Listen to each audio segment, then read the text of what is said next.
Meng Yan's gaze was fixed firmly on Ganyi, his words brief yet cold. Are you sure? Once we step through this door, we'll be legally married. He stood straight and composed on the steps of the Civil Affairs Bureau, the damp breeze brushing past.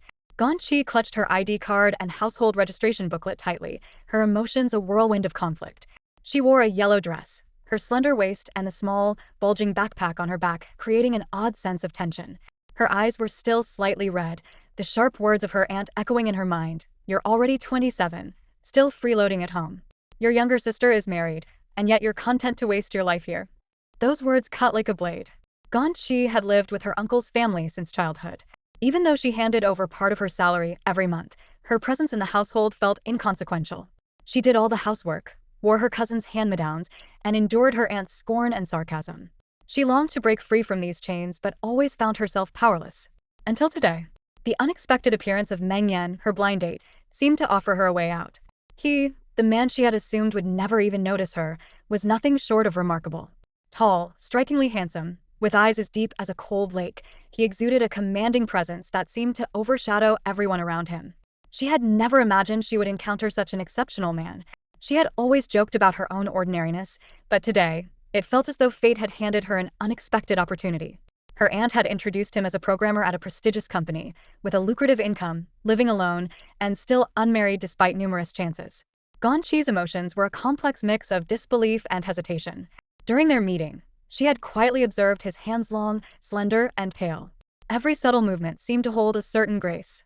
She knew deep down that if her blind date today was even remotely decent, she would agree to marry him immediately, just to escape her suffocating home life. Miss Gan, I'll give you 10 more minutes to think it over, Meng Yan reminded her, his tone calm, carrying a patience and depth that felt almost reassuring. No need, Mr. Meng. Let's go in, Ganyi replied, her expression steady though her voice trembled slightly. She knew that in this moment, her only choice was to move forward.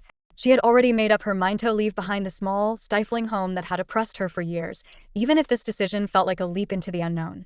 The two of them walked toward the entrance of the Civil Affairs Bureau, their steps synchronized, quiet but resolute. When they reached the marriage registration office, Meng Yan turned to her once more. Marriage, for a woman, is like being reborn. If you're certain, it's for life. His voice carried a weight of warning and steadiness. Ganyi responded with a faint smile, her eyes gleaming with an unusual light.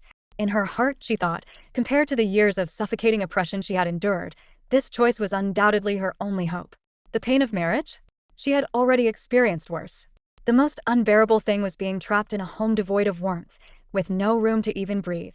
Ganyi handed her documents to the staff. Meng Yan stood behind her, his lips curving into a barely perceptible smile. The entire wedding process took less than 10 minutes.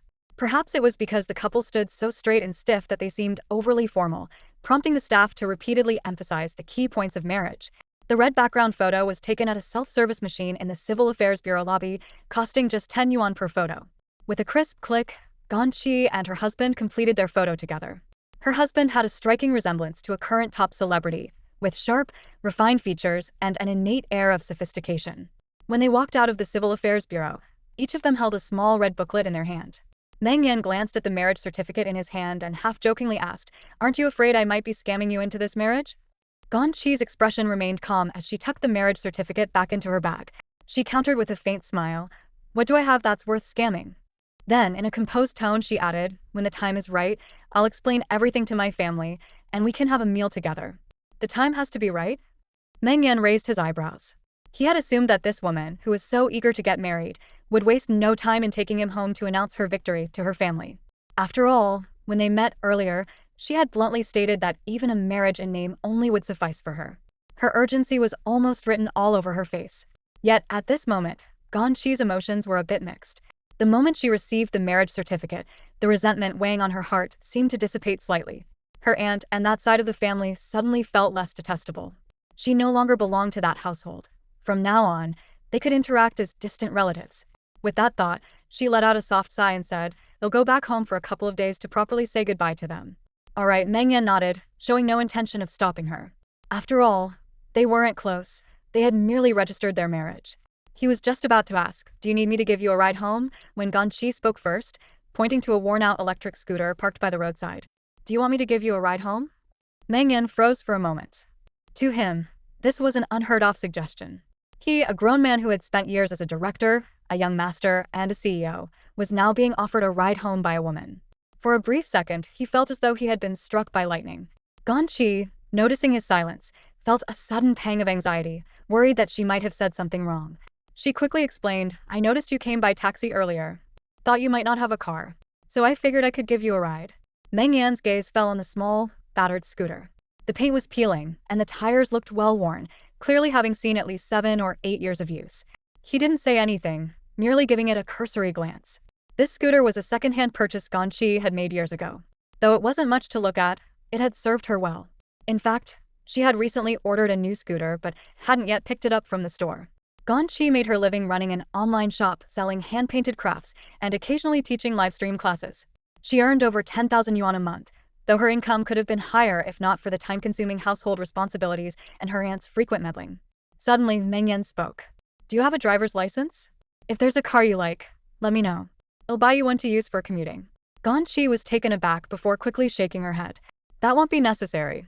She did have a driver's license, and when her online shop was just starting, she had considered buying a car to make transporting goods easier or to have a place to rest on late nights.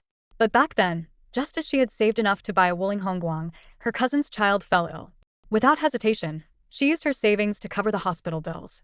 Meng Yan's offer surprised her and even touched her a little. But Ganyi hadn't agreed to this marriage to take advantage of him. She had long accepted the idea of a partnership for convenience. Whether Meng Yan was wealthy or not didn't matter much to her. She had a pragmatic view of things. Divorce rates were so high these days, so why not just try to make it work? And if it came to divorce, she'd find some excuse to end it. It was still better than being single at her age and enduring the judgmental stares and whispers behind her back. Meng Yan's tone was calm but firm as he said, "As for where we'll be living, wait for my notice." His voice carried an air of authority, as if he had issued a command. "We can start by renting a place together and splitting the rent equally." As soon as Ganyi finished speaking, Meng Yan's eyebrows slightly arched, evidently caught off guard by the term equally. He wasn't aware that, for Ganyi, this was not just a casual suggestion but a small dream she had been holding onto for a long time. Ganyi had been yearning to escape her aunt's cramped 60-square-meter-old apartment, where 5 adults and 1 child were squeezed together. She herself had been relegated to a tiny makeshift space on the balcony, barely 3 square meters. Living there made every trip to the bathroom or shower feel like a daunting challenge. 2 years ago, she had resolved to move out, but her aunt had scolded her for an entire evening, saying, "After all these years of feeding and housing you, now you want to run off as soon as you're capable? Have you no sense of gratitude for all we've done for you?" In truth, what her aunt couldn't bear to lose was the monthly living expenses Ganyi contributed and the household chores she shouldered. After a brief silence, Meng Yan finally responded to her suggestion. "Ganyi," he said, his voice steady and resolute, "we might have had a flash marriage, but since I've married you, I can take care of you. Don't bring up ideas like this again." His tone left no room for debate, carrying a certain weight of promise. Ganyi was momentarily taken aback. She pressed her lips together and nodded. "Okay." As she turned to leave, something suddenly occurred to her, and she hesitated before turning back. With a hint of embarrassment, she said, "Should we exchange WeChat contacts? You know, just in case we lose track of each other later." It was only then that Meng Yan realized he didn't even have his new wife's contact information. Pulling out his phone, he quickly scanned her QR code. He thought to himself that if she hadn't reminded him, there really was a chance he might have lost his newlywed wife the moment they parted ways. After their brief meeting, Meng Yan exited the cafe and stepped into a black Rolls-Royce parked right outside. The driver, who had been waiting, greeted him respectfully. "Young master, shall we head to the company headquarters or the Mountain View estate?" Meng Yan glanced at his watch and replied nonchalantly, "The company. I have a meeting at 4. Unbeknownst to most, Meng Yan was far from an ordinary man. He was the heir to the wealthiest family in the city, with a net worth in the trillions. With his parents currently in Switzerland, nearly all family matters had been entrusted to him. On the way to the office, his phone rang. It was a call from his mother. On the other end of the line, her voice carried an unmistakable note of anger. "Meng Tingshuan, what on earth is going on with you?" His mother's usually composed tone was replaced with sharp disapproval. "Didn't you promise me you'd attend the matchmaking meeting? Miss Lian said she never even saw you." Meng Tingshuan was Meng Yan's formal name, used only in official settings or by his family. Hearing his mother call him by his full name, he knew she was truly upset. His tone remained calm as he explained, "It was Miss Lian who lacked a sense of time. I waited for 10 minutes, and she still hadn't shown up." His mother quickly retorted, "She was taking her time to look her best for you. You two should reschedule and have a proper conversation." "There's no need," Meng Yan replied, his voice steady but tinged with weariness. "I've already registered my marriage." The other end of the line fell into a stunned silence. It took more than 10 seconds before his mother found her voice again, this time trembling with shock. What did you just say? Registered what? Leaning back against the car seat, Meng Yan replied in an unhurried yet firm tone, a marriage certificate. Meng Tingshuan. Her voice rose, a mix of disbelief and frustration. With the financial standing of the Meng family today, there's no need for old-fashioned arranged marriages. And even if there were, the Lian family isn't on our level. If you think we favor her, one of your younger brothers could consider her. But how could you? Mom, Meng Yan interrupted, his tone turning colder. You know she likes me, but I don't like her. Do you think we're still living in the Republic of China era, where parents decide their children's marriages? His mother's reprimands faltered at his words, and her tone softened slightly. Then at least tell us whose daughter have you married? Meng Yan didn't answer immediately. He gazed out at the cityscape flashing past the car window, his voice deep and unwavering. When the time is right, I'll bring her to meet you. Ganyi rode her electric scooter all the way back to the apartment building. As she parked and steadied the scooter, she instinctively reached into her pocket and touched the marriage certificate tucked inside. The thin piece of paper felt unreal, as if it belonged to another lifetime. In just 2 hours, she had gone from single to married to a man who was a complete stranger. It all felt like some absurd dream. Passing a fruit stand on her way, she bought a bag of tangerines, knowing her cousin Wenwen loved their sweet and tangy taste. The old building had no elevator, so she climbed 6 flights of stairs in one go, carrying the tangerines. When she opened the door, her aunt was on the balcony hanging laundry. Seeing Ganyi, her aunt immediately greeted her with her trademark sarcastic tone. Didn't you say you were never coming back? Packed up everything, and now here you are again? Normally, such comments would leave Ganyi feeling stifled, but today her mood was different. Looking at her aunt, she felt a surprising sense of tolerance. After all, she wouldn't be staying here much longer. Auntie, she greeted calmly, setting the tangerines on the table. Her eyes swept over the messy floor, scattered with toys. She bent down and casually straightened a few of them. Her aunt, quick and haphazard in her laundry routine, waddled back into the small living room, her round figure swaying. But her mouth didn't stop. So what happened? Ran out of options out there and got scared? Ganyi didn't respond, nor did she get angry. If anything, she felt a strange sense of gratitude toward her aunt. Though it was the neighbor, Aunt Zhang, who had introduced her to the blind date, and her aunt had never spoken kindly of her, it was through her aunt's network that this opportunity had come about. And the man she met today, well, he was attractive and seemed to have good prospects. No matter how much she disliked her aunt, she had to admit she benefited from her connections. The door creaked open, and her cousin Wenwen came in, carrying her 2-year-old niece Lele, who was fast asleep with her little head resting on Wenwen's shoulder. As Wenwen changed her shoes, she whispered, Lele's been fussy all morning. I had to take her to the park for several laps to get her to fall asleep. Wenwen had always been considerate toward Ganyi, knowing how hard her elder cousin's life was running a small shop while sending money home every month to support the family. After setting Lele down gently, Wenwen turned to her mother and said softly, Mom, enough with the comments. You know how much my cousin has been through these past years. Her aunt, however, snorted and shot back without hesitation. What hard times. We've been the ones taking care of her. If I hadn't agreed to let her move in back then, she'd still be in the orphanage, starving and freezing. And now look at her, acting all picky about potential matches. If today's blind date hadn't fallen through, she wouldn't even have come back. Ganyi froze, confused. Auntie, what do you mean? The blind date didn't show up? Her aunt gave her a sideways glance, her small, beady eyes brimming with disdain. That's right. He called to say he was too busy with work and cancelled. Busy with work? My Fuda just didn't think you were worth his time. A coffee that costs dozens of yuan? He didn't think it was worth it. Her aunt's words came at her like machine gun fire, oblivious to the fact that Ganyi stood there, stunned, like a block of wood. Her mind buzzed. Auntie, she asked slowly, what's the last name of the man I was supposed to meet today?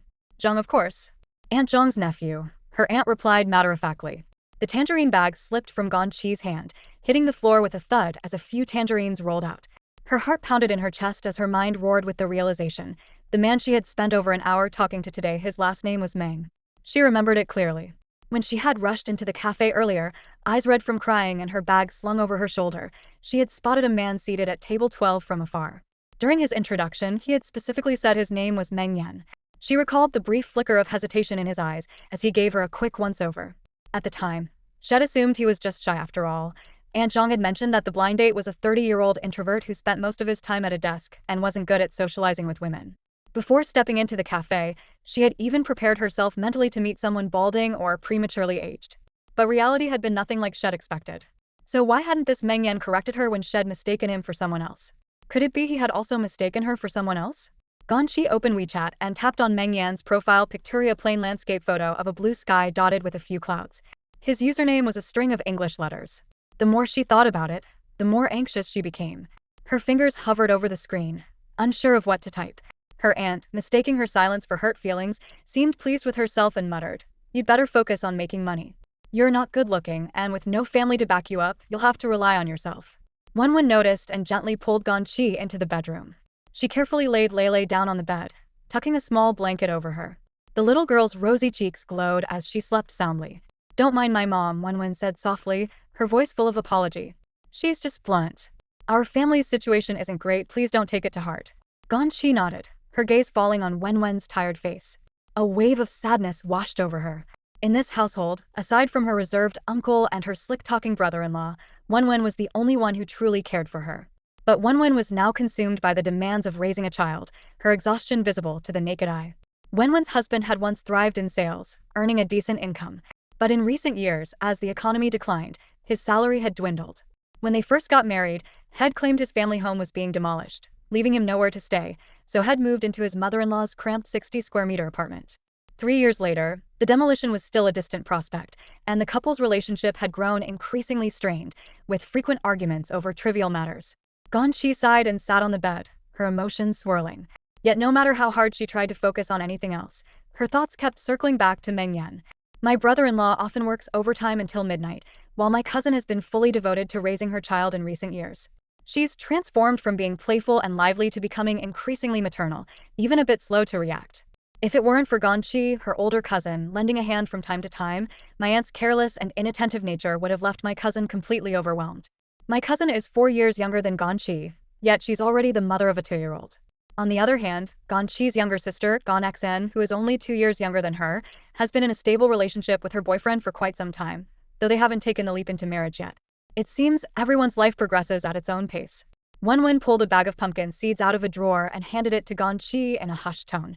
"Sis, I hid these for you. Don't let my mom see." Her cousin's thoughtfulness warmed Ganyi's heart. Compared to her younger sister, who was often hard to reach, this cousin had always been especially kind to her over the years. Thinking about her upcoming move and how there would be no one left to help take care of Lele, she felt a pang of guilt, knowing Wenwen would undoubtedly have a tougher time.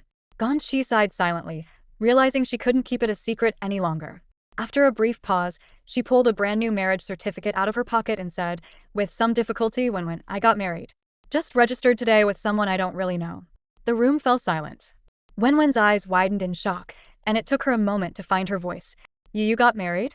She covered her mouth, staring at Ganyi in disbelief. After a few seconds, she snatched the marriage certificate and examined the photo of Ganyi and a stranger, confirming it wasn't some kind of joke. "Who is this guy? Why did you suddenly register for marriage?"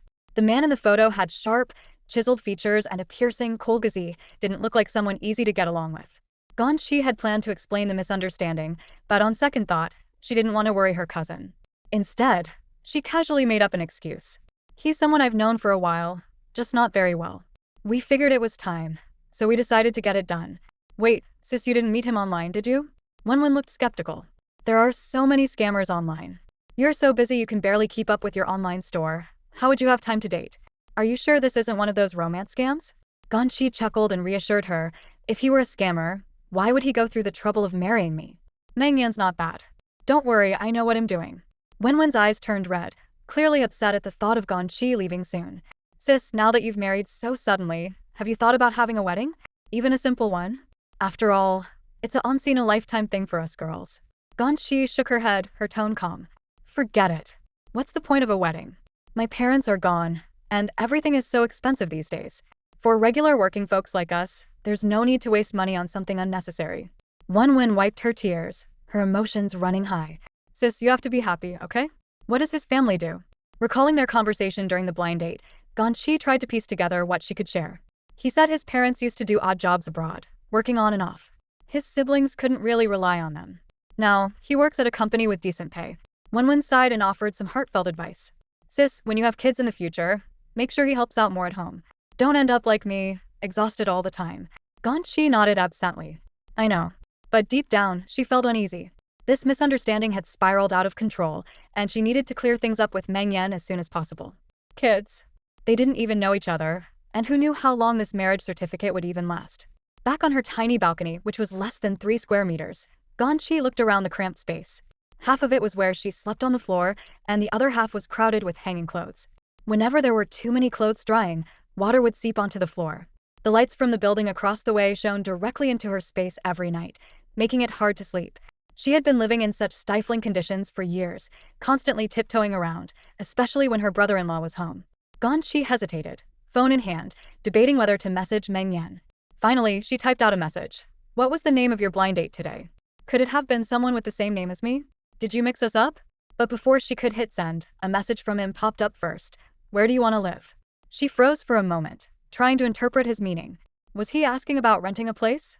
He didn't seem to realize that their marriage was the result of a misunderstanding. She cautiously replied, "Mr. Meng, do you think we might made a mistake today?" His response came quickly. "What mistake? You said you were okay with registering, and I agreed. Isn't that a good match?" Ganyi was momentarily at a loss for words. He had a point. She had been desperate to escape her current living situation. Did it really matter whom she married? Living together to get by didn't sound so bad. After all, they had already discussed it at lunch.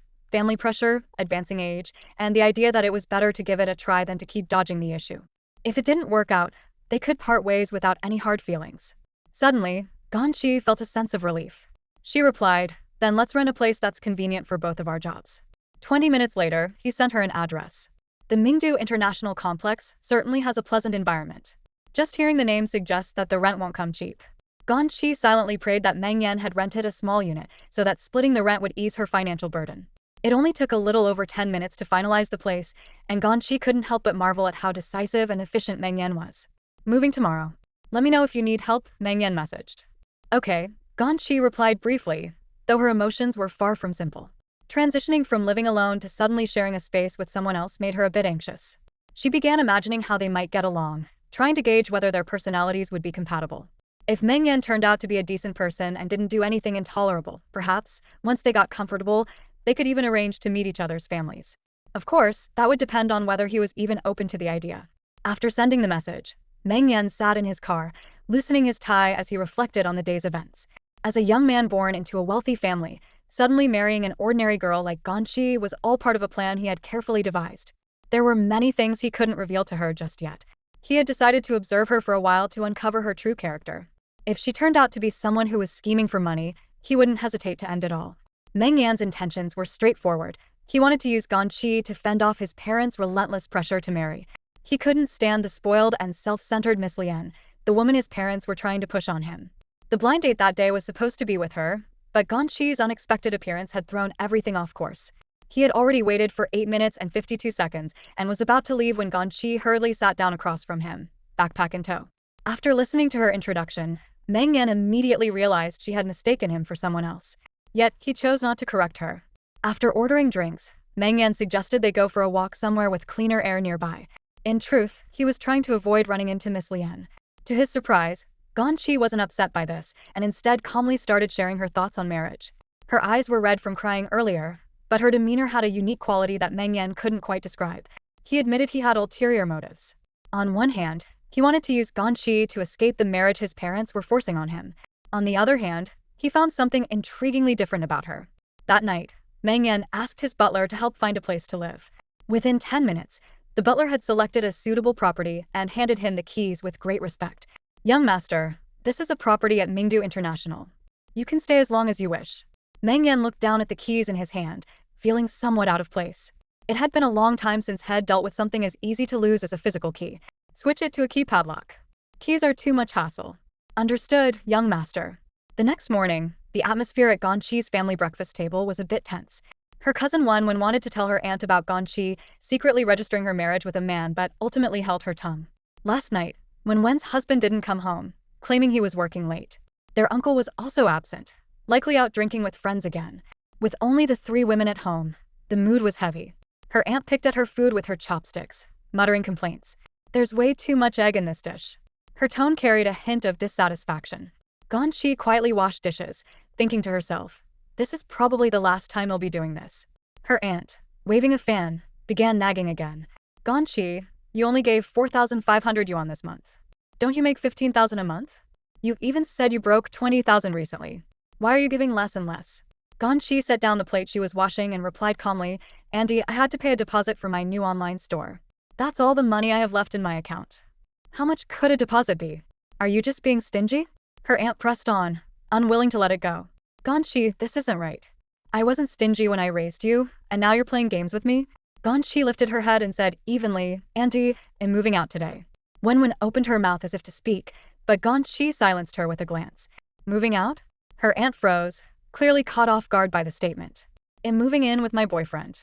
He's already rented a place, Ganyi said, pulling a red envelope from her pocket and handing it to her aunt.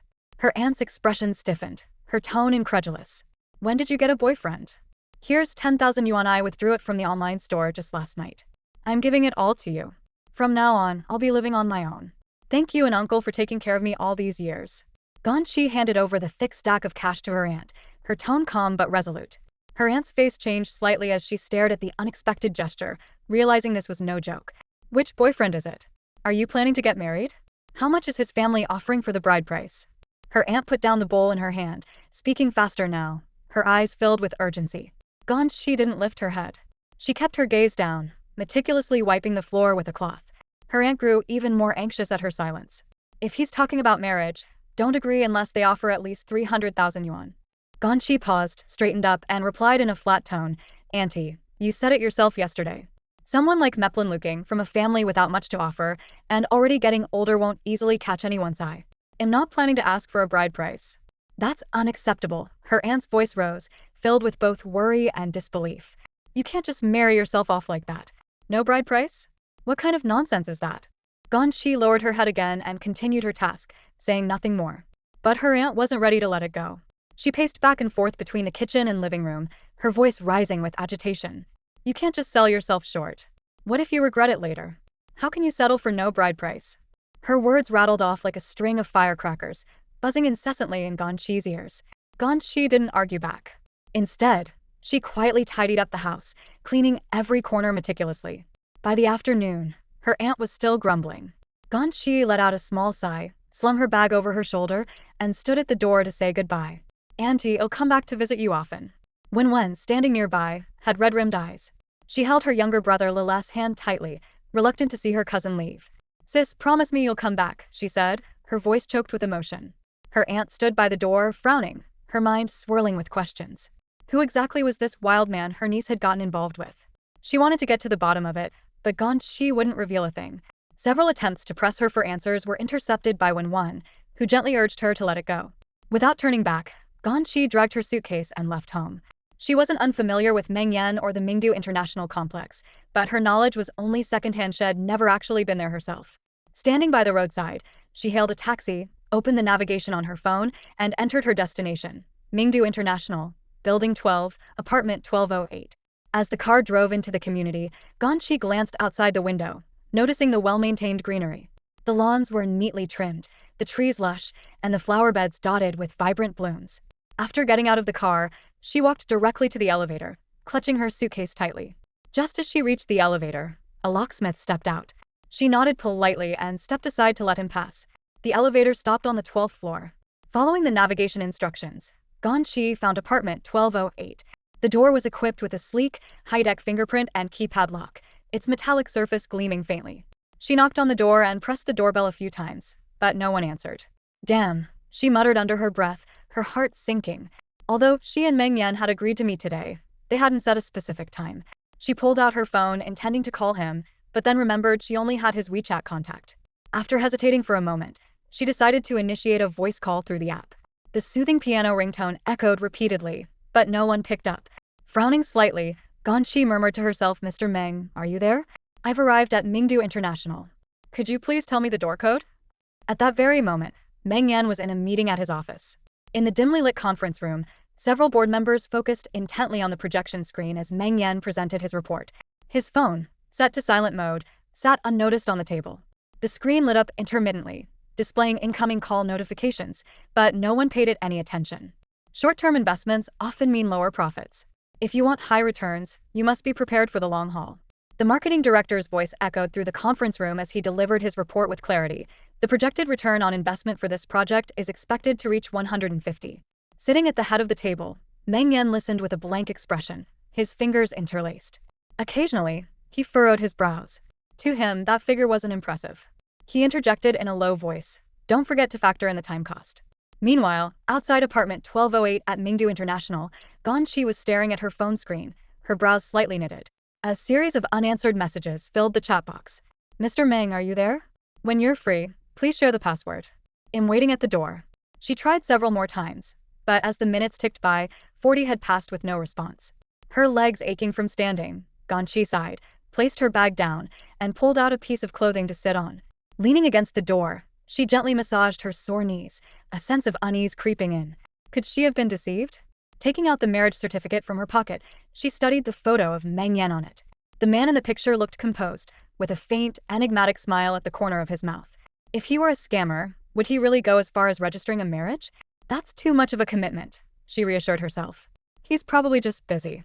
He did mention during their blind date yesterday that he often skips meals when work piles up. A hardworking, ambitious man, she should be more understanding. Leaning against the door, Ganyi gradually felt drowsiness take over. Resting her head on her arms, she drifted off. Back in the conference room, the atmosphere was beginning to relax as the final report concluded. The executives in their tailored suits rose and started filing out. Meng Yan rubbed his tired eyes and was the first to leave the room, his male assistant close behind, holding his phone. "Mr. Meng, you have a missed voice call," the assistant said quietly. "From whom?" Meng Yan's voice was low, tinged with weariness. The assistant unlocked the screen, glanced at the contact name, and hesitated before replying, "It's Summer's iced cola." Meng Yan's frown deepened. What kind of nonsense is that? He assumed it was another unsolicited message from one of those odd women who occasionally contacted him and waved dismissively. Without a second thought, he got into his car and returned to his villa at Shanshui Shanzhuang. Twisting open a bottle of wine, he tossed his tie aside and slumped into the couch, half closing his eyes as the scent of the wine filled the air. The housekeeper approached with a neatly folded stack of clothes and gently advised, "Young master, you should rest in the upstairs bedroom. The air conditioning in the living room is quite cold." Meng Yan acknowledged with his eyes still closed, his head leaning back slightly, exhaustion etched on his face. From listening to reports to handling contracts, the day had kept him on edge. The housekeeper hesitated for a moment before speaking up. "By the way, young master, the locks at Mingdu International have been changed." Meng Yan responded absent-mindedly, but just as he took a step up the stairs, he froze mid-step and abruptly turned around. Mingdu International. Only then did he remember was supposed to move today. And his wife should already be there. Memories surged back like a tide, and his mind instantly sobered. Yesterday, he had indeed gotten married to a stranger, a peculiar yet unique woman named Ganyi. Hastily grabbing his phone, he opened the unread messages, and sure enough, Summer's iced cola was Ganyi. He had added her on WeChat yesterday but had forgotten to update the contact name. Glancing at the time, he saw it was already 10:20 p.m., and Ganyi had mentioned arriving there in the afternoon. He immediately dialed a voice call, but a powered-off message greeted him on the other end. Meng Yan frowned, quickly put on his shoes, and instructed the driver to take him to Mingdu International. On the way, he typed a brief message. "Sorry, I didn't check my phone. Today has been incredibly hectic." Despite the long day, he now had no choice but to head out again. Upstairs, his cousin Meng Tingo shuffled down in slippers, just in time to catch a glimpse of Meng Yan hurrying out. Curious, he asked the housekeeper, "Where did he say he's going?" The housekeeper looked conflicted. "The young master instructed me not to share." But Meng Tingo chuckled, revealing his signature tiger-like grin. "Don't tell me my brother actually got married?" Yesterday, their aunt had called Meng Yan dozens of times to confirm the news, leaving even Meng Tingo stunned. Meng Yan had always been a man of his own will, with no one daring to interfere in his personal life. As the most obedient cousin, Meng Tingo held him in awe. Standing by the large glass window, Meng Tingo watched his brother's Rolls-Royce drive away, a touch of sympathy in his eyes. He thought to himself, Big brother must have caved under Auntie's nagging and impulsively picked someone to marry. While the Meng family didn't need alliances through marriage, this decision still seemed reckless. From what Auntie had hinted, the new sister-in-law might even be an ordinary person. Shaking his head, Meng Tingo sighed, "Poor big brother, he must have been desperate." At Mingdu International, outside apartment 1208, Meng Yan stepped out of the elevator and immediately spotted Ganyi curled up in the corner by the door, her head resting on her arms, fast asleep. He stopped in his tracks, an inexplicable pang of guilt washing over him. Walking closer, he gently tapped her shoulder. "Hey," he paused, suddenly realizing he couldn't recall her name. Startled awake, Ganyi lifted her head abruptly, her drowsy eyes meeting his. Both froze for a moment. Ganyi had just been dreaming about mopping the floor at her aunt's house, accidentally soaking the blanket. The remnants of that anxiety lingered as she woke. Blinking to clear her mind, she saw Meng Yan standing in front of her and remembered she had been waiting for him. Sorry, I was busy, Meng Yan said softly, an unusual hint of apology in his tone. Ganyi tried to stand but found her legs numb and unresponsive. Struggling to move, she looked up and once again, their eyes met. The atmosphere between them grew subtly awkward. A man and a woman stood by the doorway, an awkward tension lingering in the air. Meng Yan stood to the side, seemingly hesitant about something.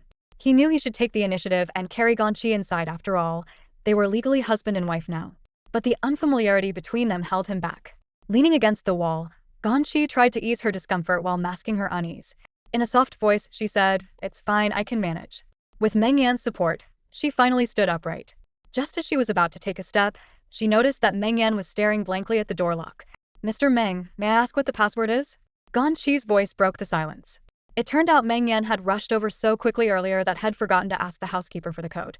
Clearing his throat, he pulled out his phone and stepped into the hallway to make a call. A moment later, he returned and casually said, "The password is 131421. Ganyi entered the digits, and the door unlocked with a beep. She hobbled inside, but the sight before her made her pause. It was a spacious 5-bedroom, two-living room apartment, at least 200 square meters. The living room was absurdly large, with 2 decorative screens dividing the space. Ganyi scanned the surroundings, her chest tightening slightly as her palms grew clammy. "This place must cost a fortune to rent," she murmured under her breath. Meng Yan stepped inside, his expression calm as his eyes roamed over the furnishings, showing a hint of reluctant satisfaction. The decor was meticulously tasteful, exuding a sense of understated luxury. The study in particular caught the eye with its floor-to-ceiling bookshelves filled with a variety of books. The floors were spotless, clearly having been freshly cleaned. When Ganyi emerged from the study, her emotions were conflicted. The apartment was undeniably beautiful, meeting nearly all her expectations for a dream home. Yet, given her current financial situation, such a place felt extravagantly out of reach. She couldn't help but ask Mr. Meng, "How much is the rent for this place?" Meng Yan replied nonchalantly, "Not much." "How much is not much?" She pressed, her heart already sinking. Seemingly puzzled by her fixation on the rent, Meng Yan answered offhandedly, 1,000. 1,000. Ganyi's eyes widened in disbelief. As someone who had been working for years, she knew the prices in this area all too well. There was no way it could be that cheap. "That's impossible." Irritated by her doubt, Meng Yan frowned slightly. Feeling his pride was being challenged, he explained, "The owner is a relative of mine. Why would it be impossible?" Ganyi finally breathed a small sigh of relief. If the apartment belonged to a relative, the price made sense. She had been prepared to suggest giving up the place and finding something more affordable if the rent was too steep. But now, it seemed she was benefiting from Meng Yan's connections. Glancing around again, she noted the sofa, wine cabinet, and other furnishings, all complete though the bedrooms felt a bit sparse. The large balcony was particularly appealing, with plenty of sunlight, perfect for drying clothes. The master bedroom was especially luxurious, featuring a walk-in closet, an ensuite bathroom, and even a small study. Ganyi had already made up her mind the master bedroom obviously belonged to Meng Yan. As for herself, she chose a secondary bedroom with good lighting. The pink curtains gave it a cozy, welcoming feel. After tidying up a bit, she unpacked her belongings and then headed to the kitchen. The kitchen was so clean it felt barren, there wasn't even a single pot. Ganyi made a mental note to buy some cookware later. Fortunately, the bedrooms were already stocked with bed linens and blankets. She couldn't help but remark, "Your relative is really thoughtful, even preparing the bedding for us." Meng Yan responded with a casual though he knew it was actually the housekeeper who had arranged everything while changing the locks and cleaning. Otherwise, tonight might have been even more awkward. As Ganyi made the bed, she asked, "Is the rent paid quarterly or monthly?" Leaning against the sofa and finally taking a moment to rest, Meng Yan frowned at the question. "I already said it's a relative's place. These things aren't an issue." Just then his phone buzzed. Glancing at the screen, he saw that Ganyi had transferred him 2,000 yuan. He looked up at her, a mix of exasperation and amusement. "What are you doing?" Ganyi stepped out of the room, her expression serious. "That's my share of the rent and deposit." For a moment, Meng Yan didn't know whether to laugh or sigh. Why was she so insistent on these trivial matters? He shook his head, refunded the transfer, and said firmly, "We're married now. In the man of this house. You don't need to worry about things like rent, just settle in comfortably." Ganyi, however, stood her ground. "We're still getting to know each other. I'll take responsibility for my share and won't take advantage of you." Rubbing his temples, Meng Yan replied with a touch of weariness, "Then save the money and use it to buy whatever the house needs." Truthfully, he was too exhausted to argue over such details. Noticing his fatigue, Ganyi said considerately. I've already prepared the master bedroom for you. You should go rest. Meng Yan gave her a questioning look, and Ganyi gestured toward the secondary bedroom. I'll sleep in that room. Without further discussion, Meng Yan headed straight for the master bedroom and closed the door behind him. It wasn't that he was cold. He simply felt it was too soon to establish a closer relationship. Until he understood Ganyi's personality better, he preferred to keep things uncomplicated. Both of them had been utterly drained by the day's events. Lying on the soft bed, Ganyi left the light on, her gaze wandering across the ceiling. Her mind was a whirlwind of thoughts. Everything about this felt surreal, almost like a dream. A beautiful chandelier cast a soft glow from the ceiling, while the crystal ornaments on the windows refracted shimmering patterns of light. The spacious and bright room felt almost unreal to Ganyi. Standing by the bed, her gaze swept across the space, and she couldn't help but marvel at how this kind of life was something she never dared to dream of before.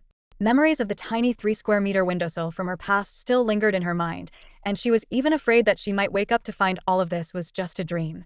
Yet, this impulsive flash marriage didn't seem as disastrous as she had imagined.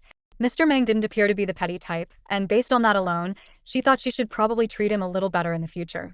The next morning, gentle sunlight filtered through the curtains, brushing Ganyi's face with a warm touch. She opened her eyes, feeling a rare sense of happiness. After stretching lazily, she walked barefoot to the window and gazed outside, lost in thought for a long while. Then she got dressed, determined to prepare breakfast for her new home. However, upon entering the kitchen, she realized it was completely empty. No pots, no pans, nothing at all. With a sigh of resignation, she decided to go downstairs to buy some soy milk and fried dough sticks. But then she remembered she didn't know Mr. Meng's preferences, so she walked to the master bedroom door and knocked lightly. "Mr. Meng, what would you like for breakfast?" she asked softly.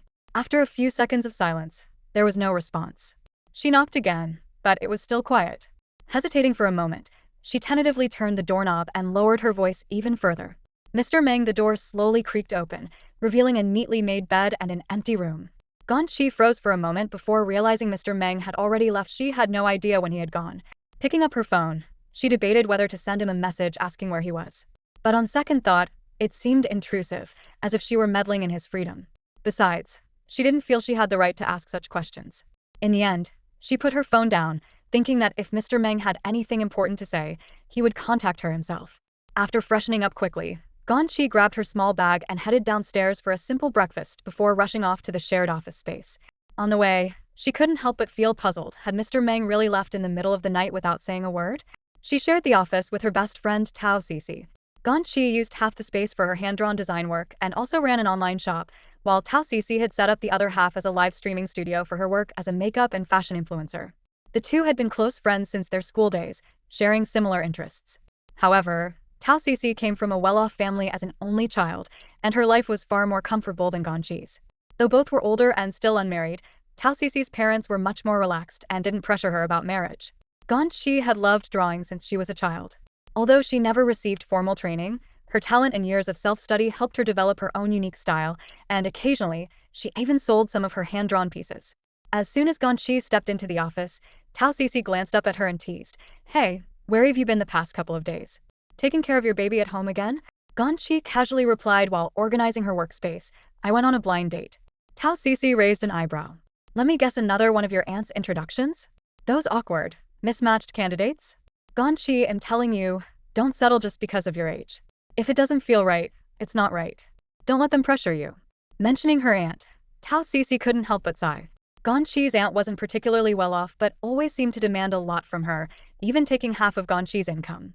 Tao Cici had long advised her to move out or borrow money to buy a small one-bedroom apartment to live more comfortably. While ironing some clothes for her live stream, Tao Cici continued, "Your aunt always complains about you looking plain, but that's just because you don't dress up. With your features, a little makeup, and you'd be turning heads everywhere." Ganyi looked up and said calmly, "I got married. Moved out yesterday." "What?" Tao Cici almost dropped the steamer in her hand, staring at Ganyi in shock. "What did you just say? Married? When did you even have a boyfriend?" Ganyi smiled helplessly, knowing she couldn't keep this from her. She briefly explained how everything had happened. Tao Cici was dumbfounded. "That's a flash marriage. You got your marriage certificate on the first meeting? Ganyi, do you have any idea how risky that is? What if he has health issues, is violent, an alcoholic, or even a criminal? Just thinking about it is terrifying." Lowering her voice, Tao Cici leaned in and asked cautiously, "So, you stayed together last night, right?" Did he try anything on you? Ganqi's face instantly turned red, and she lowered her head, not knowing how to respond. Although they had already registered their marriage, Ganyi had made up her mind unless Meng Yan brought up the topic of married life, she would never initiate it. She understood clearly that this marriage felt more like an experiment, with both sides testing each other's boundaries and personalities. When her friend Tao Cici expressed concern, Ganyi simply smiled faintly. No, we're still in the getting to know each other stage. So far, he seems alright. Tao Cici froze for a moment while ironing clothes, her brows furrowed with worry. Her tone was full of disapproval. How could you do something so risky? Getting married without fully understanding him? Marriage is a lifelong commitment for a woman. If I had known, I would have introduced you to some promising young men from my family. This concern reminded Ganyi of something that had happened a few years ago. Tao Cici had indeed introduced her to a distant relative once. That man came from a well-off family and seemed like a good match at first. But the moment he learned that Ganyi was an orphan with no family support, he politely declined. Tao Cici had argued with her relative over this, angrily calling him ungrateful. Ironically, that man was still single to this day, had gained weight over the years, and continued to talk about wanting to marry a wealthy, beautiful woman. Thinking of this, Ganyi couldn't help but smile bitterly. Reality was always harsher than imagination. Despite her worries, Tao Cici couldn't help but give a thumbs up. Still, I admire your courage for making such a bold decision. As Ganyi tidied up her painting easel, she replied with a light-hearted smile, let's just leave it to fate. That blind fortune teller in the village once said that a woman's marriage is destined by fate. There's no point overthinking it. Tao Cici rolled her eyes, her face full of gossiping curiosity. Your story sounds like it's straight out of a novel. But in novels, the heroine always ends up marrying some super-rich heir with endless family wealth. Who knows, maybe you've hit the jackpot this time. Ganyi rinsed her paint palette under the faucet, her smile calm and indifferent. There aren't that many rich heirs out there, as if they're fruits you can just pick off a tree. As long as he's an ordinary man with ambition and no bad habits, he'll be grateful. She understood her own circumstances all too well. If Meng Yan turned out to be a decent person who was willing to accept her, she would already consider herself lucky.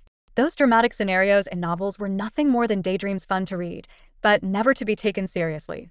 Tao Cici sighed and nodded in agreement. True. Even in my family, we have wealthy relatives. My aunt's family, for example, is worth tens of millions. She always says that the wealthier someone is, the more they value the strategic aspect of marriage. It's all about finding a match that's equal in status. Rich families might not care if the wife is pretty, but her family background absolutely has to measure up. It's all about power couples. For a moment, both women fell silent, letting out a sigh in unison. Tao Cici shook her head. Women, really? Instead of relying on men, it's better to work hard and become financially independent.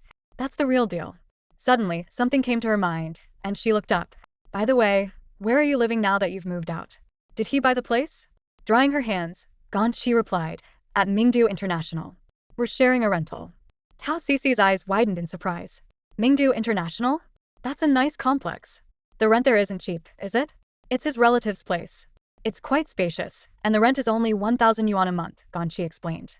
If we split it, I only need to pay 500. This made Tao Cici frown.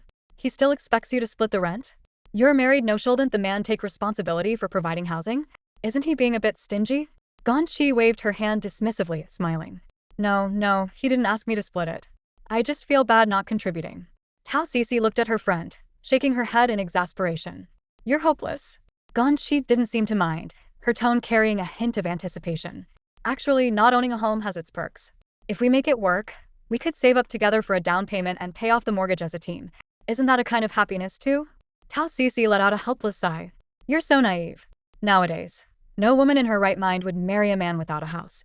She shook her head again, clearly baffled by Ganyi's optimistic attitude, though her concern for her friend was unmistakable.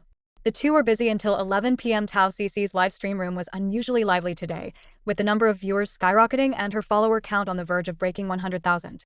After ending the stream, she initially planned to invite Ganyi out for a nice meal to celebrate. However, a sudden call from her family forced her to rush back home. Before leaving, she casually said, let's have something good to eat tomorrow then. Ganyi nodded with a smile. Sure. After the live stream ended, Ganyi spread out her drawing paper and carefully sketched a scenic view of autumn maples. By the time she put down her brush, the clock had already struck midnight. Locking up her shop, she reached for the keys to her old electric scooter. Looking at it, she muttered, strange. The scooter shop owner said they'd have a new one for me this month, but still no news. She got on the scooter and slowly rode toward the intersection. Just as she was about to turn left, She suddenly remembered that she was now married and had moved out of her uncle's house. She froze for a moment, adjusted her direction, and headed toward Mingdu International. Along the way, a faint unease crept into her heart. Although she wasn't particularly close to her uncle and aunt, she did miss her cousin and Lele. When Ganyi finally arrived at Mingdu International, it was already past 1 a.m. Fortunately, there was a 24-hour convenience store downstairs, and she picked up some pots and pans on her way in. Opening the door to the apartment, the room was pitch dark. Mr. Meng clearly hadn't returned yet. She gave the place a quick tidy up and busied herself setting up the kitchen. Sitting on the sofa, she looked around the beautifully decorated apartment and couldn't help but sigh. Though it was rented, the spacious and bright environment was truly comforting. Afterward, she took a hot shower, and the exhaustion of the day melted away. By the time she lay down in bed, she was already drowsy and quickly drifted into a deep sleep. Meanwhile, Meng Yan stepped out of a luxury hotel owned by his family's company, surrounded by a few bodyguards. It had been a long day with the grand opening of the new hotel, followed by back-to-back meetings and reports, leaving his face showing a hint of fatigue. "Young Master Meng, shall we head back to the villa at Shanshui Manor?" or the driver asked cautiously. Shanshui Manor, a name that sounded modest, was actually the most expensive villa community in the city center and the usual residence for Meng Yan and his family. Rubbing his temples, he replied in a low voice, "Mingdu International." Before the words faded, the car window rolled down, and a slightly playful voice chimed in, "Bro, where are you heading?" It was his cousin, Meng Tingo. Having heard that the family butler had arranged an empty apartment for Meng Yan and his new wife, Meng Tingo's curiosity was piqued. He deliberately pressed further, "Which one of the butler's properties are you and your new wife staying in?" Meng Yan frowned, his tone impatient. "Why are you asking so many questions?" But Meng Tingo replied matter-of-factly, "And asked me to keep an eye on you." Meng Yan shot him a cold glance, his voice even frostier. "Well, are you keeping an eye?" Caught off guard by the glare, Meng Tingo awkwardly chuckled. "I'll just head back to my room and sleep then?" Meng Yan let out a faint snort, which could be taken as approval.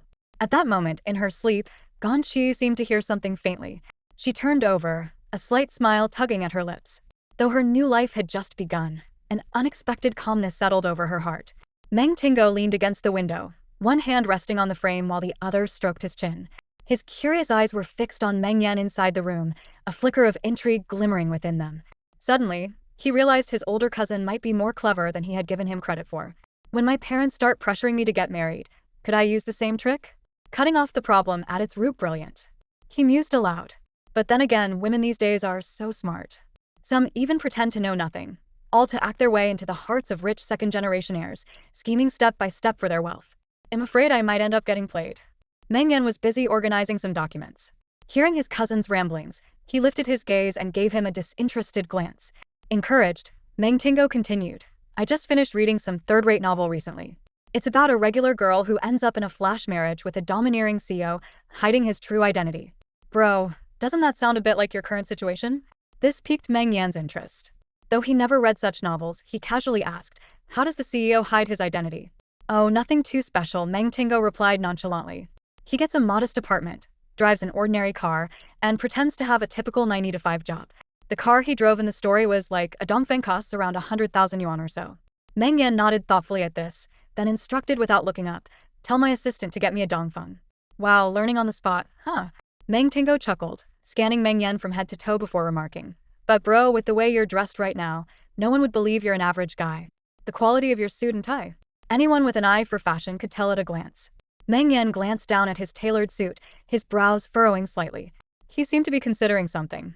Sensing he had more to add, Meng Tingo continued, "And let's be real, these days, people prefer dressing casually unless they're a driver or selling insurance. Look at me. Sure, I dress sharp for meetings, but in my day-to-day life, it's all about tracksuits and sneakers. Even if they're branded, they look much more down-to-earth." Meng Yan nodded again, acknowledging the logic in his cousin's words. He realized he might indeed need a wardrobe adjustment. Right then, his male assistant approached with an iPad in hand, stopping beside the car to report, "Mr. Meng, tomorrow's schedule has been finalized. Please take a look." Meng Yan took the iPad, skimmed the screen briefly, then waved dismissively. "Tomorrow, arrange for a dongfeng to be ready for me. Also, get me a few casual outfits, nothing fancy, nothing that screams a price tag." The assistant hesitated for a moment before quickly nodding. "Understood, Mr. Meng." Meng Tingo, clearly entertained, couldn't resist teasing, "Bro, isn't this whole act exhausting? Anyone who didn't know better might think you're filming a reality show." Ignoring his cousin's jabs, Meng Yan reached out with one long arm and gently pushed Meng Tingo's head away from the car window. "Drive," he said curtly. Then he leaned back in his seat, closing his eyes to rest. Thrown off balance momentarily, Meng Tingo recovered and yelled into the car, "Bro, when are you going to let me meet my sister-in-law?" Meng Yan didn't respond, but the faint curve of a smirk appeared on his lips. He had always been wary of his mischievous cousin, suspecting he might be a spy sent by his mother. Casually, he asked the driver, "By the way, what's my wife's name again?" The driver replied, "Ganyi." "Right, Ganyi." Meng Yan repeated the name a few times, as if trying to etch it into his memory. Ganyi, Ganyi, Gonkin citrus, not clean but Ganyi. He silently rehearsed the name, determined to remember it. The drive to the Mingdu International parking lot took less than 20 minutes. By the time they arrived, Meng Yan was already feeling drowsy. After stepping out of the car, he deliberately left his jacket behind, opting to wear only a plain shirt. The shirt was simple, devoid of any logos or distinguishing features. If anyone asked, he decided he'd just say, 59 yuan free shipping. What was the room number again? 1208. He muttered to himself as he headed for the elevator. He remembered the door code perfectly, 1314, love you forever, straightforward and unpretentious. It was already 2 a.m., a time when most people were deeply asleep. As soon as he entered the code and the door opened, he was greeted by the sound of hurried, barefoot steps approaching fast. Before he could react, a white blur darted past him at lightning speed, disappearing into the guest bedroom and slamming the door shut behind it. Meng Yan stood frozen for a moment, replaying the scene in his mind. The image of pale legs and bare feet flashed vividly before him. Raising an eyebrow, he muttered under his breath, Did something just run past me without pants?" Ganyi leaned against the bedroom door, gasping for air, her heart pounding like a drum. She had only stepped out to use the bathroom, convinced that Meng Yan wouldn't return tonight. It was almost 2 a.m. after all. Feeling assured, she had let her guard down, wearing only a thin tank top. But as soon as she emerged from the bathroom, she heard the sound of the door opening. In that split second, she bolted back to her room with the speed of a sprinter. Thinking back on it now, she couldn't help but marvel at her own reflexes. In the living room, Meng Yan stood by the door, the exhaustion of his late return instantly swept away by the unexpected scene. He gave a small cough, attempting to mask his awkwardness. Truthfully, he could have easily avoided this situation with a quick phone call before coming home. The thought made him feel a twinge of guilt, though it was mixed with helplessness. Meng Yan had always carried an air of authority within his family, especially among his mischievous younger brothers.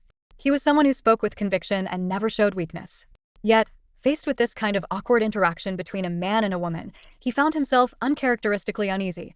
Before long, a more complicated thought crept into his mind. Meng Yan recalled something his cousin had once said. Nowadays, women can be calculating, with endless tricks up their sleeves. He frowned, silently wondering, was Ganyi doing this on purpose? She seemed so simple and sincere, independent and strong, but could this be a test?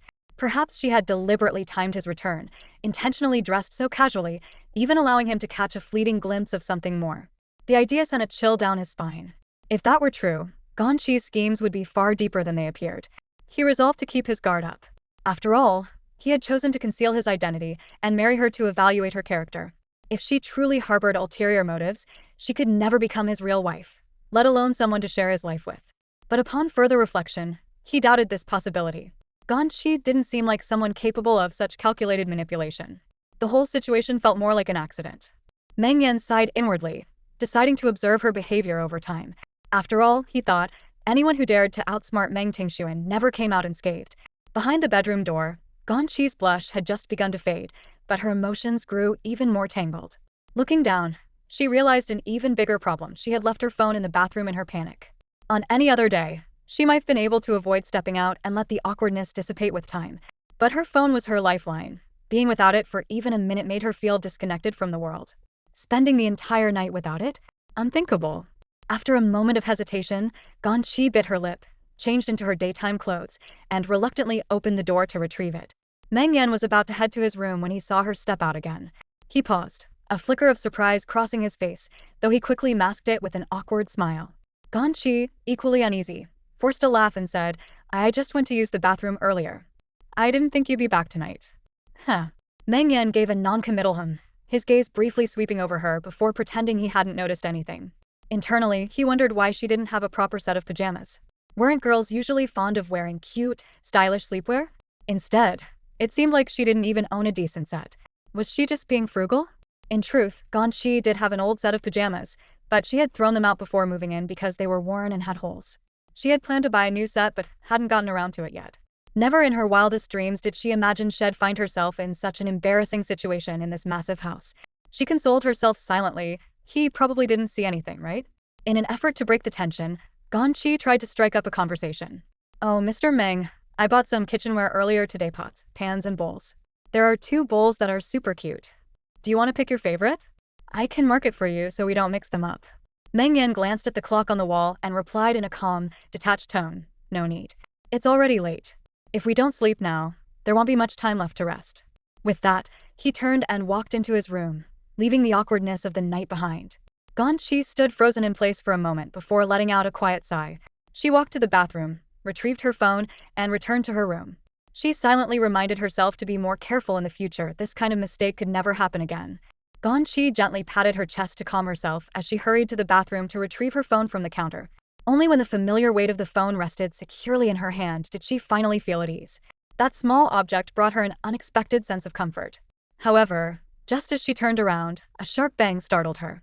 The door was flung open, and Meng Yan stormed out of the master bedroom with a dark expression. Ganyi immediately sensed the shift in the atmosphere. His face was clouded, his demeanor tense, as if he were holding back anger. Miss Gan, Meng Yan said coldly, his voice sending a chill down her spine. A woman's intuition rarely fails, and Ganyi instantly realized he was upset. Forcing a smile, she cautiously asked, Mr. Meng, is something wrong? Meng Yan's expression grew more complicated, a strange mix of red and white flushing his face. He raised a hand and pointed toward the master bedroom, his tone tightly restrained. Yeah. Following the direction of his gesture, Ganyi peeked into the bedroom and immediately understood the cause of his anger. On the balcony, a pair of white men's underwear swayed conspicuously in the night breeze. It was none other than the pair Meng Yan had changed out of before leaving earlier, which he had casually tossed into the laundry basket in the bedroom. But now, it had been washed and boldly hung on the balcony, fluttering in the wind for all to see. The scene was, to say the least, quite awkward. Ganyi awkwardly explained, when I got back and saw you weren't home, I thought you wouldn't be returning tonight. While tidying up your room, I noticed the underwear in the laundry basket, so I washed it. She paused, trying to ease the tension. Actually, I wasn't planning on it, but when I was washing my own stuff earlier, I accidentally used too much detergent. So I figured I'd make the most of it and wash a few more things. Yours wasn't even that dirty, just gave it a quick rinse. No big deal, really. Meng Yan's face darkened further, nearly black with frustration, though a faint flush crept up his ears. His voice was tight, barely masking his irritation. How could you wash my personal belongings without asking for my permission? I used to do all the laundry for my whole family, Ganyi tried to explain. That was your family, he cut her off icily. His tone was sharp, his demeanor rigid. He couldn't wrap his head around her thought process. It was baffling to him. His expression showed a mix of embarrassment and simmering anger, as though had been stripped of his dignity in public. Taking a deep breath, he spoke with measured seriousness. As a woman, you should understand boundaries. Yes, we're legally married, but we barely know each other. Don't try to force your way into my life like this. Understood, Ganyi replied without hesitation, her tone straightforward and devoid of argument. Meng Yan turned and walked to the couch in the living room, clearly too agitated to sleep. His gaze occasionally drifted toward the balcony, where that white pair of underwear continued to sway like an obnoxious flag, mocking him with its presence. Though it was his own, the sight of it hanging there felt strangely violating. His brows furrowed deeply, his dark eyes flickering with agitation as he glanced at Ganyi. The calm and polite man from yesterday seemed to have vanished, replaced by someone whose sharp gaze cut like a blade, warning her to tread carefully. But Ganyi appeared entirely unfazed by his frustration. Having endured years of her aunt's biting sarcasm and criticism growing up, she had long since developed immunity to such reactions. To her, this was nothing. In fact, she quickly adjusted her mood, her tone light as she asked, Mr. Meng, have you eaten yet? Do you want me to make you some noodles? Meng Yan froze, staring at her in disbelief. This woman, did she not realize he was angry? How could she, in this situation, casually offer to make him food as if nothing had happened? Meng Yan furrowed his brows, glanced briefly at Ganyi, and then lowered his head to continue staring at the breakfast spread on the dining table.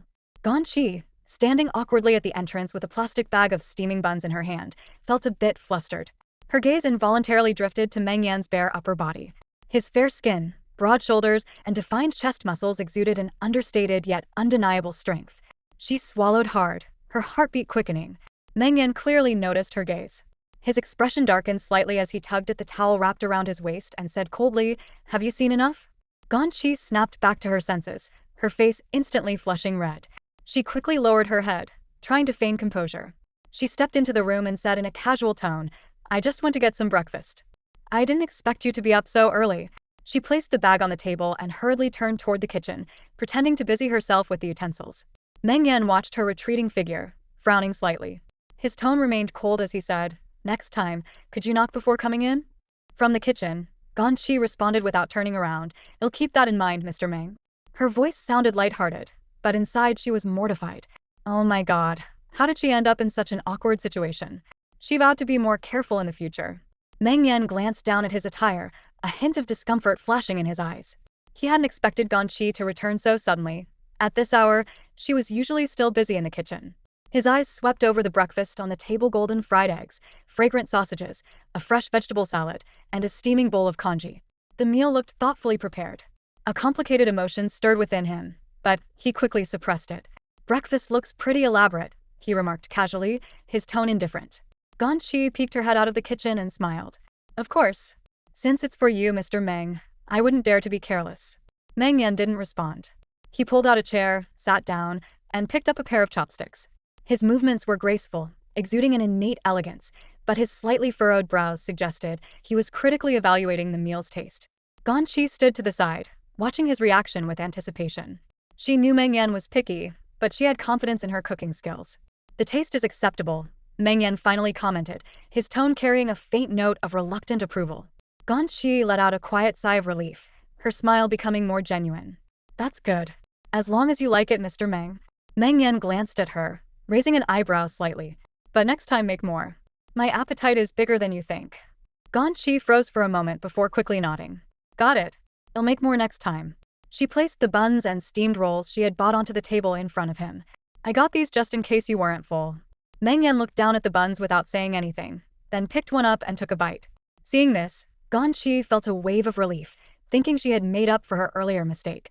After breakfast, Meng Yan stood up and headed to his room to change, while Ganyi silently cleaned up the table.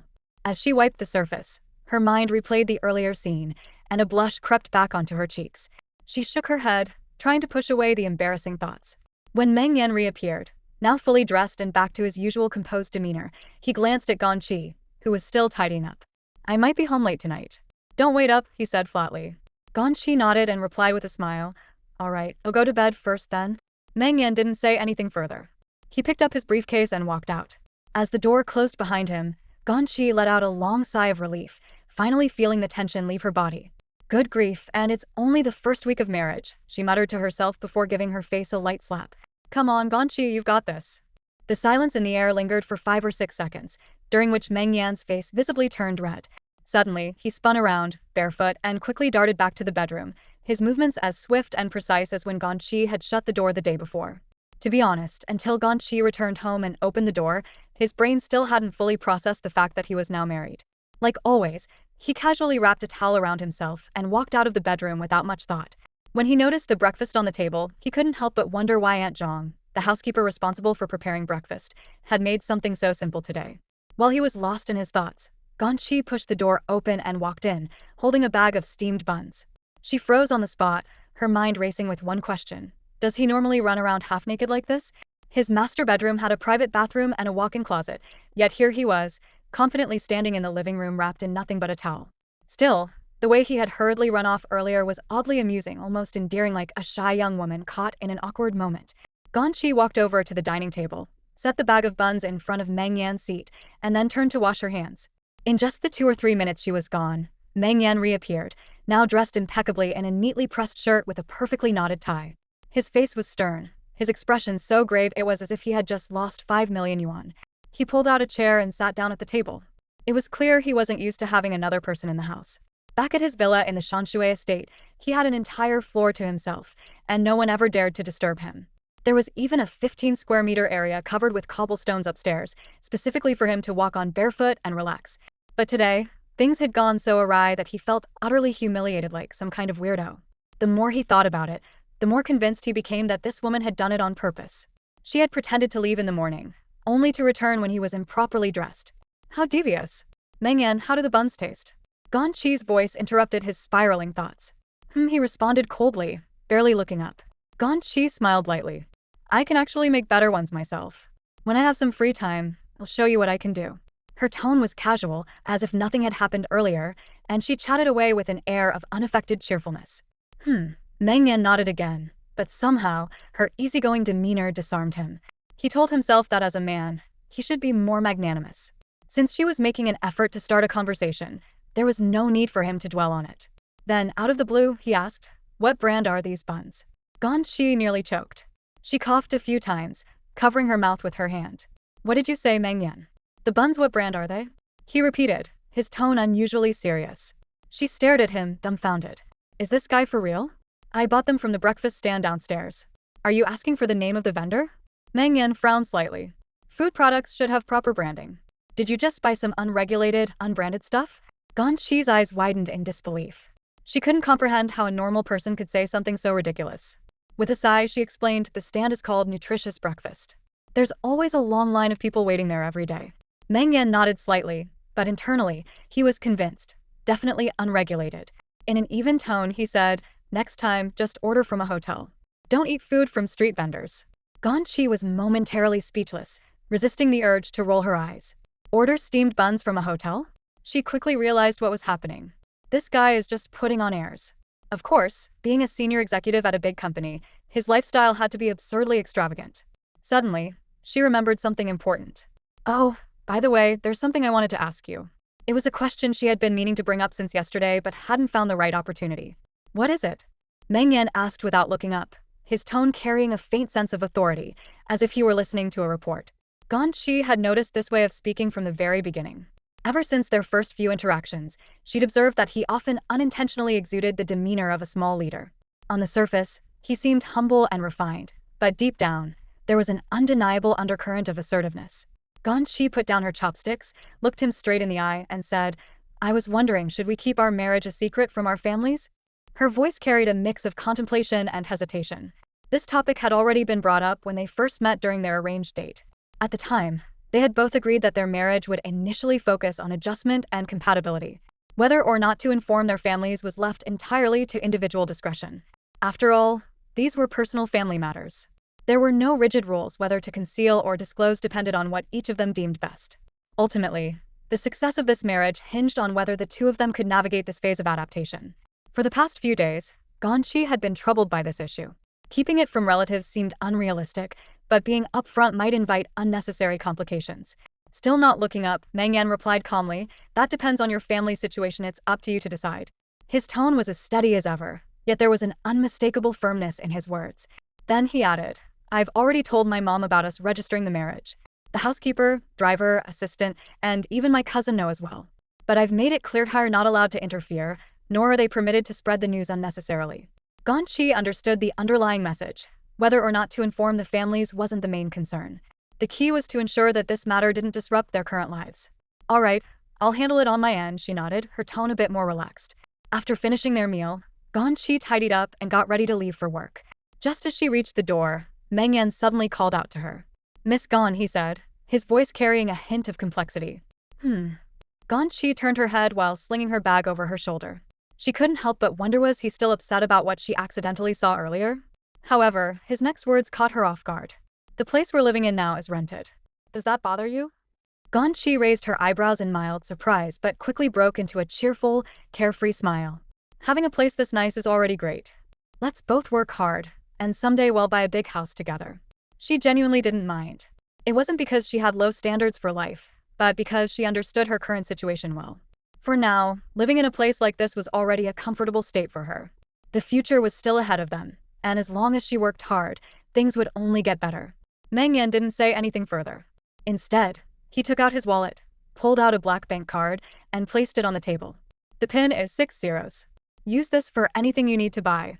His face remained expressionless as he spoke, but his actions carried a quiet, unwavering certainty that left no room for refusal. Ganyi looked at Meng Yan with surprise in her eyes. He handed her a bank card, his tone calm yet firm, leaving no room for refusal. "From now on, consider this card for household expenses. There's no need for a woman like you to bear all the financial burden." Ganyi accepted the card, her fingertips brushing against the cold plastic. She glanced up at him, her eyes carrying a hint of curiosity and teasing. "Mr. Meng, you're so generous. Aren't you worried I might spend the money on things I shouldn't?" Meng Yan adjusted the cuffs of his shirt, his tone still indifferent. I don't think you're the type to waste money. Besides, there's not much in the account, just enough for everyday expenses. No thanks. Ganyi declined without hesitation, her voice firm and resolute. She lowered her gaze to the card in her hand, a mix of emotions flickering across her heart. Their marriage, more like a bond between strangers, was still an uncertain arrangement. Using his money so casually felt inappropriate. After all, Meng Yan wasn't a bad person, had been honest with her. While they weren't close, at least he hadn't hidden much from her. Meng Yan watched her stubborn expression and felt a faint smile tug at his lips. The wealthy women had encountered before took it for granted that men should spend money on them. Diamonds today, luxury cars tomorrow, some even demanded yachts or private jets without a second thought. Ganyi, however, was entirely different. Just take it, Meng Yan said lightly, as if her refusal didn't bother him. Whatever you buy, we'll both benefit from it. Being so distant won't help us build any connection, even if we spend 100 years together. Ganyi hesitated for a moment, his words resonating with her. He was right, their interactions always carried an air of polite detachment. Finally, she stepped forward and took the card. Fine, but I'll keep a record of every expense. Meng Yan didn't respond, only giving her a brief glance. To him, the money on that card was insignificant, less than the cost of a single gathering with friends. He wouldn't waste energy on such trivial matters. He could tell that Ganyi, despite her outwardly easygoing demeanor, was fiercely independent at her core. She ran an online shop, taught live streaming classes, and used her artistic talent to earn a living. She was clearly a woman with her own ideas. As Ganyi reached the door, she suddenly turned back and asked softly, Mr. Meng, are you heading to work now? Would you like me to give you a ride? Meng Yan's mind instantly conjured an image of her old, beat-up electric scooter, and he frowned almost imperceptibly. No need. Then, as if remembering something, he added with a hint of irritation, by the way, where's the car I asked my assistant to buy? It's taking forever, so inefficient. He couldn't help but find the situation amusing. In Ganyi's eyes, he was probably just an ordinary guy with a corporate job, no car, and no house, maybe even a bit of a loser. He wondered if she felt any dissatisfaction or imbalance because of it. He hoped the carefree attitude she displayed wasn't just an act. Ganyi smiled faintly. All right then, I'll head out first, Mr. Meng. She gave him a cheerful goodbye before shutting the door behind her. The apartment fell silent. Meng Yan stood there for a moment, feeling a strange sensation stir within him. It was the first time someone had made a point to say goodbye to him before leaving for work. Had only ever seen such scenes in TV dramas, and he used to think they were overly sentimental, even pretentious. Yet, just now, had felt an unexpected warmth. Okay. Even though the door was already closed, he murmured a soft reply. Ganyi weaved through the bustling streets on her old electric scooter, the city's noise buzzing in her ears. She frowned slightly, her mind racing. When is my new scooter going to arrive? I'll need to follow up with the boss during my lunch break. This one's battery is practically dead. Just then, her phone vibrated in her pocket. She pulled over to the side of the road and took out her phone. Seeing the caller ID, her heart sank. It was her uncle. During the days she moved out, her uncle had been away, and she hadn't had a chance to explain everything. Taking a deep breath, she answered the call. Hello, Uncle. Her uncle's deep, raspy voice came through the line, a result of years of heavy drinking. Xiaoqi, your aunt told me you moved out because you're dating someone? I should have asked you yesterday what's going on here. How did you suddenly end up with a partner? Uncle sat on the sofa, his sharp gaze fixed on Ganyi, his tone probing with a hint of dissatisfaction. Ganyi had already prepared her excuse. She calmly replied, he's an old classmate of mine. A really good person. How come I've never heard of you having a close male classmate? Don't go doing anything foolish like those bad girls online. Uncle clearly wasn't satisfied with her explanation. His brows furrowed as his tone grew harsher. He pressed on, what's his name? Where's he from? Is this heading toward marriage? If it is, bring him over so we can meet him. You're not getting any younger. You can't afford to waste time. Ganyi forced a faint smile, trying to keep her tone natural. I will. He's been pretty busy lately. Once he's free, I'll bring him over for dinner. Busy? Uncle's face darkened at the word, and his tone carried a trace of anger. Being busy doesn't stop someone from discussing marriage. Doesn't he know what's more important? Bring him over as soon as possible. Ganyi felt a wave of panic. She wasn't ready for her uncle to meet Mr. Meng yet. It was all happening too fast. What if she slipped up and said something wrong? She had no choice but to stick to her story. Uncle, he's on a business trip right now. He won't be back for a few days. Uncle's expression grew even more serious, and his voice became stern. Ganyi, you're not being scammed, are you? There are scams these days targeting older single women, tricking them out of their feelings and money. Ganyi quickly waved her hands. Absolutely not. Uncle wasn't letting it go. You can't date recklessly. If it's serious, meet the parents. Talk it over and settle the marriage plans. A girl's age can't afford to drag on. Got it. Ganyi could only nod perfunctorily, eager to change the subject. Once he's back, I'll talk to him about it. By the way, how are cousin and Lele doing? I'll stop by after work today to see you all. Don't worry about them, just focus on getting your own life sorted. Uncle waved her off impatiently, clearly unconvinced by her excuses. After hanging up, Ganyi spent the rest of the day feeling uneasy. Her grip on her paintbrush was tense, and even drawing simple lines felt like a struggle. Eventually, she decided to call it a day early. She made a detour to the market, buying a few pounds of fruit, a bag of wuchang rice, and some fresh vegetables. With her groceries packed, she rode her scooter along the familiar route to her aunt's house. The moment she stepped inside, the living room was filled with the comforting hum of daily life. Lele was on the floor, engrossed in building blocks. Auntie was lounging on the sofa, eyes on the TV but occasionally glancing at Lele. In the kitchen, her cousin Wenwen was busy cooking. When Wenwen saw Ganyi come in, her face lit up with a cheerful greeting. Sis. Uncle, who had been cleaning shoes on the balcony, turned his head at the sound. His brows knitted into a deep frown as he glanced at Ganyi, immediately noticing she had come alone. His displeasure was evident. Where's your partner?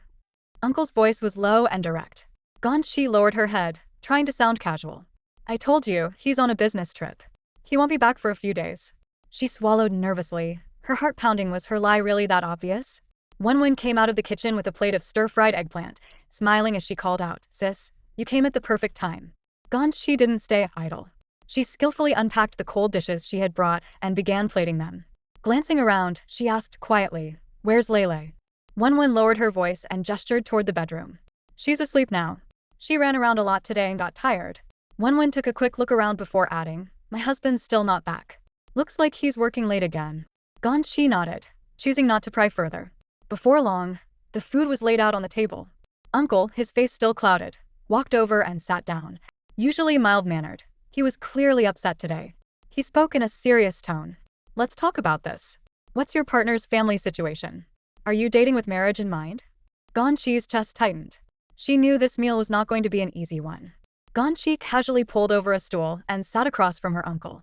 As she glanced up, her eyes met those of her cousin, Wenwen. Wenwen's gaze carried a trace of guilt and hesitation, making it clear she hadn't spilled the news of Ganyi's sudden marriage. Ganyi felt a small sense of relief, but it was quickly replaced by inner turmoil. Should she come clean with her uncle and aunt? She had been grappling with this question the entire way here. It wasn't that confessing was a big deal, but her real concern was that they might make a huge fuss over the issue of a dowry. Her uncle took a sip of tea, his expression calm and composed as always. He was a man of few words, and in this household, it was her aunt who called the shots. He hadn't even known Ganyi had moved out until he returned home one day and heard about it. Now, he furrowed his brow and spoke in his usual steady but firm tone. When you're looking for a partner, find someone from a decent family. Don't follow the trend of young people these days, moving in together after knowing each other for just 2 days. You're at an age where you can't afford to fool around anymore. Ganyi felt a twinge of guilt as she lowered her head, avoiding his gaze, and gave a faint nod. She wasn't scared, just a little embarrassed. She understood what her uncle was really asking, whether she and her husband were living together. Even if she denied it, her uncle and aunt probably wouldn't believe her. Sure enough, her uncle continued. Since you're already living together, why hasn't anyone from his family come over to discuss the marriage? You need to set a date. He took out a cigarette, lit it, and took a deep drag, his brows slightly furrowed. What's his family situation? Ganyi carefully chose her words, trying to sound casual. Just an ordinary family. His parents are working illegally overseas, so it's hard for them to come back. That's why we haven't brought up meeting the parents. Her uncle nodded slightly and asked, What does he do for a living? He's an office worker at a big company. The job's stable, and the company has good benefits, Ganyi replied cautiously. Her uncle paused to think, then asked, Does he have a car or a house? Ganyi hesitated for a moment before her voice softened. The house we're living in belongs to his relatives. It's decent. As for a car, I think he has one. Think. Her aunt, who had been lying on the sofa, couldn't hold back any longer. She sat up with an incredulous tone. You're living together, and you don't even know whether he has a car? This relationship is a mess. She slapped her leg in frustration and said indignantly, This guy's family must be struggling. Talking about marriage without even owning a car or a house, what kind of nonsense is that? Her uncle took another drag of his cigarette, his tone softening a little. If he's a reliable person, it's not necessarily a problem. Reliable? Her aunt immediately cut him off, her voice rising sharply. He probably can't even afford the bride price. Seeing the conversation spiraling out of control, Ganyi decided to speak up directly. am not planning to ask for a bride price. Her aunt's voice shot up an octave. Are you out of your mind? Ganyi, however, remained calm. She understood that a bride price was a form of financial security for women after marriage. But, in her case, even if the groom's family did offer a bride price, it would likely end up in her aunt's pocket. Knowing this, she saw no point in pushing the issue. Her uncle chimed in, trying to reason with her. No bride price? How are you going to get married without one? Ganyi responded lightly. Did Wenwen ask for a bride price when she got married? Her words left both of them speechless. When Wenwen and her husband got married, her aunt had rushed the wedding after hearing that her son-in-law's family was about to receive a large compensation from a property demolition. The promised 88,000 yuan bride price never materialized, and the demolition compensation turned out to be a pipe dream. Now, even with a 2-year-old child, that bride price was still nowhere to be seen. Ganyi's tone remained steady, unaffected by her uncle and aunt's reactions. I know you mean well, but given my situation, meeting someone like him wasn't easy. The two of us can work hard together. The bride price doesn't matter. In fact, I don't even want a wedding. My parents passed away long ago, and I've barely kept in touch with relatives back home over the years. It's just too much trouble. Her uncle stared at her, utterly shocked. What kind of girl treats marriage so casually? What will people think? Her aunt quickly chimed in, exactly. We raised you all these years, and now you're just letting him off the hook without even a token gesture? Ganyi calmly set the table, her tone still unruffled. Letting him off the hook?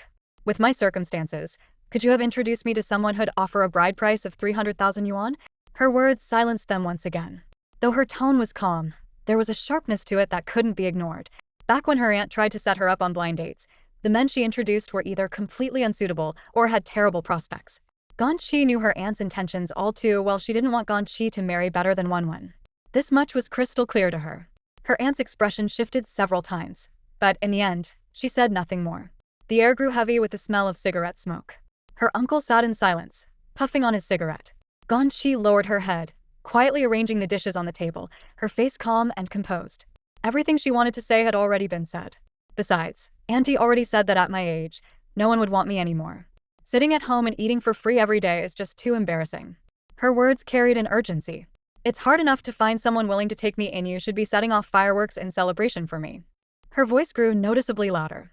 I was trying to motivate you. Auntie retorted just as a sharp cry came from the inner room. Lele had woken up, and her piercing wail echoed through the small house. Wenwen, who was busy in the kitchen, immediately pulled back the curtain and hurried into the room to soothe the child.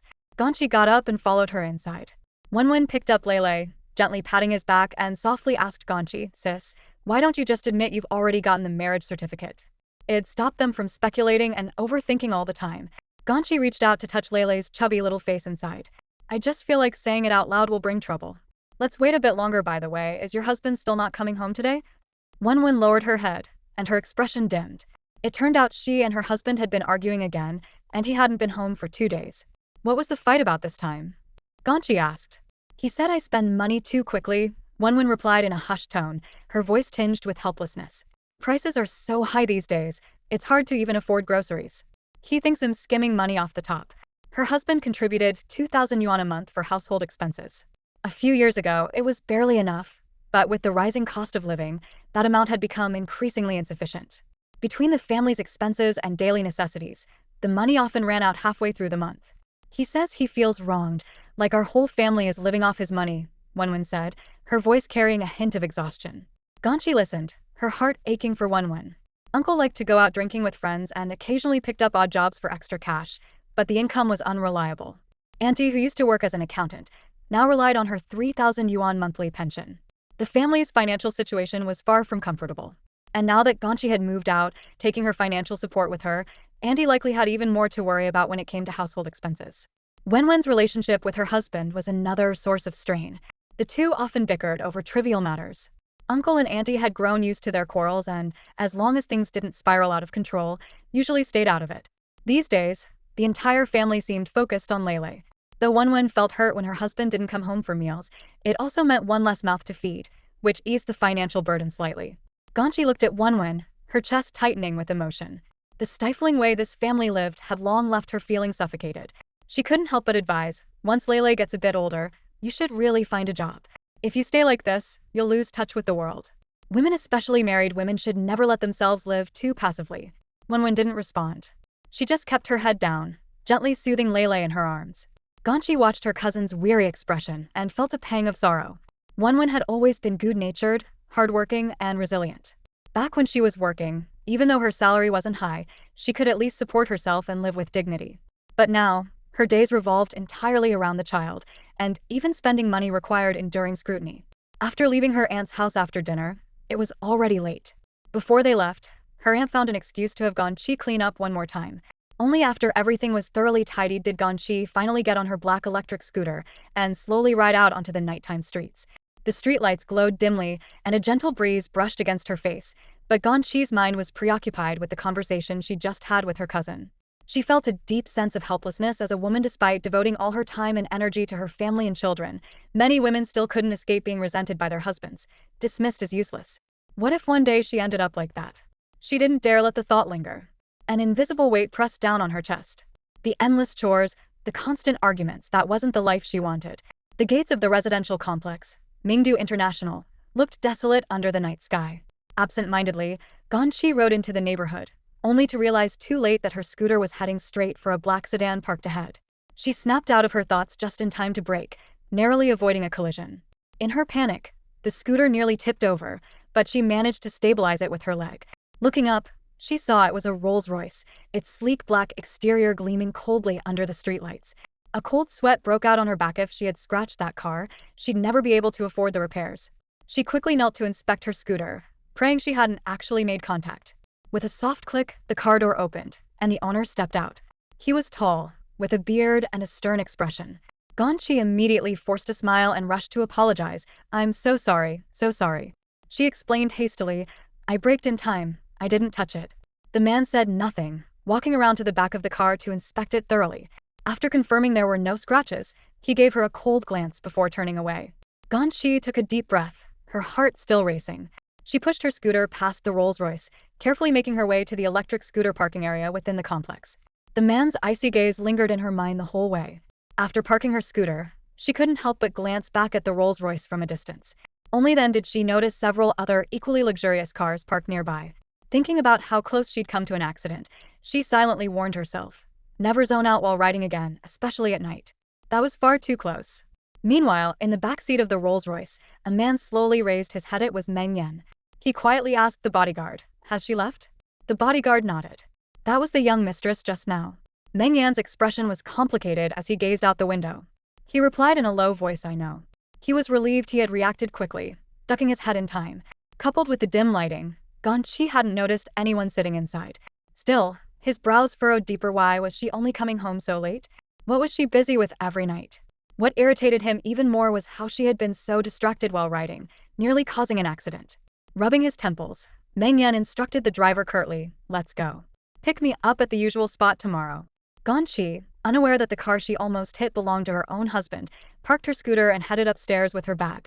Opening the door to their apartment, she was greeted by silence. Yan hadn't returned yet. She sighed softly, feeling a twinge of resignation. She wondered how he'd manage dinner tonight. She tidied up the living room a little, even though it was already neat. She had a habit of keeping things spotless. The spacious living room stood in stark contrast to the cramped quarters of her aunt's house. Standing in the middle of the room, Ganyi suddenly felt as though something was missing. She glanced around, considering whether she should paint something to hang on the wall, to add a touch of life to their home. Just as she was imagining what kind of painting to create, the door lock clicked, and Meng Yan stepped inside. Ganyi looked up and greeted him with a smile. "You're back? So late again today." Meng Yan responded with a quiet but couldn't help thinking to himself, "Weren't you just as late?" He loosened the top button of his shirt and headed to the bathroom to wash his hands, his movements as brisk and methodical as ever. Watching his busy figure, Ganyi didn't say anything more. Instead, she silently pondered what kind of painting could bring a sense of warmth to their empty home. Ganyi spoke softly, "I went to my aunt's house for dinner today and spent some time with my cousin and niece." She wasn't deliberately reporting to Meng Yan but was trying to break the awkward silence in the room. After all, with just the two of them in such a large house, the quietness felt undeniably strange. "Oh." Meng Yan glanced up briefly, his tone indifferent, and his expression remained unchanged. Seeing his reaction, Ganyi adjusted the topic slightly and asked tentatively, "What did you eat today?" Meng Yan set aside the document in his hand, his gaze still distant as he replied, "After the afternoon meeting, I just had something my assistant prepared in the company lounge." He paused and added, "Just something casual." Noticing his lack of interest in the topic of food, Ganyi decided not to press further. Instead, she changed the subject. Mr. Meng, I wanted to discuss something with you. I feel like this room, while beautiful, seems to lack a bit of life. It doesn't feel very homey. Can I hang up some decorations? Meng Yan glanced at her briefly, his response as concise as ever. Sure, do as you like. Ganyi probed further. And when I buy the decorations, can I use the card you gave me? You can, Meng Yan replied nonchalantly, clearly uninterested in such trivial matters. Leaning back on the sofa, he allowed himself a rare moment of relaxation. Just as he was about to ask Ganyi to pour him a glass of water, he suddenly remembered she wasn't a housekeeper, and he was no longer the untouchable CEO in this setting. With a sigh, he slipped on his slippers, walked into the kitchen, and poured himself a full glass of water, sipping it on his way back. Ganyi watched his actions, unexpectedly finding this version of Meng Yan somewhat endearing, so different from his usual cold and aloof demeanor. Mr. Meng, do you have a habit of being overly clean? She suddenly asked. Meng Yan paused mid-step and turned to look at her, his brows furrowed slightly in surprise. Why do you ask? I've noticed you have certain habits when using things. For example, you always keep your utensils separate from others, Ganyi explained earnestly. Not only that, but you also wash your hands immediately after touching something. It seems like you don't like your belongings mixing with others.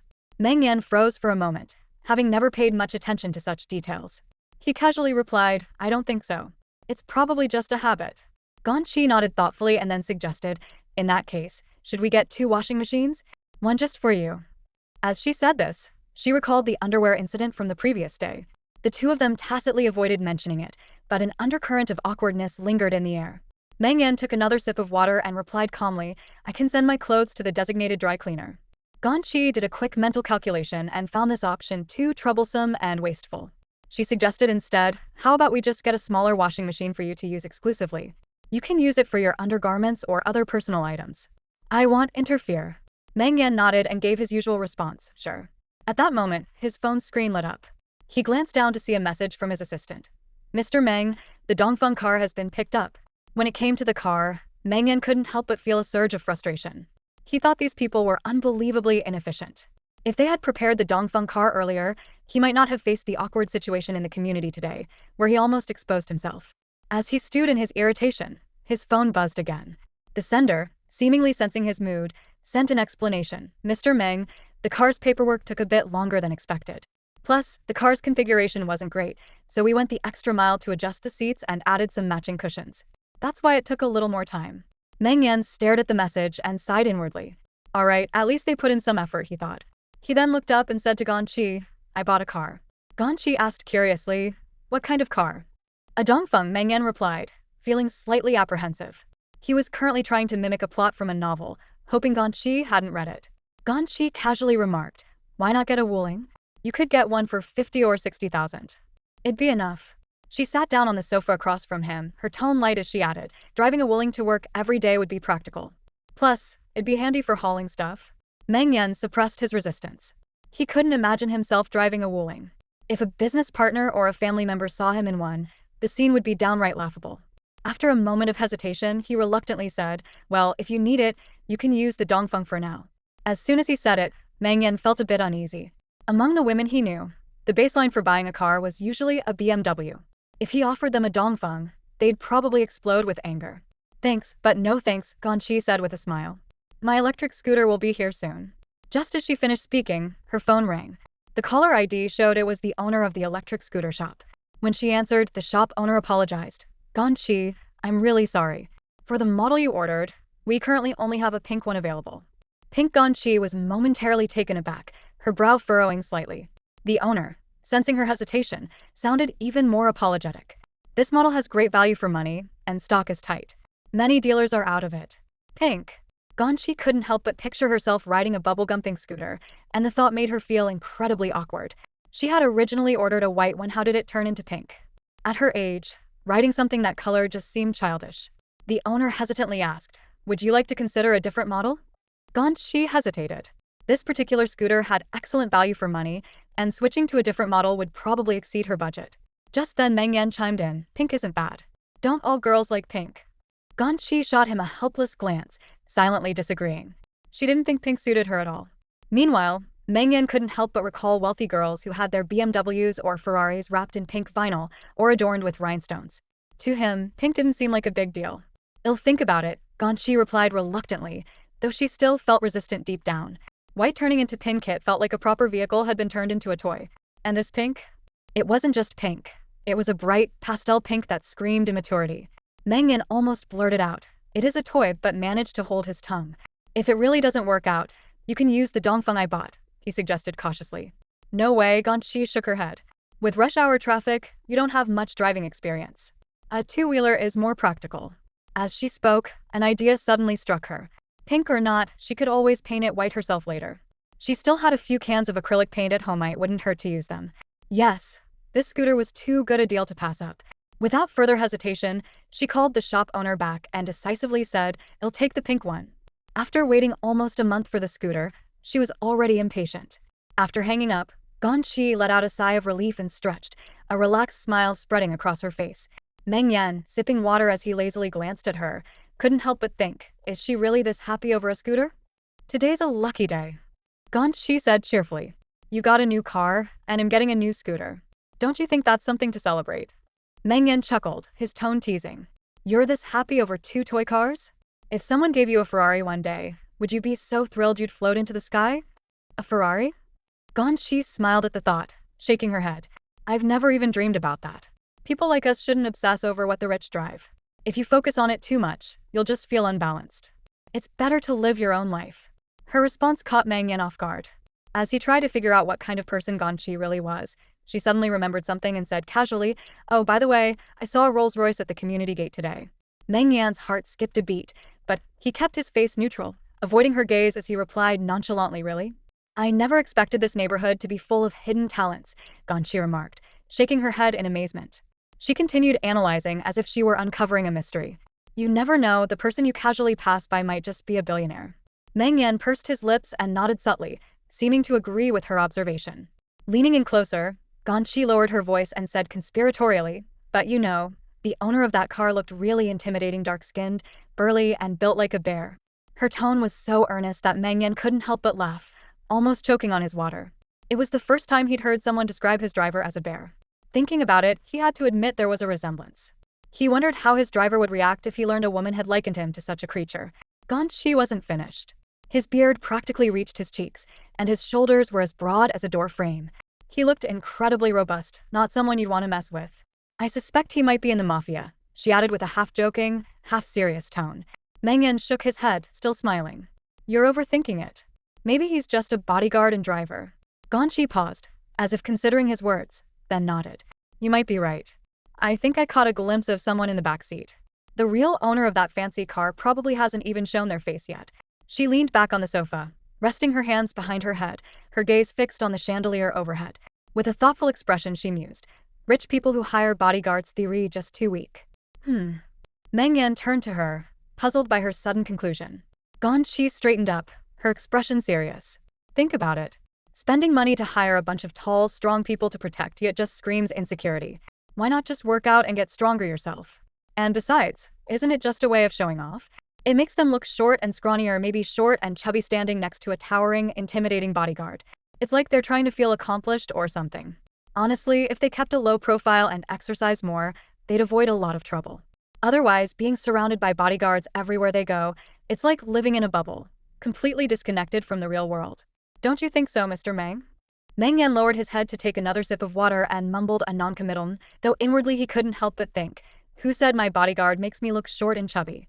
Later that night, after freshening up, Ganyi had just climbed into bed and was about to turn off the light when her phone chimed with a notification. On the screen was a message from Tao Cici, "Come in early tomorrow. I have something important to discuss with you." "What is it?" Ganyi quickly replied, knowing she wouldn't be able to sleep peacefully without finding out. "A quick and easy way to make extra cash. Don't miss this opportunity." Tao Cici's reply was brimming with excitement. "All right," Ganyi responded, feeling reassured. She turned off the light and drifted off to sleep. The next morning, she hurried through breakfast, hopped on her electric scooter, and sped off to the office.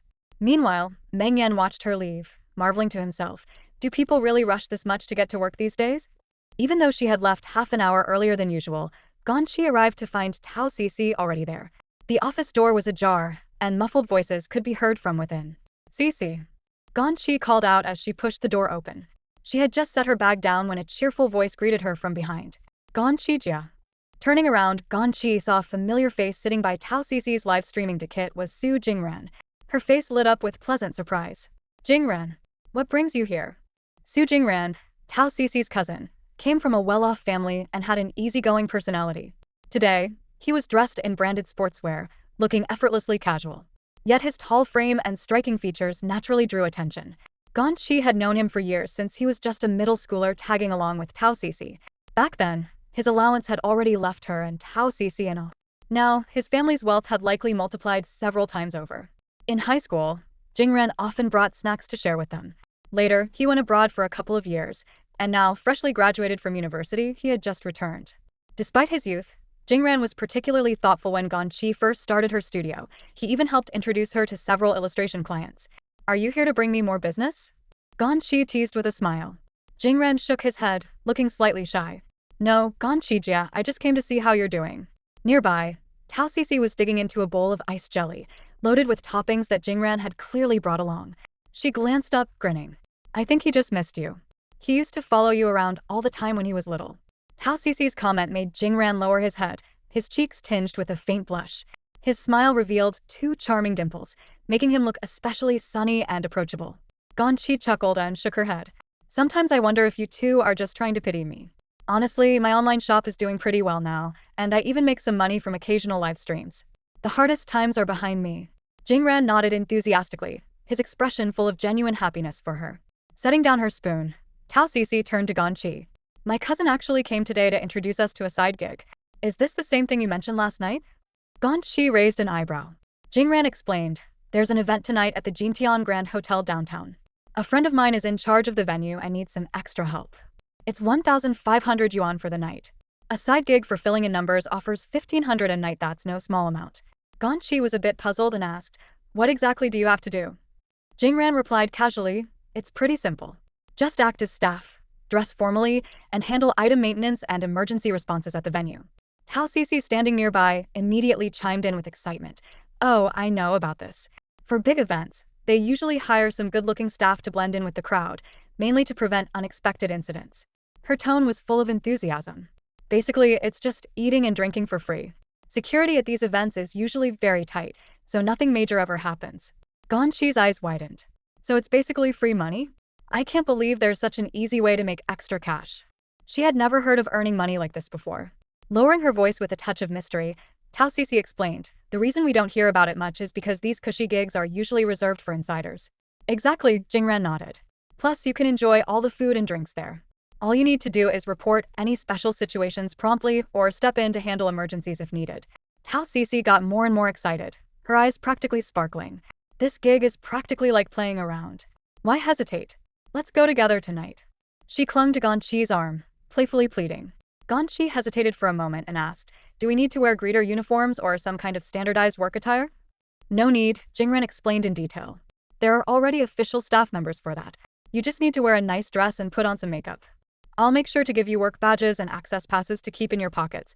Tao Cici suddenly had a look of realization. Ganyi, don't you get it? Jingran is pulling some strings for us and handing us free money. Her eyes lit up as she added, I've never been to such a fancy place before. No matter what, I'm going tonight to see what it's like.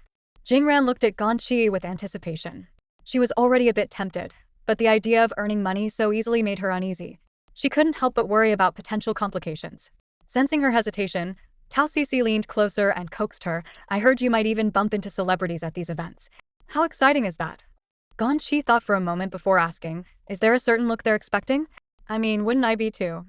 She knew that at high-end, glamorous events like this, even stand-ins were probably chosen for their looks. Self-consciously, she added, with my plain looks, wouldn't I just embarrass you? Jingran immediately corrected her, his tone firm. Sis, stop saying you're plain. You're actually prettier than a lot of girls, it's just that you don't usually dress up. Some women look great on stage, but without makeup, they might not even compare to you. Listen to him. Your cousin really knows how to talk.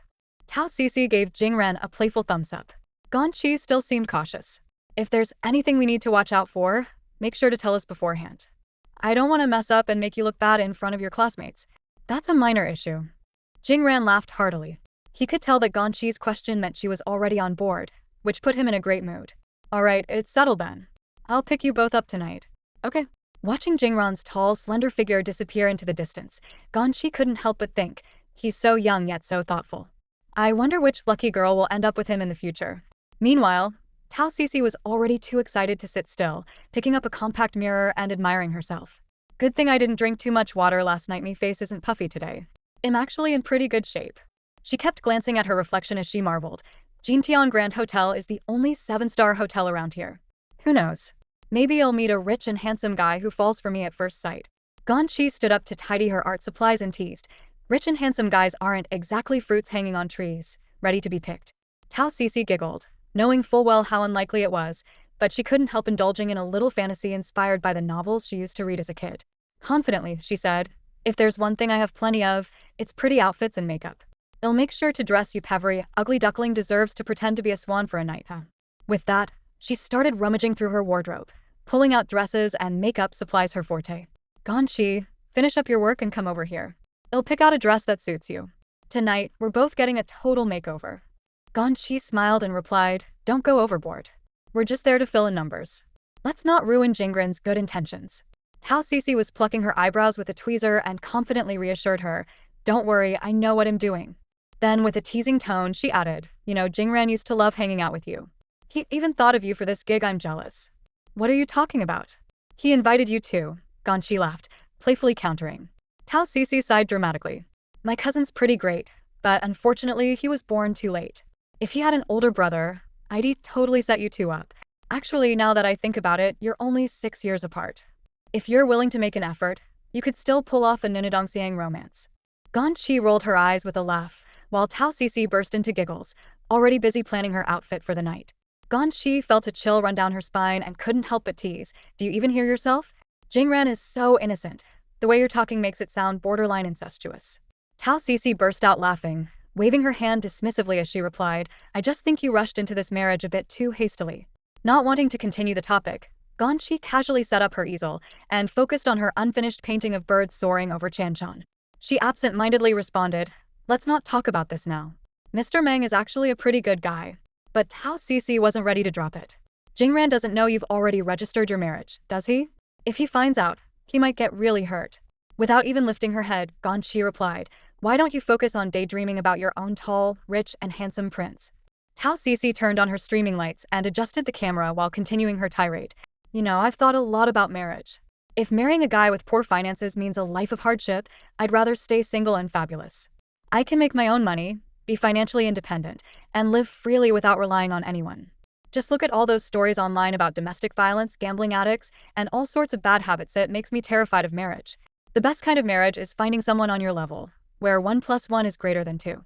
And let's be real, even rich families these days aren't foolish.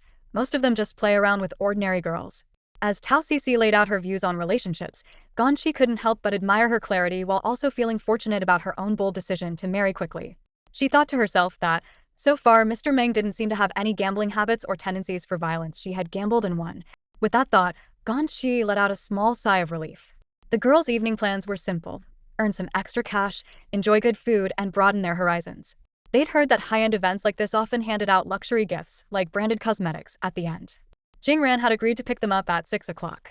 While live streaming, Tao Cece casually gave herself a trendy Korean-style, effortless chic makeup look, the long eyeliner adding a touch of allure. She glanced at Ganyi, who was still engrossed in her painting, and urged, are you done yet? Come over here so I can do your makeup. Almost done, Ganyi replied unhurriedly. Tao Cece grumbled, you said that 2 hours ago. Just leave the rest for tomorrow. With that, she got up and dragged Ganyi to the vanity. Seeing Tao Cece's long lashes and tiny rhinestones under her eyes, Ganyi looked a little alarmed. Don't make me look so over the top. I'm a married woman now, she protested. Tao Cece chuckled reassuringly. All right, trust me, know what suits you. She skillfully picked up a makeup brush and gave Ganyi a soft, delicate look that was all the Rajia fresh and innocent girl next door style. The makeup was light yet radiant, exuding a gentle and endearing charm. The two girls spent nearly 2 hours on makeup and another 40 minutes picking out outfits. Ganyi eventually settled on a light-colored dress. Standing in front of the mirror, she looked like a pure and elegant princess, her entire presence glowing with a soft brilliance. Tao Cece, pleased with her work, remarked, look at you. Your shoulder and neck lines are so stunning, this style suits you perfectly. Ganyi stared at her reflection in disbelief, amazed that the graceful, ethereal beauty in the mirror was actually her. She had never put this much effort into her appearance before. By the time they checked the clock, it was already 5:30. Ganyi suddenly remembered that she needed to let Mr. Meng know. Since the event would end late, he'd have to handle dinner on his own. She quickly called Meng Yan's phone. Tao Cici teased from the side, only a few days into marriage and you're already this lovey-dovey? Ganyi replied seriously, it's only polite to let him know. The phone connected quickly faster than usual, as Meng Yan had just finished a meeting and retrieved his phone from his secretary. Mr. Meng will be home late tonight because of an event. If you get off work early, you'll have to sort out dinner yourself, Ganyi said apologetically. Meng Yan, as concise as ever, replied, all right. After a brief hesitation, Ganyi added, also, if it's convenient, could you pick up my pink electric scooter from the shop? I might not have time in the next couple of days. There was a pause on the other end before Meng Yan's deep voice came through. Not convenient. I'll also be working late tonight. Ganyi felt a little disappointed. What a coincidence, they were both working overtime. All right, I'll pick it up tomorrow or the day after, she said before hanging up, mentally rearranging her schedule. Tao Cici quipped, you bought a pink scooter? Ganyi nodded. Yep. Tao Cici teased, when did you start going all girly? So full of youthful vibes. Ganyi sighed, it wasn't my first choice. The white one was out of stock. Tao Cici smirked, your husband's working late again? He seems pretty busy. Ganyi let out a small sigh. Yeah, he's never left work on time. Honestly, Mr. Meng works really hard. At precisely 6 in the evening, Jingran arrived punctually at Ganyi's apartment building in a sleek black Mercedes to pick up the two sisters. The car's headlights flickered briefly in the twilight before it smoothly parked by the curb. As he stepped out of the car and looked up, he saw Ganyi descending the stairs gracefully. She was dressed in a light blue gown, the hem swaying gently with her steps. Her face was adorned with a subtle, fresh makeup look not overly elaborate, yet it brought out a radiant charm that made her all the more captivating.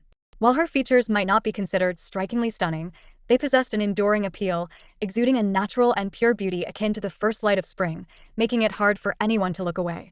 Jingran found himself momentarily stunned, his gaze fixed on her. Well, how's my makeup skills? Pretty impressive, right? Almost like plastic surgery. Tao Cici boasted proudly from the side, crossing her arms with a smug expression. Jingran chuckled faintly, though a soft blush crept up his ears. He quickly replied, Ganyi already looks beautiful. You just added a little extra flair. No sooner had he finished speaking than he felt a sharp tug on his ear. Tao Cici had leapt up to pinch him. Oh, don't think your family's money will stop me from teaching you a lesson. Would it kill you to compliment me for once? She said, pretending to be angry as she glared at him. Jingran rubbed his ear and gave a helpless laugh. Sis, you're not a kid anymore. Can we stop with the roughhousing? If you keep this up, I might just withhold your paycheck. Clad in a perfectly tailored dark suit, Jingran exuded a mature and composed demeanor. Yet, in front of Ganyi, a hint of bashfulness lingered in his expression. All right, that's enough fooling around, Ganyi interjected with a gentle laugh, stepping in to diffuse the situation as she adjusted the hem of her dress. The gown's slightly lower neckline left her feeling a little self-conscious, prompting her to repeatedly check for any unintended exposure. Noticing this, Tao Cici couldn't help but laugh. Relax. This dress is from a high-end brand. It's designed to stay perfectly in place where it should. She playfully patted Ganyi on the shoulder, her tone teasing. From the driver's seat, Jingran caught a glimpse of Ganyi's profile in the rearview mirror and couldn't resist complimenting her. Ganyi, you look even better than a movie star. Eyes on the road. Don't get distracted. Tao Cici immediately scolded, her tone half serious. You're way too smooth for someone your age. Your words are practically dripping with honey. The atmosphere in the car was lighthearted and cheerful. Suddenly, Tao Cici shifted the topic, her excitement palpable. I heard that the fruit at this event is all flown in. The desserts are made by world-class chefs, and there's lobster. Everything is top-notch. She spoke with such enthusiasm that even Ganyi started feeling a little hungry. If it's really that good, do you think they'll let us pack some togo? Tao Cici asked Jingran mischievously, a grin spreading across her face. Jingran looked slightly awkward, clearing his throat. Probably not. Sis, if you find something you really like, let me know, and I'll have a friend order more for you later. Packing leftovers at an event like this would be way too embarrassing. Bursting into laughter, Tao Cici teased, I'm just messing with you. You think I'd actually do something that tacky? The Mercedes cruised steadily for about half an hour before finally pulling up in front of the Jintian Grand Hotel, one of the most luxurious establishments in the city, often referred to as a 7-star hotel. Jingran handed over pre-prepared passes to the two women, saying, if anyone asks, just say you're part of the internal team overseeing the event. Ganyi and Tao Cici nodded, carefully stepping out of the car in their high heels and following Jingran into the hotel. The grand entrance was imposing, adorned with lavish decor, and overhead hung a massive marble sculpture of a dragon. The atmosphere exuded a blend of opulence and classical elegance with a touch of Western sophistication. Ganyi glanced up at the dragon sculpture and couldn't help but marvel, this place is incredible. After successfully escorting them into the event, Jingran apologized, feel free to enjoy yourselves. I need to take care of some business. Good luck. Ganyi playfully winked at him. Go on, go on. Jingran's ears turned red again as he lowered his head and quickly walked away. Tao Cici, ever sharp-eyed, immediately spotted the food area. She leaned close to Ganyi and whispered, over there. Although her family was well off, she didn't often attend such exclusive events. Drawing on her extensive free food experience, she adeptly led Ganyi in a casual stroll toward the buffet. Inside the venue, small groups of elegantly dressed men and women mingled, chatting and clinking glasses. The women wore glamorous gowns, while the men were uniformly dressed in impeccably tailored suits. The luxurious scene resembled something out of a high society drama. Ganyi and Tao Cici reached the buffet area and began sampling the delicacies with refined poise. Tao Cici took a bite of a pastry and couldn't help but exclaim, "This is amazing. So sweet, but not overly so, with such a rich, fragrant aftertaste." Ganyi reminded her, "There are so many different options here. Some might be even better, you should save room to try everything." The two enjoyed the food while chatting in hushed tones. Tao Cici grabbed 2 glasses of wine from a passing waiter and handed one to Ganyi. "Everyone here, except for us, must have some serious connections." "I figured as much," Ganyi replied, taking a small sip of the wine. Lowering her voice conspiratorially, Tao Cici added, "Jingran mentioned that the young heir of the richest family might show up tonight." "Really?" Ganyi's eyes lit up with curiosity. After all, she had never seen an actual heir to a fortune in real life. Tao Cici shot her a glance and teased, "You're married. No chance for you now, unlike me." Laughing, Ganyi gave her a light nudge. "Can I just look?" As a modern woman, enjoying good food and admiring handsome men is one of life's greatest pleasures. Despite her playful words, Ganyi knew deep down that heirs to immense wealth were worlds apart from someone like her. For tonight, simply indulging in delicious food, soaking in the atmosphere, and earning an extra 1,500 yuan was already more than enough of a happy surprise. Ganyi gently picked up a piece of dessert resembling pea cake, placed it into her mouth, and let the delicate sweetness melt on her tongue. She couldn't help but squint her eyes in delight and exclaim, "This is delicious too." Then, she discreetly glanced around the room, noticing the gazes of others at the venue. Leaning in close to Tao Cici, she whispered, "Cici, we can't just stand in one spot the whole time. They'll figure out we're only here for the food." "You're right." Tao Cici nodded quickly. The two of them casually pretended to chat and strolled unhurriedly toward the opposite side of the hall. As they turned, their eyes were suddenly greeted by an extravagant display of seafood. The dazzling arrangement left them both gasping in unison. However, they quickly realized that indulging in seafood at an event like this might be impractical. Getting their hands dirty would ruin their image. With a hint of regret, Ganyi turned toward the fruit section. Her gaze landed on a platter of plump cherries. "Imported from France," she murmured in admiration, picking up a few. "By the way, what's the surname of the richest family here?" Ganyi asked casually, as if discussing the weather. Tao Cici, still chewing, mumbled through her mouthful. "You don't know that? Their family has been on the rich list for years." Meng. Ganyi repeated softly, lost in thought. Suddenly, Tao Cici nudged her with an elbow, lowering her voice as a mischievous glint appeared in her eyes. "Hey, isn't the guy you had a flash marriage with also named Meng?" Ganyi froze for a moment before nodding in acknowledgement. "Could there be some family connection?" Tao Cici asked, her eyes sparkling with gossipy curiosity. Ganyi nearly choked on the fruit she was eating. She quickly waved her hand dismissively. "Your imagination is running wild. There are tons of people with the surname Meng. If he were related to the richest family, would he be going to a regular cafe for blind dates?" Unconvinced, Tao Cici pouted. "You never know.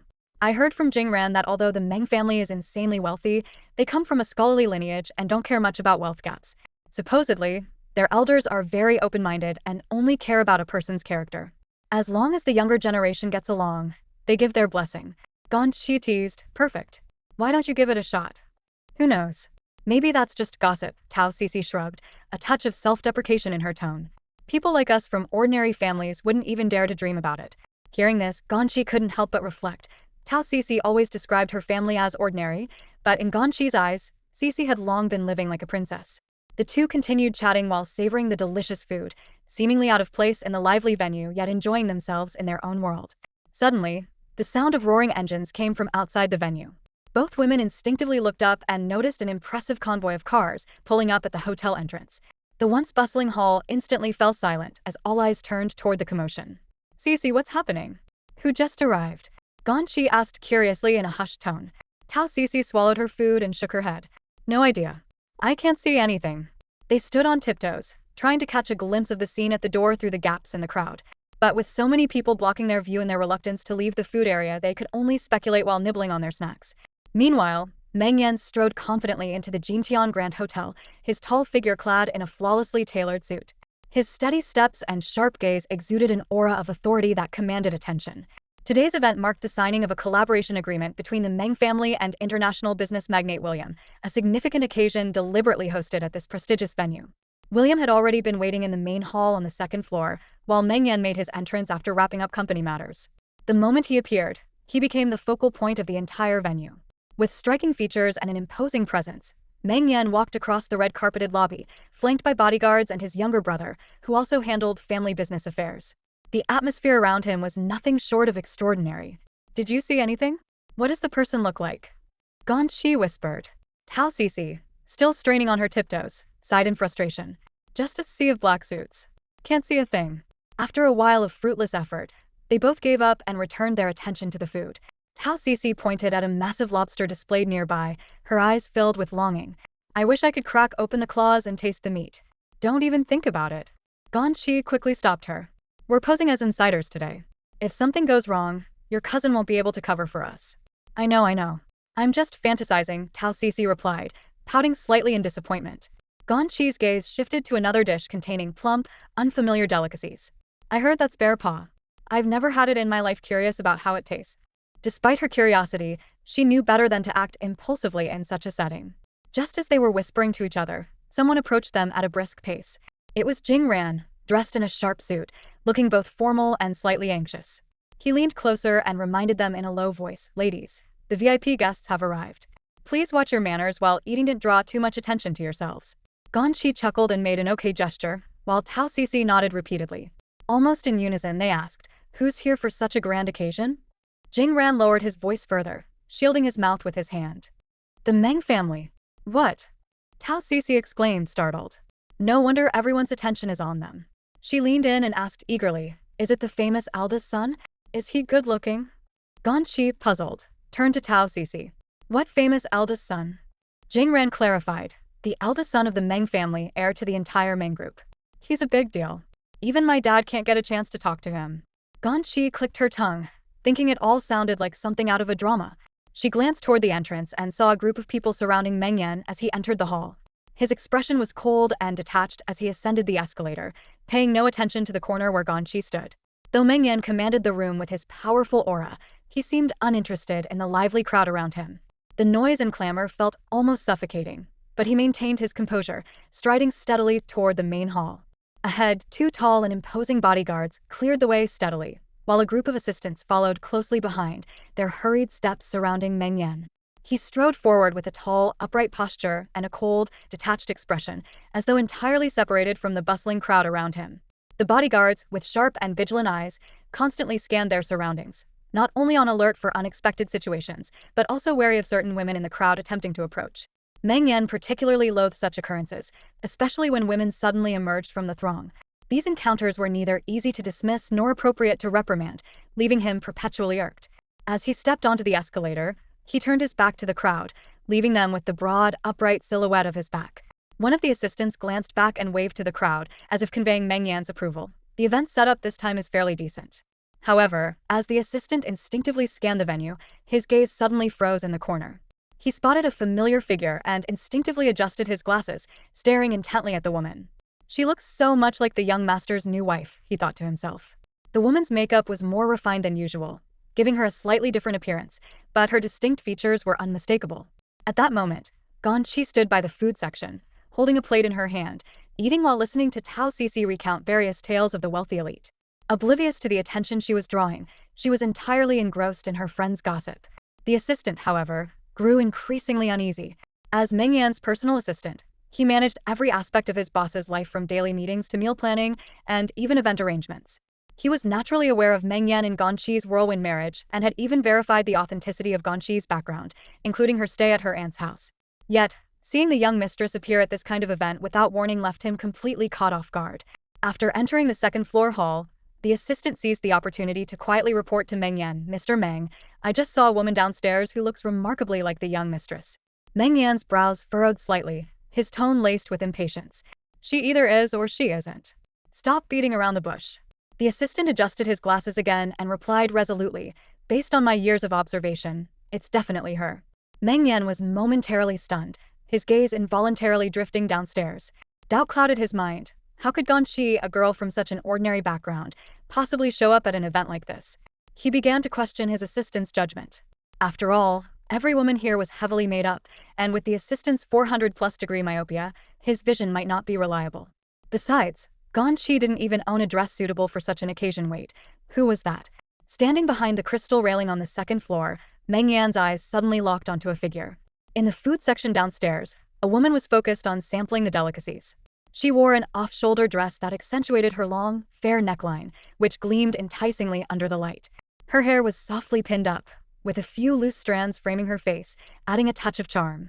Though her makeup was subtle, it highlighted her features to perfection, exuding a blend of purity and radiance. It was unmistakably Ganyi. For a moment, Meng Yan felt a mix of shock and anger. She had claimed to be busy with work, toiling hard to earn a living. Yet here she was, attending an event like this, seemingly fishing for a wealthy suitor. His hand tightened around the railing, his knuckles turning slightly white. His tone turned icy as he instructed his assistant, "Keep an eye on her. Note down everyone she interacts with." The good mood Meng Yan had brought to the event, intending to discuss business deals, vanished entirely. His impression of Ganyi plummeted. She had professed during their matchmaking meeting that she only wanted to find an ordinary man to build a future with through mutual hard work. But now, it seemed those words were nothing but excuses. She appeared simple and pragmatic on the surface, but deep down, she was just another woman looking to climb the social ladder. Meanwhile, over in the food section, Ganyi suddenly shivered, goosebumps rising on her arms. She looked around in confusion and muttered to herself, "What's going on? Is someone talking bad about me behind my back?" Nearby, Ran set down his glass and stood up to leave. "Sis, I need to head upstairs. You two take your time." Ganyi nodded, watching him go. Tao Cici waved him off casually, "Go ahead, go ahead." Then she turned back to find Ganyi rubbing her arms and asked curiously, "What's wrong?" "Nothing," Ganyi replied with a light laugh. "I just suddenly felt a bit cold." She glanced around again. The building's central heating was on, yet she felt as though a chill had swept over her. Tao Cici teased playfully, "I bet it's that icy aura from the Meng family's cold-faced young master reaching you." Ganyi raised an eyebrow. "The cold-faced young master?" "Yeah, haven't you heard? The Meng family's eldest son is known for never smiling and speaking little. No matter the occasion, he always seems out of place, especially in settings with lots of women." Tao Cici lowered her voice, as if sharing a secret. "But hey, at least he's got a clean reputation." Ganyi was momentarily stunned, then broke into laughter. "You make him sound like a character straight out of a novel. Does someone like that really exist?" Tao Cici felt a bit guilty, as most of what she knew about the eldest son of the Meng family was based on hearsay. She shrugged and said, "Although I've never met him, since everyone says so, it's probably true more or less." Ganyi furrowed her brows slightly, giving it some thought before responding. For someone rich like that, if he's even slightly handsome, he's bound to attract a lot of girls. But who knows? Anyway, he's still single. She raised her glass of juice, took a small sip and added with a hint of speculation in her tone, "Logically speaking, the wealthier the family, like the Mengs, the more likely the parents would have already arranged a match for their heir, someone from a family of equal status. Especially with a business empire as vast as the Mengs, they'd have very strict requirements for their successor. I just can't figure out what's going through rich people's minds. By the way, what's the name of the eldest Meng son again?" Ganyi asked. Tao Cici lowered her head, trying to recall, and a name that Ran had mentioned before flashed in her mind. "Oh, Meng Tingshuan," she said with a hint of pride. "That's a pretty nice name." Ganyi casually agreed while her gaze instinctively drifted toward the large clock hanging in the hall. It looked like there was still plenty of time left for the event. Suddenly, Tao Cici nudged her shoulder lightly and whispered, "What's the name of your flash marriage husband again?" With a helpless sigh, Ganyi patiently replied, "Meng Yan." She had mentioned it several times, but Cici never seemed to remember. Tao Cici's eyes lit up, and she perked up with excitement. "Didn't you say last time that his office is near Xingho Tower? That's the headquarters of the Meng Corporation." "Hey, Do you think he might be related to the family of the richest man? Ganyi couldn't help but laugh, shaking her head. Of course not. He's just an ordinary office worker. Stop overthinking it. She paused briefly before adding, besides, he just bought a Dongfeng business van, and it cost barely over 100,000 yuan. Does that sound like something a wealthy person would do? Tao Cici pouted, unconvinced. But that's just too much of a coincidence. They're both Mengs. Ganyi explained with exasperation, there are tons of people with the surname Meng. What's so special about that? Anyway, I think it's great. We're just starting out as a small family, and we already have a car. I'm more than satisfied. Her tone carried a sense of contentment. I've never daydreamed about getting rich overnight. Money needs to be earned little by little, and our quality of life will improve step by step. That's what feels secure. Seeing her so content with her life, Tao Cici couldn't help but remind her, but you should encourage him to work harder, build a good relationship with his company's boss, and get promoted sooner. That's the way to climb the social ladder. Ganyi didn't feel like arguing. She took a bite of her dessert and replied nonchalantly, my goal is to live a stress-free life where I don't have to worry about basic needs. Once I've got food, clothing, and shelter all sorted, I want to focus on what I enjoy, like grabbing my sketchbook and paints, traveling to scenic spots, and painting.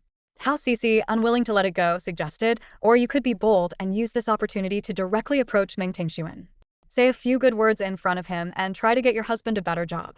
Without even thinking, Ganyi shook her head firmly. No way. I wouldn't dare. I don't understand a thing about their line of work. Besides, didn't you say that Mr. Meng doesn't like strangers, especially women, getting close to him? What if I go over there and get taken down by his tall, burly bodyguards? The two of them joked as they continued enjoying the desserts at the buffet, completely unaware that a certain pair of eyes had been quietly observing their every move. Ganyi, still laughing, teased back. Well, I'm married now, so no opportunities left for me. Why don't you give it a shot? Try to orchestrate an encounter with the richest man. Who knows, you might end up marrying into wealth. Just don't forget about me when that happens. Tao Cici stuck out her tongue and waved her hand dismissively. I don't stand a chance. Though she often daydreamed, she was self-aware enough to know her limits. Let's be real. Even if Jingren's family's wealth multiplied several times over, they'd still be nothing compared to the Mengs. It's like a drop in the ocean. Tao Cici lowered her voice and leaned closer to Ganyi with a mysterious expression. Let me tell you a secret. I heard the elders of the Meng family are trying to match their eldest son with the Lian family for a marriage alliance, but every time, Meng Tingshuan shuts it down. Why? Ganyi's interest was immediately piqued, and the two quickly slipped into gossip mode. Who knows? Tao Cici shrugged, her eyes sparkling with excitement. The eldest daughter of the Lian family is said to be the most beautiful woman in town. Her looks could rival those of top-tier actresses. Ganyi couldn't help but imagine a cliché TV drama plot. Suddenly lowering her voice, she tentatively asked, Could it be that this eldest son's preferences don't lean toward women? The two exchanged a look, as if they had just uncovered an earth-shattering secret, their eyes brimming with gossip-fueled glee. Could be. Tao Cici whispered, using her wine glass to shield her face. Word is, he's always accompanied by a very delicate-looking assistant. Who knows, maybe there's something going on between them. Ganyi nodded repeatedly, as if she had been convinced. Makes sense. A man this successful and wealthy, avoiding women like the plague, it's definitely suspicious. The more they talked, the more engrossed they became, as if they had solved a grand mystery. Their faces lit up with conspiratorial expressions, all of which were captured in high definition by the surveillance cameras. Meanwhile, the male assistant monitoring the cameras stared at the screen, silently wondering, do women really talk this much when they're together? What on earth are they discussing to look so thrilled, like they've discovered a new continent? But his attention soon shifted to another realization. These two women hadn't stopped talking or eating since the surveillance began. As the evening wore on and the clock approached 10 p.m., Ganyi and Tao Cici continued their leisurely eating and chatting. Occasionally, they strolled around the hall, admiring the world-famous paintings on the walls. Eventually, they reached their limit, their stomachs too full to hold another bite. Abandoning any pretense of ladylike composure, they leaned back in their chairs, sighing in contentment. Just then Jingran came down the stairs. Noticing the two women looking a bit worn out, he immediately said considerately, the contract signing ceremony upstairs is finished. The event is wrapping up. That quick? Ganyi was a little surprised but then laughed and remarked, this has got to be the easiest paycheck I've ever earned, just chatting and eating, and we're done. She turned to Jingran and asked, should we stick around and help clean up after the event? Jingran flashed a bright, sunny smile and replied cheerfully, that's the logistics team's job. No need for us to worry about it. Tao Cici chimed in with a hearty laugh, we're really riding on your coattails here, little brother. Make sure to bring us more gigs like this in the future. Jingran's face flushed slightly at her comment. With a hint of helplessness he replied, "Sis, you don't even need the money. You're just here for the fun." Tao Cece burst into laughter, giving Jing Ran a playful pat on the shoulder. With a teasing glint in her eye, she said, "I knew Idia just wanted an excuse to give your sister Ganyi some extra cash." That remark hit a little too close to home. Jing Ran's face turned an even deeper shade of red, as if his secret had been exposed. He lowered his head, shyly scratching his hair in embarrassment. Ganyi immediately realized that this kind of event would typically drag on until late at night. If it wrapped up before 11 p.m., that would already be considered early. She understood that Jing Ran was using his connections to pass some freelance work her way. Since that was the case, she figured she might as well stay until the event ended, help tidy up and lend a hand. Otherwise, taking the money would feel a bit awkward. "There's really no need," Jing Ran quickly said, noticing her expression. "Sister Ganyi, all I want is for you to have a good time, eat well, and enjoy yourself. That's enough for me." "I told you, didn't I?" Tao Cece chimed in from the side, playfully tugging her cousin's arm. Such ulterior motives. At that moment, she felt compelled to remind her seemingly love-struck younger cousin, Jing Ran, "There's something about Sister Ganyi that she hasn't told you yet." "What is it?" Jing Ran's innocent gaze shifted to Ganyi, though he didn't dare hold eye contact for too long. Ganyi felt a wave of awkwardness wash over her. She had planned to find a quiet moment after the event to tell him, but now Cece had brought it up in front of everyone. Lowering her head to gather her thoughts, she finally spoke up. "Jing Ran, I'm married. I've already registered the marriage. One of these days, I'll have your brother-in-law invite you out for a meal." Boom Jingran's pupils contracted sharply, as though a bolt of lightning had struck him square on the head. His mind went completely blank, and the bustling noise of the event seemed to fade into an eerie silence. It took him a while to process Sister Ganyi wasn't joking. Sister Ganyi got married? His voice carried a trace of disbelief. Tao Cece added fuel to the fire with a teasing remark. "That's why you should stop saying such cheeky things." If her husband overheard, it could lead to misunderstandings. Ganyi cast her friend a helpless glance and softly explained, "Jing Ran is like a little brother to us. Stop scaring him." Knowing how pure-hearted Jing Ran was, she tried to reassure him, "Jing Ran, don't overthink it. Your sister is just joking around. Don't let her frighten you." Jing Ran stood frozen in front of Ganyi, unmoving. The innocent sparkle in his eyes seemed to dim significantly. His chest rose and fell slightly, and after a moment of silence, he asked in a low voice, "Sister Ganyi, how did you meet him? Was it because your aunt and uncle forced you into it?" Ganyi didn't want to discuss such personal matters in this setting, so she redirected the conversation. "Jing Ran, you should get back to work. We can talk about this later when there's time." Tao Cece patted her cousin on the shoulder and teased, "Look at how reluctant you look. I hope you'll have the same expression when I get married someday." Ganyi couldn't help but laugh. With a handsome young man like Jing Ran, there must be plenty of chances for romance. Don't follow in my and your sister's footsteps, waiting until we're older and ending up in such a passive situation. "Who's passive?" Cece retorted indignantly. "There are plenty of men who want to marry me. I'm just being sensible and refusing to settle." All right. Ganyi chuckled and shook her head. "You've got the confidence to back it up, I'll give you that."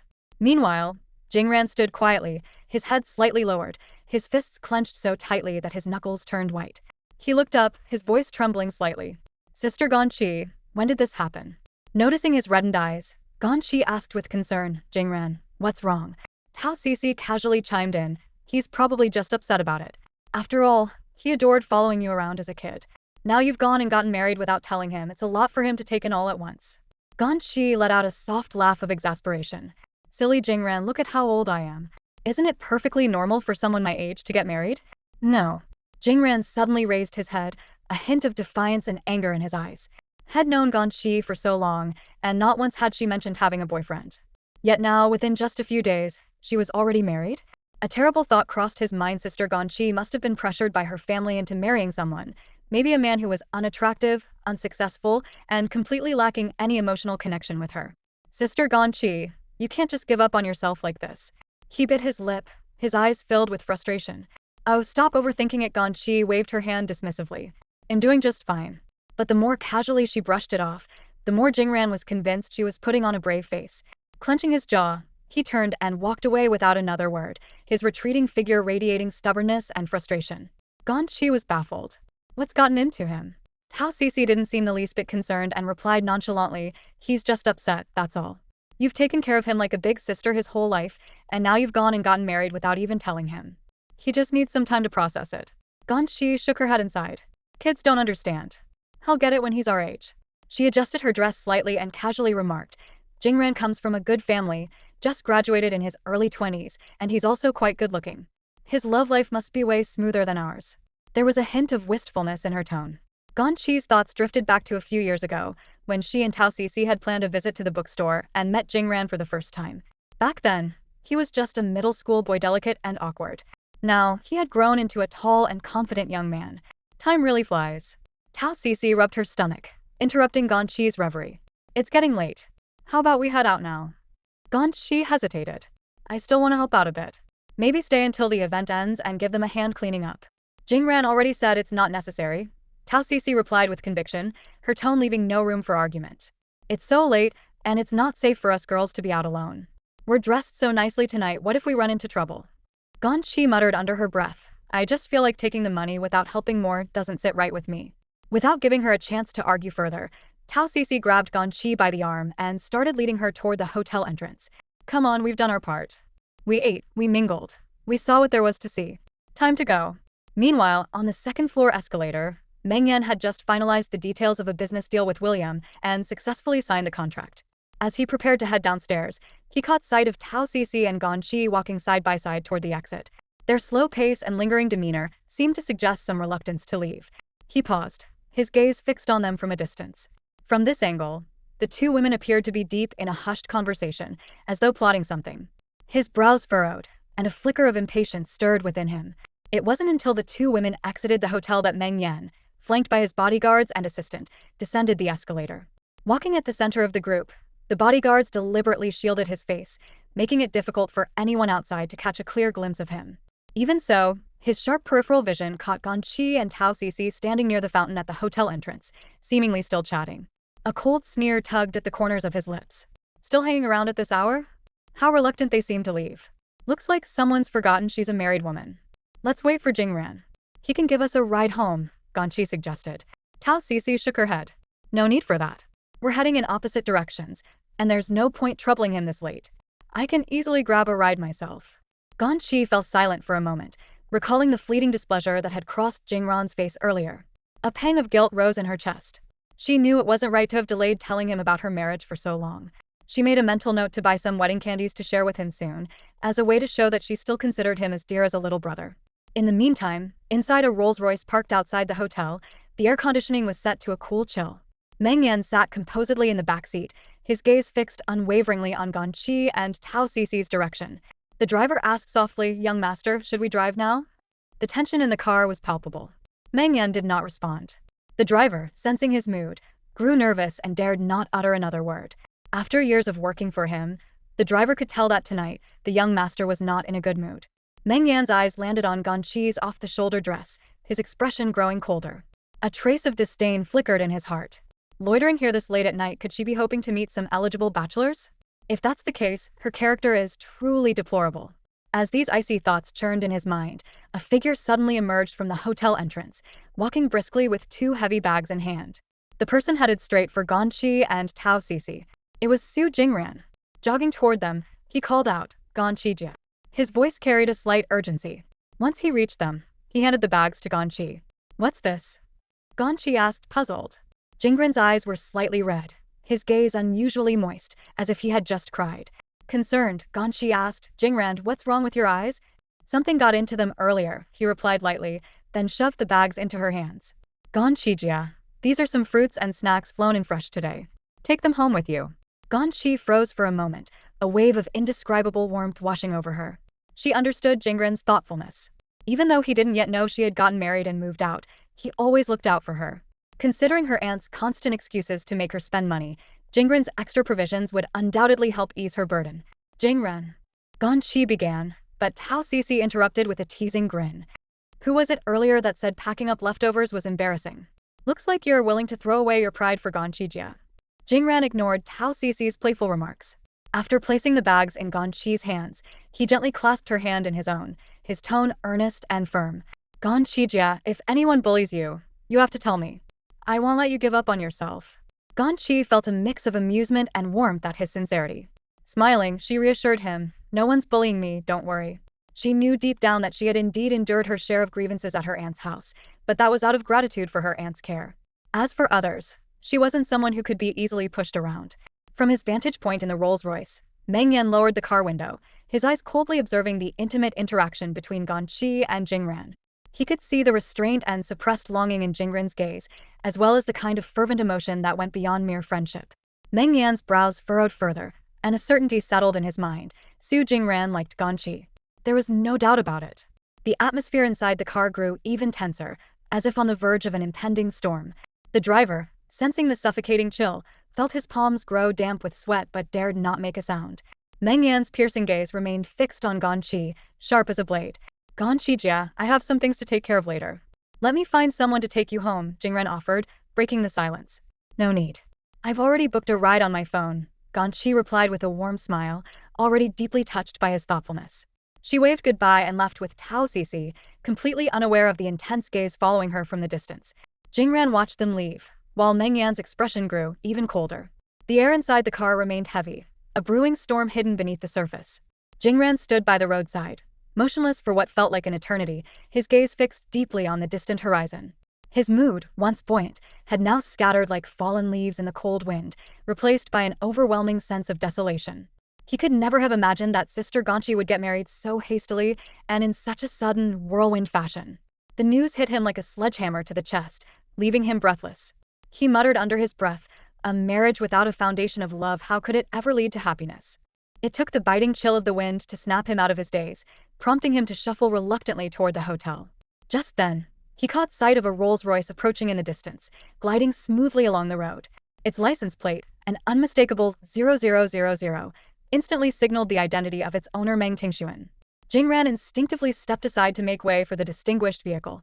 Yet, even as the car passed, his thoughts remained tethered to Sister Ganyi, silently hoping that she would make it home safely.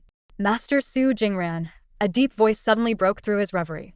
Startled, Jingran looked up to find the Rolls-Royce now stopped beside him, its window slowly lowering.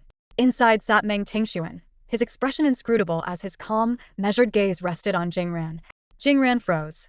As a young man who had only recently graduated, he had managed to secure a managerial position at the Jintian Hotel through his father's connections and his uncle's arrangements. He had barely made himself known, let alone crossed paths with someone as prominent as Meng Tingxuan. Yet here was the heir to a vast fortune, addressing him directly.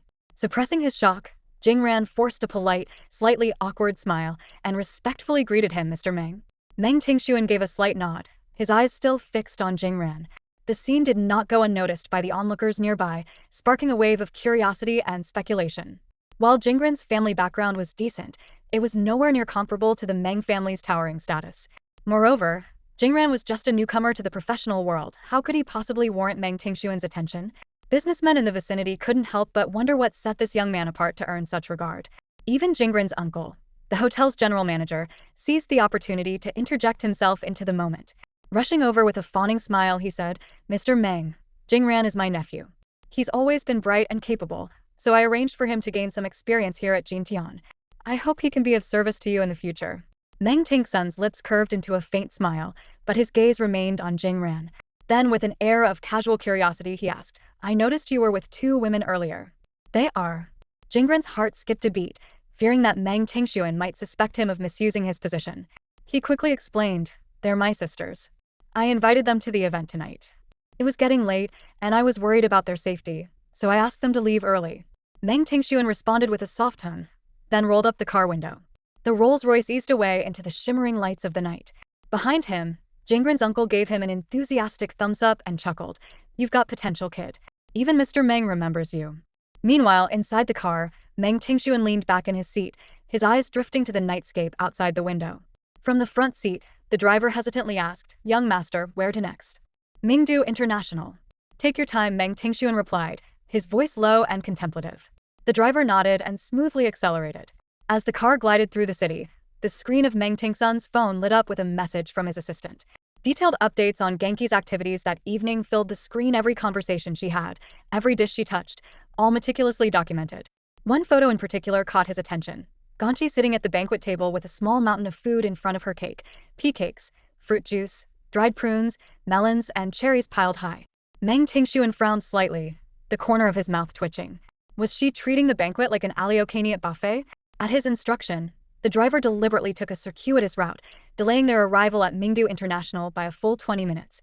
When they finally pulled up at the gated community, Meng Tingshuan loosened his tie and left his expensive suit jacket in the car. "Pick me up here tomorrow morning," he told the driver casually. The driver nodded. "Good night, young master." With a wave of his hand, Meng Tingshuan strode into the complex. As he passed the parking lot, he deliberately detoured to check on his Dongfeng car, eyeing its clunky front with a rare trace of amusement. Somehow, the oddly endearing vehicle made him appreciate the creativity of the novel's protagonist who had selected it as a prop.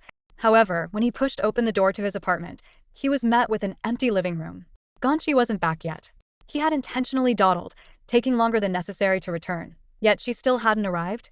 A flicker of displeasure crossed his face as his brows furrowed. Various scenarios flooded his mind. Had something happened to her on the way?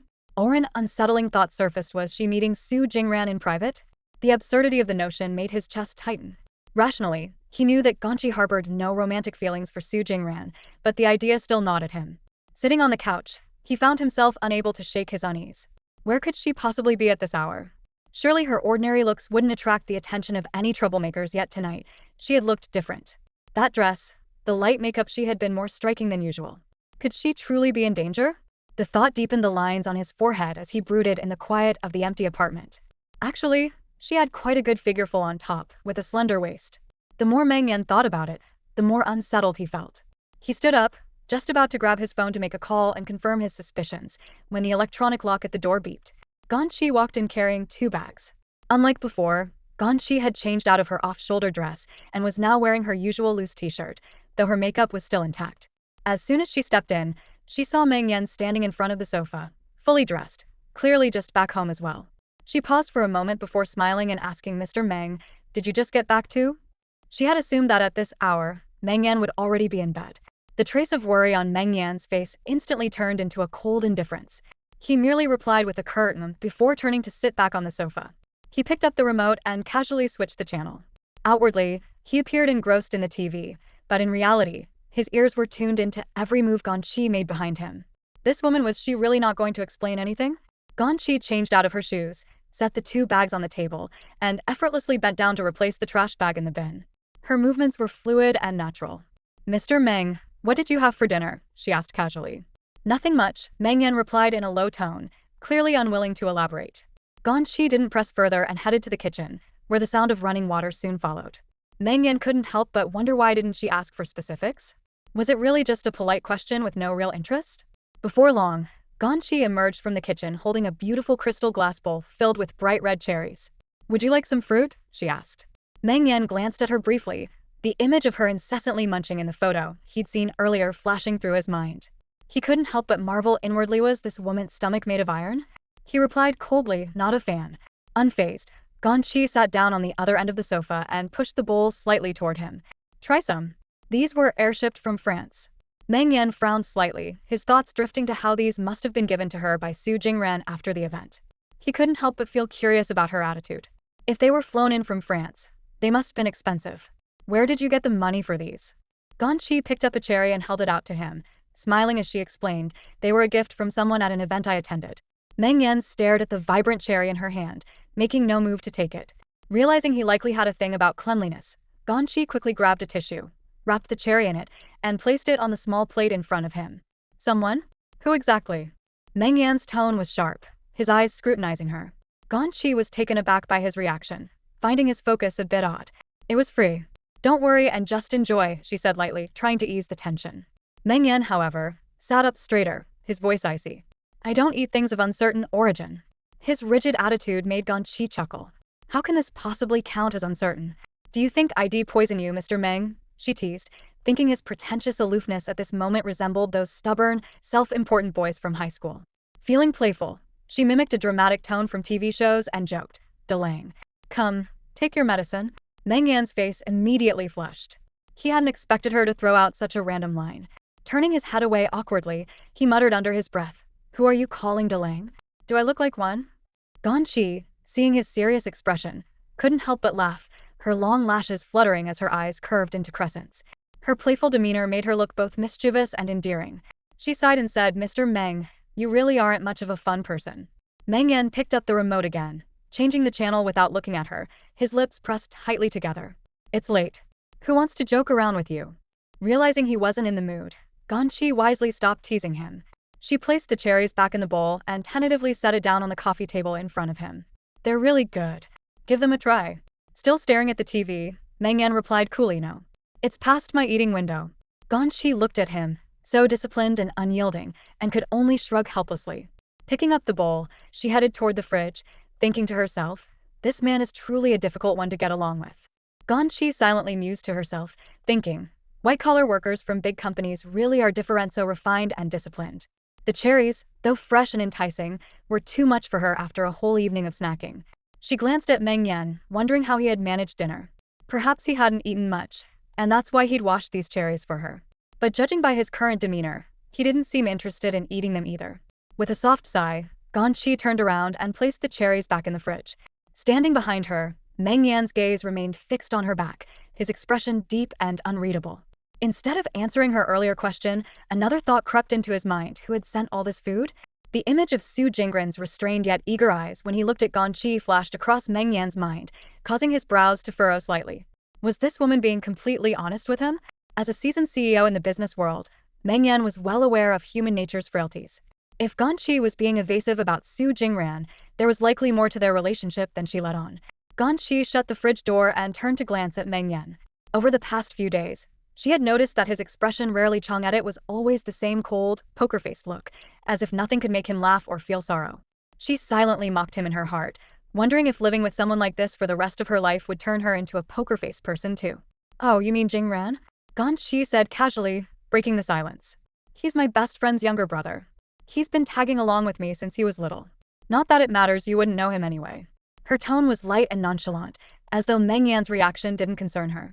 However, Meng Yan's gaze sharpened. He wasn't a fool.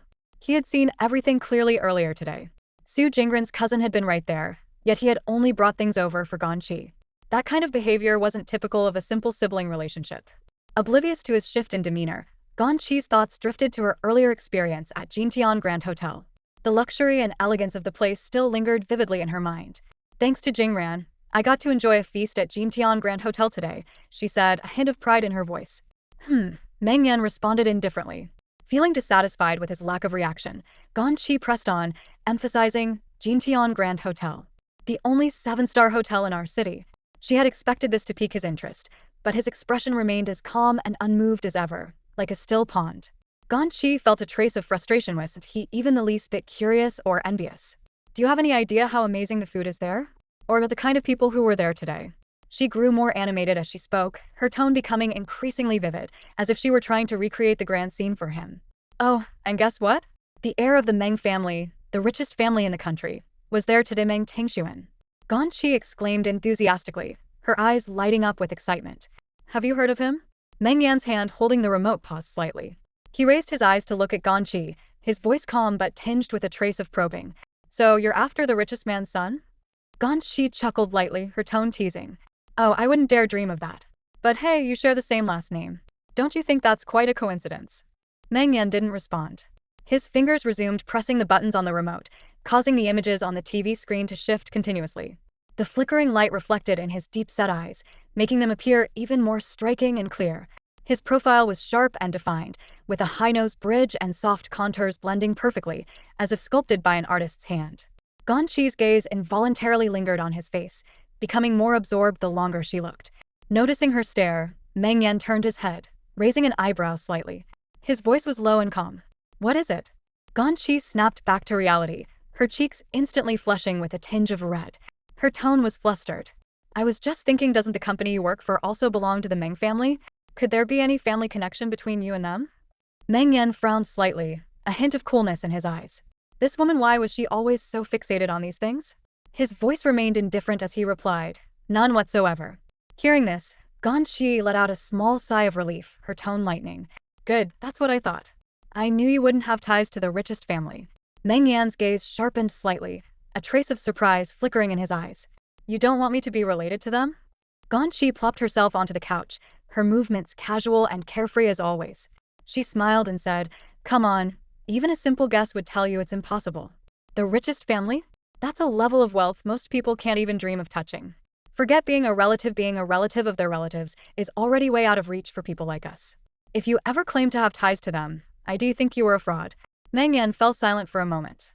His eyes returned to the television as he replied in an even tone, "Sounds like you don't understand the joys of being rich." Ganyi pursed her lips and said playfully, "Of course, I can't imagine the joys of being rich. But I do know their lives must come with a ton of stress. People like you eat well, sleep well, and we're content. Sure, the wealthy can spend money on luxuries, but they've got a lot to worry about too. A whole corporation depending on them, constant business battles, growth strategies, dealing with competitors, it's a lot. With all that stress, I bet they're in danger of losing all their hair." Hearing this, Meng Yan's shoulders shook slightly. Almost reflexively, he reached up and ran his fingers through his hair, ensuring it was still thick and intact. This woman, she really had a knack for saying things as though she were an expert on lives she'd never lived. Noticing his reaction, Ganyi continued, "Isn't that what they always show in TV dramas? Family feuds over inheritance, scheming and backstabbing, it's all so messy. Honestly, I think life at our level is much better. Relationships are simpler, and we don't have to worry about those over-the-top, dramatic scenarios." Meng Yan didn't respond, his gaze returning to the screen. Yet her words inadvertently brought thoughts of his parents, who were far away in Switzerland, and his irresponsible younger brothers. The family feuds and business struggles she described struck a chord, stirring a faint heaviness in his chest. Over the years, the family's burdens had somehow all landed on his shoulders, while his brothers lived carefree lives. He envied their freedom, yet there was nothing he could do about it. These thoughts left him with a mix of emotions he couldn't quite untangle. Meanwhile, Ganyi was still caught up in her own musings, her tone tinged with a hint of regret. "I was this close to seeing Meng Tingshuan today, but he was too far away, surrounded by a huge crowd. I couldn't make out much, just that he was wearing a black suit and looked kind of old-fashioned." Meng Yan gave a nonchalant as if to humor her. Ganyi, clearly still intrigued, lowered her voice conspiratorially.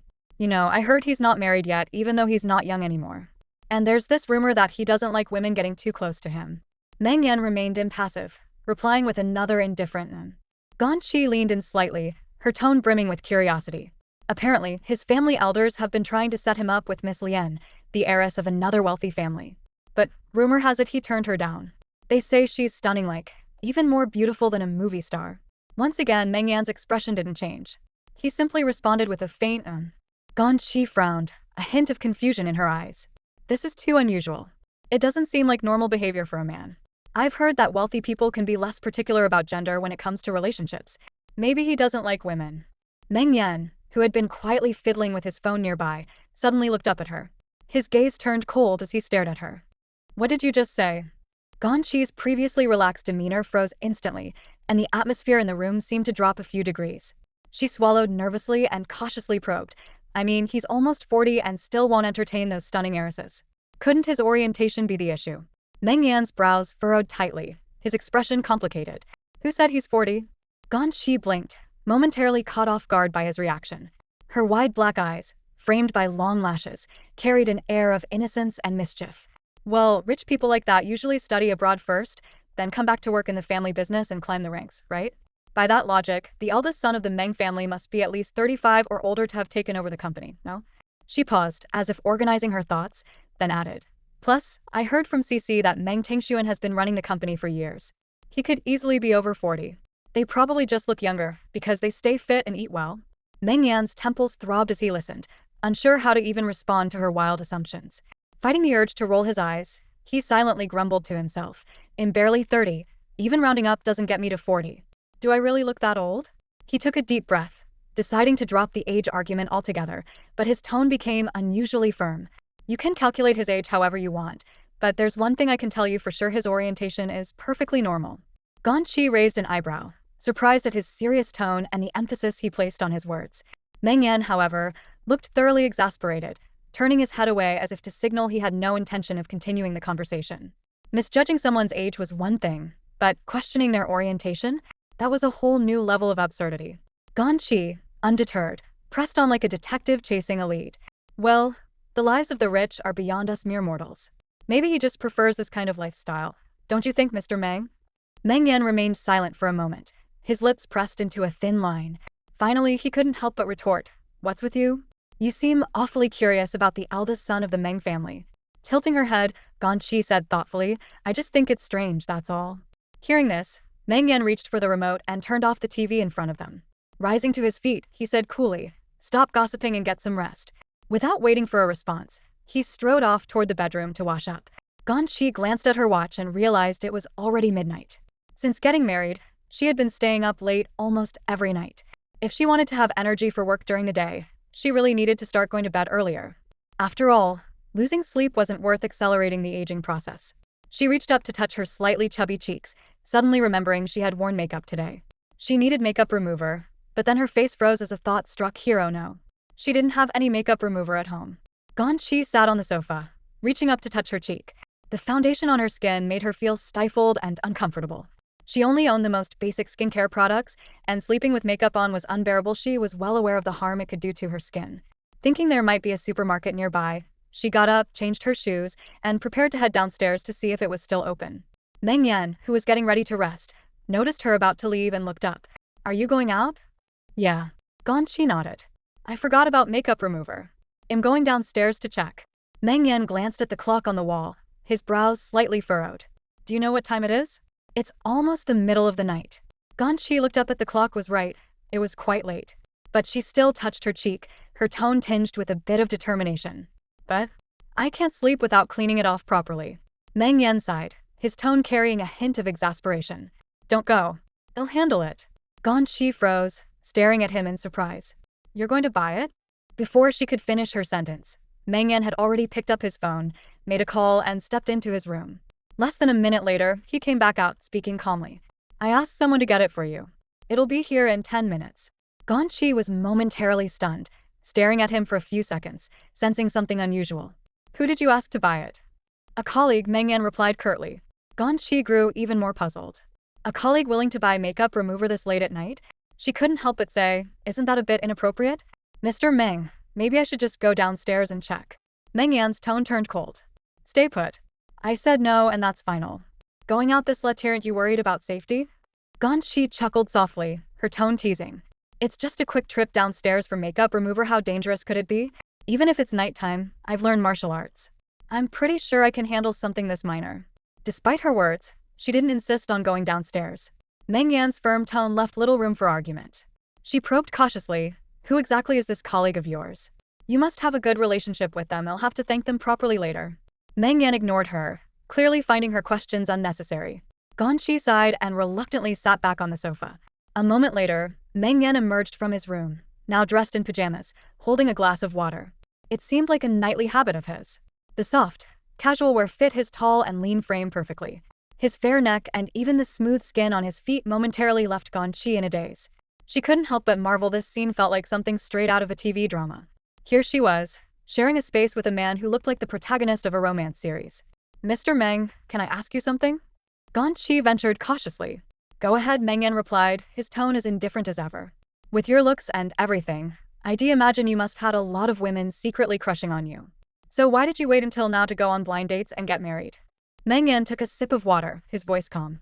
My family arranged a few introductions before, but I turned them down. When he mentioned his family, there was no trace of emotion on his face. It seemed his relationship with them wasn't particularly close. Ganyi's curiosity was piqued, and she couldn't help but start imagining what it would be like to meet his parents in the future. With Meng Yan's looks, his parents were probably very attractive too. Would they find her lacking in comparison? The thought gave her a slight headache, and her uncle and aunt's words echoed in her mind. After a moment of hesitation, she asked, By the way, Mr. Meng, if my family wants to meet you, would you have time? Meng Yan raised an eyebrow. Have you already told your aunt and uncle about us? Ganyi nodded.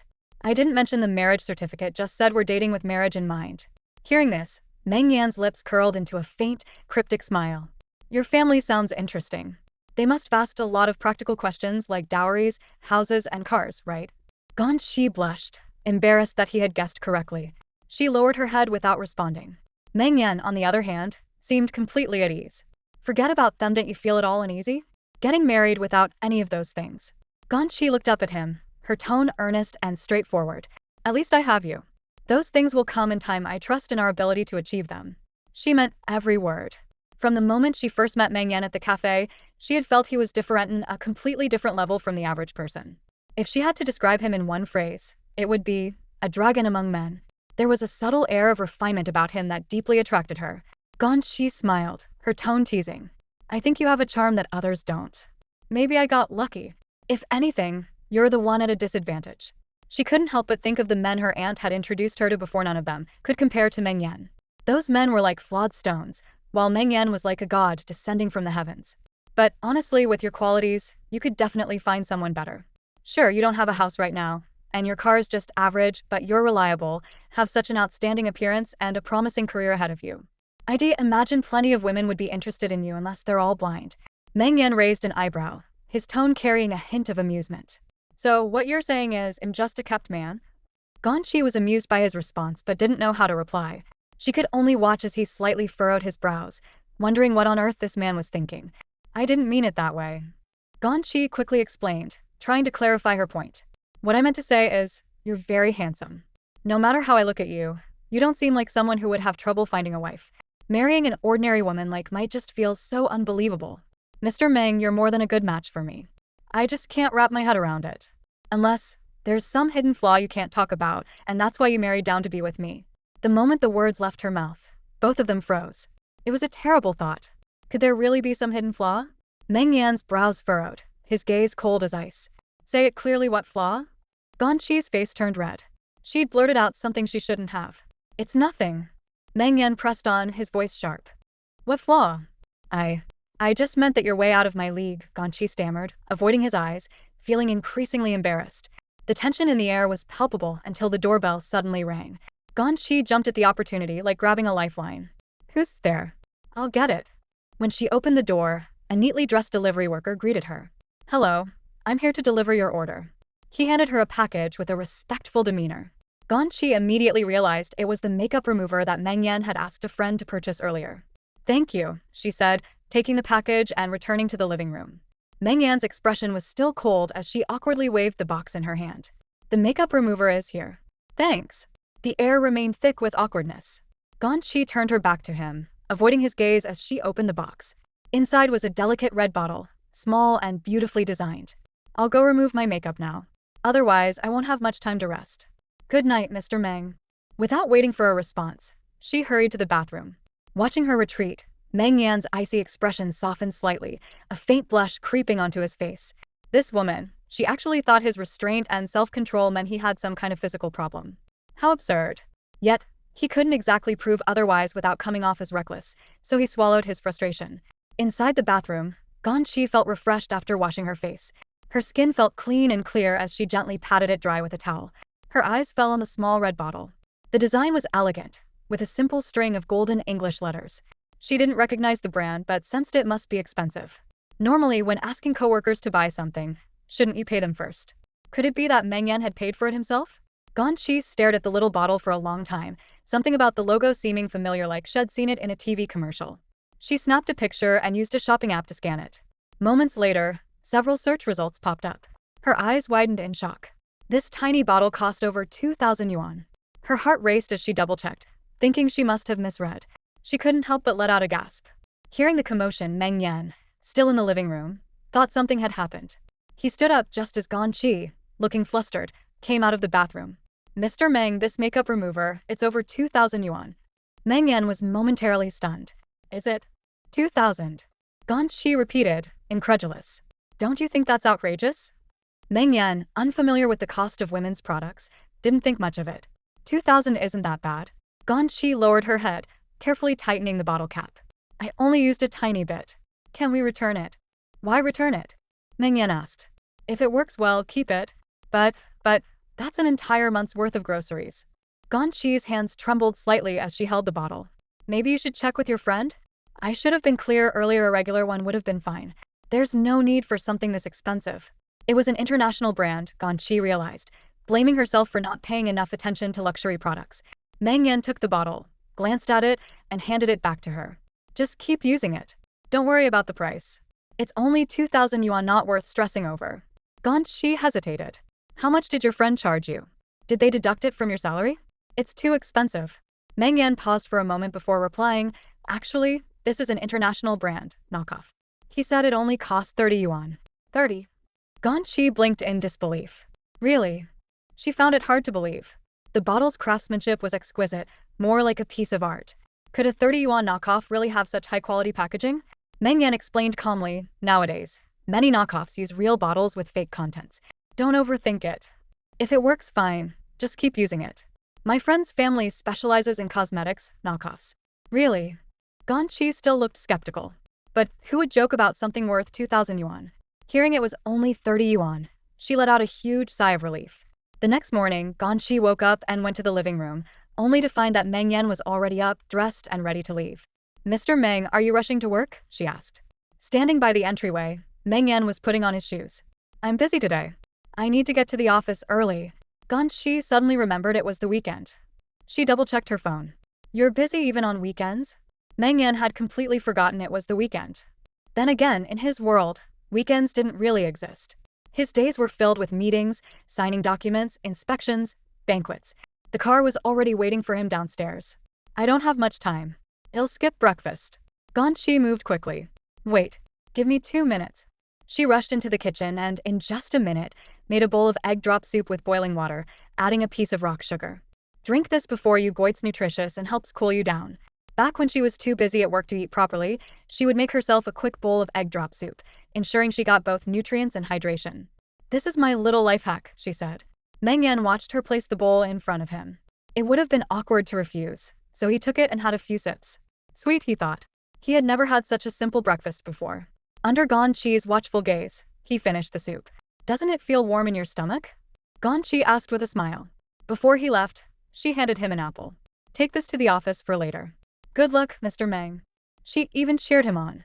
As Meng Yan walked downstairs, he glanced at the bright red apple in his hand.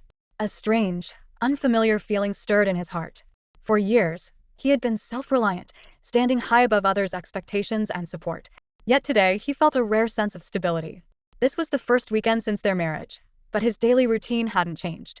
The Rolls-Royce was waiting at the spot where it had been parked last night. The tall, broad-shouldered driver opened the door for him. Meng Yan glanced at his watch. I'll take care of everything this morning. By the afternoon, I want to rest. Understood. Even though it was the weekend, Ganyi wasn't lounging at home. After a quick breakfast, she headed to her own workplace. It was another busy day, but the office was quieter than usual since she had the day off. Ganyi was the only one there.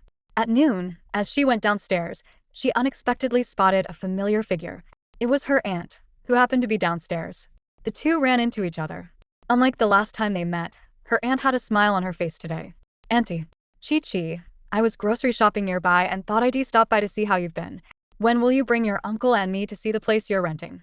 We can meet the young man and talk about the wedding plans. Ganyi felt a bit awkward. He's working today. Let me discuss it with him and figure out a specific time. You young people have no sense of planning. Don't keep delaying things. By the way, how's business lately? Noticing the unchanged smile on her aunt's face, Ganyi realized this wasn't a casual visit. Her aunt had likely come to borrow money. That expression was all too familiar to her. Every time her aunt smiled, her face would crease with countless wrinkles. Ganyi thought to herself, didn't I just give her some money a few days ago? How could she have spent it all so quickly? Her aunt kept smiling. Chi, the fridge at home broke down. You know how expensive appliances are these days. I want to get your uncle a new one, but I don't know much about it. Hearing this, Ganyi let out a quiet sigh in her heart. Here we go again. Even for a fridge, she thinks it's my responsibility to pay. Auntie, I'm starting a new family now. I'm not planning to move back. Uncle's pension and my brother-in-law's salary both go to you every month. Shouldn't that be enough to buy a fridge? There've been so many expenses lately, her aunt replied, her expression turning slightly awkward. She glanced up and down at Ganyi's outfit. You're looking quite well. Business must be going well this month. Not at all.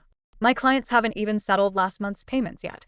I have so many expenses right now it's been tight. Rent, utilities, they all add up. Her aunt caught on that Ganyi was also complaining about money. Your husband works at a big company, doesn't he? His salary must be high. You're bound to live a good life in the future. Ganyi chuckled lightly. What's the point of saying this? She knew her aunt's personality all too well, opportunistic and calculating. The last time I gave you money, it was all I had left in my account. Now, I'm barely scraping by to restock goods. Auntie, you're always crying about how hard life is at such a young age. Don't you know how tough things are for me? I have to take care of a whole family, she said. But honestly, she barely did much. It was my cousin who looked after Lele, her niece, taking care of her daily needs. I used to handle all the household chores myself. Auntie? She either went out to play cards with the neighbor ladies or sat in front of the TV all day. Ganyi wasn't about to be fooled by her words. She stepped forward and asked, Andy, have you eaten yet? Let's grab something to eat. These days, fridges aren't even that expensive. Once Uncle gets his paycheck, I'm sure he'll buy you a good one. Oh, I've already eaten, Auntie replied dismissively. But she hadn't come over to eat with her. Ganyi smiled. Well, I haven't eaten yet. Since you're here, let me treat you to something nice. As they chatted and tugged at each other playfully, Ganyi's bag accidentally tipped over, scattering its contents onto the ground. Tissues, a small comb, a keychain, and a sleek black bank card tumbled out. Auntie's eyes lit up as she noticed the card. Which bank is this from? I've never seen a design like this before. Ganyi suddenly remembered it was the supplementary card Meng Yan had given her a few days ago, telling her to use it for living expenses. Her heart skipped a beat. She had almost forgotten about it. Auntie's eyes gleamed with intrigue. Look at you, saying you're broke, yet you've got fancy cards like this. This isn't mine, it's Mr. Meng's card, Ganyi explained hurriedly. There's just a small amount for living expenses. I can't use it freely. Oh, come on, Auntie scoffed, waving her hand dismissively. What's yours is his, and what's his is yours. You're family now, just use it. Ganyi quickly bent down to gather her belongings, intending to put the card back in her bag. But Auntie was faster, snatching the card right out of her hand. How much is in here? Auntie asked, holding the card tightly. Not much, just 1 or 2,000 it's for our meals, Ganyi replied, trying to make things clear. But Auntie acted like she didn't even hear her. Do you think this is enough to buy a new fridge? She asked, her eyes sparkling with excitement. Ganyi sighed, exasperated. Auntie, a fridge is a big purchase. You should discuss it with Uncle and the others first. Look at you, Auntie retorted sharply. You've only been living on your own for a few days, and now you're treating us like strangers. Don't forget, your uncle and I raised you for so many years. Her small eyes glinted with a calculating light, like a green bean shining in the sun. There's an ATM right at the corner, Auntie said suddenly. Let's go check how much is in it. Ganyi genuinely had no idea how much money was on that black card. Since she received it, she hadn't even had the chance to check. Meng Yan had said it wasn't much, just some pocket money. Her gut told her it couldn't be more than a few thousand. As Auntie dragged her along, Ganyi silently prayed, please, let it be no more than 2,000. Auntie was still talking to herself. If there's enough balance, we should get a fridge. Your uncle's health isn't great, and with the fridge broken, eating leftovers every day could lead to cancer.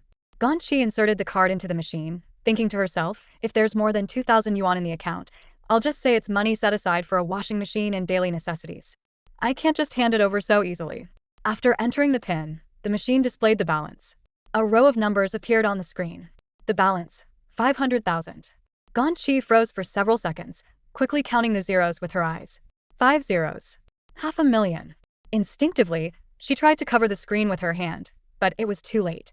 Her aunt, whose eyes were already small, rubbed her eyelids and squinted. Her eyes practically sparkled. Chi, I never knew you were a little rich lady. Ganyi quickly pulled the card out of the machine. Meng Yan clearly said there wasn't much money in the account, just a bit for daily expenses. How did such a huge amount show up? This must be a mistake. I need to call him and ask. Her aunt beamed with delight. Why? Real money can't be wrong. That young man is quite generous. No, this money isn't right, Ganyi insisted. She had no idea what was going on, but the balance on the card definitely didn't match Meng Yan's financial situation. It had to be a mistake. Her aunt, however, was already calculating in her mind. With this much money, we could renovate the house twice over. She looked up, only to see Ganyi already stuffing the card back into her bag. Chi, what are you? Auntie, there's something off about this money. I need to check with him first. Her aunt thought Ganyi must be out of her mind. If your boyfriend said it's for living expenses, then just treat it as such. He's clearly a generous guy. He'll go far in life. Speaking of which, I haven't even met him yet. I haven't seen your little home either. Why not today? No time like the present. She hadn't been interested in Ganyi's boyfriend before, assuming he was just a regular worker from a small town. But after seeing such a large balance in the bank account, she suddenly wanted to meet this potential son-in-law. If you don't let me meet him, you're just looking down on your uncle and me. The classic moral high ground of a middle-aged woman. Ganyi had originally planned to grab a quick lunch and head home for a nap. Now, she had no choice but to bring her aunt along. Oh, got yourself a new electric scooter? Her aunt remarked as Ganyi pushed a shiny pink scooter from the roadside. Looks like your luck has turned, you're living the good life now. The scooter was brand new, picked up that very morning. Ganyi was finally free from her old, beat-up bike. What should have been a happy day was now soured by her aunt's unexpected appearance. At the entrance of the Mingdu International Complex, her aunt got off the back seat and craned her neck to admire the colorful glass buildings. This complex is so beautiful, and the location is great too. Ganyi, didn't you say the place you're living in now is rented from one of his relatives? Does he have a lot of wealthy relatives? Ganyi's mind was in turmoil. Knowing her aunt as well as she did, Bringing her here would only create more trouble. But refusing would make her seem cold-hearted. Her aunt would find out where she lived sooner or later, and about her marriage to Meng Yan as well. Better to let things unfold naturally. While locking up the scooter, she heard the honking of a car horn behind her. Annoyed, she turned to see a brand new Dongfeng business vehicle parked by the curb. The car window rolled down, and to her surprise, it was Meng Yan. Meng Yan, upon confirming it was indeed her, breathed a sigh of relief. Good thing I switched cars at the last intersection. Otherwise, I would have been exposed. But then who was the plump woman standing beside Ganyi? Ganyi quickly introduced them. This is my aunt. Auntie, this is Meng Yan. Her aunt, peering through the car window, was taken aback by Meng Yan's cold, chiseled features and broad shoulders.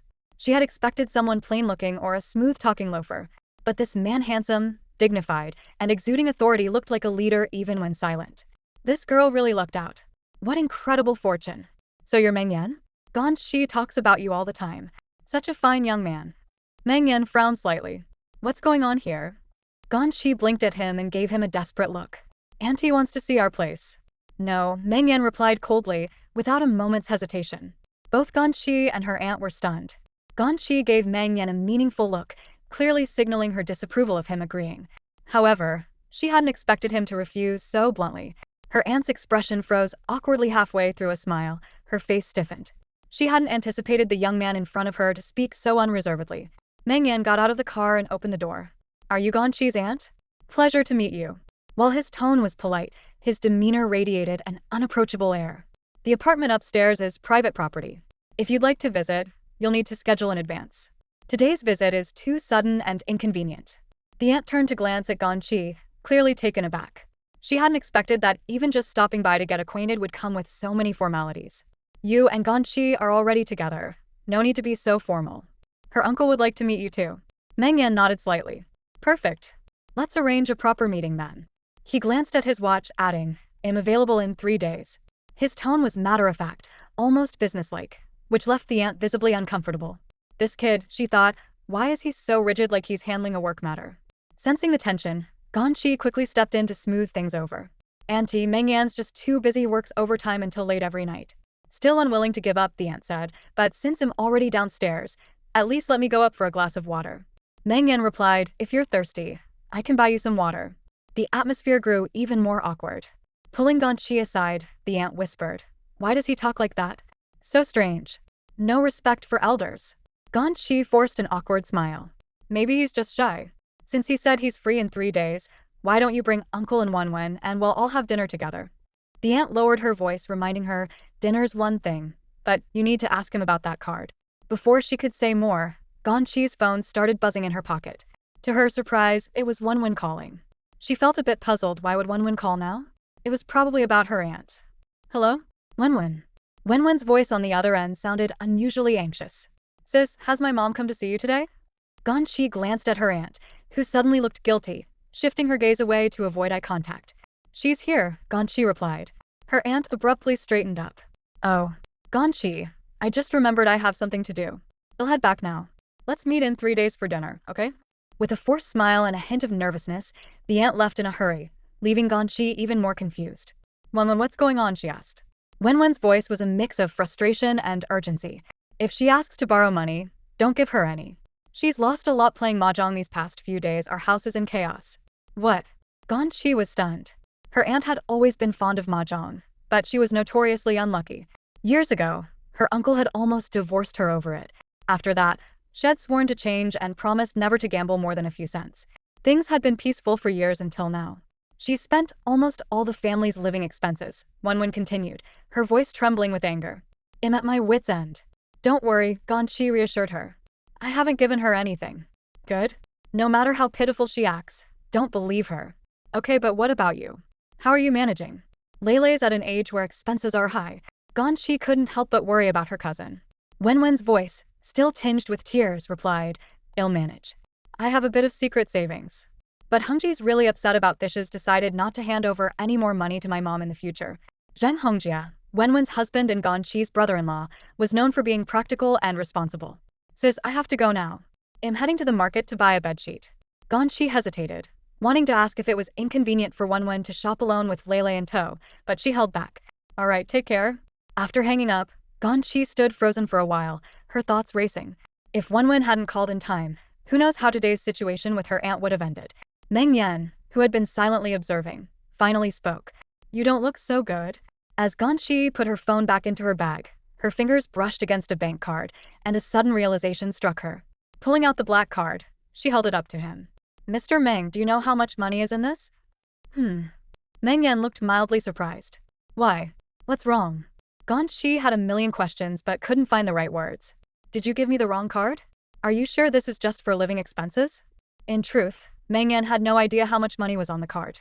He had simply instructed his assistant to deposit a symbolic amount, as he didn't bother with such trivial matters. 50,000.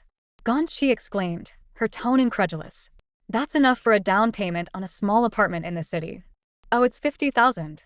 Meng Yan scratched his nose awkwardly, quickly trying to come up with an explanation. That's not unusual. It's company money. Company money? Ganyi grew even more alarmed. Lowering her voice, she asked, Are you seriously mixing company funds with your personal account? That's illegal. There's a term for item embezzlement.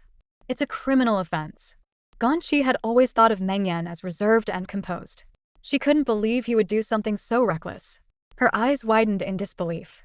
Meng Yan, you've misunderstood. What I meant was, this money is actually an advance on my salary from the company. It's my entire salary for the next 2 years. Doesn't that sound more reasonable? Hearing this explanation, Ganyi finally relaxed. Really? She asked. Meng Yan nodded seriously. Ganyi was surprised by how humane big companies could be, allowing such a large sum to be advanced. Aren't they afraid you'll just take the money and quit? She asked.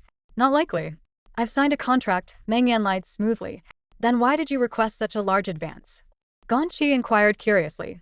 Meng Yan chuckled. Of course, it's for the wedding. This was originally meant for buying a house, but plans changed when a relative offered us a place to stay. So now it's just being used as living expenses. His explanation was flawless, and Meng Yan secretly applauded his quick thinking. I see. Ganyi felt a little guilty. Meng Yan seemed to care a lot about their little family, while she had been assuming the worst about him. She handed the card back to him. You'd better keep it. I'm worried my aunt might notice it. Holding such a large sum of money made her feel uneasy. Ganyi also feared her own lack of self-control and that she might end up spending it impulsively.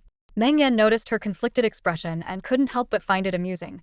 500,000 yuan, it's not even enough for me to buy a collectible piece. Why is she so nervous, he thought. You hold on to it for me, he said. I'm afraid I'll lose it. He glanced up at the beautiful weather outside. You're not busy today? Ganyi suddenly realized it was unusual to see him downstairs in their apartment complex at midday. Mr. Meng, are you off this afternoon? Meng Yan replied, It's the weekend, so I managed to free up some time. Ganyi's eyes lit up. Then how about we go shopping together? She had been planning to buy some new bedsheets and a few small items to make their home cozier. Meng Yan, who despised shopping, especially in crowded malls, felt a pang of reluctance. He found it to be a waste of time. But since it was their first weekend together after getting married, he reluctantly agreed. Initially, Ganyi wanted to take him to the local market, but Meng Yan objected, saying it was too chaotic and the quality of the goods couldn't be guaranteed. Bed linens are in direct contact with your skin. We should go for a reputable brand, he insisted. He couldn't imagine the consequences of using fabric without a quality certification. Seeing how particular he was, Ganyi relented and followed him to a nearby shopping mall. The mall was festive, decorated with colorful balloons, making it feel like a holiday. Walking beside Meng Yan, who was a full head taller than her, Ganyi felt an inexplicable sense of security. The warm lighting made every product look exquisite and elegant. Ganyi had been thinking about adding a cozy decorative painting to their living room and layering the curtains with sheer fabric to make the space more romantic. She had always dreamed of having a beautiful home with a large balcony, a rocking chair to sit on while enjoying the view, reading a novel, or listening to music. She thought, isn't this every woman's dream? As they passed a home textile store, a stunning orange blanket caught her eye. The intricate pattern and soft texture were irresistible. She gently ran her fingers over it, marveling at how luxurious it felt. It was unlike anything she had ever touched before, and she fell in love with it instantly.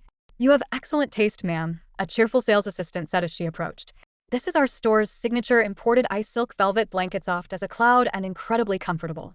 The fancy name alone told Ganyi it must be expensive. But she couldn't help thinking it would make a perfect gift for her niece Lele. How much is this? She asked hesitantly. The sales assistant smiled. It's on promotion, only 960 yuan after the discount. Ganyi's hand instinctively pulled back. Nearly 1,000 yuan for a blanket? She usually bought ones for just a few dozen yuan, shipping included. The sales assistant continued to flatter her. You really have an eye for quality. This fabric is so gentle that even babies can use it. It's made from pure natural materials. She then turned to Meng Yan, adding, Sir, your wife truly has great taste. Noticing Ganyi's interest in the blanket, Meng Yan said casually, Just get it. Wait a second. Ganyi exclaimed. As much as she liked it, the price was enough to dissuade her. She lightly tugged on Meng Yan's sleeve and stepped back.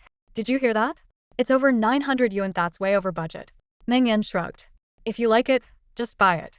Don't let the price ruin your mood. Ganyi tilted her head to look at him in disbelief. How could he say something so outrageous? As someone from an ordinary family, how could he be so out of touch with reality? She lowered her voice to a whisper. This is 960 yuan, Mr. Meng. That's way too expensive for a blanket. Have you never bought household items before? Besides, even if she bought it, she wouldn't have the heart to use it. Initially, she thought if it were reasonably priced, she could gift it to Lele. Thinking of her niece's adorable face, Ganyi felt a wave of affection. Now that she was married, it seemed appropriate to buy something nice for her cousin and Lele. Meng Yan noticed her hesitation. If you like it, just get it. There's no need to overthink. Meng Yan thought the price was absolutely reasonable. Why skimp on something that touches your skin, he said. Ganyi took a step forward and asked the sales assistant, Is there any additional discount? The sales assistant maintained her professional smile and replied, Ma'am, this is already the promotional price. It's a great deal. Are things in malls always this expensive? Ganyi thought to herself, feeling like the money spent was more like paper being burned. As she was lost in thought, Meng Yan had already handed his card to the sales assistant. By the time Ganyi snapped back to reality, she could only watch as the card was swiped through the machine. The sales assistant carefully folded the blanket into a neat square, placed it into an elegant shopping bag, and handed it to Ganyi with both hands. Thank you for shopping with us. We look forward to seeing you again. Holding the beautifully packaged bag, Ganyi was still in a daze. Just like that, they bought it? Nearly 1,000 yuan for a blanket. As Meng Yan walked back to her side, he said, You spent 6 whole minutes hesitating over a blanket. Time is money too. Ganyi glanced at him. I was just wondering if we could get it at a better price. I wanted to give it as a gift, for my cousin and Lele. Walking ahead, Meng Yan replied, If it's a gift, it should be a good one. Why overthink it? Ganyi looked at his broad back as he walked, and felt an inexplicable sense of discomfort. Mr. Meng, I feel like you don't have much restraint when it comes to spending money. Meng Yan turned back. Ganyi continued. Don't you realize that you don't seem to budget or plan when it comes to money? Buying something this expensive without considering the situation. Meng Yan instinctively rubbed his nose, feeling a bit sheepish. Really? But it's clearly marked at this price. We didn't overpay. That's not what I mean. Ganyi wanted to remind him that being too spendthrift wasn't sustainable in the long run. But on second thought, it was his money that he spent on the blanket. She suddenly felt she wasn't in a position to lecture him. She did like the blanket, but she couldn't bring herself to use it. It was better suited for Lele. After holding back for a moment, she said, There are plenty of cheaper options in the market. You can get one for just a few dozen yuan. This feels a bit wasteful to me. Meng Yan's tone was relaxed. We're married. If I can't even buy you a blanket, wouldn't that be ridiculous? It was such a casual statement, but it filled Ganyi with an unexpected warmth. It was a sense of security. She opened her mouth to respond, but before she could, her phone rang urgently. Looking down, she saw it was Wenwen calling. Answering the phone, Ganyi immediately heard Wenwen's choked voice. Says, What's wrong? Ganyi asked. I just got home and had an argument with my mom. She said I shouldn't have called you. She's getting more unreasonable by the day, Wenwen said, her voice trembling. Ganyi knew her aunt had always been the type to hold grudges. She tried to console her. That's just how she is. Don't take it to heart. I know I shouldn't complain to you so much, but I'm really upset right now. We live together, and I've been covering most of the household expenses, but she still blames me for everything, Wenwen said, breaking into tears. This house feels so suffocating. I just want to get away from them. Hearing the distress in Wenwen's voice, Ganyi grew concerned. Where are you? I'll come find you right now. Wenwen was usually calm, so Ganyi couldn't help but worry after hearing her so upset. She decided to bring the newly bought blanket as a gift for Wenwen and Lele. In the car, Meng Yan noticed the anxiety on her face. Are you sure you want to go see her right now? Something must have happened. This isn't just a simple argument, Ganyi replied. Wenwen is usually so mild-mannered. Even when she's upset, she rarely talks about it. For her to call me like this, she must be really shaken. Ganyi knew introducing Wenwen to Meng Yan right now would be too abrupt. She added, Just drop me off nearby. You don't need to come in. We'll probably have a lot to talk about. This kind of sisterly conversation isn't something a man should be present for. She gestured to the elegant shopping bag in her hand. Mr. Meng, am planning to gift this to Lele. Is that okay? Of course. Meng Yan didn't mind. Since the blanket was already bought, it was up to her how to use it. There was no need for her to seek his approval. Didn't you really like this blanket? You're okay giving it away. Won and I have always been close. Since we got our marriage certificate, I haven't given her anything. Even if I like it, I can't justify buying two. I'll give it to her first, Ganyi explained. Spending so much of your money makes me feel guilty. I'll make it up by doing more housework, she added. Hearing this, Meng Yan found it amusing. She always drew such clear lines with him. She was always so formal. Ganyi fastened her seatbelt as the car started to move slowly. She instinctively glanced around the interior. Despite being a new car, it carried a pleasant lemon mint scent. She wondered what kind of air freshener had been used. She remembered riding in a colleague's Dongfeng before, and it felt different from her impression of this one. Was this a new model? Upgraded features? Although she didn't know much about cars, the interior of this one felt particularly high-end to the touch. Meng Yan explained, it's a standard configuration. My friend helped me with the purchase and swapped out the seats. Your friends are quite generous, Ganyi remarked. The interior of the car had clearly been customized, and it must have cost a pretty penny. By the way, Ganyi started. Meng Yan turned his head slightly. Why did you schedule the meeting with your uncle and aunt 3 days later? Is there something special about that day? I need to make appointments in advance for things related to me, Meng Yan replied matter-of-factly. It was true he meticulously planned out his schedule and didn't allow anyone to interrupt his personal time. Even for minor matters, his secretary had to coordinate beforehand to ensure everything was aligned. Ganyi sighed. Are all big company employees like this? During their initial conversations, Meng Yan had mentioned that he held a small managerial position in his company, handling everything himself like a one-man army. But as Ganyi got to know him better, she felt he seemed more like the company's owner. His time was so valuable, and every minute was accounted for. She guessed that's just how life in a big company worked, constantly racing against the clock. Do you have any concerns about it? Meng Yan asked, raising an eyebrow. Ganyi shook her head and turned to gaze out the window. This upcoming meeting felt like a formal introduction, and she was understandably nervous. Do you plan on introducing your family to mine? She asked hesitantly, recalling that Meng Yan's parents worked overseas and rarely came back. She wasn't expecting much. Meng Yan's tone was calm. We'll see when the time comes. As they neared their destination, Meng Yan reminded her, do you need to pick up anything else to bring along? While Meng Yan wasn't planning to meet Wen in person, he still wanted to express some goodwill. Next time, Ganyi replied, holding a beautifully packaged bag as she arrived at the entrance of the park where her cousin often brought Lele to play. She was about to take out her phone to call Wen when she spotted her cousin sitting on the edge of a flower bed nearby, her back turned. Lele was playing with some grass near a small dirt mound. Ganyi quickly walked over. Wen. Hearing the familiar voice, Lele raised her little head, her rosy cheeks lighting up. Auntie Chi, she squealed, dropping the grass in her hands and toddling over, arms outstretched for a hug. Wen's shoulders trembled slightly as she slowly turned her head. Sis, she greeted softly. Only then did Ganyi notice the tear stains on her cousin's face and a bruise at the corner of her eye. Startled, Ganyi hugged Lele and immediately asked, what happened to you? Though their aunt could be hot-tempered, she had always adhered to a strict no hands, only words policy when disciplining. Did they have a serious fight this time? Could their aunt have actually hit Wen? Wen quickly dismissed the concern. I just accidentally bumped into something. Ganyi wasn't buying it. Bumped into what? She pressed. Lele, with her innocent candor, blurted out. It was Daddy. Daddy. Wen's eyes reddened, exposing the truth. It turned out she had gotten into an argument with her husband. Over the past few days, things had been rough not just with her mother, but also with her husband, leading to multiple conflicts. Ganyi put Lele down and sat next to Wen. What's going on? Wen wiped at her tears with her fingers. She explained that yesterday, her husband had come home late after working overtime. Wen, ever observant, had noticed a lipstick stain on his shirt. When she questioned him about it, he got angry and shoved her, causing her to hit the corner of a table. Ganyi frowned. Whose lipstick was it? He said there have been a lot of company dinners recently, and a female colleague accidentally brushed against his sleeve. Wen trailed off. He has been really busy lately. The department hasn't been performing well, and he's under a lot of pressure. Ganyi wasn't so easily convinced. If the department's performance is bad, why would they be hosting frequent company dinners? That doesn't make sense. Are you sure he's not hiding something from you? From what Ganyi knew, her brother-in-law had been giving less and less money for household expenses in the past 2 years, always claiming financial struggles. Yet, everyone in the family knew he worked for a prominent company. One connected to the wealthy Meng family Yan had climbed to the position of deputy manager. The company had even gone public last year, so logically, his department should be profitable. A couple of years ago, he had talked incessantly about buying a house to give his wife and child a better place to live, but nothing had come of it. He says the pressure is overwhelming, Wen murmured. And on top of that, my mom lost the household money gambling again.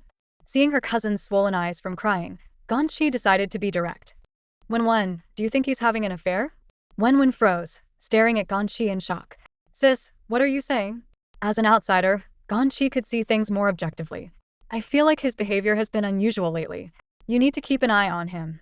Wen stopped crying and seemed to be replaying her husband's actions in her mind. I don't think so. He's been so busy. That's exactly why it's suspicious, Ganyi countered. He's a manager, right? Always working overtime until late at night. Have you never doubted him? Wen dabbed at her nose with a tissue and fell into a long silence. Ganyi sent Lele off to play nearby and lowered her voice. Be honest with me. These past 2 years, has your relationship with him been normal? A blush crept up Wen's face. She stammered, biting her lip. Our house is so small, and my parents are always around. You know, it's not convenient. She hesitated before adding, actually, Hongjia and I haven't shared a bed in 6 months. Half a year. Wen lowered her gaze. I'm taking care of the child, and he's either working overtime or coming home in the middle of the night. Not once in 6 months. He's still young, and for a married couple, this is definitely not normal. Ganyi gently reminded her cousin, you're too trusting. Be careful and don't let him stray. Wen's face flushed a deep red, clearly unwilling to continue the conversation. Her eyes fell on the elegant handbag next to Ganyi. Sis, what's this? Ganyi suddenly remembered the blanket she had bought for Wen. She pushed the bag toward her. I got it this afternoon. The fabric is super soft, perfect for Lele's nap time. Wen's eyes lit up. She had been to the market earlier looking for bedsheets but couldn't find anything she liked. Nowadays, home goods were either uncomfortable or outrageously expensive. She carefully opened the bag. Women often share similar tastes, and Wen instantly loved the cozy, warm-toned blanket. Her fingers brushed against the soft fabric, and as she unfolded it, her eyes widened at the large logo on it. Sis, this brand is really expensive. Wen exclaimed. Ganyi was surprised. You recognize it? Wen nodded. When I was working, my supervisor had a throw pillow from this brand. It was ridiculously pricey.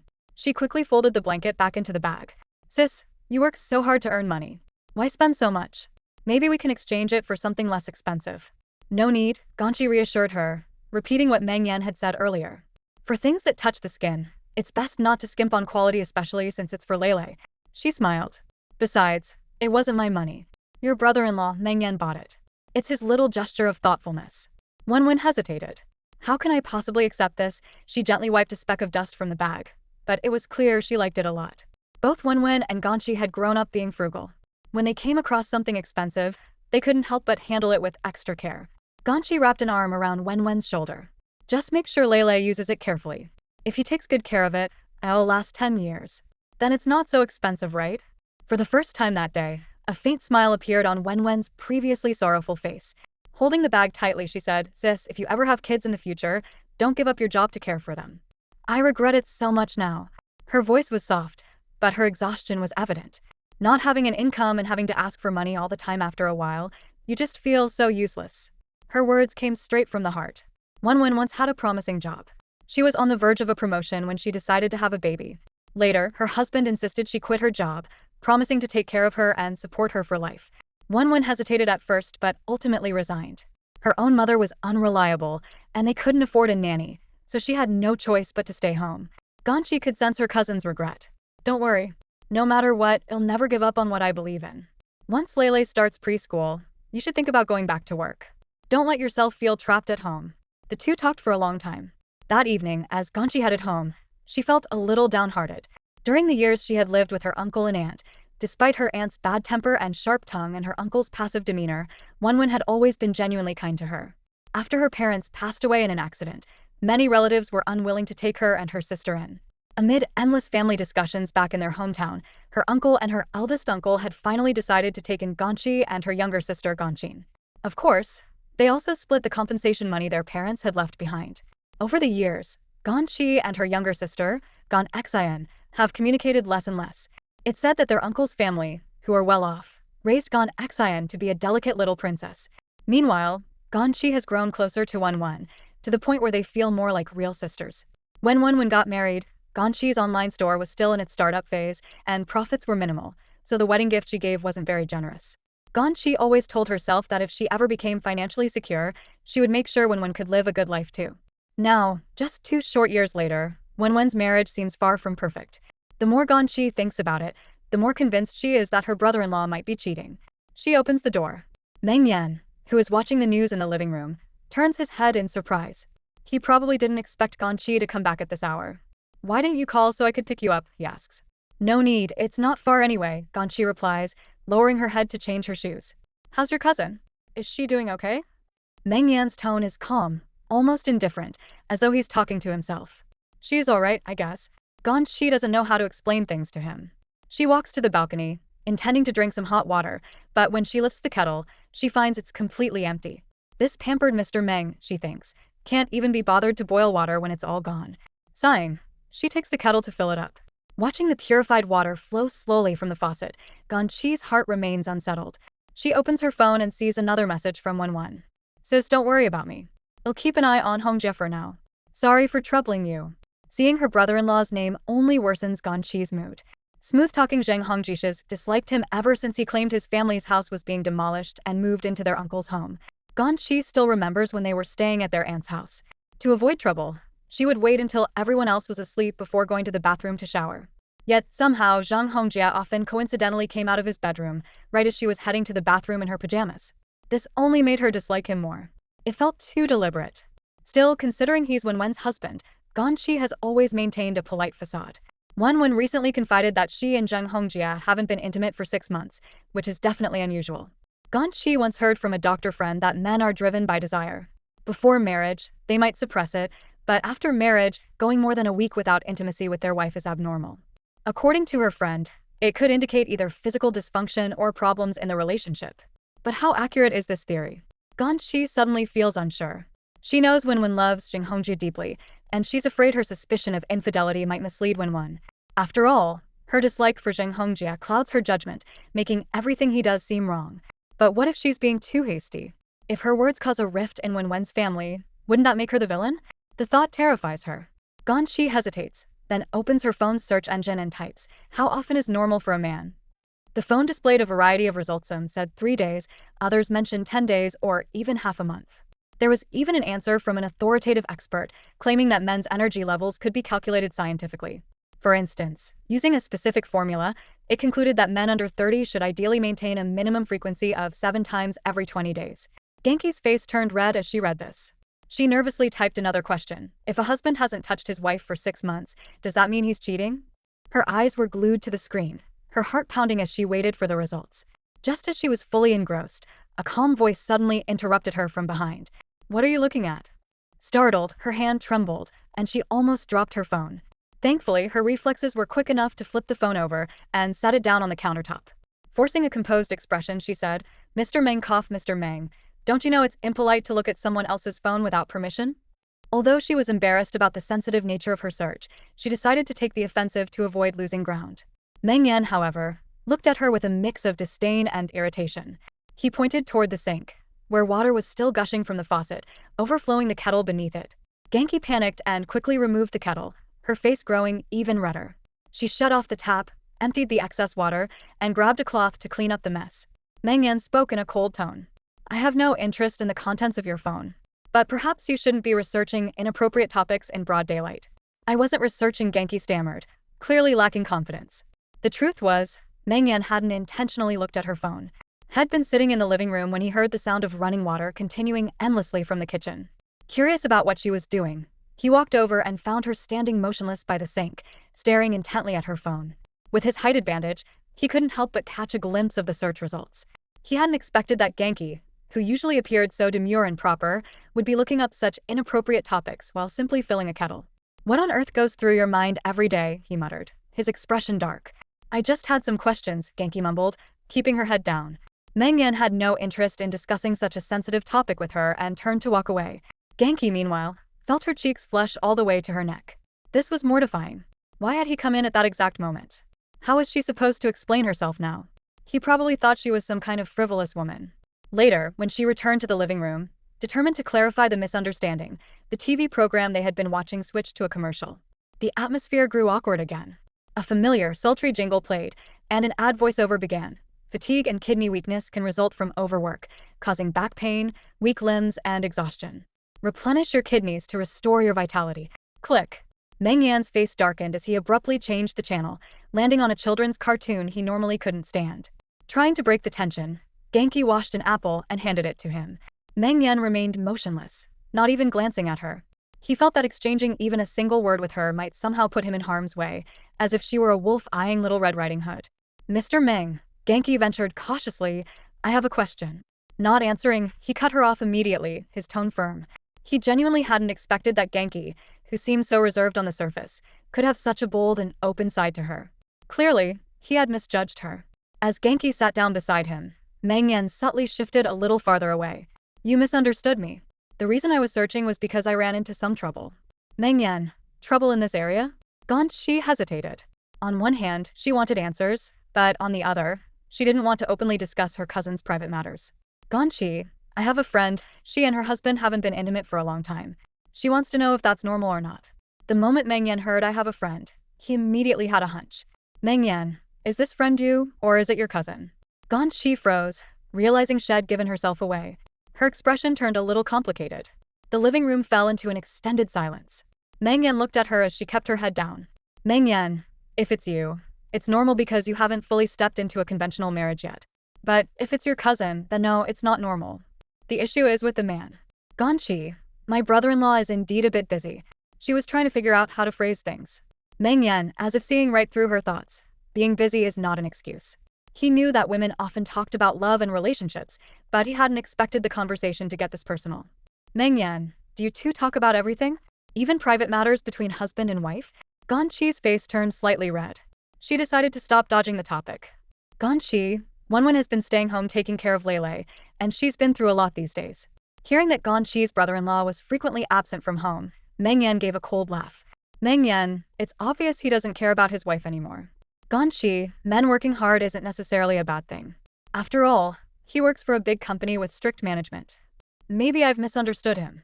My cousin and her husband had a strong relationship back in the day. It hasn't been easy for them to come this far.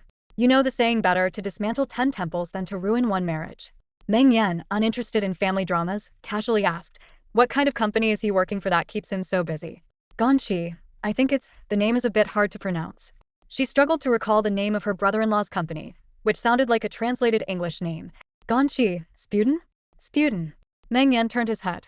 Meng Yan, that's a subsidiary of the Meng family's business. This piqued his interest. Meng Yan, is he the CEO of Spuden? Meng Yan thought back to the year-end company meeting. He didn't recall seeing anyone like that. Ganyi felt awkward at this question. Her brother-in-law was just an average person who had worked his way up to being a deputy manager in his department. Even at that level, he carried himself with a certain arrogance. Ganyi, no, he's not at that level. He's just a low-level manager. She sighed. Ganyi, his department hasn't been doing well these past couple of years, always losing money. He's under a lot of pressure and often works overtime, completely burning himself out. Over time, it's caused a rift in his relationship with Wenwen. No way. Meng Yan frowned. The project on the Spritan side has been operating well overall for the past few years. I haven't heard of any department suffering losses. Which department is he in? Ganyi hesitated. Marketing. Seeing Meng Yan's serious expression, Ganyi felt a twinge of guilt, thinking her own negativity might be rubbing off on him. Honestly, I know telling you doesn't help much. I'm just worried for Wenwen. But Meng Yan's mind was still focused on the idea of department losses. He recalled the shareholder meeting from some time ago, where he had attentively listened to every subsidiary's end-of-month report. By the end of last year, the Meng Corporation had already cut off any projects showing signs of losses. For Ganyi to claim that her brother-in-law's department had been losing money for 2 years just didn't add up. However, looking at the concern etched on Ganyi's face, Meng Yan began to piece things together. It was likely her cousin had been deceived, with the man using stress as an excuse to mess around outside. Leaning back on the sofa, he crossed his arms naturally and said, you should probably tell your cousin to pay closer attention to what her husband is doing every day. Ganyi caught the implication in his tone. I think so too, but I can't be sure. Meng Yan's voice was calm. If what you're saying is true, then the problem probably started 2 years ago. But this isn't something outsiders can judge. Your cousin just needs to be more vigilant. Ganyi understood the underlying message and decided not to discuss her cousin's private matters any further. Instead, she couldn't help but sigh, are all men like this? Do women really have to keep such a close eye on them to keep them in line? Ugh. Meng Yan chose not to respond. As a man himself, he didn't feel it was appropriate to tarnish his own gender. It's about individual behavior. Don't generalize. Ganyi almost wanted to ask him, how often is normal for men? But after a moment's thought, she held her tongue, worried he'd get mad. Meanwhile, in an old residential neighborhood, a family was crammed into a modest 60-square-meter apartment. Wenwen had just managed to put Lele to sleep and walked into the living room, hoping to grab a bite to eat. Her aunt stormed over, clearly upset. She had been holding it in all afternoon and finally decided her daughter was out of line. Why did you call Ganyi? All I did was ask her to leave the fridge for us, and you're worried about her spending money. Mom. Wenwen glanced nervously toward the bedroom, afraid of waking Lele. Sister Ganyi is about to start her own new family. We can't keep making her spend money on us. If she doesn't spend her money, then you spend yours, huh? Her aunt's tone was harsh, feeling like her daughter was siding with outsiders. You haven't worked all these years, never earned a penny for this family. And now you've married a useless husband who keeps cutting back on the living expenses. Hearing her own mother say such things, Wenwen couldn't hold back her tears. Her aunt, Ganyi's mother, had a domineering personality, while her uncle was notoriously meek. Wenwen, being soft-spoken and accommodating, had always yielded to her aunt. But being belittled by her own mother stung deeply. You see? Always crying. Why can't you learn a thing or two from your cousin Ganyi? Her boyfriend seems pretty capable. They're even officially meeting soon, did you know that? Wenwen had heard from Ganyi earlier that day that Meng Yan would be giving her uncle and aunt a subtle nudge. Her aunt, recalling Meng Yan's imposing demeanor, couldn't help but marvel. Do you even realize how impressive your brother-in-law is? He has a bank card with a ton of money on it. Just look at that. Turning to Wenwen, she asked, do you know how they met? Did she ever tell you? Wenwen shook her head. Aren't you two supposed to be close? Her aunt pressed. While the two cousins did share secrets they kept from their families, Wenwen genuinely didn't know much about her sister's boyfriend. He must come from a good family, she said offhandedly. Her aunt, however, was more perceptive after years of life experience. That young man. It's strange. He rents a place to live but has so much money sitting in a bank account. Why wouldn't he use it to buy a house? These young people and their odd ways of thinking. Still, she couldn't deny his charisma. Just looking at him, you can tell he's a standout. I don't know how he ended up with Ganyi, such an ordinary girl. She turned back to Wenwen. And look at you. You didn't have your cousin's luck. Married a man who looked promising but turned out to be all talk. And now, here we are, stuck in this tiny apartment. The mention of Zhang Hongjia made her blood boil. Sure, he looks decent enough and he works as a low-level manager at some big company. But the living expenses he gives us keep shrinking, and he's so stingy. Tell me, what good is he? Look at how we're living. Her aunt shook her head and sighed deeply. Wenwen wanted to argue, knowing their financial struggles largely stemmed from her mother's gambling addiction and mounting losses. But knowing her mother's fiery temper, she swallowed her words. Just then the front door opened. Her husband, Zhang Hongjia, walked in. At nearly 6 feet tall and broad-shouldered, he carried an air of presence along with the unmistakable smell of alcohol. Wenwen walked over to help him with his things. Why are you back so early today? You usually work until midnight. Zhang Hongjia glanced at his mother-in-law standing silently in the living room, said nothing, changed his shoes, and went straight into the bedroom, clearly in a bad mood. Her aunt whispered to Wenwen, go ask him did his salary get raised or not? When Wenwen entered the bedroom, Zhang Hongjia was already lying on the bed, which creaked under his weight. Thankfully Lele, who was sleeping next to him, was undisturbed. Hongjia, how's work going lately? Wenwen asked softly. Zhang Hongjia replied with irritation. Our performance isn't improving. If our department keeps doing this poorly, I'll lose my job. He said this almost every day, yet the family still needed money to eat. Wenwen hesitated. We're running low on living expenses again. Living expenses, living expenses. That's all you ever talk about. Zhang Hongjia snapped, his temper flaring. Is your whole family just freeloading off me? Why am I the only one paying for everything? Wenwen's aunt had a modest pension, and her uncle occasionally took on odd jobs, but his income was inconsistent. With Zhang Hongjia being the family's sole steady breadwinner, Wenwen found it hard to argue. Whenever the topic of money came up, her husband always got furious. If you've got the time, you should deal with your mom. She's getting more and more out of hand. Wenwen bit her lip and stayed silent, knowing her mother's unreliability made her guilty by association. Hongjia, we can't keep spending money like this. You know she loves playing cards, yet you let her handle the household budget. How are we supposed to live like this? I'm telling you, if you give her any more money, don't expect another cent from me. As his anger built, Zhang Hongjia felt increasingly bitter about his marriage. Other men marry wives who bring pride to the family, contribute financially, and keep the house in order. And you? Not only do you not help, but your parents are a burden too. Won stood by the wardrobe, silently folding clothes piece by piece while listening to his complaints, unable to refute them. In this household, she felt like a lump of clay that anyone could mold as they pleased. Though his words stung, she still reminded her husband about an upcoming meeting with her future brother-in-law. Zheng Hongjia, lying on the bed, responded dismissively. Ganyi was single for so long, and now she already has someone she's planning to marry? Wen didn't tell him that her cousin and Mr. Meng had already registered their marriage. Rushing into a marriage like that? What kind of quality guy could he be? He's probably a loafer, Zheng Hongjia scoffed. My mom says he's doing pretty well, Wen replied. Zheng Hongjia sneered. And when has your mom ever told the truth? He then turned over to face away from her, clearly signaling he was ready to sleep, not even bothering to brush his teeth. Seeing his demeanor, Wen knew there wouldn't be any intimacy tonight, not that she had been expecting it. After neatly folding and organizing the clothes into the wardrobe, she glanced at her husband's back on the bed. Zheng Hongjia had been quite handsome in his younger days, with sharp features and a tall, slender frame. Though he had gained some weight in recent years, his now rounded belly didn't completely diminish his good looks. He was still a handsome man. Wen vividly remembered how, during their courtship, he had repeatedly promised to give her a good life. But now their life together was a mess. Not long after turning over, Zheng Hongjia drifted off to sleep, his snores soon filling the room. Wen, however, had a nagging thought. She wanted to check if Hongjia might be seeing someone else. Quietly, she picked up the jacket he had taken off and carefully searched through it inside and out. Aside from a few keys, there was nothing else. She sniffed it smelled of alcohol, masking any other potential scents. Zheng Hongji's phone was charging on the bedside table. Wen tiptoed over quietly. If she remembered correctly, the phone's lock screen password should be her birthday. But after entering it twice, the screen displayed incorrect password. Wen felt a mix of surprise and disappointment. She had never developed the habit of checking his phone before, and she had assumed he would always use her birthday as the lock screen password. She hadn't expected him to change it at some point without her knowing. Fortunately, Zheng Hongjia wasn't a still sleeper.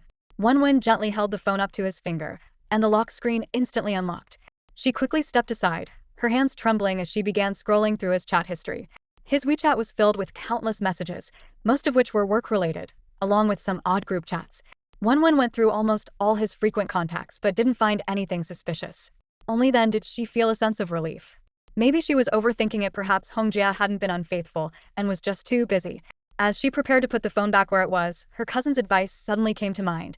Check his online shopping history. Wen glanced at Zheng Hongjia, who was still snoring, and after hesitating for a moment, decided to take the risk. She opened his purchase history. Seat cushions, cups, printer supplies, everything seemed normal. That was until she saw an order from 3 days ago. It was for a piece of jewelry. Wen's heart skipped a beat. She clicked on the order details. The shipping address was his office, and the recipient was listed as himself. It was a stunning crystal necklace, with a round pendant that sparkled brilliantly. Wen stared at the purchase record for a long time, frozen in place. Her first thought was, what if it's for me? She remembered her birthday last year.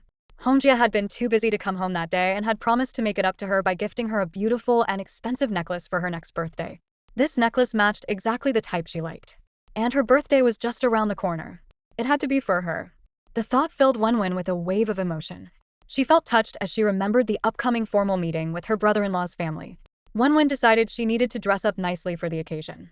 She couldn't afford to lose face for herself or for her husband. Thinking about her husband, a talented and promising young man, living in a cramped 60-square-meter apartment for so many years, Wen felt a deep sense of guilt. She realized she had been disconnected from society for far too long and had nearly lost her ability to earn money.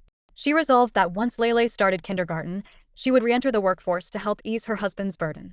Wen turned to look at herself in the mirror. Her complexion was sallow, her face round, and dark circles hung under her eyes. Back when she had just graduated and worked at a company, she was known as a sweet and charming young woman. She never imagined that after getting married, she would so quickly become an unkempt housewife. Forget her husband, she herself could hardly accept the disheveled figure and face staring back at her. Thinking about meeting Ganyi's husband soon, Wen decided she needed to tidy herself up a bit to avoid embarrassing herself in front of her future brother-in-law. Lele also needed some new clothes. Wen had always dressed casually at home while taking care of her child, often wearing cheap clothes bought from street markets or online for just a few dollars. She used to care about her appearance when she was younger, but since getting married and having a daughter, she felt like she was slowly turning into an ordinary, frumpy woman. Zheng Hongjia, after all, was a respectable manager at work, always dressed sharply in his business attire. Standing next to him in her current state, Wenwen felt less like his wife and more like his nanny. The next day, Wenwen took Lele to a high-end shopping mall nearby. She rarely visited such places because the prices were usually too steep. Determined to buy herself a decent outfit, she only browsed the clearance section. After a long search, she picked out a floral dress that was slimming and flattering. Although a brown dress had caught her eye and looked even better, she ultimately chose the cheapest option. She also picked out a blue princess dress with sparkly rhinestones for Lele. It was a trendy design this year, and Lele looked just like a little princess in it, her chubby pink cheeks making her even more adorable. Remembering how Ganyi had brought her an expensive blanket as a gift during her visit the previous day, Wenwen felt she should bring a small gift for her brother-in-law, whom she would be meeting for the first time. While she couldn't afford anything extravagant, she spotted a vintage-style fountain pen in a boutique shop nearby. She had heard that classy professionals often preferred such items. Since her brother-in-law worked for a big company, she thought this would be a suitable gift. "Hello, that will be 299 yuan, the cashier said. It was quite expensive, considering Wenwen usually bought pens for just a few dollars. But wanting to leave a good impression on her brother-in-law's family, she gritted her teeth and decided to buy it. "Ma'am, it seems your balance is insufficient," the cashier said awkwardly. Wenwen was surprised. She had thought there were still a few hundred yuan in her account, but it turned out she didn't have enough to cover the cost. In her wallet, she only had a single 100 yuan bill. "Hold on a second," Wenwen said as she called her husband. When Zheng Hongjia heard she was buying unnecessary things, he became furious. "Why are you buying all this stuff? Is Ganyi's husband some big shot? Does he deserve you wasting money on him?" "It's our first meeting," Wenwen explained. "Don't buy it." Zheng Hongjia snapped, his tone commanding. "Do you have any idea how much pressure I'm under? Do you know how hard it is to make money these days? Everything this family eats, drinks, and uses depends on me, and you're just spending money recklessly. You don't earn a penny but only know how to spend. What's the point of marrying a woman like you?" Zheng Hongjia vented all his pent-up frustrations over the years. Thinking about Wenwen's current frumpy appearance, he couldn't help but feel embarrassed. "What do you even think about all day? Just stop wasting money. Return everything you bought today." Fighting back her feelings of hurt, Wenwen thought about their tight finances and returned the fountain pen to the shelf. She also decided to return the dress she had carefully chosen, keeping only the princess dress for Lele. "Ma'am, sale items are non-refundable," the store clerk said with a polite smile. "But I haven't even left the mall," Wenwen protested. "The dress doesn't fit, and I don't want it anymore." "Ma'am, that's our store policy," the clerk replied. Feeling humiliated, Wenwen insisted through gritted teeth, "Please, I really can't afford to buy anything else. Just let me return it." At that moment, the store manager, a sharp and professional-looking woman with short hair, walked over. She glanced at Wenwen and made the decision. "Go ahead and process the return," she said. Then, turning to another clerk, she whispered, "You can tell she's a stay-at-home mom with no say in her household.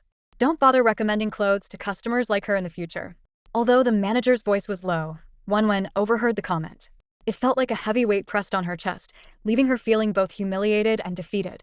What Wenwen didn't know was that her husband, Zheng Hongjia, was at that very moment trying to impress another woman. In the office, Zhao Qingqing, the sultry secretary to the general manager, pushed away the gift Zheng Hongjia had brought her.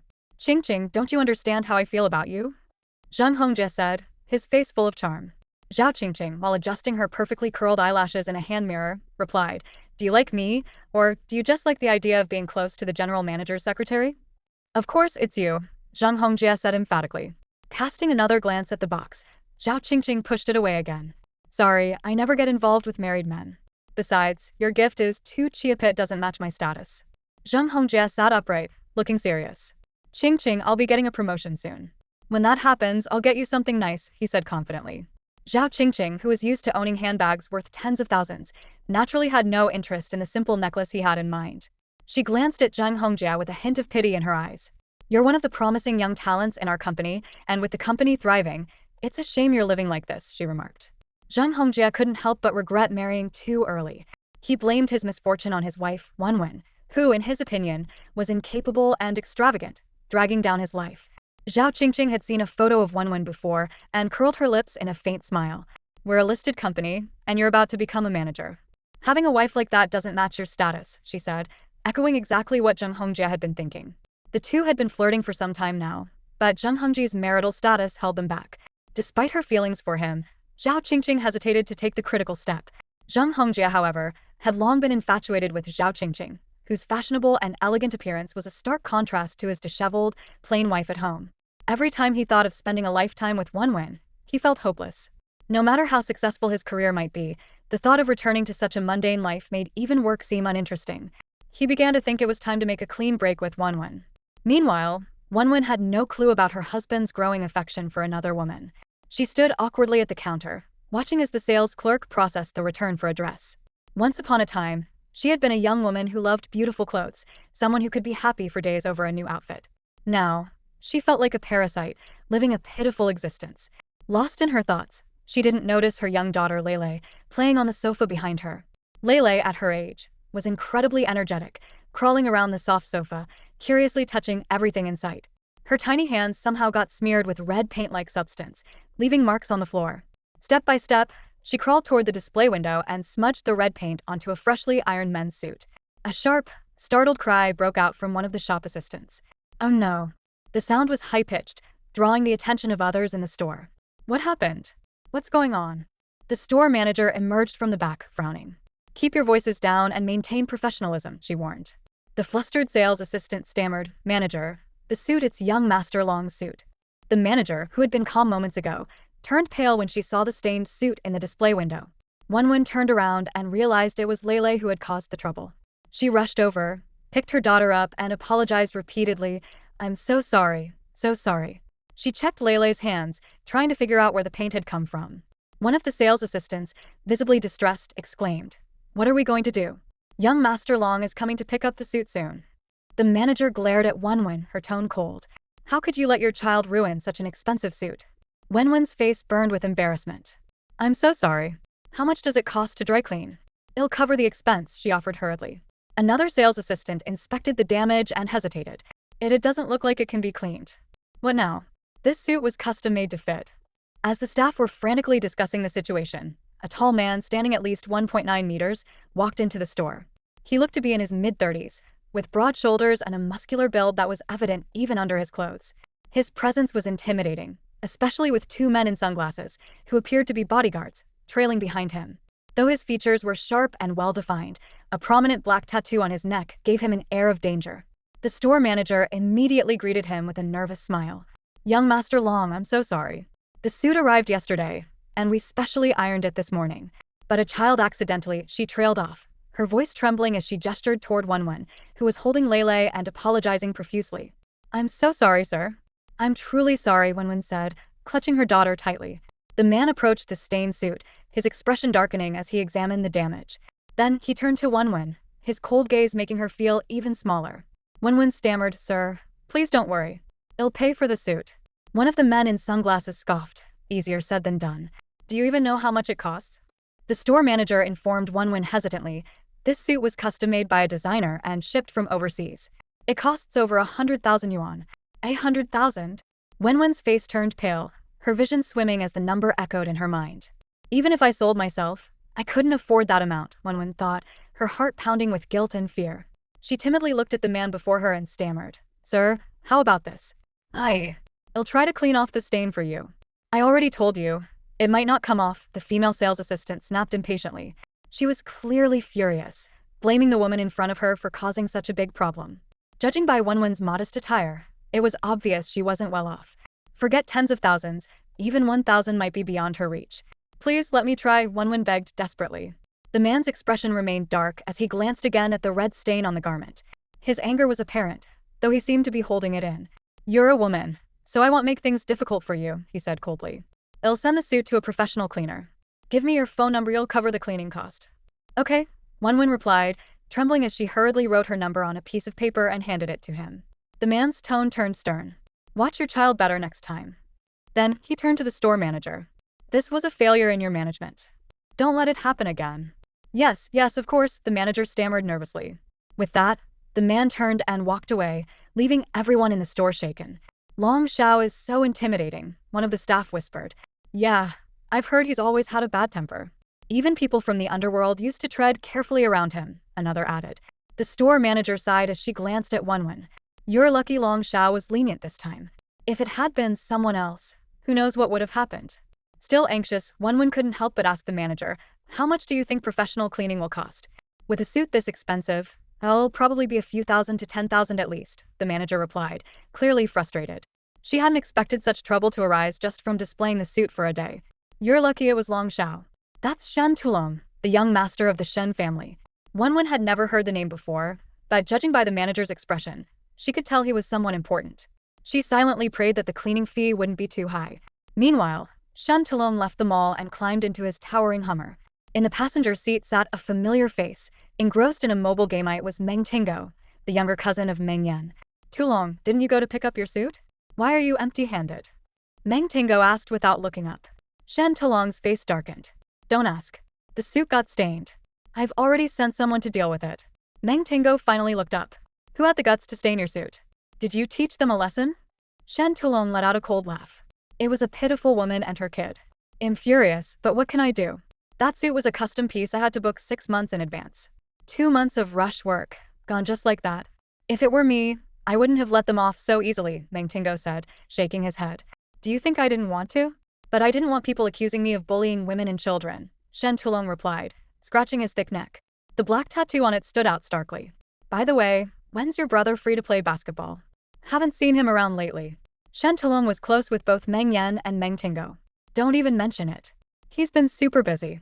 On top of that, he secretly got a marriage certificate with some woman he just met, Meng Tingo said nonchalantly, returning to his game. Shen Tulong was taken aback. Married? He used to say he'd stay single forever. I can't believe the guy who swore he'd never marry was the first to tie the knot and in such a rushed way. He smirked disdainfully. That woman must be stunning. What kind of tricks did she use? No idea. My brother won't let me meet her, Meng Tingo replied, still focused on his game. Shen Tulong started the car. What's so great about marriage? Being single is way more fun. Tulong, you're the oldest among us. Are you planning to stay single until you're 40? Meng Tingo teased. Even 50 feels too early.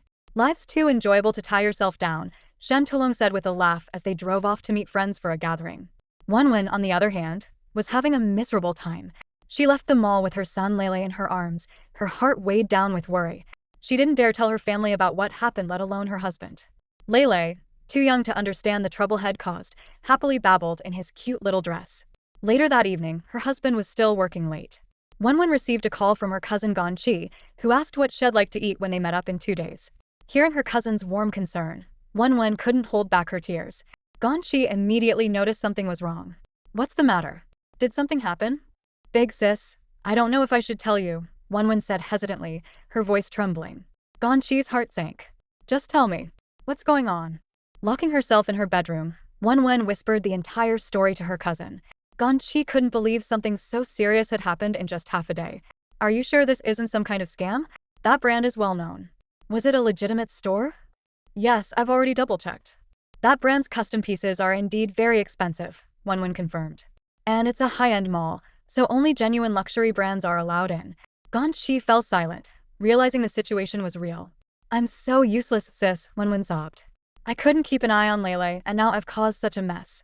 Her actions made Ganyi feel a pang of heartache. Taking care of a child is exhausting, and over the past 2 years, Ganyi had seen it all firsthand. It wasn't intentional besides. What do kids know? Don't worry about it for now. It'll cover the cleaning costs, but don't let aunt and brother-in-law know about this, Ganyi said. She knew that if they found out, the household would erupt into chaos. But do you even have that kind of money? Wen asked. She was well aware that before Ganyi moved out, she had already given all the remaining money in her bank account to their mother. Don't worry about it, Ganyi replied, her hand already reaching for the black bank card Meng Yan had given her. Business at her online shop had been slow lately, and many payments were still pending. If the cleaning fees were urgent, she could borrow from this card temporarily. Of course, she would need to discuss it with Meng Yan first, otherwise, it might feel like stealing. If Meng Yan refused, she'd figure out how to pay it back in installments. Ganyi knew Wen didn't have much money, and she was the only one who could help her. As she was deep in thought, Meng Yan returned home. You're back early today? Ganyi asked, surprised. Meng Yan loosened his tie as he stepped inside. Why? Do I need to work late into the night every day for you to feel normal?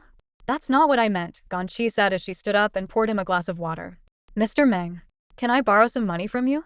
Meng Yan, who had just taken the glass, immediately set it down. I knew it, he said flatly. You wouldn't be this nice to me unless you needed something. His tone was calm, but his expression showed faint amusement. Go ahead, what's this about? Internally, he thought, let's see what kind of trick she's planning this time. People always act humble when borrowing money, and Ganyi was no exception. She spoke softly. The black card you gave me for living expenses, I was hoping to borrow a few thousand, maybe 10,000, to help my cousin out in an emergency. Meng Yan raised an eyebrow. What happened to her this time? He had a feeling that Ganyi's aunt's family was never at peace, and her cousin, in particular, seemed to have a knack for getting into trouble. Don't get the wrong idea, Ganyi quickly clarified. No matter how much I borrow, I'll pay it back. She just ran into a bit of trouble today. Hearing that it was to help a family member, Meng Yan's icy expression softened slightly. What kind of trouble? She was shopping with her baby and accidentally stained an expensive suit. The cleaning fees might be quite high, and she doesn't have enough money right now. Meng Yan's eyes flickered as he turned to look at Ganyi. Could it really be such a coincidence? Before coming home, his cousin Meng Tingo had mentioned an incident earlier today. His longtime friend Shin Talong's newly tailored suit had been stained by a woman carrying a child. Could it really be Ganyi's cousin? Was this in the afternoon? He asked. Ganyi nodded. Yeah, she's had terrible luck today. She stepped away to change clothes, and somehow Lele got something dirty on the suit. The cleaning fee hasn't been finalized yet. Meng Yan lowered his head, lost in thought for a moment. Alright, I'll take care of it. A look of relief and gratitude appeared in Ganyi's eyes. So you're agreeing? I didn't expect you to be so understanding despite seeming so distant most of the time. Thank you. I'll find out how much she needs, and as soon as I have the money, I'll pay you back in full. Leaning back against the sofa, Ganyi glanced up at the elegant ceiling. Wow though, rich people's clothes are ridiculously expensive. Even cleaning them costs a fortune. Meng Yan quietly sipped his water, saying nothing. Mr. Meng, how much do your clothes usually cost? Ganyi asked curiously. Meng Yan glanced at his shirt. It was probably in the 5-figure range, but he wasn't entirely sure since his assistant handled all his purchases. Roughly 59, including shipping, he replied nonchalantly. Ganyi was stunned. She reached out to touch the hem of his shirt, rubbing it lightly between her fingers. She had always thought his shirts were impeccably tailored, with excellent craftsmanship. She had assumed they were expensive, but to her surprise, they were so affordable. Mr. Meng, you're really good at finding deals, she exclaimed. I totally misjudged you. You're actually pretty thrifty. Could you send me the link? I'll share it with Wen so she can buy some for her husband. That price is a steal. Meng Yan stood up. I need to make a call. Alright, Ganyi replied, watching him head to the bedroom with his phone. She picked up the remote and started watching TV. Meanwhile, in the master bedroom, Meng Yan dialed Shen Talong's number. The phone rang for a long time before someone finally picked up. Hello? The familiar voice on the other end turned out to be Meng Tingo, his cousin. Meng Yan glanced at his phone screen to confirm he hadn't dialed the wrong number. Why are you answering? Where's Tulong? There was a lot of noise on Meng Tingo's end. He was playing basketball. What's up? He asked. Meng Yan, not in the mood to chat with his cousin, commanded. Get him on the phone. More noise came from the other end, followed by Meng Tingo whispering to someone, Quick, it's my big brother, he's acting weird. Meng Yan overheard the comment and frowned deeply. Hello, Meng Tingshuan, young master Meng, came the deep, rough voice of Shen Tulong. Although Meng Yan usually got along well with his cousin and Shen Tulong, he was often too busy managing the Meng Corporation to join their leisurely pursuits. He rarely initiated calls with Shen Tulong. Tulong, did someone mess up the outfit you had custom-made today? Meng Yan asked. Yeah, some red stuff, like paint, how did you know? Shen Tulong replied, surprised. From the background, Meng Tingo's loud voice chimed in. I told my big brother about it. Shen Tulong found it odd. Was such a minor issue worth a personal call from Meng Yan, the eldest son of the Meng family? Something wasn't adding up. What's going on, Meng Yan? Shen Tulong asked, sensing something unusual. After a brief silence, Meng Yan said, The person who ruined your outfit is someone I know. You don't need to pursue the matter further. Someone you know? Shen Tulong was incredulous. Thinking back to Wen, dressed like an ordinary housewife, he found it hard to believe that someone of Meng Yan's stature would be acquainted with her. Sure enough, Meng Tingo blurted out, Big brother, are you sure? Since when do you know people like that? Meng Yan ignored his brother and continued, Tulong, let's drop the issue with the outfit. I'll have the designer make you a new one. This time you won't have to wait 2 months. With my connections, you'll be at the top of the list. Shen Tulong was naturally pleased with this offer, while Meng Tingo remained skeptical.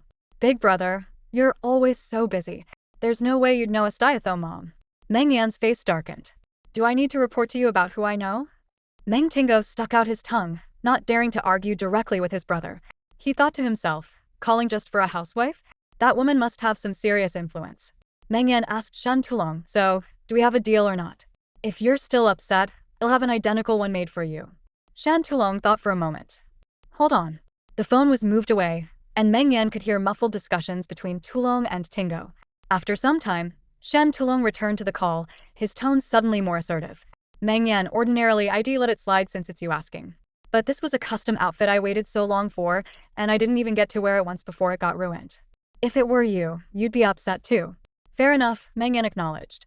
He understood Shen Tulong's personality, arrogant and unruly in his younger days, someone who cared little for anyone's feelings. Over the years, their friendship had softened his demeanor, at least toward the Meng family. Shen Tulong continued, the outfit is ruined, and no matter the cost, I'll take care of it. But people should be held accountable for their mistakes. I can't just let it go. Let her pay 2,000 yuan. You know, that doesn't even cover the cost of a button on that outfit, but that's my bottom line. Deal, Meng Yan agreed, finding it reasonable. He wasn't sure what his mischievous brother and Shen Tulong had conspired about just now, but for someone as hot-headed as Tulong to compromise this much, it was a gesture of respect. After all, Shen Tulong, who once ran the streets with no regard for anyone, now showed restraint. People should indeed take responsibility for their mistakes, and a token compensation seemed fair. On the other end, Meng Tingo's playful voice broke in. Big brother, since we've compromised on the outfit, you need to answer our question. What question? Meng Yan asked, his voice calm but wary. This whole thing, it's about our sister-in-law Ganyi, isn't it?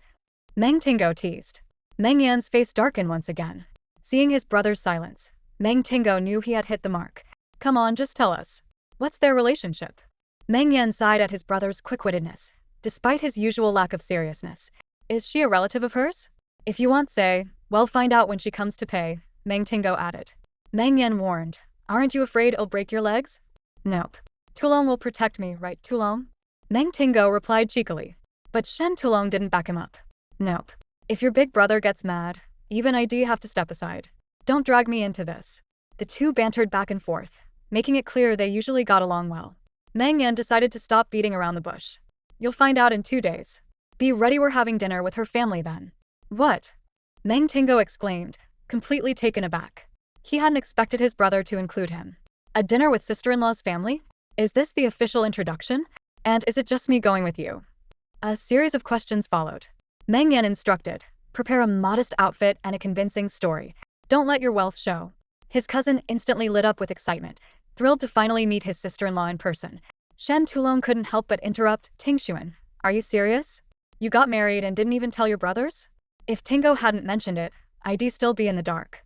There's nothing much to say, Meng Yan replied calmly. Who knows how far this marriage will go? For now, it's just a trial. A trial marriage? That's quite unconventional, Shen Tulong said, admiring Meng Yan's bold decision. Honestly, with how calculating women can be these days, I'd rather stay single and enjoy a peaceful life than get caught up in mind games. Meng Yan sighed. I didn't have much choice. At my age, the family's been pressuring me a lot. Truth be told, Meng Yan had always planned not to marry before 40. He didn't want to be tied down so early. But life often doesn't go as planned. Somehow, amidst all the chaos, he found himself married. Yet, even though they were officially married, he hadn't fully committed to spending his life with Ganyi. He was still evaluating her character, uncertain if she was truly worth his lifelong devotion. Shen Tulong shrugged. I'm a few years older than you and am not in any rush. I'm thinking 45 is a good age to settle down. By then, a man's restless heart has calmed, and you don't miss out on the fun of your younger years. Besides, I've seen enough beautiful women to know that looks are just skin deep. At our level, beauty isn't really a deciding factor anymore. Meng Yan nodded. Tulong, when the time is right, I'll introduce her to you. For now, she's still under observation. Fair enough, Shen Tulong agreed. With a fortune like yours, you can't risk being played by a scheming woman. After hanging up, Meng Yan sat in deep thought. Over the past few days, Ganyi had proven to be a decent woman, but he still couldn't tell if she was putting on an act. Meanwhile, Meng Tingo and Shen Tulong continued their game of pool. As Shen Tulong leaned down to line up his shot on the red ball, he asked, Tingo, your eldest brother's already had a flash marriage. Is your family pressuring you now? Meng Tingo grinned mischievously, a little. Before, my big brother was the main target. Now, the pressure's shifted to me. Meng Yan and Meng Tingo had several other brothers, but some were abroad, and others had a habit of changing girlfriends frequently. This left the family elders with no one to nag except Meng Yan and Meng Tingo. It was a burden only they could truly understand. Shen Tulong, on the other hand, had lost his parents long ago and had built his wealth entirely on his own. With no family to answer to, his relationships and marriage plans were entirely up to him. His journey to success was nothing short of legendary. Though his fortune didn't quite rival the Meng family's, his fearless and ambitious younger self had earned him respect. Whenever he entered a room, people made sure to give him face. Meng Tingo's eyes landed on the dark tattoo on Shen Tulong's neck. You should get that tattoo removed. It probably scares off half the girls who might like you. Shan Tulong chuckled. The tattoo covered an old scar had gotten while standing up for a friend in his youth. Though it hid the scar, it also gave him a slightly intimidating look. If a girl can't accept this, then she's not the one for me. Besides, I'm not at a stage in life where I need to please anyone. Meng Tingo laughed. If my parents were still around, they'd have beaten me for something like that. Despite being in his 30s, Shen Tulong's dedication to fitness made him look much younger, like someone in his 20s. Both he and Meng Yan shared this youthful vigor. The two had originally been planning to figure out the connection between Wen and the new sister-in-law when she came to repay her debt. But now, with Meng Yan openly admitting his marriage, they were even more curious. Especially since it seemed they'd soon be dining with Ganyi's family. Meng Tingo was both excited and intrigued. I can't wait to see what kind of woman has the power to make my big brother willingly tie the knot. He had caught on to Meng Yan's hint about playing the role of an ordinary man for the upcoming meeting. Looks like I'll need to prepare carefully for this. Shen Tulong shook his head, laughing. The things Meng Xiao has to go through hiding a billionaire's fortune just to get married. It's like he's an actor now. Meng Tingo stuck out his tongue playfully. He understood his brother's caution. After all, there were far too many women with ulterior motives these days. Last night, Ganyi had a dream. In her dream, there was a man who kept his back turned to her. The skin on the back of his neck was particularly fair, and his hair was neatly combed. However, she couldn't make out who he was. It seemed like Meng Yan, but she wasn't sure. Ganyi tried to run around to see his face, but she always woke up at the critical moment. She had been having too many dreams lately, leaving her feeling drained. That morning, Ganyi opened her eyes and realized she had overslept by half an hour. She hurried out of bed, craving the crispy fried dough sticks from the shop downstairs. While buying breakfast, she picked up 2 dough sticks and, on a whim, stopped by the newly opened snack shop to buy a fragrant grilled sausage. When she got back, the aroma of the sausage filled the entire living room. As she headed to the kitchen to grab a bowl, she noticed a strange pot on the counter. It was round and chubby, with an odd design. She bent down to take a closer look and saw buttons along the edge of the pot. Strange. When did this get here? She hadn't paid much attention yesterday. Just then, Meng Yan emerged from his master bedroom, clearly having already washed up. Mr. Meng, what kind of pot is this? She asked, pointing to the chubby appliance that looked like a small robot with a power cord. Without even glancing at it, Meng Yan casually replied, "It's an automatic cooking pot." A fully automated one. Ganyi suddenly remembered seeing something like this in TV commercials, but it was her first time encountering one in real life. The buttons were labeled in Chinese, and the craftsmanship looked high and probably quite expensive. Luckily, Ganyi's English from school was decent, so she carefully examined the labels: seasoning, water, salt. Apparently, this fully automated cooking pot was sent by one of Meng Yan's friends in Germany. All it required was for the ingredients to be chopped and placed in the designated spots with the seasonings. Then, following a preset program, it would cook a delicious dish automatically. This is so advanced. Ganyi couldn't help but marvel. Seeing her curiosity, Meng Yan remained unimpressed. According to his friend, elite professionals in big cities often rejected takeout and used these automated cooking machines instead. They were healthier and more efficient. As Meng Yan sat down at the dining table, he noticed the breakfast spread: fried dough sticks, steamed buns, and grilled sausage. Clearly, Ganyi hadn't made breakfast herself this morning. When Ganyi came out of the kitchen, she was surprised to see Meng Yan keeping up with such modern trends. "Oh, sorry, I didn't have time to cook today," she said apologetically. "It's fine," he replied, his face emotionless. "There's no need to keep women stuck in the kitchen. If a machine can handle the task, let it. That way there's more time for meaningful things." Those were his true thoughts. A woman only has 24 hours in a day. If all that time is spent on chores and cooking, it's not only unproductive but also easy for others to look down on her. Even now, as he pretended to be an ordinary person, he couldn't accept the idea of his wife being reduced to a pitiful housewife.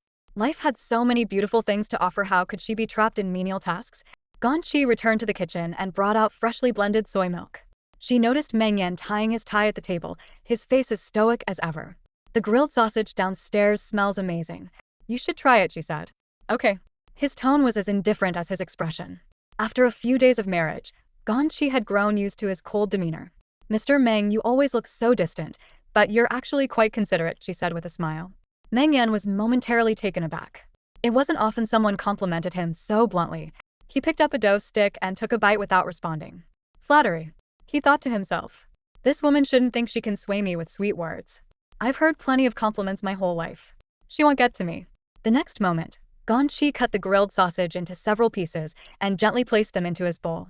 Her face radiated a carefree warmth, and her whole demeanor was soft and refreshing. Meng Yan had always hated it when others added food to his bowl. At home, Everyone was careful not to upset him. No one dared to touch his bowl, let alone put food in it. But now that Ganyi had already done it, he had no choice but to eat it to avoid appearing odd. He usually only ate handcrafted sausages made from imported meat, not these street snacks filled with artificial ingredients and additives. The strong aroma was clearly from flavoring agents. Ganyi, thinking he was enjoying it, asked, "Isn't it delicious?" Meng Yan reluctantly nodded. "I knew it. No one can resist a delicious grilled sausage," she said proudly. "Do you really like these so much?" Meng Yan asked.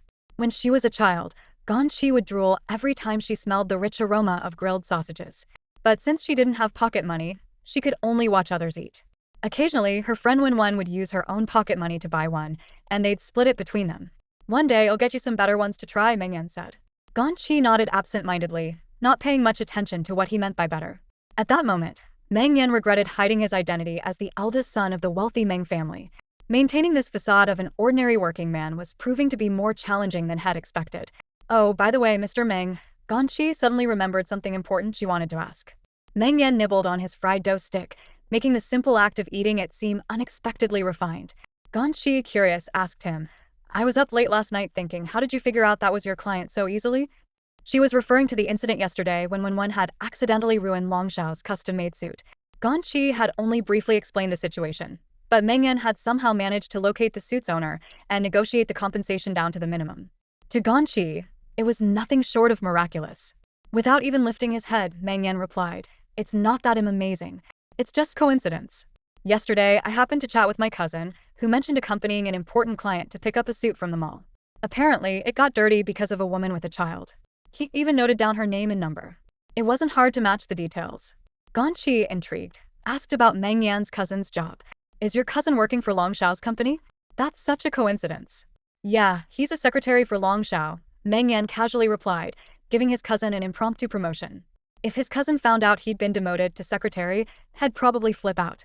"This world is so small," Ganyi sighed, picking up a leek bun with her chopsticks and placing it on Meng Yan's plate. "Mr. Meng, thank you so much. If it weren't for you, the compensation would have been way more." Meng Yan stared at the bun on his plate, momentarily stunned. Ganyi, in a much better mood now, felt relieved that Wen's losses had been minimized.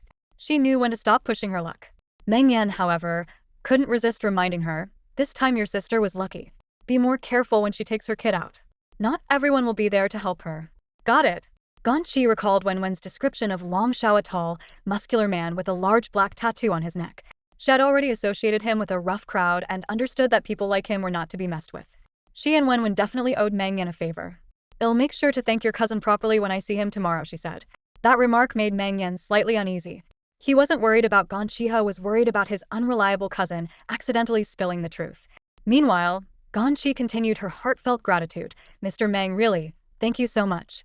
Yesterday, she and Wen had been terrified they'd have to pay an exorbitant amount, but knowing it was only 2,000 yuan now was a huge relief. Ganyi felt so light and carefree. Even the air seemed sweeter.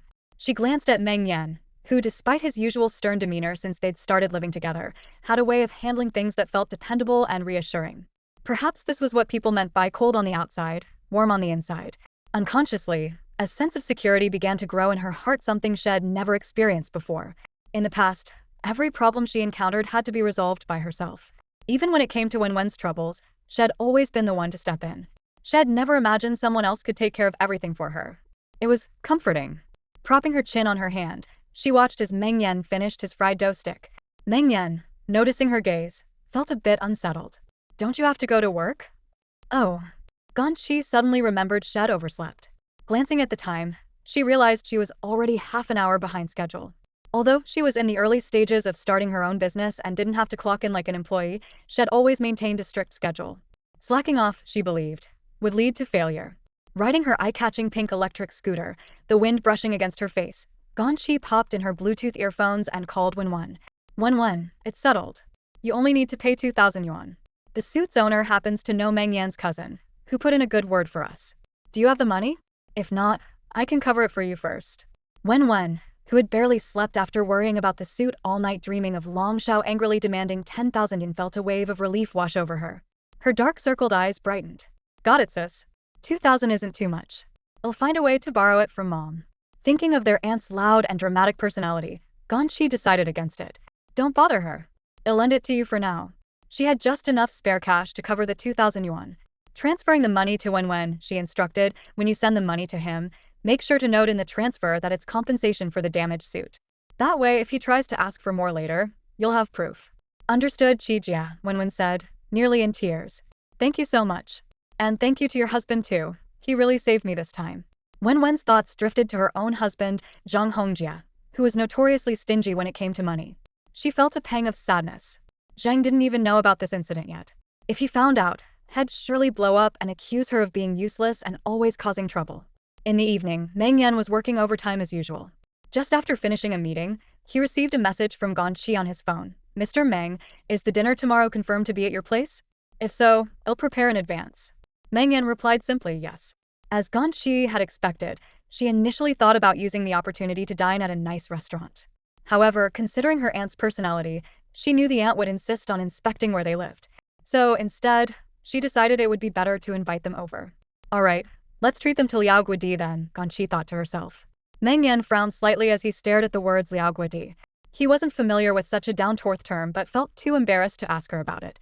Perhaps out of male pride, he searched the term online and discovered it referred to a traditional custom among common folks.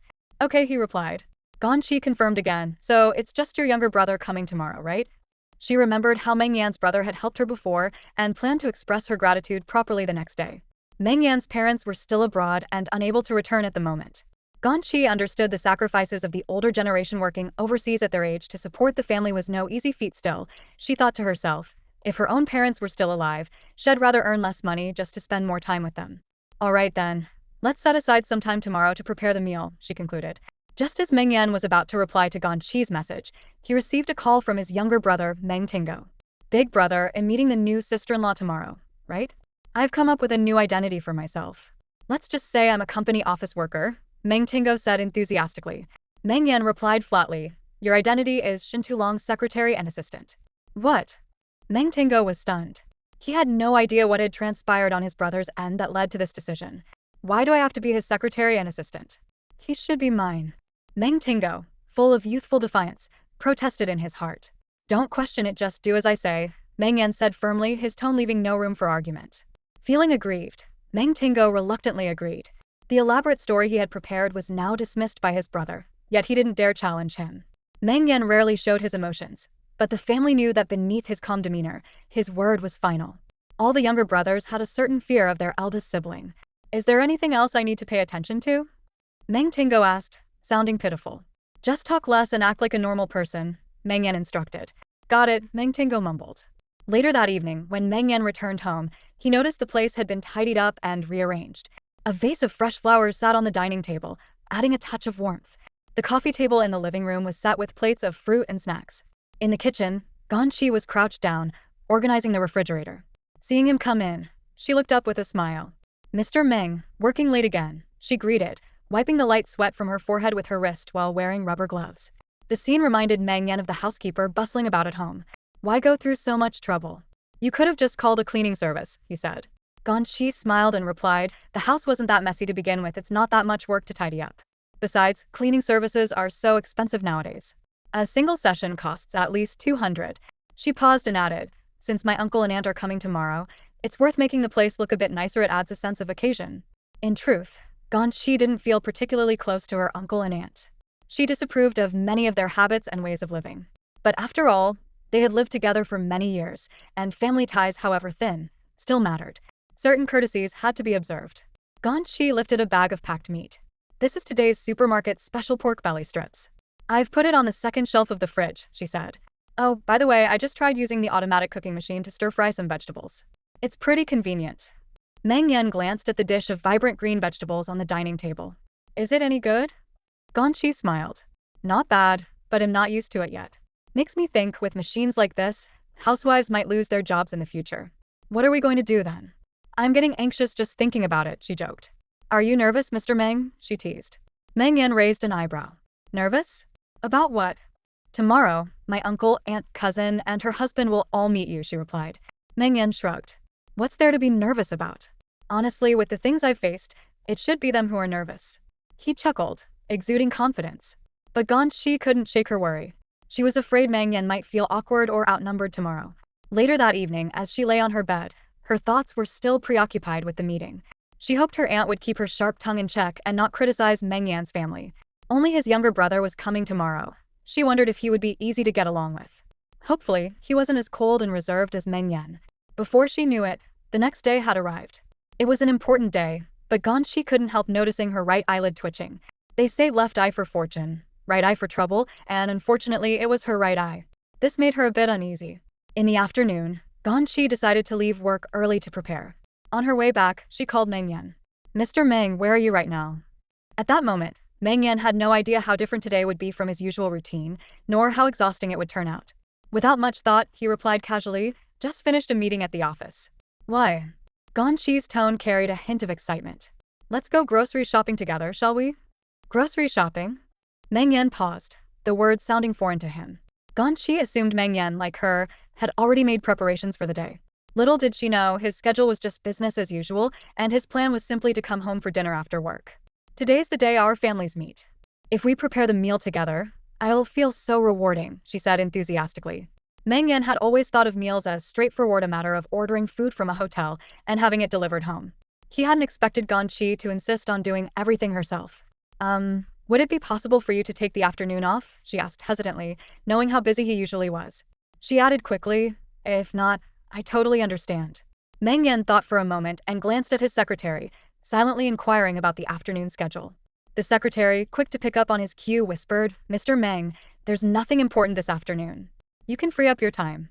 He could have declined, but considering it was the first meeting between their families, he felt it wouldn't be right to leave Ganyi to handle everything on her own. So he agreed. Although he had no real interest in grocery shopping, Meng Yan knew he couldn't refuse without seeming inconsiderate. For someone of his stature, the CEO of a major company, he had no choice but to go along with it. "All right," he said. As usual, his Rolls-Royce dropped him off at the entrance of the neighborhood, where he switched to an ordinary Dongfeng car to pick up Ganyi and head to the market. "You're sure we're going to the market to buy groceries?" Meng Yan asked, a hint of disbelief in his voice. "Shouldn't you normally go to the fresh produce section of a big supermarket?" Ganyi found the question odd. "Shouldn't you buy vegetables at the farmer's market?" "You mean the supermarket?" "I just think it's a bit pricey." Meng Yan had another suggestion. At this moment, he seemed like a company leader instructing a subordinate on how to handle things. "Eating doesn't have to be so complicated. You could just order dishes from a hotel and have them delivered to your home." Ganyi forced a wry smile. "Mr. Meng, that would be even more expensive. Our budget is limited." Budget? Meng Yan hadn't expected that even meals would come with a budget in her world. Ganyi understood that men, especially someone like Meng Yan, a corporate employee, used to frequent business meals, had little concept of household expenses or the cost of food. She patiently explained, "Mr. Meng, when you were living alone, you could spend freely. But now there are two of us, and we need to think about the future. Every penny counts when it comes to daily essentials. If we save on expenses, you'll be able to save up for a house faster." Meng Yan hesitated for a moment. Fine. He couldn't argue with that. "Let's do it your way." Both of them knew that they were still in the trial marriage phase. Neither was certain how far this relationship would go.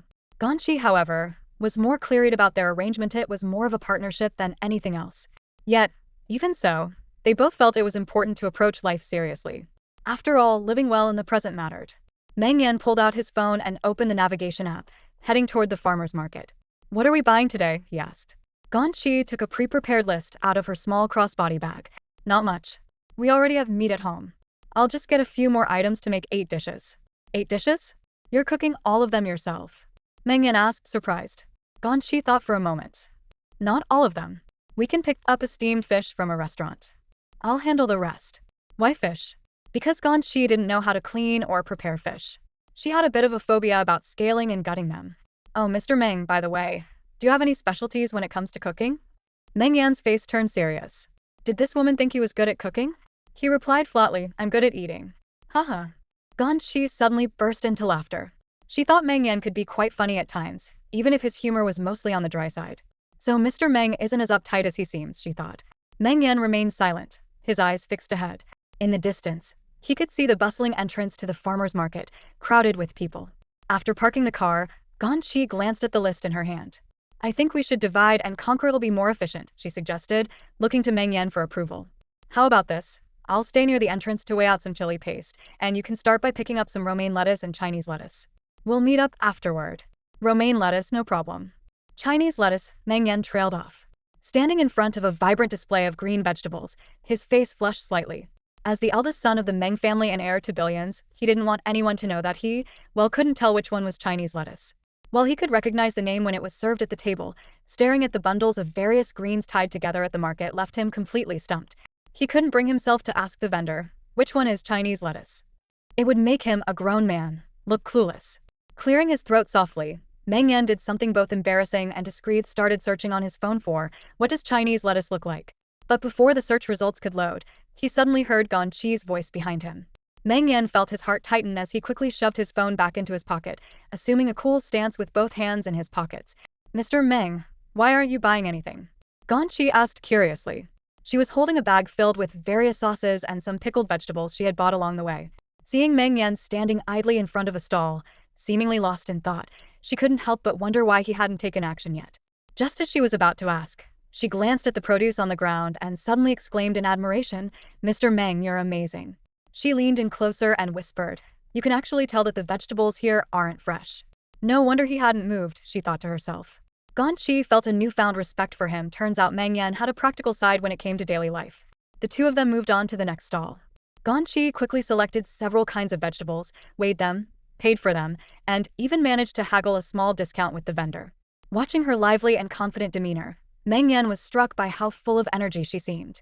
He figured that back at her aunt's house, she must have been in charge of handling these kinds of tasks. 8 dishes apart from a fish, there were still 7 dishes to prepare. Meng Yan double-checked and reminded her that it was quite a heavy workload. Ganyi nodded. It sounds like a lot, but it's actually super simple. For example, cold dishes only take a few minutes. Meng Yan still thought it sounded like too much trouble. Just as he was about to persuade her again, Ganyi's eyes lit up, and she dashed over to a meat stall. A banner hanging at the stall read, half-price pig trotters today. Mr. Meng, today I'm going to show off my skills and make you a spicy braised pig trotter dish, she declared. It was her specialty. However, because pig trotters were usually expensive, she rarely made the dish at her uncle's house, only preparing it for special occasions. The fragrant, spicy pig trotters were, in her opinion, the best thing she'd ever eaten. She bought 4 pig trotters, and the vendor generously threw in 2 green onions for free. Beaming with joy, Ganyi exclaimed, what a nice vendor. After making their way through most of the market, their bags were getting heavier and heavier. Meng Yan started feeling bored. People often say shopping with women is exhausting, but today he realized even grocery shopping could be just as tedious. Although the market wasn't very large, walking back and forth was surprisingly tiring, almost like a workout. Thankfully, his regular workouts meant the physical effort didn't bother him much, but the monotony was starting to get to him. Compared to the long, dull meetings at the office, grocery shopping felt even more torturous. He recalled a time when his family's housekeeper had failed to prepare a dish to his satisfaction. She had explained that she couldn't find the right ingredients despite visiting several stores. At the time, he had been furious, thinking she was incompetent for not being able to handle something as simple as grocery shopping. But now, he realized the process of sourcing ingredients and cooking wasn't as easy as had thought. Maybe he should consider giving the housekeepers a raise as a token of appreciation? Having been pampered for so many years, Meng Yan was only now beginning to understand that nothing in life was truly simple. Ganyi turned back and saw him lost in thought. She waved the bag in her hand and called out, Mr. Meng, let's go. Snapping out of his daze, Meng Yan strode forward and instinctively helped her carry a few more items. Are we almost done? He asked. Ganyi nodded. Yeah, we just need to grab some ginger. Ginger too, Meng Yan sighed inwardly. He suddenly felt that grocery shopping and running a company weren't all that different. Both involved countless tiny, time-consuming details. If grocery shopping was already this troublesome, would he have to help with cooking later? That would surely expose the fact that he didn't know how to cook. Just then his phone rang. Frowning, he checked the caller ID and was surprised to see it was his good-for-nothing cousin Meng Tingo. Hello. Meng Yan's voice was cold. On the other end of the line, Meng Tingo could sense his brother's displeasure and immediately treaded carefully. Bro, are you guys home? I'm downstairs. So soon. Meng Yan frowned. He had clearly told him it was after dinner, and it wasn't even 4 o'clock yet. Why was he so eager? Meng Yan was annoyed. This was the same Meng Tingo who usually dragged his feet at work, slow as a little piglet. Yet today, he was unusually efficient, though his efficiency was misplaced, and that did not sit well with his older brother. Big bro, I came prepared. I promise I won't embarrass you today. Meng Tingo sounded excited. For the first time, he was meeting his future sister-in-law as a regular person, playing a role completely different from his usual self. His heart was racing with anticipation. Where are you, bro? I even brought a bunch of stuff with me. Meng Yan's tone remained stern. It'll be a while. I'm at the market right now. Just wait there. The market? Meng Tingo exclaimed in shock. He could hardly believe it. His older brother, the high and mighty Meng Yan, who commanded respect wherever he went, had actually lowered himself to go to the market to buy groceries. Meng Tingo wanted to laugh but feared for his life if his brother caught on. He forced himself to stay calm, though his voice trembled slightly. Bro, don't tell me you're carrying groceries right now? Oh my god. The eldest son of the mighty Meng family, reduced to manual labor. Holding back his laughter was a struggle. By the way, bro, if you're going to the market, you should bring one of those little shopping carts. It's common sense. His tone was smug as he added, bet you didn't know that. I've got more experience in this area than you do. Meng Tingo loved trying out quirky experiences with his friends shopping for groceries, cooking, barbecuing in the wild, or even staying at a farmhouse. He had done it all. Unlike Meng Yan, who was always busy managing the company and had no clue about ordinary life, Meng Yan caught the hint of gloating in his brother's voice and darkened his expression. Stop talking nonsense. Who told you to show up so early? Feeling a bit wronged, Meng Tingo replied, I came early to see if there's anything I could help with. I've recently learned how to cook, you know. Maybe I can show off a bit. Cooking? Meng Yan was skeptical. What can you cook? Proudly, Meng Tingo declared steak. Chicken drumsticks. That's just outdoor barbecue. It's not suitable for today's occasion, Meng Yan retorted. Quick on his feet, Meng Tingo said, then I'll come and help you carry the groceries. No need. Meng Yan rejected him outright. He knew his mischievous brother too, while there was no way he was just coming to help. Alright, big bro, I'll just wait downstairs at your building. After hanging up, Meng Tingo felt a tinge of disappointment. He had planned to sneak a photo of his brother grocery shopping. Humph. Serves him right for pretending to be an ordinary person, shopping for groceries with his fiancée to experience the hardships of common folk. Too bad I can't capture this legendary moment. If I posted a picture of my brother carrying groceries in the family group chat, it would cause an uproar, might even make the news. Meanwhile, Meng Yan put his phone away. Next to him, Ganyi asked, Who is that? My younger brother, Meng Yan replied with a grim face. He's already here. Huh. Ganyi tensed up a little. She noticed, however, that Meng Yan didn't look the least bit pleased. Curious, she asked, Mr. Meng, are you and your brother not on good terms? It's fine, he replied curtly. When they reached the market entrance, Meng Yan carried the bags of groceries and opened the car's back door to load them into the trunk. That's when he noticed a small collapsible shopping cart tucked in the corner of the trunk. Oh no. Ganyi exclaimed, suddenly remembering that she had prepared the cart last night and placed it in the trunk ahead of time. They had been so engrossed in chatting earlier that she completely forgot about it, making them carry all the groceries by hand. I'm so sorry, Mr. Meng, for making you go through that. Recalling his younger brother's earlier remark, Meng Yan put on a brave face. It's fine. It's not like it was too heavy. Ganyi was puzzled by his sudden stubbornness, wondering if he was upset. Take a rest when we get back. I'll handle the groceries, she offered. After placing the bags in the trunk and shutting it, Meng Yan, who didn't actually know how to cook, boldly suggested, My brother's already downstairs. Let's have him help you out in the kitchen. After all, Meng Tingo might be unreliable, but surely he could manage washing vegetables and carrying dishes. Ganyi's cheeks flushed. Although she had mentally prepared herself, the thought of meeting Meng Yan's younger brother still made her nervous.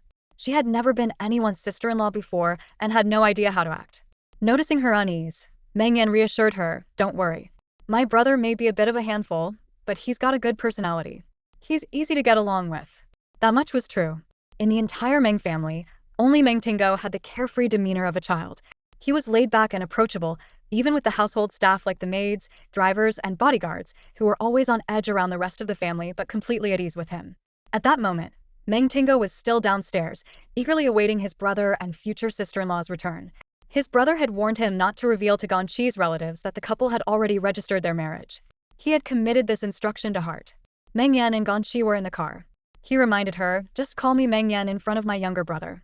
Otherwise, it might feel too formal. Sure, she replied. When they arrived at the building, Meng Yan spotted a tall and familiar figure standing downstairs. Bro. Meng Tingo recognized the newly bought Dongfeng from a distance and waved excitedly. Meng Yan's face darkened as he noticed his brother's outfit. It was far from what he had expected. Meng Tingo was dressed in a brand new sports tracksuit, looking like a freshly graduated college student. His fluorescent green sneakers were particularly eye-catching. After parking the car, Ganyi noticed this sporty young man must be his younger brother. The boy was anything but shy. He strode straight to the car window, leaned in and greeted with enthusiasm, Hi, big bro. Hi, sister-in-law. Ganyi was a little surprised by his outgoing personality, and her nervousness began to ease. She smiled and greeted back, Hello. Meng Tingo glanced cautiously at his older brother, as if seeking approval for his outfit. Meng Yan ignored him, got out of the car and headed to the trunk. Meng Tingo quickly turned around to help with unloading the groceries. When the trunk opened, Ganyi stepped out, intending to lend a hand, but Meng Tingo blocked her gently. "Sister-in-law, this is a man's job. Let me handle it," he said with a grin. Then, as if realizing he hadn't introduced himself, he added, "I'm my brother's cousin, the youngest in the family. The other cousins aren't local, so I came on their behalf." His sunny demeanor puzzled Ganyi. She hadn't expected such a stark contrast in personalities between the two brothers. "My name is Meng Tingo," started, but Meng Yan interrupted. "He's called Meng Hao." Meng Tingo glanced at his brother, confused about why his name was shortened. But his sharp mind quickly pieced it together better to keep their real identities under wraps. The family name Meng carried too much weight, and revealing his full name might give them away. "Yes, sister-in-law. You can just call me Meng Hao," he said, sticking his head into the trunk. He noticed a small folding cart tucked in the corner, and immediately guessed it must have been prepared by Ganyi. His brother, after all, wouldn't bother with such details. Just as he reached for the cart, he caught Meng Yan's cold gaze from the corner of his eye. Instinctively, he withdrew his hand. "Carry it by hand," Meng Yan said curtly. "Oh," Meng Tingo muttered, not daring to argue.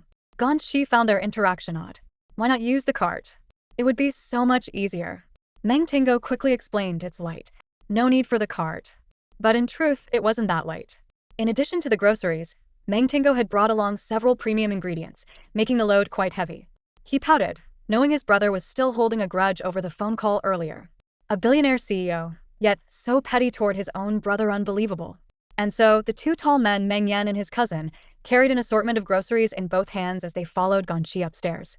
Meng Tingo knew this house belonged to the family's butler and had heard it was nicely furnished. In the elevator, he discreetly observed Ganyi. Her appearance surprised him. She wasn't the kind of woman who would captivate attention with her looks alone, but she had a unique charm. Her features were naturally elegant, and though she wore no makeup, her gentle smile exuded a sense of calm and ease. He felt an inexplicable warmth toward her. He had always disliked overly made-up women. To his surprise, his brother had chosen someone so simple and genuine to settle down with. Surely, there must be something extraordinary about her. The door opened, and the cozy interior immediately made them feel at home. Meng Tingo and Meng Yan carried the groceries into the kitchen. Ganyi changed into indoor slippers, washed her hands, and poured 2 glasses of water. "Meng Hao, have some water first," she said, handing him a glass. She then turned on the TV and put on a reality show for him. She wasn't sure if he liked it, but since he had arrived early, she wanted to make him comfortable. There were also fruits and snacks on the coffee table. When Meng Yan and his cousin returned to the living room, Ganyi had already rolled up her sleeves, ready to showcase her cooking skills. Not wanting to sit awkwardly with his brother in the tense atmosphere of the living room, Meng Tingo took a sip of water and quickly followed her into the kitchen. "Sister-in-law, let me help you," he offered enthusiastically. Ganyi, who was preparing to wash the vegetables, felt a little embarrassed by his eagerness. "You and your brother can watch TV in the living room. I can handle this myself." "How could I?" Meng Tingo replied with a righteous tone. "It's too much work for just one person. I can't let you do it all alone. My brother is useless in this area, so I'll help on his behalf." Before he could finish, a deep and calm voice came from the living room. "Meng Hao." Meng Tingo quickly shut his mouth and stuck out his tongue playfully at Ganyi, showing a mischievous expression on his face. The two exchanged a smile. Ganyi asked softly, "Is he always this strict with you?" Meng Tingo, as if finally finding someone who understood him, nodded vigorously and mouthed exaggeratedly, "Super strict." Because of Meng Yan's cold demeanor, the two instantly bonded over their shared understanding. Ganyi found her younger cousin quite endearing, guessing that he was likely often bullied by Meng Yan at home.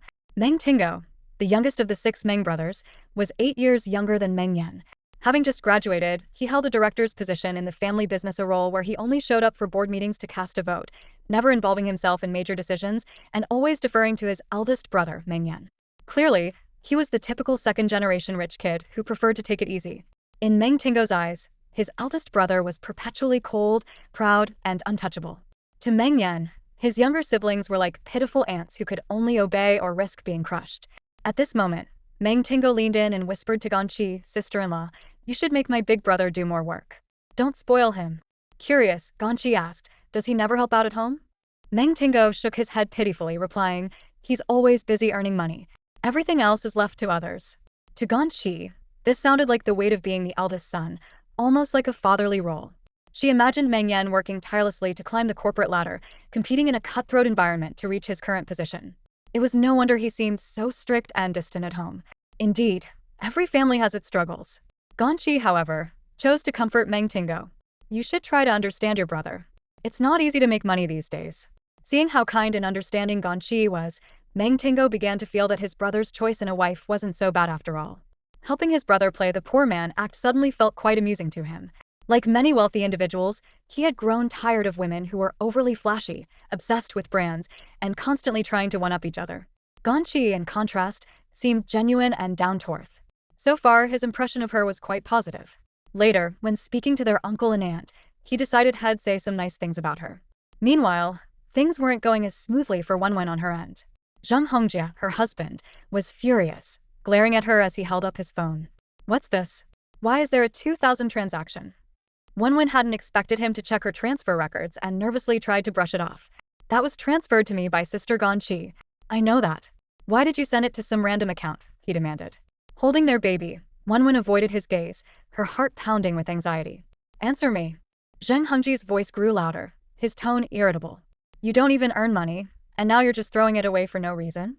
Realizing she couldn't hide it any longer, Wenwen hesitantly explained what had happened at the mall. Zheng Hongjie's eyes widened. You damaged such an expensive dress? As someone who worked in a large company, he was well aware of how pricey that brand was. Paying just 2,000 for a high-end custom piece was practically a miracle. You're unbelievable. Can't achieve anything, but you sure know how to screw things up, he snapped. Even though he understood they had gotten off lightly, the 2,000 still stung. Looking at his wife now filled him with disdain. Since this mess is your fault, you can figure out how to pay back Sister Ganyi's money. Don't involve me. Wenwen said nothing, lowering her head as she held their baby, her hands trembling slightly. A single tear rolled down her cheek. At that moment, Ganyi was still chatting casually with Meng Tingo. Despite just meeting, they were getting along as though they'd known each other for years. Ganyi pointed to a bag sitting on the countertop. What's in there? She asked with curiosity. Meng Hao had brought some items, but Ganyi had been too shy to open them since earlier. From the kitchen, where he was washing cucumbers, Meng Tingo called out, Sister-in-law, it's steak and chicken wings in there, all pre-marinated. Oh no, they should be kept in the fridge, or they'll spoil. Ganyi, startled, hurried over to check the bag, blaming herself for not asking earlier. Inside were neatly cut pieces of meat in transparent packaging, with labels indicating the marination date. A rich aroma of spices faintly wafted through. Even though Ganyi wasn't particularly worldly, the packaging alone suggested these were expensive. Meng Tingo spoke with excitement. I brought them specifically for you to try. Last time, I went to a barbecue gathering in the desert with some friends. We had them with drinks so delicious. A barbecue in the desert? Ganyi was surprised, as she'd never heard of anyone doing such a thing. Yeah. During holidays, I used to go on road trips with friends, bringing tents and barbecue supplies. We'd drive all the way to the West Coast. Someday you should have my brother take you too, but he's always so busy I'm not sure if he'd have the time. Ganyi listened as Meng Tingo spoke animatedly. It seemed this younger brother was living quite the carefree life, traveling and enjoying himself. He didn't look like someone who worried about money. She couldn't help but wonder why the two brothers' lives were so vastly different. Meng Tingo was about to recommend a few fun places to visit when a sudden cough from the living room interrupted him. Ahem. It was his older brother, Meng Yan, signaling him to watch his words. Realizing he might have said too much, Meng Tingo quickly backtracked. What I meant was I have some wealthy friends who took me along. I definitely couldn't afford to go on my own. Oh, I see. Ganyi smiled, thinking about Meng Tingo's outgoing personality. He must have a lot of friends. Well, it made sense better to enjoy life while young. Once you start working and earning money, free time becomes a luxury. Ganyi took out a few cloves of garlic, placed them in a small basket, and walked into the living room. Meng Yan, if you're not busy, could you peel some garlic? She asked, not as a command but to give him something to do and make him feel involved. Sitting alone watching TV must have been quite dull. From the kitchen, Meng Tingo peeked out and was shocked to see his brother actually take the basket without any objection and start peeling the garlic. He was so stunned his jaw almost dropped. He recalled how earlier, when the two had returned home, his brother had carried the groceries and opened the car door for his sister-in-law. Meng Tingo had never seen this side of his brother before. Wow. When Ganyi returned to the kitchen with a smile, Meng Tingo gave her a cheeky thumbs up, his tone full of admiration. Sister-in-law, you're amazing. Ganyi blinked in confusion. What? Amazing at what? Meng Tingo couldn't help but feel impressed. A clever plan was already forming in his mind. His sister-in-law would be his secret weapon from now on. With a mischievous grin, he called out to the living room. Hey, Big brother, peel faster. We're waiting to mix the cucumbers. Meng Yan's face darkened, and his tone was sharp. Do you want to die? Hee hee. Meng Tingo stuck out his tongue playfully, clearly enjoying the rare opportunity to tease his brother. And so, Meng Yan continued peeling garlic in the living room. Ganyi skillfully prepared the dishes, and Meng Hao helped with washing and cleaning. By the time the seventh dish, braised eggplant, was placed on the table, the doorbell rang. It must be their uncle and aunt's family arriving. Ganyi quickly wiped her hands. At first, she was worried that sending Wenwen the address and house number might lead her to the wrong place, but to her surprise, they arrived smoothly. She opened the door.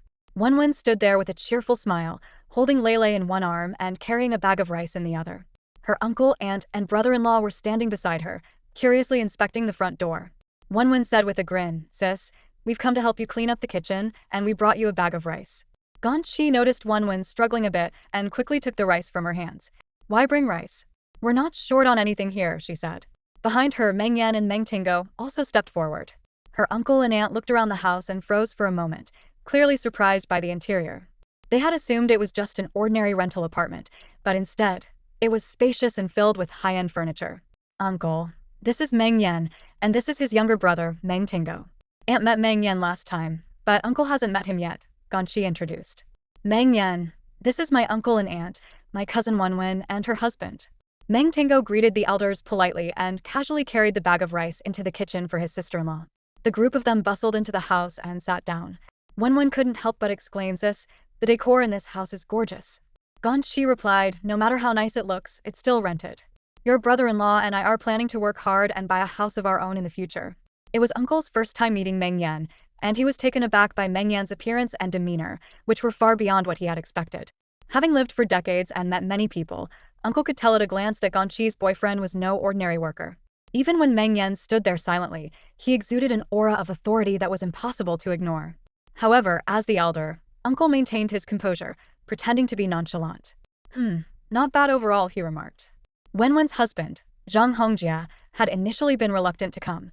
He was still upset about Wenwen dirtying someone's clothes and having to pay for it, and they had even argued before arriving. However, when he learned that it was Meng Yan and his younger brother who had helped negotiate the compensation down to 2,000 yuan from a much higher amount, Zhang Hongjia began to reevaluate his opinion of Ganyi's boyfriend. After all, being able to connect with the famous Shen Tulong was no small feat. The moment he stepped through the door and saw Meng Yan standing behind Ganyi, Zhang Hongjia was secretly impressed. His gut instinct told him that Meng Yan was far from the ordinary worker Ganyi had described. Zhang Hongjia approached Meng Yan with a big smile on his face and extended his right hand. "Hello, I'm Ganyi's brother-in-law." Meng Yan gave him a brief handshake and greeted him lightly, "Hello." Then he turned his head toward Wenwen. "You must be Wenwen, the cousin, right?" Wenwen, a bit shy, gently set down the little girl in her arms. "Hello, brother-in-law," she said softly. Lele, barely over 2 years old, was usually timid around strangers. But to everyone's surprise, today she seemed unusually bold upon seeing Meng Yan. Waddling on her chubby little legs, she tottered over and hugged his pant leg tightly, babbling in her baby voice as if greeting him. Meng Yan wasn't particularly fond of children, but Lele's round, rosy cheeks and pure, sparkling black eyes, like 2 little crystals, melted his heart. He slowly crouched down and pulled out a red envelope from his pocket, prepared in advance, and handed it to her tiny hands. Ganyi was caught off guard. Meng Yan hadn't mentioned anything about preparing a red envelope. Wenwen was even more surprised. "Brother-in-law, that's too much." "You didn't need to," she said. Meng Yan responded calmly, "I feel a connection with her. It's only right." Wenwen, already impressed by Meng Yan's refined appearance, had assumed he was a reserved and aloof person. She hadn't expected him to be so thoughtful. Her impression of her brother-in-law grew increasingly favorable, mixed with gratitude. "Wenwen, tell her to say thank you to her uncle," someone prompted. Wenwen bent down and encouraged her daughter, "Lele, call him uncle." Lele, clutching the red envelope tightly, babbled happily, her smile even more adorable. But unexpectedly, her little hand loosened, and the red envelope fell to the ground, spilling open. Inside, a stack of red cash bills and a shiny golden item were revealed. Ganyi, puzzled, bent down to pick it up. Only then did she realize that in addition to the stack of 100 yuan bills, the envelope contained a solid gold plaque, roughly the same size as the bills. She pulled it out. It was heavy. The gleaming plaque had 4 engraved characters, smart and clever. Though thin, it was pure gold, and judging by the current gold prices, the small plaque was worth at least 20,000 yuan. Wenwen gasped in astonishment. She hadn't expected her brother-in-law to give such an extravagant gift to the child. "We can't accept this," she blurted out, not noticing the surprised looks from her mother and husband. Her mother tugged at her sleeve, signaling her to say no more. Meanwhile, her husband, Zhang Hongjia, was visibly annoyed by her lack of tact. "A gift for the child should be accepted," he muttered under his breath, frustrated. Meng Yan chuckled and explained, "It's a tradition where I'm from to give small gifts to kids to show affection. And honestly, this is nothing much, it's more about the sentiment." Ganyi hadn't expected Meng Yan to be so generous and felt a twinge of hesitation. She didn't want him to go to such lengths. But now that the gift had been given, there was no taking it back. She felt a pang of sympathy for him, imagining how much this must have cost. When Wen's mother, trying to smooth things over, stepped forward and took the red envelope from Ganyi's hands, attempting to pocket it. "This is great. Leilei's birthday is coming up soon, this can count as her birthday present." But just as the envelope was about to leave her hands, Ganyi tightened her grip and smiled politely. "Aunt, this is for Leila." The two women had a brief tussle, but Ganyi's strength prevailed. She managed to keep hold of the envelope, then crouched down and asked Leilei gently, "Your uncle gave you this gift. Would you like mommy to keep it safe for you?" Leilei babbled and nodded, trusting Ganyi implicitly. Ganyi carefully handed the envelope to Wen, giving her a meaningful look that said, "You must keep this safe, don't let anyone else take it." Wen understood immediately and discreetly slipped the envelope into her pocket. Come, let's all sit down," Meng Tingo, Meng Yan's younger brother, said warmly, his outgoing personality shining through as he invited everyone to sit for dinner and chat. When Wen's uncle and aunt had heard in advance that Meng Yan and his brother were the only ones at home today, as their parents were working abroad and couldn't return. The uncle, prepared to assert himself over this young man, was taken aback. Not only did Meng Yan seem like someone who wouldn't be easily pushed around, but his generosity also left no room for criticism. The stern lecture he had planned was instantly abandoned. Instead, the uncle asked calmly, "I hear you work at a large company and earn a decent salary? Young people shouldn't spend money recklessly. Sooner or later, they'll need to live in their own homes. It's better to start saving early for marriage and a stable life. By the way, Meng Yan, what do your parents do for a living? Where did they live before? Your uncle and aunt are very curious about this." The Meng family owns countless luxury houses and villas in the city center, but Meng Yan most frequently stays at Shanshui Villa. "Our family bought a place there years ago. I used to stay there often, but now that I'm with Ganyi, I've moved here," he explained humbly. However, to his aunt, it sounded as if his family was just like hers, crammed into an old and shabby neighborhood. "Do your parents stay abroad all year and never come back? Is working over there exhausting?" she asked, probing further. Before Meng Yan could respond, his cousin chimed in, "Not exhausting, really. They're not the type to overwork themselves. It's mainly because they've had some health issues, and it's better for them to recover over there." Health issues. Those two words instantly raised his aunt's suspicions. She began imagining that Meng Yan's parents might have fled abroad due to some serious illness. With a doubtful expression, she pressed on, "What kind of health problems? They even need to go abroad for treatment?" Meng Tingo, Meng Yan's younger brother, stepped in to answer, "Oh, nothing major. They just overworked themselves when they were younger and developed some lingering issues." The so-called lingering issues were merely minor ailments like neck stiffness, fatigue, low moods, and occasional loss of appetite, typical problems of affluent lifestyles. However, to his aunt and uncle, it sounded like a life-threatening condition. His uncle fell silent, while his aunt, as blunt as ever, asked, "Does this illness cost a lot of money to treat? I hope it doesn't delay the young people's plans for marriage, buying a car or a house, or even the wedding dowry." Meng Yan caught the underlying insinuation in her words and replied calmly, "It won't." Normally, someone like his aunt wouldn't even have the chance to speak with him. Now, he had to endure such shallow and materialistic questions, which left him feeling inexplicably irritated. Wen, knowing her mother's questions were coming across as overly mercenary, quickly changed the subject while helping her sister clear the dishes. "The food today is amazing. Dad, Mom, you should try some." Breaking his silence, the uncle spoke up, "Young man, you shouldn't just date irresponsibly. You're not getting any younger. It's time to seriously consider marriage." Meng Yan responded calmly, "We're together with marriage in mind. Neither Ganyi nor I have time to waste. However, the current situation is a bit complicated, so we're taking some time to adjust." "Adjust? What's there to adjust? Young people these days are so complicated," his aunt interjected again. "There should always be a clear timeline for marriage."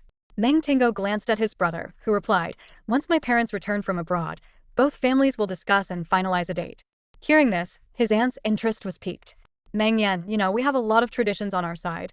Before she could continue, Ganyi interrupted her, "Times have changed, aunt. Marriage isn't just about teaming up to live life. As long as Meng Yan and I feel it's right, those so-called traditions don't matter. What's important is that we care for each other and work hard together. If we're united, There's no reason we can't have a good future.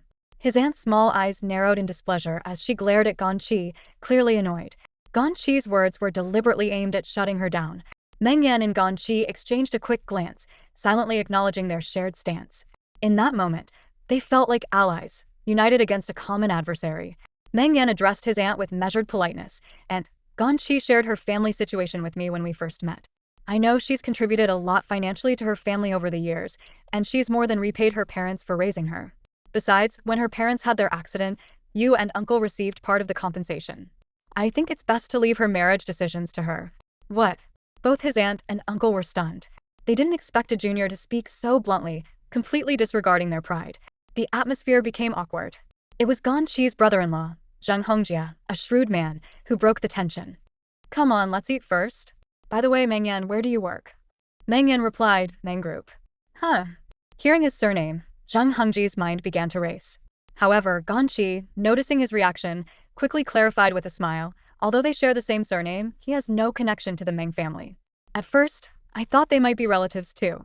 Zheng Hongjia nodded. What a coincidence. The company I work for is actually a subsidiary of Meng Group's Buden. Meng Yan's eyes narrowed slightly. So this was the brother-in-law who was rarely home, constantly claiming that his department was losing money and spreading baseless rumors about its potential closure. I've heard your department hasn't been doing well, Meng Yan remarked. Caught off guard, Zheng Hongjia stammered. Oh, it's tough.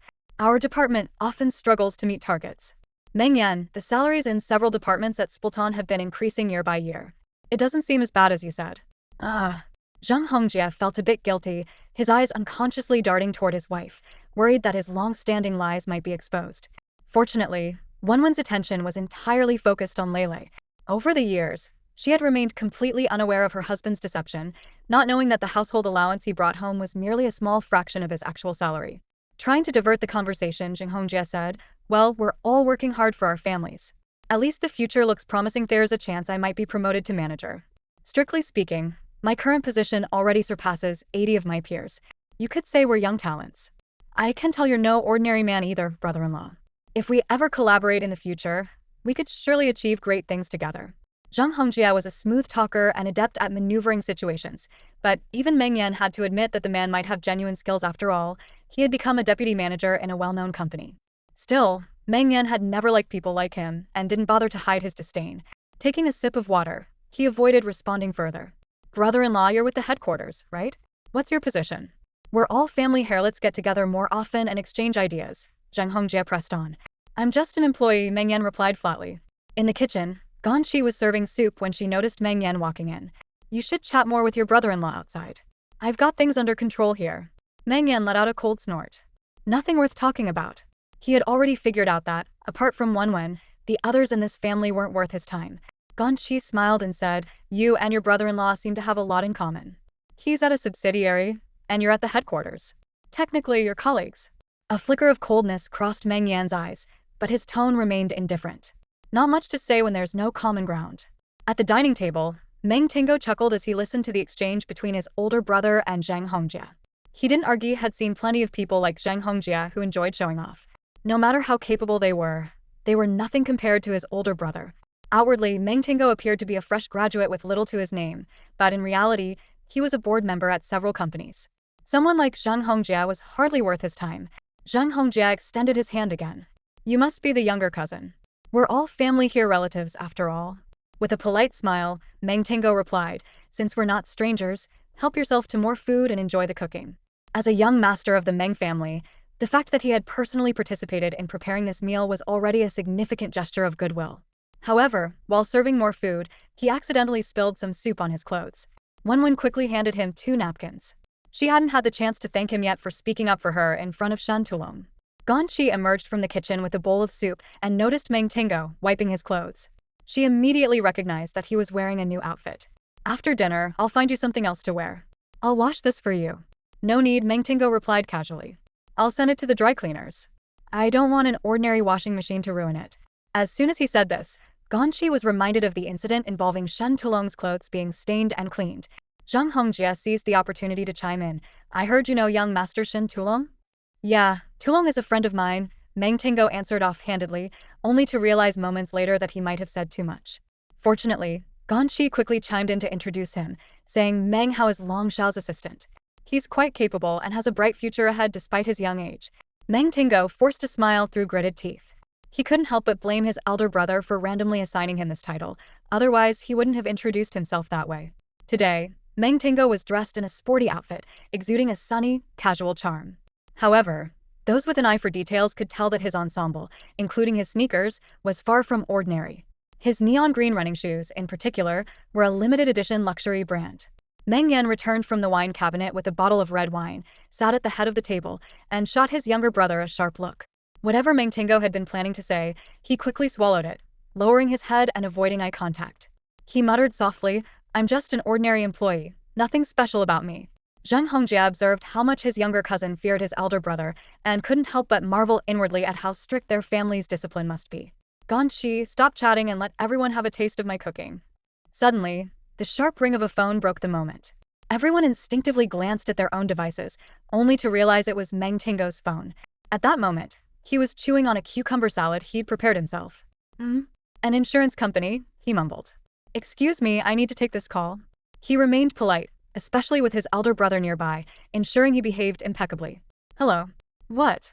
The refined demeanor Meng Tingo had been maintaining vanished in an instant, replaced by visible frustration. My private yacht was docked in my private domain. The other party damaged it, and now you want me to agree to mediation? Absolutely not. The insurance company should process the claim as per standard procedure. Your job is to handle the compensation, not negotiate with me. With that, Meng Tingo hung up the phone with a sharp click, his brows furrowing in a way that mirrored his elder brother's stern expression. At this moment, he no longer resembled the easygoing, sunny young man from earlier. Returning to his seat, Meng Tingo was still fuming. This is outrageous, big brother. Lianjia's kids scraped the paint off my yacht, and now the insurance company is trying to brush me off. Just as he finished his complaint, he turned his head and noticed the entire table staring at him in stunned silence. His sister-in-law and her family were all frozen in place, their expressions filled with disbelief. The atmosphere at the dinner table was a bit tense. Meng Tingo glanced at his elder brother, who wore a dark expression. Oh no. He had let his temper slip earlier and accidentally revealed too much. Even Ganyi was utterly shocked, staring wide-eyed at her cousin from a less privileged family background. The piercing gazes from everyone made Meng Tingo slightly uneasy. It was the quick-witted Zheng Hongjia who broke the silence first. Did you just say you have a private yacht? He asked. Meng Yan furrowed his brows, his icy gaze fixed on his younger brother, waiting to see how he would explain this lie. Meng Tingo inwardly groaned. He only had one yacht under his name, but his elder brother owned more than a dozen. Clearing his throat awkwardly, he stammered. It's not mine. It's a small old yacht that a wealthy relative gave me. It's really not worth much. The people at the table were just ordinary folks who had lived modest lives for decades. To them, even owning a fancy car was a luxury, let alone something as extravagant as a yacht.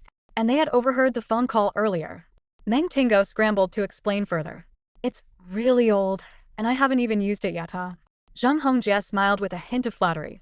Wow, I didn't know you had such a wealthy relative. Meng Tingo quickly waved it off. Oh, it's just an elder in the family. I personally don't have much money. My elder brother is also struggling financially. We're both working hard to make a living. This excuse could barely hold water, as almost anyone might have a rich relative somewhere. But Zheng Hongjia, sharp as ever, had already deduced from Meng Tingo's demeanor and attire that he was undoubtedly from a wealthy family. Without missing a beat, he poured another glass of beer and clinked glasses lightly with Meng Tingo. From now on, we're family. No need to be formal. Meng Tingo, feeling a bit repulsed, thought to himself that everything this man did seemed to have a clear ulterior motive. Suddenly, Meng Yan spoke up from the side. That's right. My cousin here comes from a very well-off family. He's definitely a second-generation rich kid. The words caught Meng Tingo so off guard that he almost spat out his beer. He turned to his elder brother with a look of disbelief. Meng Yan continued, in the one from a poor background. Over the years, I've relied on his support and help. His parents are among the wealthier ones in our family, while mine are the ones who struggle financially. Meng Tingo couldn't tell whether to laugh or cry. Big brother, you're really throwing me under the bus here. Yes, he said with forced cheer. My brother and I are very close. He's the hardworking type, and I'm more of the laid-back type. Ganyi, who had initially been surprised by Meng Tingo's apparent wealth, started to feel it all made sense. After all, the large house they currently lived in was rented through one of Meng Yan's relatives. Clearly, there were indeed some affluent family connections. Otherwise, with Meng Yan's modest background, how could he always act so carefree with money? Upon realizing this, Ganqi's previous doubts about Meng Yan's habits suddenly seemed reasonable. A man from an ordinary family, yet without a normal sense of financial restraint, it was probably due to the influence of his wealthy younger cousin. It doesn't matter whether we're rich or not. As long as we work hard together, we'll become successful one day, Ganyi said, stepping in to smooth things over and protect Meng Yan's pride. Meng Yan was momentarily taken aback, while Meng Tingo inwardly gave his sister-in-law a thumbs up, mentally awarding her extra points. Their aunt beamed with delight. Oh my, I didn't realize the Meng family was doing so well. Tingo, you must take care of your brother and help each other out. The Meng family's apparent financial standing exceeded their expectations, subtly shifting their attitude toward Meng Yan. Their uncle chimed in exactly. After all, we're family. Blood is thicker than water. By the way, Meng Yan, when are your parents coming back? You should get the wedding sorted soon. Meng Yan replied, my parents will be back in about a month at the earliest. Great, great. When they're back, we must have a nice meal together with the in-laws, the uncle said, smiling warmly. But as the meal concluded, their aunt pulled Ganyi aside onto the balcony and said something utterly shocking. Ganyi, how come you never noticed Meng Yan's wealthy younger brother before? If things don't work out between you and Meng Yan, you should consider going for his brother instead. Ganyi was utterly dumbfounded. She never imagined her aunt could say something so outrageous and completely against all moral boundaries. Ganyi never expected her aunt to harbor such an unethical and outrageous thought. Her face instantly turned as cold as Meng Yan's. Aunt, what are you even saying? She exclaimed. Normally, Ganyi rarely contradicted her elders. She had always noticed her aunt's selfish and snobbish tendencies, but chose to gently remind her rather than confront her directly. However, today's words not only defied reason but were also borderline immoral. They crossed her bottom line. You don't understand, her aunt scoffed, dismissing Ganyi as naive and immature. A family like Meng Tingo's, do you know how rare that is? For an ordinary girl to marry into his wealth is like winning the lottery. Gold, mountains, and endless riches you wouldn't have to lift a finger for the rest of your life. Seeing Ganyi visibly upset, her aunt added, rich people like that are one in a million. Someday when you're older, you'll realize how hard it is to make money and understand my good intentions. I don't need to understand, Ganyi replied coldly. She hadn't even told her aunt that she and Meng Yan were already legally married, yet her aunt was acting this absurdly. Aunt, I've always respected you and treated you like real family, but you can't treat me like a tool. Maybe you've forgotten, but there's no blood relation between us. I'm not even related to uncle by blood, I'm adopted, she said firmly.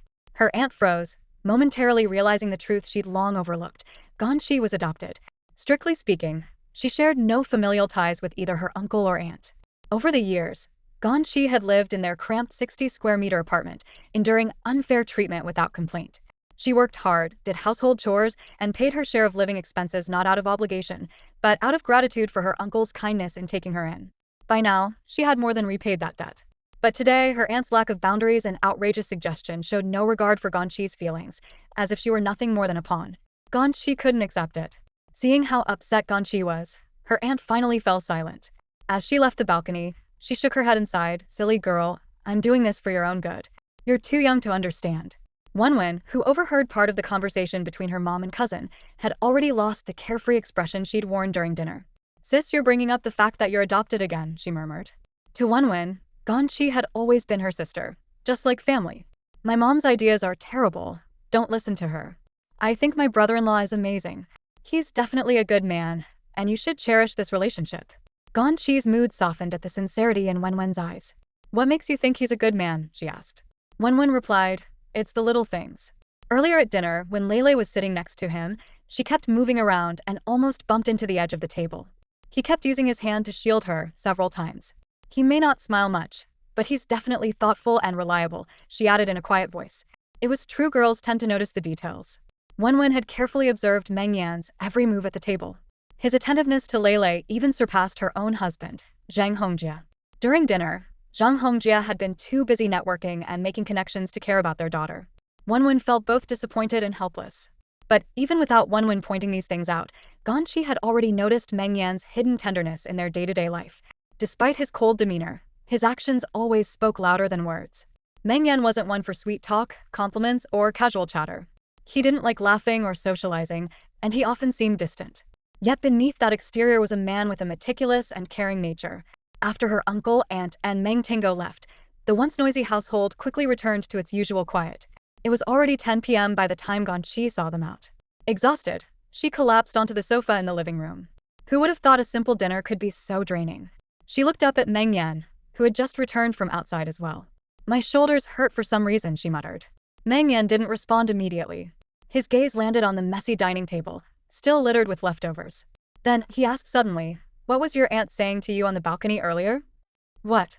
Ganyi sat up slowly, wondering if he had overheard the conversation. "I noticed your expression changed at the time," Meng Yan said calmly. "I'd like to know what kind of conversation it was." Ganyi let out a helpless laugh. "It's nothing. I'll tell you when the time is right." Meng Yan reached up and loosened the top 2 buttons of his shirt, revealing a glimpse of his smooth, fair skin. It was clear he was just as exhausted. Meng Yan didn't enjoy interacting with this side of the family, especially Zhang Hongjia. Zhang Hongjia was precisely the kind of man Meng Yan despised. During dinner, Zhang barely showed any concern for his wife, Wenwen, or their daughter, Lele. He treated them like they were invisible. Though it was their first meeting, Meng Yan immediately sensed Wenwen's low status within her household. A man who doesn't value his wife's contributions and treats caring for children as solely a woman's duty, such a man was beneath contempt. The Meng family had a clear principle passed down through generations. A man who doesn't respect his wife doesn't deserve to call himself a man. It's worth mentioning that Meng Yan and Ganyi had a flash marriage. They got their marriage certificate just 1 hour after meeting during a blind date. They had no emotional foundation to speak of. However, since they were officially married, Meng Yan was determined to give Ganyi the respect she deserved as his wife. Ganyi could tell he didn't like her brother-in-law. She smiled faintly and thought, if he doesn't like him, he can just avoid dealing with him. She didn't like him either. If it weren't for Wenwen and Lele, Ganyi wouldn't have interacted with someone like Zhang Hongjia at all. Struggling with her heavy body, Ganyi sat up and prepared to clean up the dining table. She thought about Meng Tingo, her younger cousin-in-law, and his behavior today. Who would have thought someone from such a wealthy family could be so down-to-earth? Meng Yan stayed silent. Meng Tingo might seem sociable and easygoing on the surface, but he was sharp and calculating. Even if he was scheming, no one would notice easily. "Ganyi, Mr. Meng, how was my cooking today?" Ganyi asked. It was all right," Meng Yan replied stubbornly, refusing to admit the food was delicious. Perhaps he was used to extravagant meals at banquets, but the simple home-cooked dishes Ganyi made were refreshing, light, and flavorful. As Ganyi bent down to collect the plates, she turned her head and was stunned by what she saw. Meng Yan had actually walked into the kitchen, put on an apron, and turned on the faucet, looking like he was about to start washing the dishes. "Mr. Meng?" Ganyi asked in surprise. Without a trace of emotion on his face, Meng Yan said, "Leave it. I'll take care of the rest." He had a resolute and noble air about him. Just then, Ganyi's phone rang, and she stepped out onto the balcony to answer it. Meng Yan glanced around at the sink filled with dirty dishes and pots. With an air of authority, he thought to himself, "I've faced far bigger challenges than this. How hard could it be?" "Hello? Cece, what made you think of calling me?" Ganyi answered. Tao Cece had been busy with something lately and hadn't been to their shared office for days. On the other end of the line, Tao Cece sounded upset. "My mom's been pushing me to go on blind dates recently. It's driving me crazy." She had sent Ganyi several WeChat messages earlier, and when there was no response, she decided to call instead. "I was having dinner just now," Ganyi explained. 2 families were meeting. "Oh, I see," Tao Cece said. Then, after a pause, she added, "Ganyi, what should I do? I don't want to marry someone I don't have feelings for." "What's going on?" Ganyi asked. In her impression, Tao Cece's parents were fairly open-minded and rarely pressured her about marriage. Something must have happened. "My dad suddenly introduced me to the son of one of his old comrades," Tao Cece complained. "But the guy is way older than me and he already has a son. I can't accept that." "What? Is this even real?" Ganyi exclaimed. "It's because he's rich," Tao Cece explained. "Apparently, he has assets worth over 200 million. But I don't like him at all. I'm not so poor that I need to marry someone for money. Why should I compromise myself like this?" "Ganyi, what should I do? I almost want to pull a move like you and just marry the first person I meet at a blind date." Ganyi could tell her friend was emotional. "Calm down first," she said. "Flash marriages come with risks. Not everyone is as lucky as me to meet someone reliable like Mr. Meng. What if you end up with someone like my brother-in-law Zhang Hongjia? You'd have nowhere to cry." As she was consoling her friend, a loud crash came from the kitchen. Bang! Ganyi jumped in surprise. "Cece, I'll call you back later," she said quickly before hanging up and rushing to the kitchen. She found a mess on the floor. Broken plates and bowls were scattered everywhere, and even the kettle had fallen off the counter. Meng Yan's face was flushed red, all the way to his neck. In a stubborn yet composed tone, he said, "This kitchen is too small." Ganyi wasn't angry about the broken dishes. She crouched down to help clean up, laughing as she asked, "Mr. Meng, is this your first time washing dishes?" Meng Yan refused to look at her and retorted, "Mind your own business." "Mr. Meng, why don't you take a break? I'll handle the kitchen." Although it was said with good intentions, Meng Yan couldn't help feeling a little displeased when he heard it made him seem completely incapable. He cleared his throat and said, "I just slipped up earlier." Ganyi, understanding his willingness to help, smiled and said, "How about this? I'll take care of the dishes, and after we're done, can you help mop the floor?" Meng Yan thought for a moment and replied, "All right."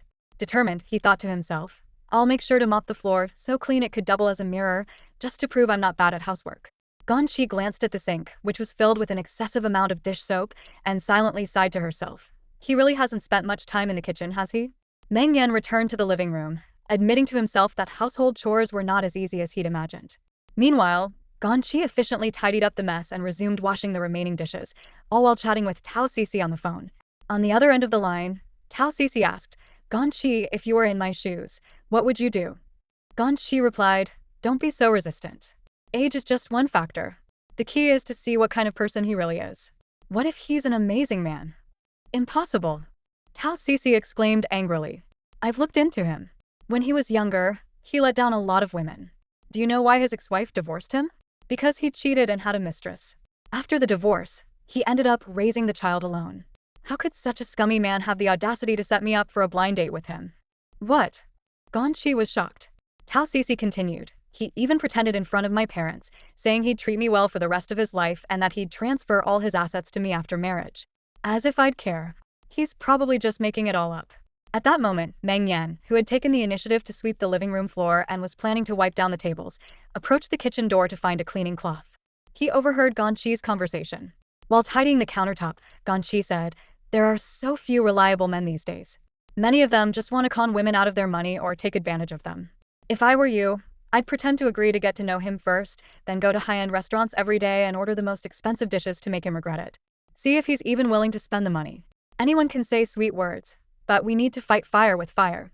Then, take him to a notary office and have him sign an agreement stating all assets after marriage will be yours. Let's see if he dares." These were, of course, just joking remarks shared between close friends to vent frustration. But when Ganyi looked up, she noticed Meng Yan standing at the kitchen door, his expression somewhat odd. She hadn't realized the gravity of the situation and simply smiled as she asked, "Mr. Meng, what's the matter?" Meng Yan pressed his lips together, glanced at her face briefly, and replied, "Nothing." Without another word, he turned and walked away. On the phone, Tao Cici, now calmer, said confidently, "If he thinks he can trick me, he's dreaming. I won't let him take advantage of me so easily." After hanging up, Ganyi returned to the living room from the kitchen. Meng Yan was sitting rigidly on the sofa, his expression cold. Ganyi tried to lighten the mood with a joke. "Wow, did you sweep the floor? It's spotless. And the table is so clean too. Mr. Meng, you're amazing." Meng Yan, however, remained unmoved. The words he had overheard earlier kept replaying in his mind. "Miss Gan, can I ask you something?" His formal tone caught Ganyi off guard. "Of course," she replied. Meng Yan hesitated, deliberating over his question, but in the end, he said nothing. With a cold expression, he stood up and returned to his bedroom. Meng Yan hadn't heard the earlier part of Ganyi's conversation, but her later remarks, devoid of any warmth, had sent a chill through him. As someone accustomed to a life of privilege, his mind began to spiral. To think that a man, especially a wealthy one, could be reduced to nothing more than a walking ATM in a woman's eyes. So all that kindness and tolerance before was just a facade? Now the true colors are showing, probably only in this for money. He scoffed internally. No wonder Ganyi was left bewildered, recalling only the cold, sharp look on his face as he left the living room. She shivered involuntarily. What just happened? Did I do something to upset him? She wondered. To her, his behavior seemed strange, and she debated whether to ask him directly about it. Are men's moods always this unpredictable? Why is he acting like a sulky little girl? Should I try to cheer him up? On second thought, it seemed they weren't quite at that level of intimacy yet. They each had their own space, and emotions were something to process individually. Meng Yan had been in his room for a while and hadn't come out.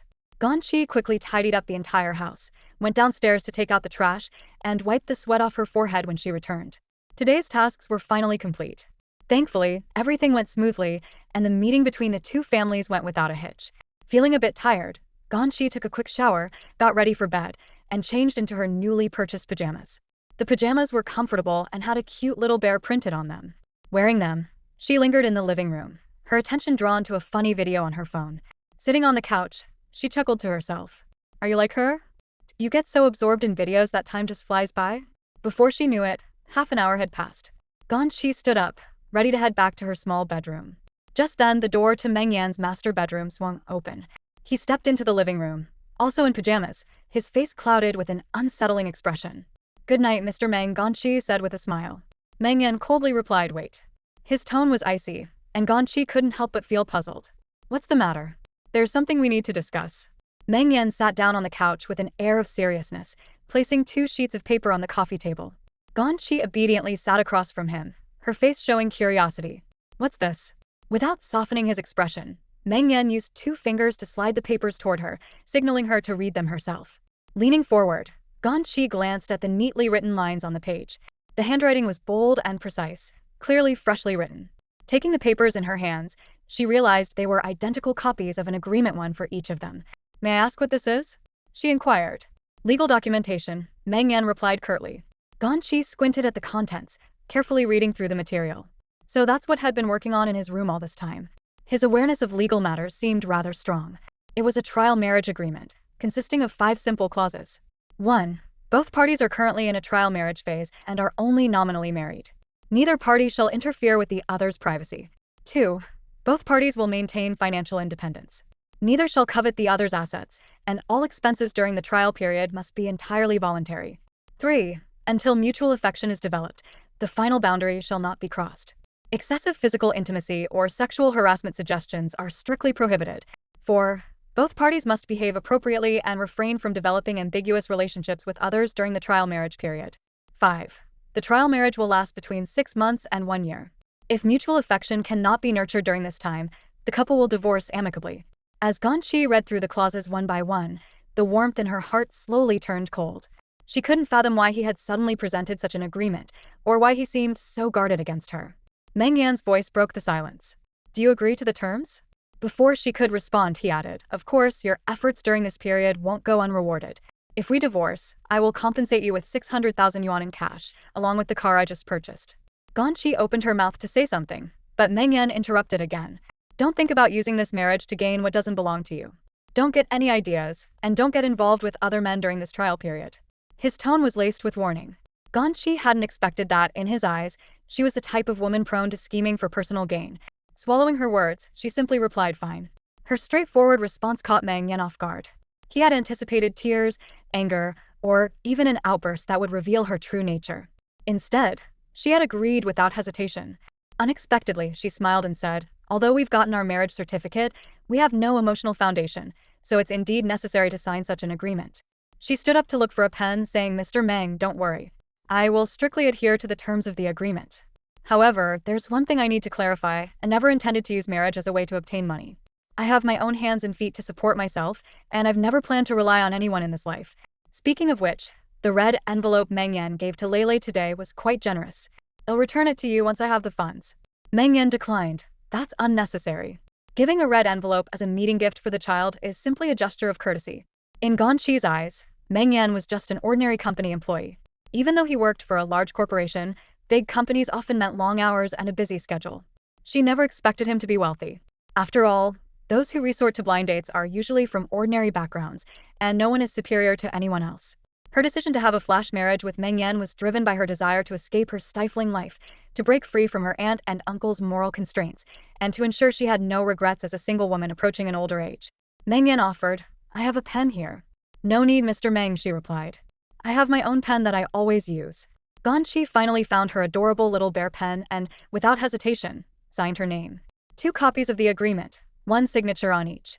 She couldn't help but remark, "Mr. Meng, your legal awareness is impressive and no wonder you're an elite in modern society." Meng Yan's face darkened. Whether her words were meant as praise or sarcasm, he couldn't ignore how indifferent she seemed about the purpose of their flash marriage. Ganyi sized him up from head to toe and suddenly said, "Honestly, I never expected to marry someone as outstanding as you. Mr. Meng, you're exceptional in every way. Your facial features are handsome, you're tall and well-built, and your presence is truly one of a kind. When I first saw you at the cafe, I was amazed and thought, what a stunning man. I never imagined someone as good-looking as you would turn to blind dating. Even though this is just a trial marriage, and there won't be any physical intimacy for someone as average as me, I still feel like I've hit the jackpot. Life is like this, isn't it? It's not about forever, but about cherishing what you have in the moment." She handed the signed agreements back to him. "Mr. Meng, there's no need to worry. My life goal is to make money and enjoy life. I won't fall in love with you easily, and I certainly won't be lusting after you. The trial marriage agreement was prepared in duplicate, with Ganyi and Meng Yan each keeping a copy. Meng Yan planned to store his in his safe. However, as he glanced up, he noticed Ganyi casually folding her copy a few times and stuffing it into her pocket as she got up. Her carefree attitude left him feeling slightly uneasy, as if a weight had settled in his chest. He didn't know what to say for a moment. After all, how she chose to handle the agreement was entirely her choice. Besides, Meng Yan understood that signing such a document could easily strain their relationship. Ganyi was probably unhappy about it. Yet, her earlier conversation in the kitchen with Tao Cici, filled with such cutting remarks, had left him feeling a chill in his heart, even a bit disappointed. Never mind. It was just a trial marriage, devoid of much emotion to begin with. Let's get some rest. See you tomorrow, he said. Sure, sleep well, Ganyi replied with her usual nonchalant smile. Oh, by the way, there's a reality show airing soon, and my favorite actress is a guest this time. You'll go to bed after watching it. Her attitude made it seem as if the agreement didn't matter to her at all, which only puzzled Meng Yan further. Could it be that her decision to marry so impulsively was truly that casual? Did she have no hidden agenda toward him? Was he overthinking everything? Her calm demeanor and polite smile toward him suggested otherwise. As he reached the bedroom door, Meng Yan turned and quietly observed her for a few seconds. Ganyi had already turned on the TV, her face lighting up with anticipation as she searched for the reality show channel. Lying on his spacious, comfortable bed, Meng Yan replayed the day's events in his mind. Ganyi had always stood up for him at critical moments. She was a thoughtful and meticulous woman. Since their marriage, she had never shown any intention of taking advantage of him. On the contrary, she often advocated for fairness and equal distribution. Could it be that he was being petty? Around 11 p.m., Meng Yan faintly heard a few cheerful laughs coming from the living room. Ganyi was staying up late just to watch a reality show? This woman was truly incomprehensible. The next morning came. Meng Yan, having had a restless night, woke up later than usual. After freshening up, he walked into the living room to find Ganyi hurriedly preparing to leave for work as well. Good morning, Mr. Meng, she greeted him while slinging her bag over her shoulder. Morning, he replied. Ganyi, since you stayed up late last night, I didn't have time to make breakfast today. Let's grab something at our respective offices. All right, she nodded. As Meng Yan glanced at his phone, he saw that his assistant had sent over a packed schedule for the day. Just as Ganyi was about to head out, he added, "You'll probably have to work late tonight. Might not get back until after midnight." Ganyi paused while putting on her shoes, then smiled faintly. Mr. Meng, I'm not in the habit of restricting your activities. How late you work has nothing to do with me, does it? Meng Yan froze, momentarily unsure how to respond. Her words seemed to carry an implicit message. We have nothing to do with each other, so don't bother telling me these things. No one had ever spoken to him in such a tone before. Meng Yan felt a sting of disrespect. Carrying that feeling of being dismissed, Meng Yan left the house. Later that afternoon, after a company meeting, his cousin Meng Tingo playfully sidled up to him. Hey bro, your wife seems like a great person. When are you going to let the rest of us meet her? Meng Yan shot him a cold glare. Don't ask questions you shouldn't. Meng Tingo, taken aback by his older cousin's sudden frostiness, felt wronged. What did I say wrong now? That evening, Meng Yan found himself drinking with Shan Tulong, but he couldn't shake off his gloomy mood. Despite having signed a fair and equitable trial marriage agreement, one that left neither side at a disadvantage and could even be considered a win-win, he feel happy about it. In fact, if anyone should feel upset, it should be her. So why was he the one feeling so hollow all day? Shan Tulong noticed something was off. Ting Xuan, what's going on with you? Meng Yan took a sip of red wine and asked, if you did something that you thought would hurt a woman, but she didn't actually feel hurt at all. What does that mean? Shan Tulong, older and more experienced, quickly deduced the answer. It means she doesn't care. Doesn't care? Those 3 words hit Meng Yan like a cold, sharp blade to the chest. Yes, she didn't care. Ganyi was an ordinary woman from a modest background, far from being a stunning beauty. Yet, this seemingly unremarkable woman was capable of not caring about him? From childhood to now, when had he ever suffered such humiliation? Meng Yan took a deep gulp of wine. Shan Tulong, sensing something unusual, teased, has the great young master Meng been ensnared by love? Impossible, Meng Yan immediately denied. What a joke. The heir to the Meng group, brought low by a woman? Never. Meng Yan thought to himself, I should be glad that Ganyi is so sensible. At least she didn't make a scene or cling to me like those women who cry, cause drama, and threaten drastic actions. I should relax. After convincing himself, Meng Yan began downing drink after drink, as if alcohol cost nothing. By midnight, both he and Shen Tulong were drunk and bleary-eyed. Fueled by alcohol, Shen Tulong leaned in and started a private conversation. Tell me, Meng Xiao, with your wealth, how did you end up in a flash marriage with an ordinary woman? Ordinary woman? Meng Yan frowned at the term. You haven't even met her. How can you call her ordinary? I've met her cousin, haven't I? Her cousin is just a regular housewife. How extraordinary could she be? Meng Yan's mind wandered back to the day of their arranged meeting. When Ganyi had suddenly sat before him, had been momentarily stunned. If judged by her attire, she was indeed plain. She didn't even wear a single branded piece. Yet, for some reason, there was an indescribable quality about her. Perhaps it was her clean and pure aura, or maybe it was the fragile vulnerability hidden beneath her tough exterior that made her so intriguing. Shen Tulong teased with a laugh. You know what they say, love hits you before you know it, and once it does, you fall hard. Maybe you're falling for her. Me? Fall in love? Don't be ridiculous. Meng Yan scoffed. Love is such a shallow thing. Oh, will never trap me. Meng Yan had always been a man with grand ambitions. Love was never on his agenda. The two men continued to banter until they were both so drunk they couldn't even stand. In the end, Meng Yan's assistant had to forcibly carry him out. Mr. Meng, where should I take you? Where are you staying tonight? The assistant asked. Meng Yan, his mind in a fog, mumbled incoherently, mountains no, the international residences I guess. Even in his drunken state, Meng Yan remembered he was a married man. Regardless of whether it was just a trial marriage, he believed he shouldn't spend the night out. A husband, even in name only, should show respect. His assistant, however, was shocked to see him in this state. Meng Yan was always composed and self-disciplined, rarely drinking, and even when he did, it was only a sip or two. Tonight's reckless indulgence was completely out of character. The car pulled up to the international residences, and the assistant struggled to haul Meng Yan out of the vehicle. Mr. Meng, we're here. Meng Yan squinted up at the towering building, his legs wobbling as he nearly collapsed. Mr. Meng, you're in no condition to go upstairs alone. Should I call your wife to come down and help you? The assistant offered. My wife. Meng Yan muttered, as if the term was foreign. Oh, you mean Ganyi? No way. His face was already flushed from the alcohol. I can go up myself. Don't underestimate me. The assistant, perceptive as ever, asked cautiously. Did you have a fight with your wife? I can help mediate if needed. Of course not. I know the door code. I can get in just fine. What's the code? The assistant asked. Meng Yan racked his brain, struggling to recall. 131421, the assistant answered for him. It means a lifetime of love for you. The assistant shook his head at the sight of Meng Yan's drunken stubbornness. He decided he wouldn't leave until he saw Meng Yan safely inside. Despite his inebriation, Meng Yan kept refusing any help. He and Ganyi were only married in name. Even drunk, he wouldn't let her take care of him. What if she took advantage of his vulnerability? Meng Yan clumsily buttoned his shirt all the way up and even tightened his tie around his neck as if guarding against any exposure. His face, flushed red from the alcohol, now looked almost childlike. What if she takes advantage of me? She's terrifying, he mumbled. The assistant stifled a laugh.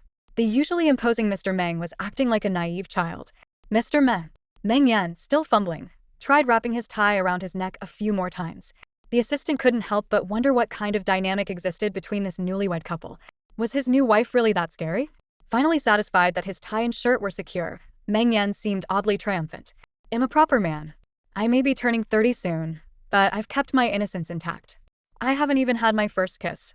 I take relationships seriously, and I won't let any scheming woman take advantage of me. Not a chance. Mr. Meng, please get a grip. The assistant pleaded while a few bodyguards stepped in to steady Meng Yan, who could barely stand. Amid the chaos, a woman's sharp voice suddenly rang out from behind them. Meng Yan. The secretary, along with several bodyguards, turned around simultaneously, only to see a pink electric scooter come to a stop about 4 or 5 meters away at the corner. It was Ganyi. She was wearing a beige trench coat, and when she saw that it was indeed Meng Yan, she quickly parked her scooter and walked over. From a distance, she had thought the figure looked familiar, but she initially assumed it was just a resemblance. To her surprise, it really was him. Meng Yan was clearly drunk, and a few men in black were tugging at him awkwardly. The scene looked rather strange. Thankfully, the assistant reacted quickly. You must be Miss Ganyi, right? We're his colleagues. There was a company dinner tonight, and he had too much to drink, the assistant explained, signaling to the bodyguard beside him, who nodded in agreement. Yes, we're his colleagues. Please help him upstairs, the bodyguard chimed in. The assistant smiled. Good thing you're back. We don't even know which apartment he lives in, just that it's in this complex. What a coincidence, right? With that, he tossed the car keys to Ganyi from a distance, and she caught them midair. Ganyi had initially been wary and defensive, but after confirming that these men meant no harm, she stepped closer. Meng Yan was mumbling incoherently, clearly drunk. So you're his colleagues, she said with a polite smile. Although these men were tall and imposing, their expressions seemed friendly enough. Even if there was trouble, She wasn't worried. Her bag contained a self-defense baton, and she was ready to grab it if needed. The assistant carefully handed Meng Yan over to her. "We'll leave him in your care, then." Ganyi replied, "I should be the one thanking you." One of the bodyguards asked, "Do you need help getting him upstairs?" "No, no need," Ganyi quickly declined, prioritizing her safety and avoiding sharing an elevator with them. The assistant noticed her caution and led the others away with a polite farewell. Only then did Ganyi feel reassured enough to support Meng Yan into the elevator. As she helped him, she couldn't help but wonder, does their company only hire based on looks? Why are all his colleagues so tall, fit, and model-like? They look like they're about to debut as an idol group. After taking just a few steps, Meng Yan's entire weight slumped onto her, and she suddenly felt like she was supporting a mountain. "He's so heavy." From a distance, the assistant glanced back at his boss one last time, worried something might go wrong as they got into the elevator. Only when he saw the 12th floor light turn on did he leave with peace of mind. Ganyi panted as she finally managed to drag Meng Yan into the apartment. She locked the door behind her and felt completely drained of energy. "Why are you so heavy? And you reek of alcohol," she complained. Though Meng Yan's mind was foggy, he could still understand her grumbling. "It's because of you," he muttered. "What?" Ganyi didn't catch what he said, but his slurred words didn't seem to make much sense. Probably not anything good, she thought. She laid him down on the sofa, finally catching her breath, and placed the car keys on the coffee table. Meng Yan, however, didn't seem content to lie down. He shifted restlessly on the sofa. Ganyi asked, half jokingly, "We agreed yesterday to respect each other's privacy and space. Do you mind if I take you to the bedroom?" She didn't expect a coherent answer from someone this drunk. To her surprise, Meng Yan stubbornly replied, "No way." He made a clumsy effort to sit up, his tone laced with childish suspicion. You were hiding by the roadside on purpose, weren't you? Waiting for me to get drunk so you could show up?" Ganyi found his accusation both absurd and amusing. "Wow, you've got quite the imagination," she said with a helpless smile. Whether or not he was listening, she explained, "I've been busy all day. I just got off work and was coming home when I saw a bunch of men in black. I thought it was some kind of gang. Life is hard enough as it is, so I don't have the time or energy to watch you get drunk. I'm working hard to earn a living and make the best out of every step in my life. You're lucky your colleagues are nice people. If they'd left you on the street, you might not have seen the sunrise tomorrow." Meng Yan grumbled. They wouldn't dare. Even in his drunken state, he clutched his collar tightly as if guarding himself. Curious, Ganyi asked, "Why are you holding onto your collar like that? Are you feeling unwell?" Meng Yan, for once, managed to utter a few clear words, "Protecting myself from predators." Ganyi couldn't hold back her laughter. "Mr. Meng, are you protecting yourself from me?" He was seriously overestimating his own charm and underestimating her self-control. "Relax, you're not my type." Huh. That simple statement caught Meng Yan's attention. He struggled to sit up straight. "Who is your type? Who's your ideal man? How dare she have someone else in mind?" Meng Yan thought indignantly. "We're legally married, and she's still thinking about another man? Unacceptable." "Tell me," he demanded. "Who is it?" Though his mind was foggy and his body weak, his curiosity burned fiercely. Ganyi, enjoying his reaction, teased, "Why don't you guess?" "Why should I tell you?" Ganyi stood up to fetch a warm towel, preparing to wipe his hands and face. Given Meng Yan's current state, expecting him to bathe on his own was out of the question. She could only help him clean up a bit, wiping his hands and feet, and wait until morning when he sobered up to take a proper shower. The more Meng Yan pressed for answers, the more casually she acted, which only fueled his curiosity. "Just tell me, who is that man? How did you meet him?" he demanded. Ganyi brought the towel over, intending to wipe his face, but Meng Yan dodged, refusing to cooperate, behaving like an unruly child. "Stay still so I can clean your face," she said firmly. But Meng Yan wasn't about to let her take control.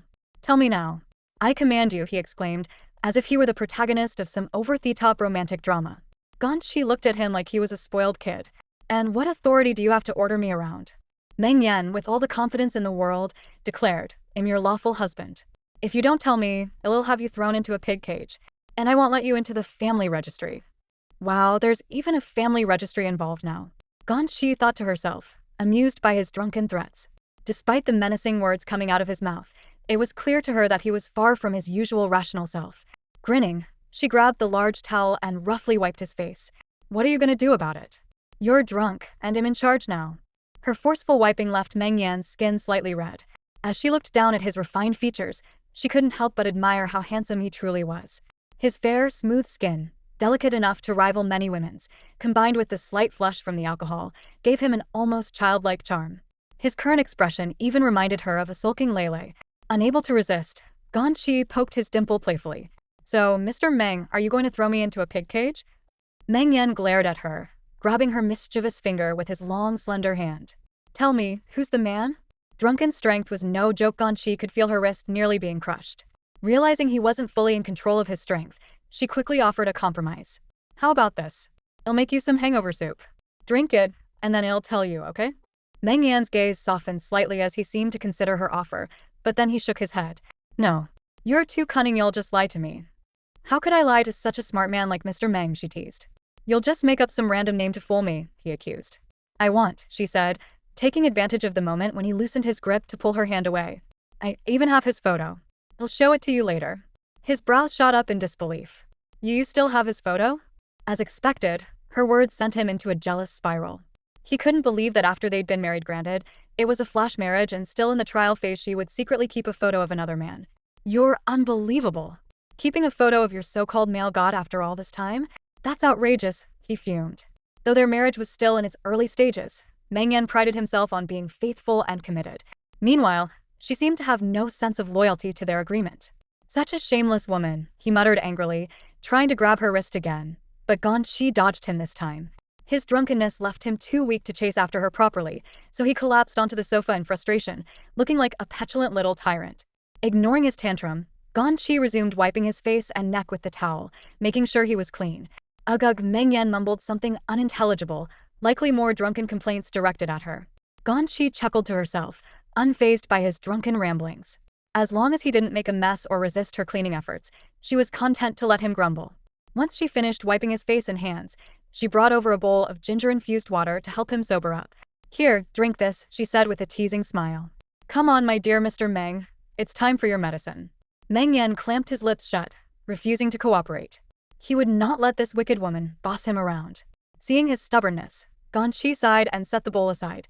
Fine, I'll show you who it is before you drink, okay? She reached into her bag and pulled out her green wallet. Meng Yan's eyes narrowed. Even your wallet is green? Are you mocking me? Ganyi laughed, her tone playful.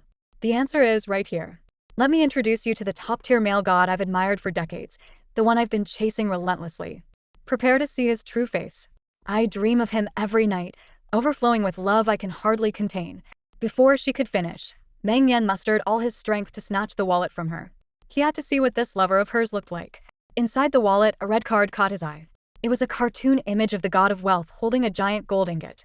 Written in bold characters on the card were the words, fortune and prosperity. Ganyi burst out laughing at his stunned expression. The next day, when Meng Yan woke up, it was already noon. He had fallen asleep on the couch in the living room the previous night, and Ganyi had thoughtfully draped a thin blanket over him. As Meng Yan opened his eyes and noticed the pink blanket with its floral patterns, he immediately felt wide awake. The design and color were completely at odds with the image of a dignified CEO he tried to maintain. Since the air conditioning had been off all night, he had slept like that, and now the mixed smell of alcohol and sweat on him was unbearably true torment for someone as meticulous about cleanliness as he was. Without hesitation, Meng Yan got up and rushed to the bathroom, meticulously washing up. He discarded his clothes from the previous day, changed into a fresh set from head to toe, and finally felt like he could breathe freely again. Returning to the living room, he regained his usual polished and composed demeanor. Meng Yan made an effort to recall the events of the previous night, but his memory was foggy. However, judging by the state of his clothes when he woke up, it seemed she hadn't done anything to him. Thank goodness, he thought. He silently vowed never to let himself get that drunk again. As his mood steadied, he suddenly realized he was starving. Heading to the dining area, he found an apple and a bowl of porridge left on the table, along with a note. Mr. Meng, I'm working overtime today. Please take care of the rest yourself. Holding the note, Meng Yan felt a twinge of frustration. For some reason, an inexplicable emptiness filled his heart. Ever since they signed that trial marriage agreement, she seemed to treat him with even more politeness and distance. Just then, his assistant called. Mr. Meng, how are you feeling? When should I come pick you up today? Meng Yan placed the note aside and replied calmly, in half an hour. Meanwhile, in the office, Ganyi was busy handling recent orders. Today, she was finalizing payments and expected to receive 16,000 yuan. Carefully planning how to allocate the money, she remained highly focused. This was a financially tight period, and there was no room for carelessness. Ganyi, how Cece, who had been venting about her peculiar blind date since morning, continued her rant. I don't know what kind of spell that guy cast on my parents, but can you believe it? I'm a single, eligible young woman, and my dad actually approved of a man with a kid pursuing me. Sometimes I wonder if I'm even their biological daughter. Ganyi chuckled. Maybe uncle and auntie admire his capabilities. Tao Sisi scoffed. Sure, he's a few years older than me, but give me a few more years, and I'll be earning just as much as him if not more. Ganshi asked, so, are you going to meet him? I'm torn. My parents keep nagging me, and I can't take it anymore. Tao Sisi complained. After a moment of thought, Ganshi suggested, if you keep refusing, your parents might see it as rebellion. I think you should meet him just to get it over with. Once you've crossed this hurdle, you can decide what to do next. At least this way, you'll ease the pressure from your parents for now. Tao Sisi rested her chin in her hands, contemplating, then suddenly widened her eyes with a playful look. Would you come with me? Ganshi was taken aback. Blind dates, isn't it inappropriate for me to tag along? Especially for a first meeting, it might seem intrusive. Tao Sisi pouted, just as a second opinion. Ganshi shook her head. What's there to evaluate if you're not interested? It's just going through the motions, you don't really need my input. Tao Sisi clung to Ganshi's arm, almost pleading. Aren't you even a little curious about what he looks like? Not at all, Ganshi replied flatly. Tao Sisi glanced down and noticed Ganshi was jotting down notes about how she planned to use the payment she'd received. Are you in urgent need of money lately? No, I just need to repay Mr. Meng for something. Tao Sisi's eyes widened in surprise. You two actually keep your finances that separate? Ganshi explained, the other day I gave Lele a big gift, and I can't just accept it without reciprocating. Tao Sisi was stunned, sensing something unusual. Wait, did he ask you to pay him back?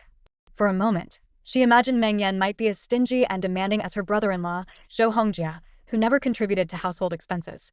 No, I offered to do it myself, Ganshi clarified. Still puzzled by their financial transparency, Tao Sisi lowered her voice. So do you two sleep in the same bed at night? Ganshi's face flushed red, and she was momentarily at a loss for words. Tao Sisi's suspicions deepened.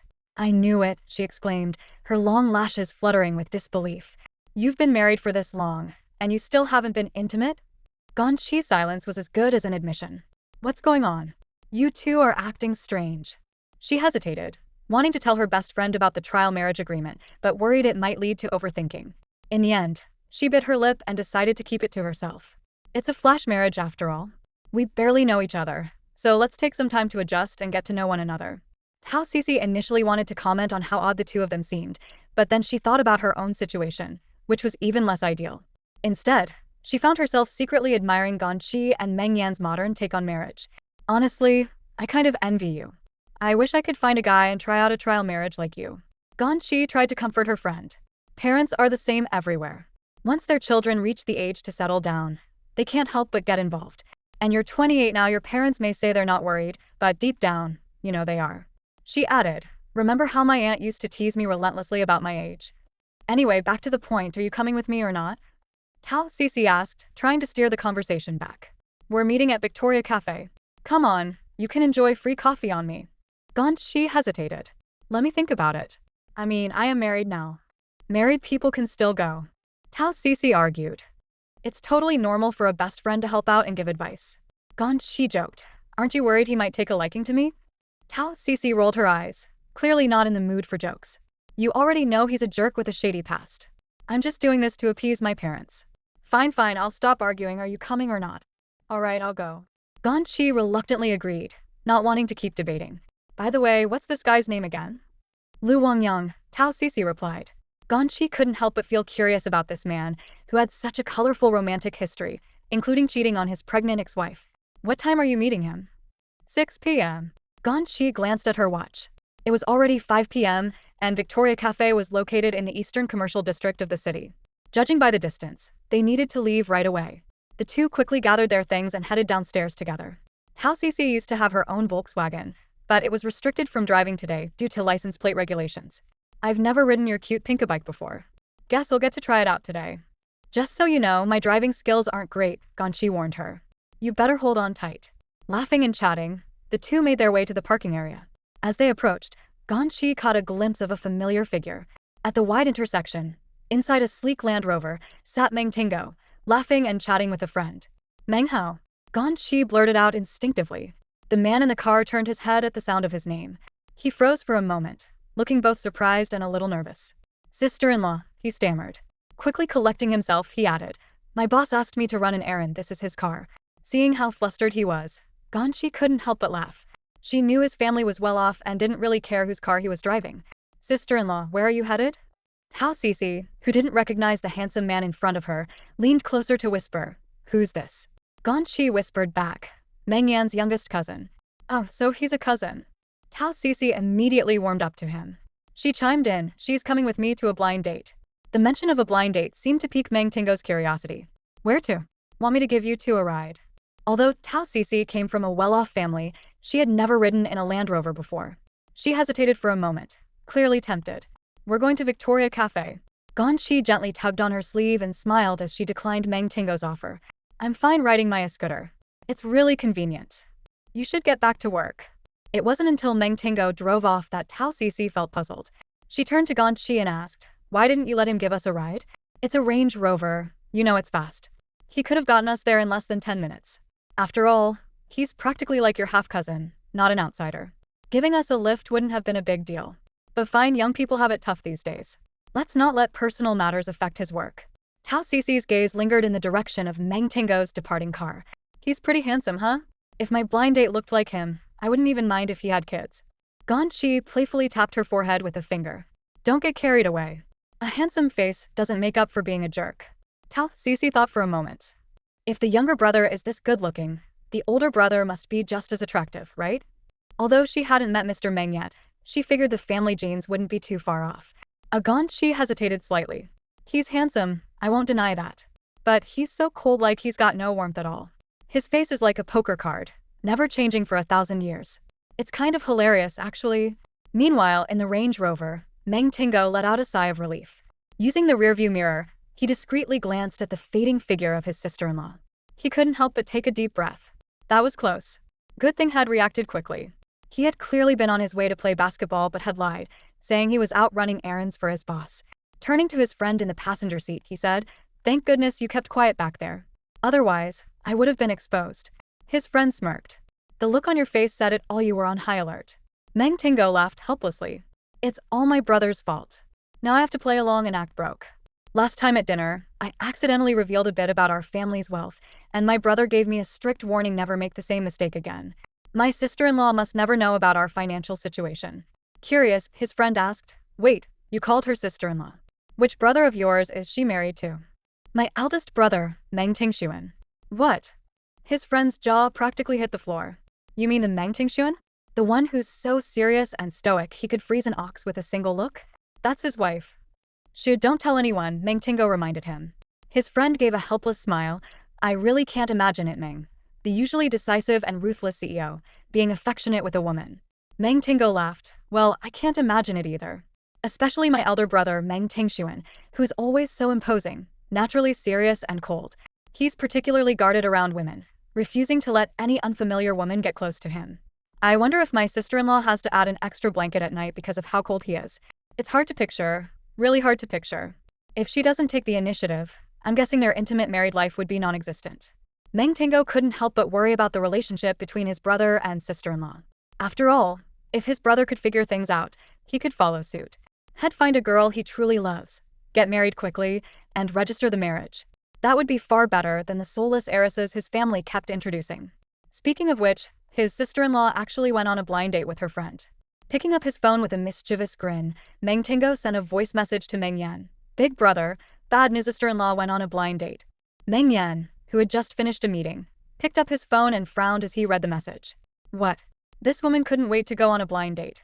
Whether it was out of male pride or something else, he didn't respond but began calculating in his mind how to teach her a lesson. So the fox's tail is finally showing, he thought. Seeing no reply, Meng Tingo was puzzled. He thought his brother hadn't realized the seriousness of the situation. "Big brother, she and her best friend are heading to Victoria Cafe. That's the ultimate blind date hotspot." Meng Tingo called him directly. "Big brother, aren't you curious about what's happening?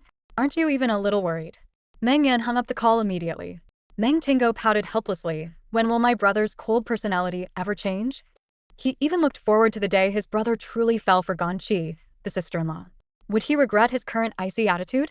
And when his sister-in-law discovered that Meng Yan had been hiding his real identity all along, what would her reaction be?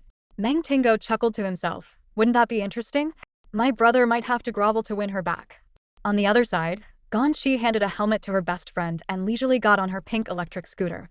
She patted the back seat, and Tao Cece excitedly hopped on behind her. Tao Cece wrapped her arms around Ganchi's waist and suddenly exclaimed, "Oh my gosh, Ganchi, you're so skinny. Your waist is so small." Ganchi was used to her friend's teasing. "Hold on tight, or you'll get blown away by the wind," she joked. The two girls sat closely together as the scooter moved forward. Tao Cece playfully slid her arms upward and gasped, "Wow, Ganchi, when did your chest get so big? You always wear loose t-shirts, but now that I'm hugging you, your figure is amazing. What's your bra size?" "Sit still and stop asking inappropriate questions," Ganchi said, knowing Tao Cece was just trying to tease her. "You wouldn't understand the troubles of having a bigger chest." "Are you secretly in a cup?" Tao Cece teased. "Not that exaggerated, but I'm not answering that. Focus on something else, will you?" Ganchi replied. Unexpectedly, Tao Cece muttered to herself, "Meng must be so lucky to have you. He's hit the jackpot, huh? If I were a man, I'd be over the moon right now." "Hey, stop that. If you keep messing around, I'll throw you off the scooter," Ganchi warned her mischievous friend. Victoria Cafe. Located in the bustling city center, it was said that the decorations inside were made entirely of real crystal, creating a particularly romantic atmosphere. As the name suggested, it was a luxurious coffee shop connected to the adjacent opulent Victoria Hotel. Back when Ganchi was a fresh graduate intern, her company was nearby. Every time she walked past the entrance, she couldn't help but glance inside, though she never went in. For one, she wasn't much of a coffee drinker. It was both expensive and overly sweet for her taste. Still, back then, she often envied the well-dressed, sophisticated men and women inside. They looked like princes and princesses straight out of a fairy tale, wearing the latest fashion and sparkling jewelry. "How great it would be if I could live like that someday," she used to think. "I've been here before," Tao Cece casually explained as she parked her pink electric scooter in front of Victoria Cafe.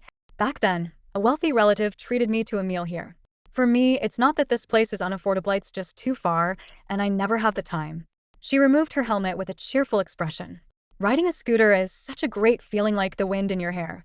Tao Cece had always urged Ganchi to buy a small car, thinking scooters were inconvenient. But after this ride, she finally understood. Scooters were truly unstoppable, unaffected by rain, traffic jams, or anything else. She now realized why Ganchi could ride hers so contentedly every day. The two friends looked up at the ornate sign of Victoria Cafe. "Whoever suggested meeting here has a sense of romance," one of them remarked. "Romance?" Tao Cece chuckled. "He works as a manager at Victoria Hotel right next door. It's just convenient for him, that's all." Victoria Hotel and Cafe were backed by the city's second-largest conglomerate, the Lian Corporation, which ranked just behind the wealthiest Meng family.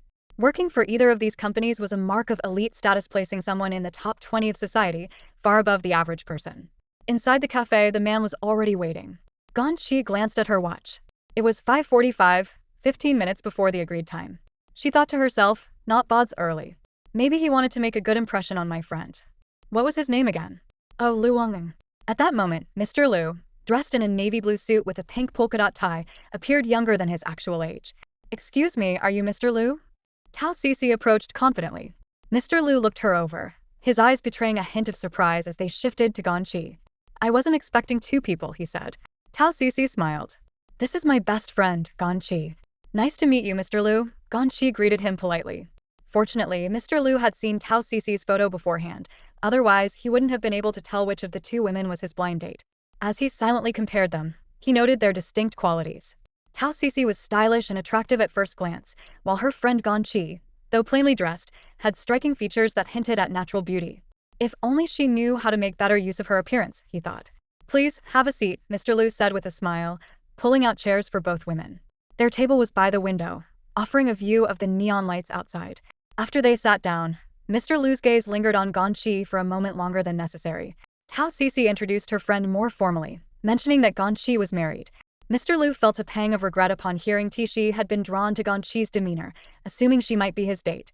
Ganchi kept her head down, trying to minimize her presence. But when she turned slightly, she accidentally caught Mr. Lu sneaking a glance at her. The moment was awkward, and she felt uneasy. Tao Cece noticed this detail as well. Raising her voice slightly, Tao Cece emphasized, "Mr. Lu, Ganchi and I have been friends for years. She's such a wonderful person, just got married recently. Her husband is very handsome too." At the mention of marriage, Mr. Lu forced a polite smile. Tao Cece, however, was growing irritated. "This guy is supposed to be on a blind date with me, but he keeps staring at my friend. His intentions seem far from genuine." As the conversation went on, Tao Cece liked him less and less.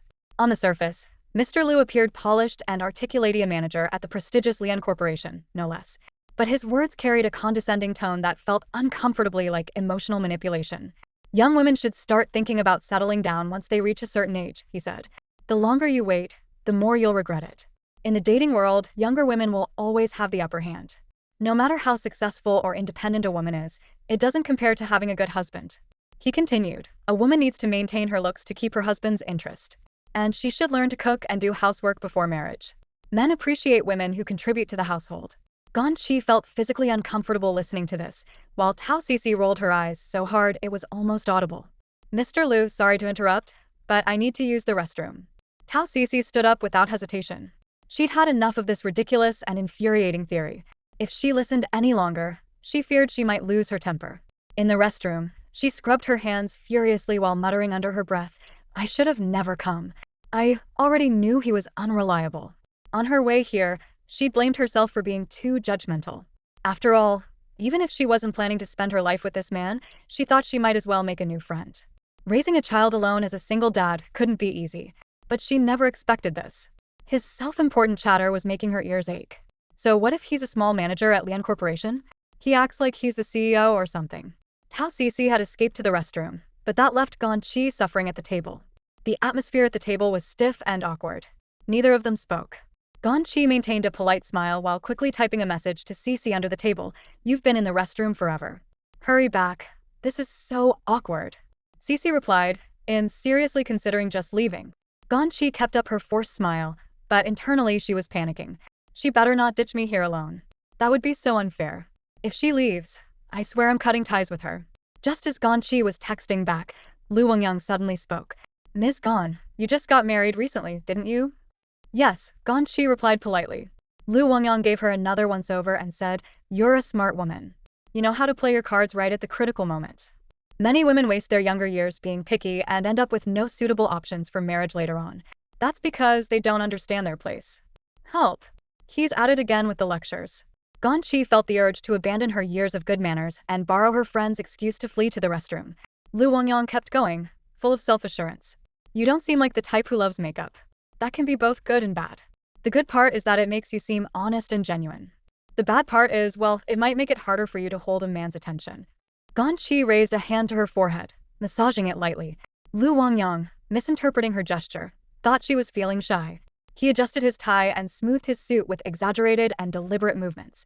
Ms. Gan, he said, his tone dripping with self-importance. If you were to objectively compare me and your husband, what differences would you say there are? He spoke with an air of smugness, his chin slightly raised, as though he were a king surveying his domain. But Ganyi was thoroughly put off by his pretentiousness, finding him insufferably greasy. Her silence only emboldened Lu Wengyang further. He assumed she was embarrassed and became even more convinced that her husband was just an ordinary working man. After all, had seen them arrive on an electric scooter earlier, which clearly signaled their modest financial situation.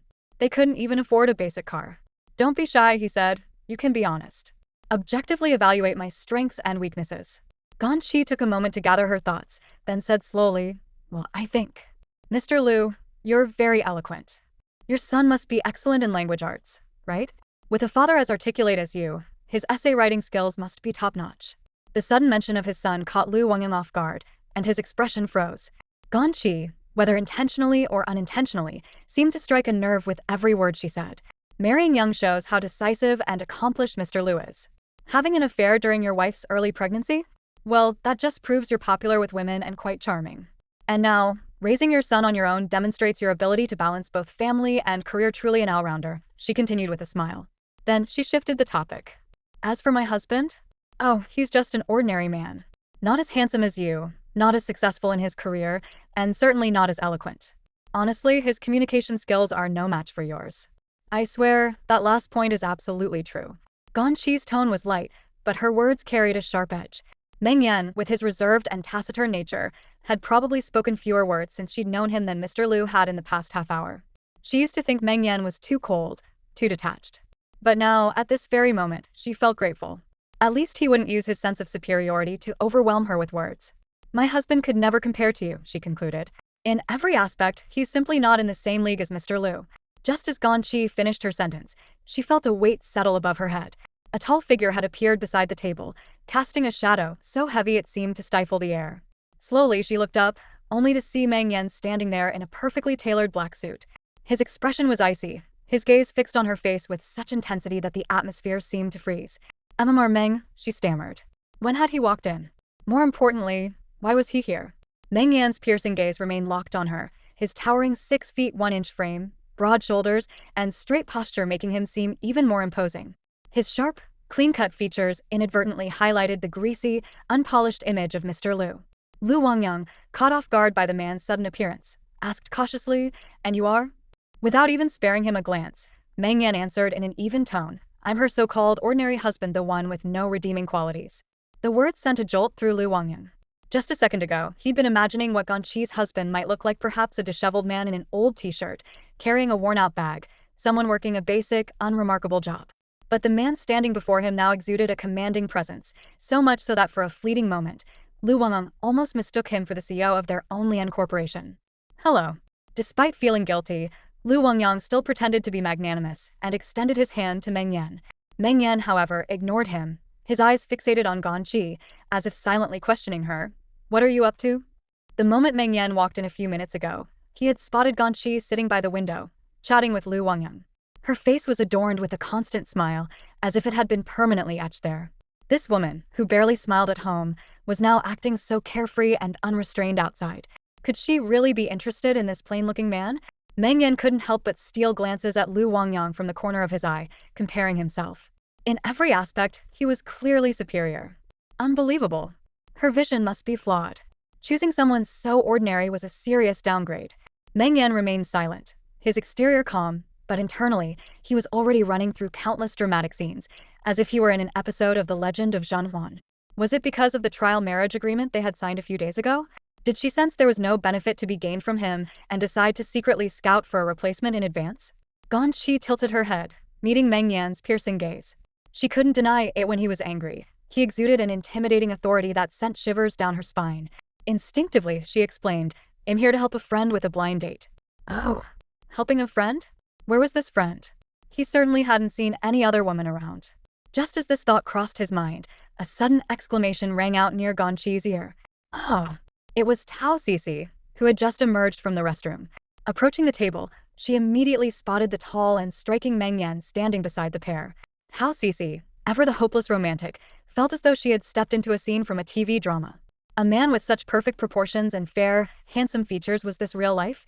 She strode forward, ready to ask, which top celebrity has come here incognito for coffee? Secretly, she also wanted his contact information. Before she could speak, Ganyi quickly stood up and introduced them. "Cici, this is my husband, Meng Yan. Meng Yan, this is my close friend, Tao Cici."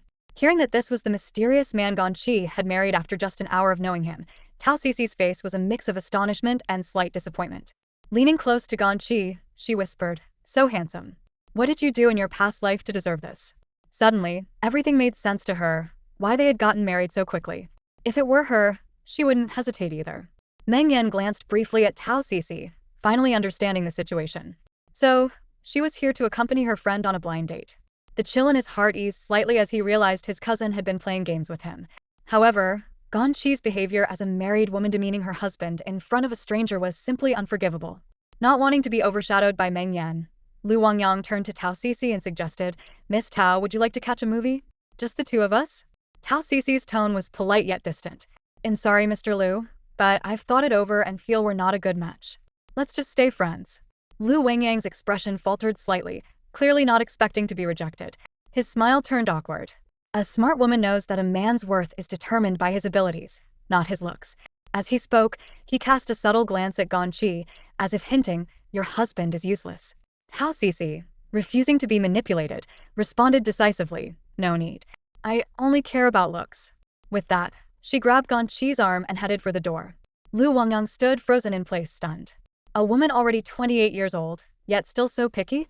She'd regret it someday when she grew older and couldn't find anyone to marry. At the cafe entrance, Tao Cici turned to Meng Yan with an apologetic smile. "Mr. Meng, I dragged Ganyi here to help me with the blind date today. I hope you don't misunderstand." Meng Yan replied evenly, "It's no problem." He had already heard about this entrepreneurial friend who shared a roof with Ganyi. Tao Cici asked, "Would it be alright if I spoke to her alone for a moment?" "Go ahead." Tao Cece pulled Ganyi to the side of the cafe's entrance and lowered her voice. He's way too handsome. No wonder you've been avoiding introducing him to me all this time. Ganyi forced a bitter smile.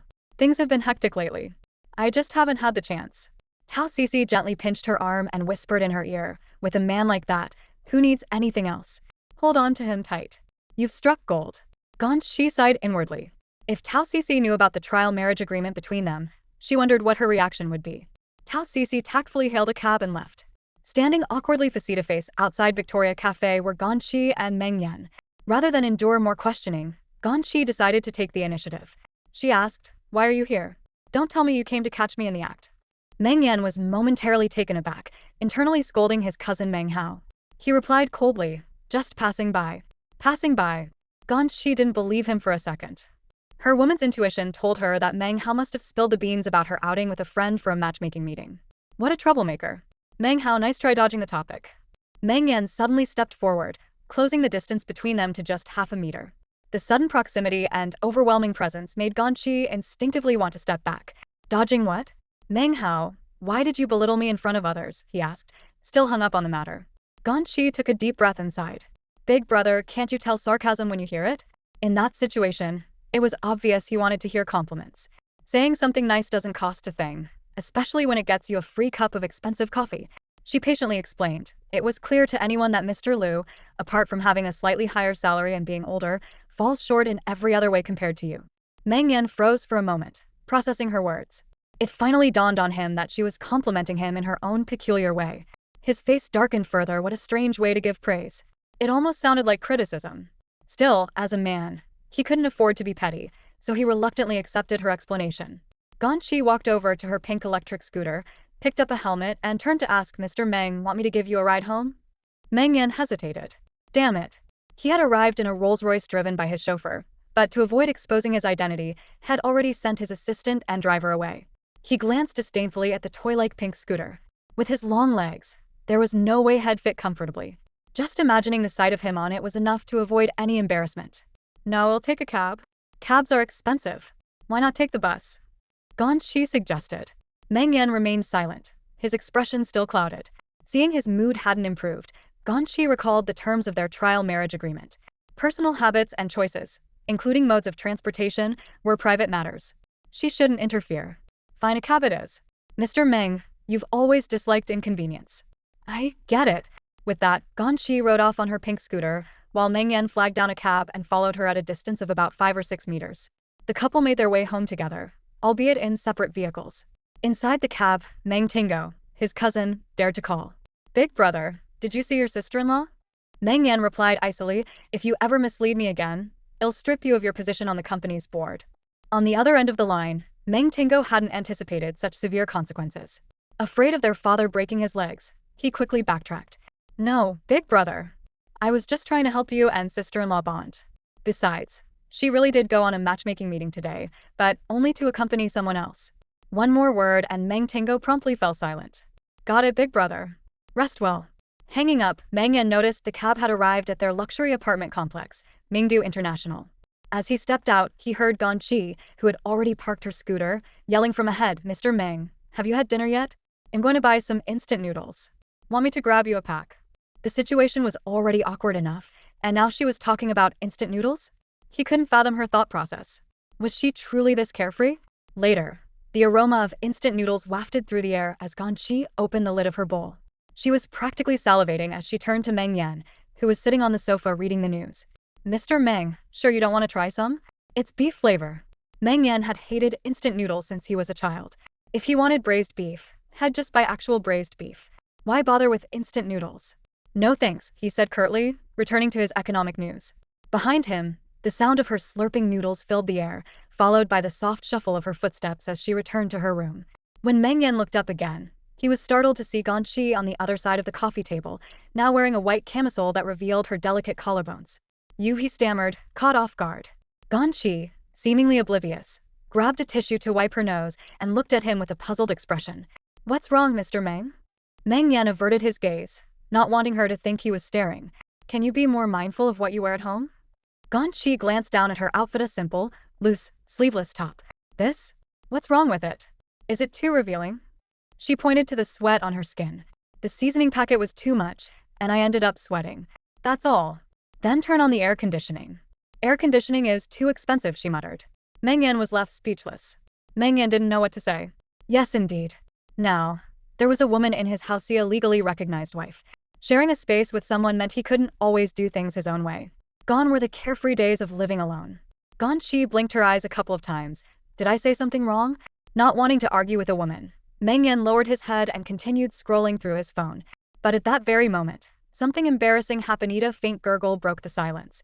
His stomach growled. In the stillness of the living room, the sound was unmistakably clear.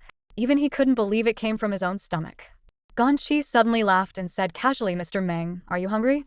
Hungry? That word was like a shot to his pride. No, he replied. But before he could finish his sentence, another gurgle came from his stomach, making the situation even more awkward. Meng Yan's face turned beet red.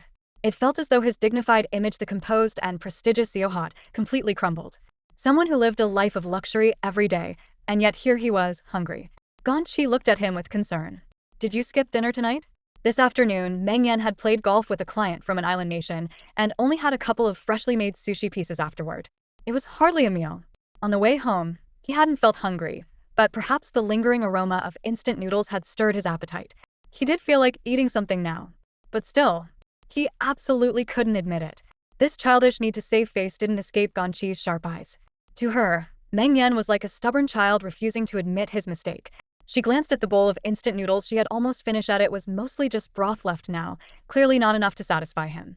Standing up, she said, I'll make you a fried egg to hold you over. Opening the fridge, she spotted a bag of frozen dumplings she had stocked up on a few days ago. Her eyes lit up. How about I cook some dumplings for you instead? Thank goodness for her supermarket haul. These dumplings could save the life of this handsome yet picky man. Meng Yan asked skeptically, were these dumplings handmade by a master chef? What kind of meat is in them? Are the vegetables organic?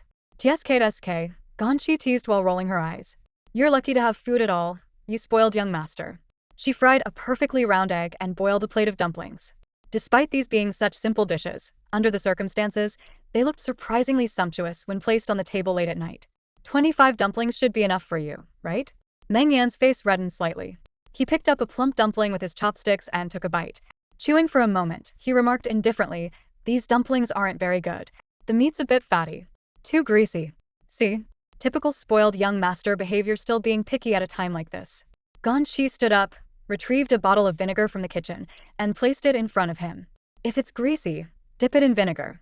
Meng Yan stared blankly at the vinegar bottle, hesitating for a moment. Ganyi poured some into a small dish, rolled a dumpling in it, and handed it to him.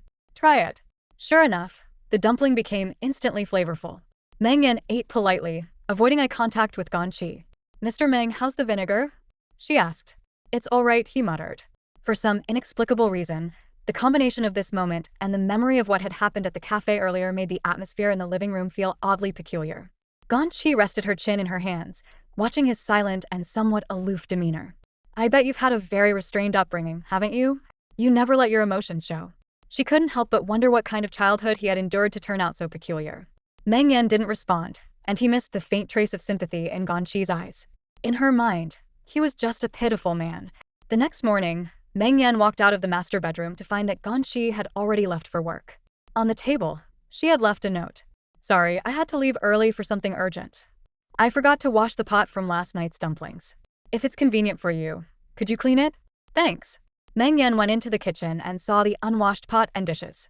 He remembered how she had been yawning repeatedly last night, saying she'd leave the cleaning for the morning. Yet here she was, leaving so early. Was it intentional?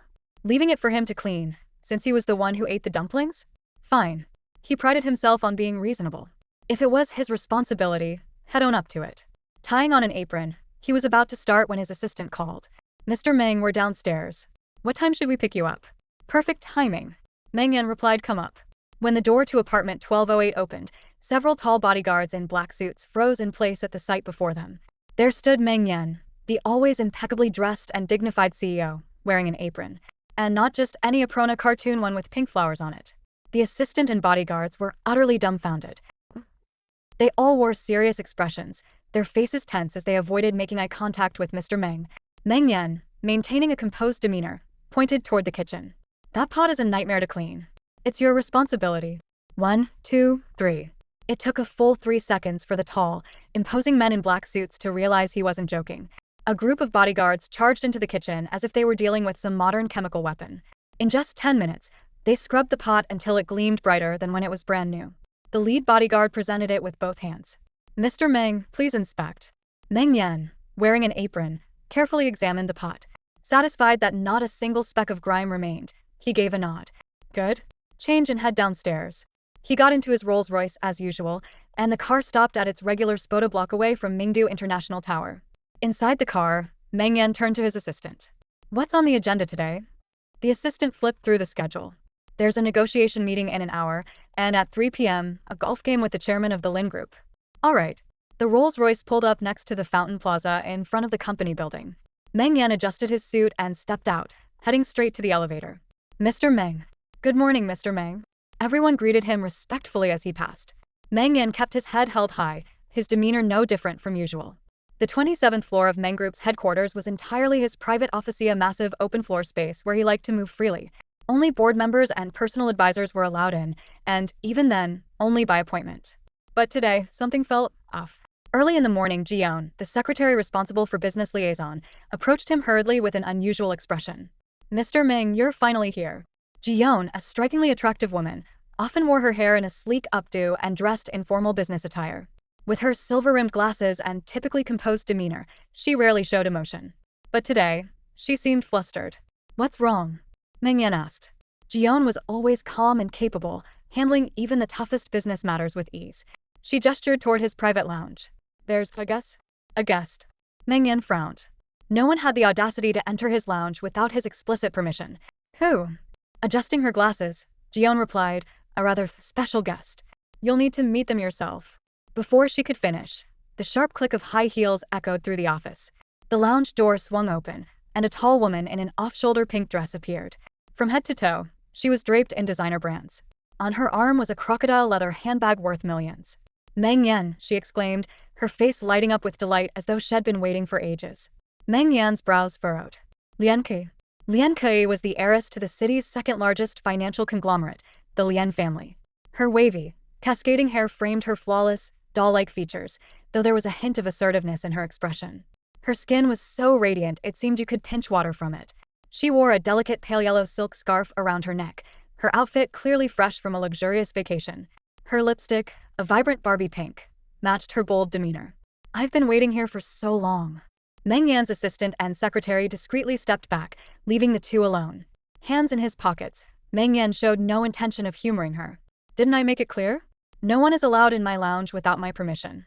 Lian Kui smiled, her long lashes fluttering slightly. "Your rules apply to your company staff, not to me." Meng Yan's voice turned icy. "Security, escort Miss Lian out." Seeing his unrelenting attitude, Lian Kui's tone softened slightly. "Can't we at least talk? You have 1 minute to leave my private space." Kui Lian, the only cherished daughter of the chairman of Lian Group, was born into wealth and privilege.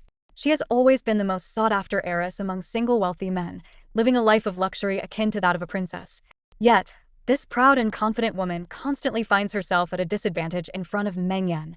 Despite her efforts, his indifference remains unchanged. "I brought you a gift," she says. "No." Kui Lian doesn't get upset. Instead, she reaches out to take his arm, only for Meng Yan to coldly pull away. Men and women should maintain proper distance. As Meng Yan walks to the door of his private lounge, his eyes immediately catch sight of a large bouquet of blue roses and an oversized heart-shaped box of chocolates, meticulously wrapped in a sky-blue ribbon, placed prominently on the tea table inside. "Kui Lian, these are for you." Such a bold confession only deepens Meng Yan's frustration. After all this time, she still hasn't given up? "What exactly are you trying to do? I've told you before we're not suitable for each other."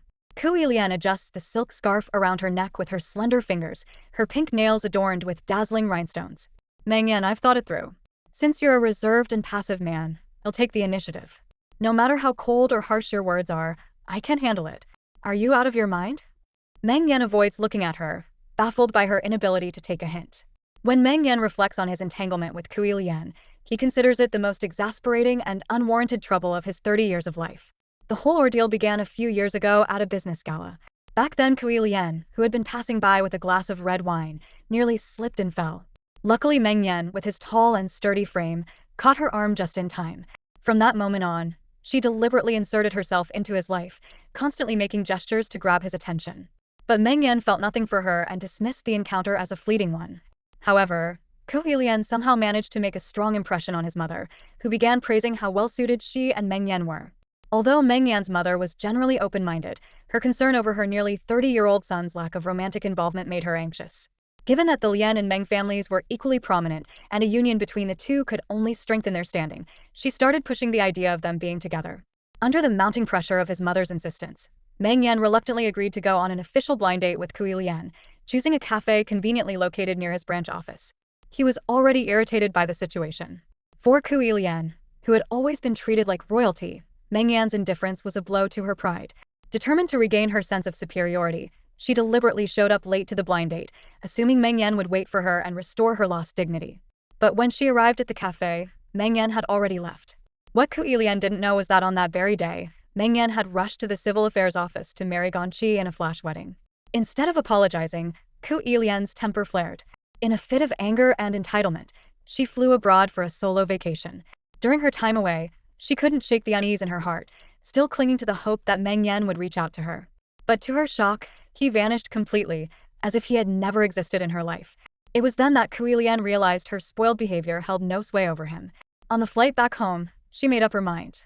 If Meng Yan was the man she truly loved, why should she hesitate to humble herself? After all, he was exceptional. No other man in the world could ever match him. Meng Yan, I've thought it through. A man like you would never stoop to please a woman, and am willing to be the one standing by your side, even if it means being in your shadow. If you want to date someone, go chase another man. I already have someone I love. Impossible. Lian Kai declared firmly, her porcelain-like face exuding confidence. Apart from me, who else in this world could possibly be worthy of you? She's only been gone for a few days, and already there's someone else trying to get close to you. Is there another woman chasing after you? Tell me who she is. Lian Kai sneered coldly. Who dares to challenge me? Who's foolish enough to go after the man I've set my sights on? Everyone in the socialite circle knew about Lian Kai's feelings for Meng Yan, including all her wealthy and influential friends. Even if someone secretly admired Meng Yan, they wouldn't dare to act on it, fearing the power of the Lian family. Known for her capriciousness and ruthlessness, Lian Kai was a woman no one wanted to cross. Meng Yan frowned deeply, his expression as tense as a locked chain. He had no intention of engaging further with this obsessive woman. My personal life is none of your concern. Leave. But Lian Kai stepped closer, her voice unwavering. Meng Yan, I understand you're wary of the rivalry between our families, but even your mother has approved of this marriage. What are you still hesitating about? Yes, I was late to our last matchmaking meeting, and that was my fault. Let's start over, pretend we just met. You need to understand that I'm sincere. From my background to my looks, we're a perfect match. The moment I saw you, I knew you're the man meant for me. Meng Yan had always found such saccharine declarations nauseating, especially coming from her. And to barge into his office early in the morning, putting on this spectacle in front of his staff, this was crossing the line. While the Meng group and the Lian group weren't mortal enemies, their business interests often overlapped, leading to inevitable competition. Meng Yan couldn't quite figure out why Lian Kai was so fixated on him.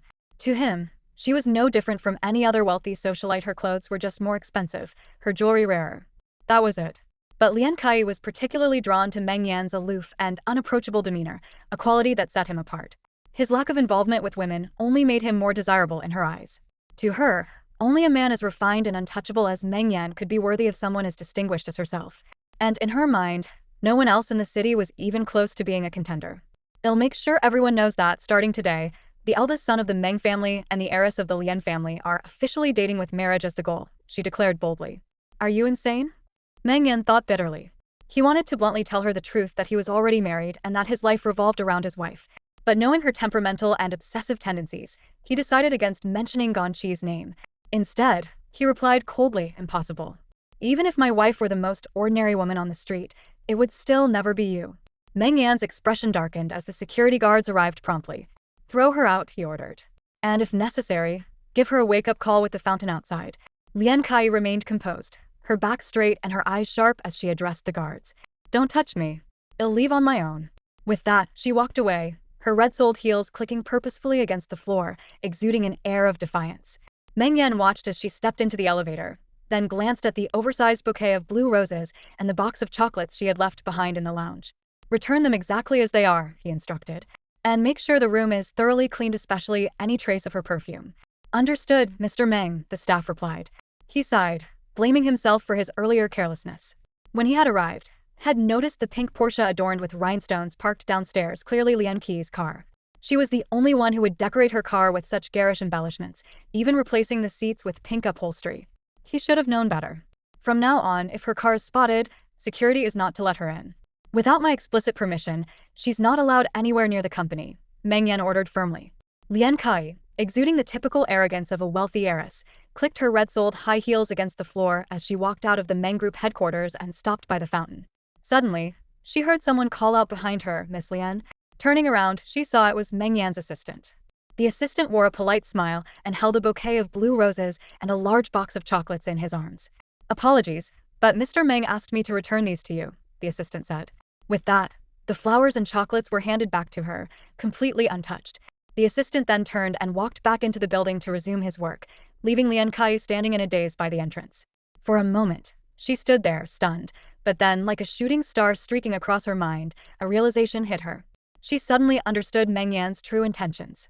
Returning the flowers and chocolates to her wasn't a rejection, it was a subtle hint that he liked her but was too shy to express it directly. Yes, that had to be it. The blue roses and chocolates now symbolized a renewed confession from Meng Yan.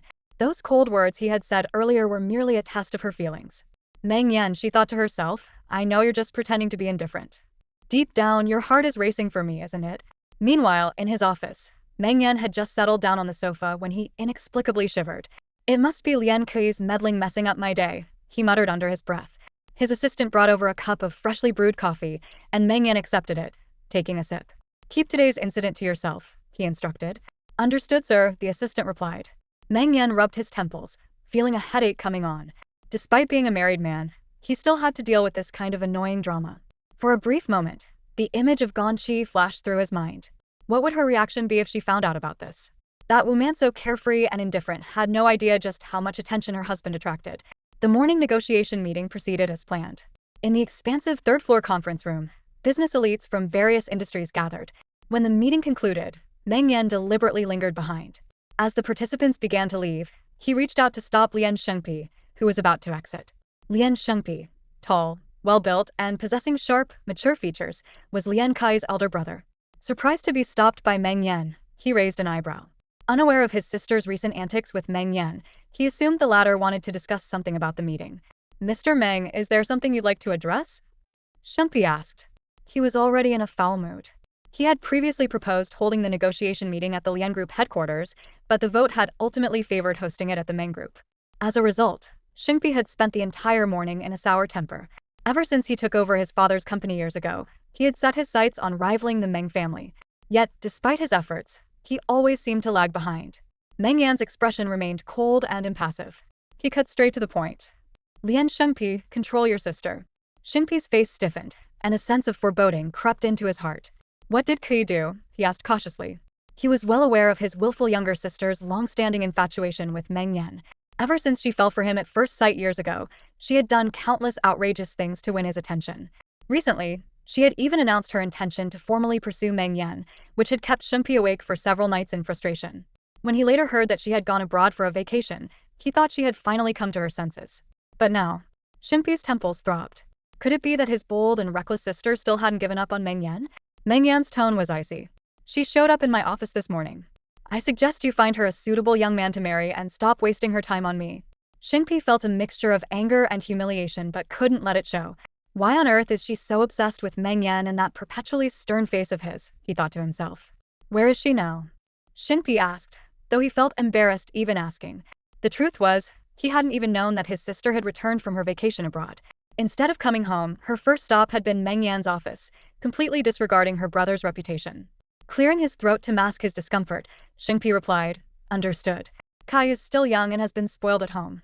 Please forgive her, Mr. Meng. Was all Meng Yan said in response. Back in his luxury car, Lian Shengpi was fuming. The moment he shut the door, he immediately dialed his sister's number. What's wrong with you? You come back to the country without informing the family, yet the first person you go to is Meng Yan? Lian Qi paid no attention to her brother's anger. I'm an adult. Do I need to report my every move to you? Lian Shengpi, I had a meeting at Meng's headquarters today. You're making me lose face with all this fuss. Lian Qi had long stopped caring about the intangible concept of face. Compared to her lifelong love, The things her brother cared about seemed laughably trivial. You are you, and I am me. Stop meddling. With that, the phone went silent with a sharp click. Lian Shengpi was left fuming, his head throbbing as he realized his sister had hung up on him. He stormed out of Meng's headquarters, getting into his exclusive blue Rolls-Royce. Yes, just like Meng Yan, Lian Shengpi had acquired the same model and features for his own Rolls-Royce, except Meng Yan's was jet black while Shengpi's was a custom lake blue.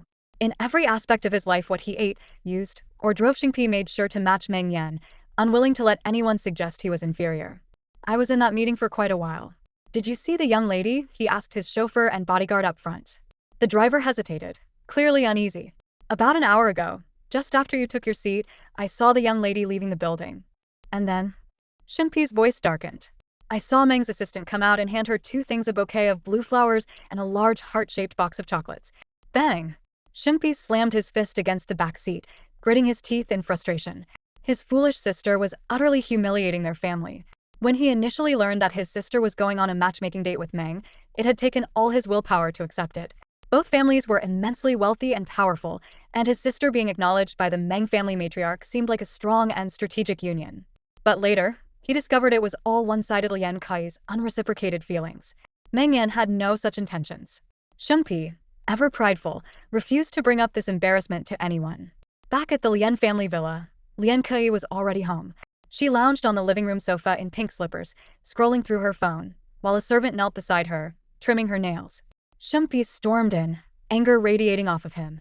What is wrong with you? Is your head filled with nothing but romantic nonsense? Why are you chasing after Meng Yan? You know his personality better than anyone. The servants, frightened by Shengpi's fiery temper, quickly backed away. But Kai wasn't the least bit intimidated. Why should you care about my business? Shengpi was furious that his sister was willing to disgrace the Lian family's reputation just to pursue Meng Yan. How many times do I have to tell you? He doesn't like you. He doesn't. Why won't you listen? There are so many eligible heirs from wealthy families. Why him? Meng Yan may seem calm and reserved on the surface, but underneath, he's ruthless, Shengpi warned. Kai, having heard this speech countless times, was thoroughly bored. You see him as a competitor in business. I'm just a woman. I'm not negotiating deals with him. And what if the reporters caught wind of your impulsive behavior today? Where would that leave the Lian family's reputation? Shengpi snapped. Meng Yan was hailed as a prince of the business world, and Shengpi himself was a prominent figure among the elite. Lian Kai, with her wealth and status, was a socialite in her own right. Every move they made was closely watched by gossip journalists, magnified and twisted by the media. A single misstep could destroy their reputations and even drag the entire family down. While Kai could be spoiled and willful, she was still Shengpi's only sister, and he feared her obsession would ruin her name. One wrong move leads to another. Even if you won't listen to me, at least think about how this affects Mom, Shengpi tried to reason with her. At the mention of their mother, the usually defiant Kai finally showed a flicker of concern. Shengpi pressed on, adopting his elder brother tone. Mom has spent years living a simple, prayerful life, hoping for nothing more than our safety and happiness. Don't do something that will break her heart. Last time, when you left the country without a word, she had a nightmare and her heart condition flared up again. Kai looked guilty, knowing full well that her trip abroad had been to search for their long-lost sister. The outside world only knows that the powerful and influential Lian family has two direct descendants, Lian Shengpi and his younger sister Lian Kai. What they don't know is that between these two siblings, there was once another Childa younger sister who was 4 years younger than Lian Shengpi and 2 years older than Lian Kai. To this day, the matriarch of the Lian family deeply regrets what happened back then. Years ago, the formidable and renowned businesswoman, the Lian family matriarch, had just completed the merger of a multinational corporation and was at the peak of her career. She attended a wine party at a friend's estate. Known for her iron will and exceptional acumen, she had single-handedly maintained the Lian family's position as the second-largest financial group for decades. At the time, the young matriarch went to the party with only a few attendants, as the gathering was among close friends. She let her guard down and indulged in the occasion. During the latter part of the party, having had a bit too much wine and feeling lightheaded, she brought her 4-year-old daughter, Lian Kameng, back to the nanny van. Overcome by drowsiness, she fell into a deep sleep inside the vehicle, unaware that her little daughter had pushed open the door and wandered off on her own. By the time she woke up, 4 hours had passed. No one at the estate had noticed a little girl in a princess dress roaming around. Like a lost fawn, the child had wandered out of the estate and disappeared. The matriarch frantically searched for her daughter and reported the incident to the local police, but to no avail. Surveillance footage eventually revealed that the child had been taken at a remote intersection by a plump rural woman. After years of searching, The family tracked down the woman and charged her with human trafficking. However, the woman claimed she had merely found the child and sent her to a relative who was struggling with infertility. She insisted she hadn't taken any money. When the family located the relative, they admitted they had passed the girl on to a neighbor because she was a girl and not a boy. The girl was passed from one household to another, and in the end, no one could determine where she had gone. Haunted by guilt, the matriarch became a vegetarian and vowed never to touch wine again. The trauma plagued her for years, and she often had nightmares of her daughter suffering. The loss became a deep psychological scar, for which she sought therapy countless times. Though Lian Shengpi and Lian Kai were known for their arrogance and strong personalities, they were ultimately devoted children. They sympathized with their mother's pain. Lian Shengpi would often advise his sister, Meng Yan is not someone you can control. Other than his own family, he's never had a young woman around him. Simply put, he's a cold-hearted man. Don't waste your time on him. Lian Kai remained silent, determined to follow her own path, knowing her brother couldn't sway her. She retorted, if you truly care, you should spend more time with mom. Take her to art exhibitions or symphonies to ease her mind. Stop obsessing over love and relationships. Before she could finish, a mature woman's voice came from the second-floor hallway. Shengpi, your mother's scars are not an excuse for you to lecture your sister. Mom. Lian Shengpi immediately straightened up, showing respect and filial piety. The Lian family matriarch descended the staircase gracefully, dressed in an elegant dark green cheongsam, with a luxurious shawl draped over her shoulders. Despite her age, her demeanor remained poised and dignified. Years of vegetarianism had left her looking slightly thin.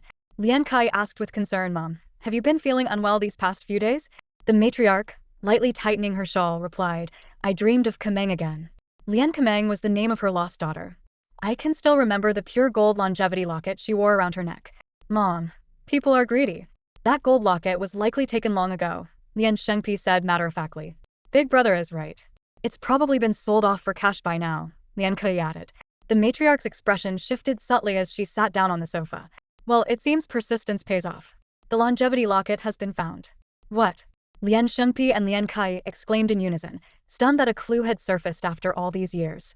Unfortunately, the matriarch continued, your sister's whereabouts remain uncertain, her life or death unknown. Seeing the lingering sorrow on their mother's face, Lian Shengpi's tone grew firm and resolute. Don't worry, Mom. Whether our sister is alive or not, I will follow every lead and use every resource to find her. I won't let her fate remain a mystery. Ganyi had no idea she had such a formidable rival in love. She had been busy in the office all day. After Tao Cici finished her live stream, she chatted with Ganyi, still amazed by how surprised she was when she saw Meng Yan yesterday. I can't believe your husband is so handsome. I always thought he was just an average-looking programmer. Tao Cici playfully scolded her best friend, suspecting Ganyi of intentionally hiding the truth. Ganyi quickly defended herself. Mr. Meng does look decent, but he's only slightly above average. Tao Cici waved 5 fingers dramatically in front of Ganyi's face. I think there's something wrong with your eyesight. That face and body could totally make him a star. Ganyi shrugged. All right. She had never denied Meng Yan's good looks, though she thought the praise was exaggerated. Tao Cici, with a serious expression, reminded her, you'd better watch out. A guy like that is bound to attract admirers. I don't believe all other women are blind. Rivals in love? Ganyi hadn't considered that possibility. Holding a paintbrush in her hand, she remained composed. If it happens, I'll deal with it then. One thing I've learned over the years is that men can't be controlled. Their loyalty in relationships depends entirely on their self-discipline and moral compass. There's no such thing as stealing or not stealing someone. If a rival does show up and he chooses her, it only means he was never truly mine to begin with. Tao Cici looked at her in astonishment. You're surprisingly open-minded. As the two friends continued chatting, Ganyi's phone rang, displaying a familiar number. Hello. It was Su Jingran.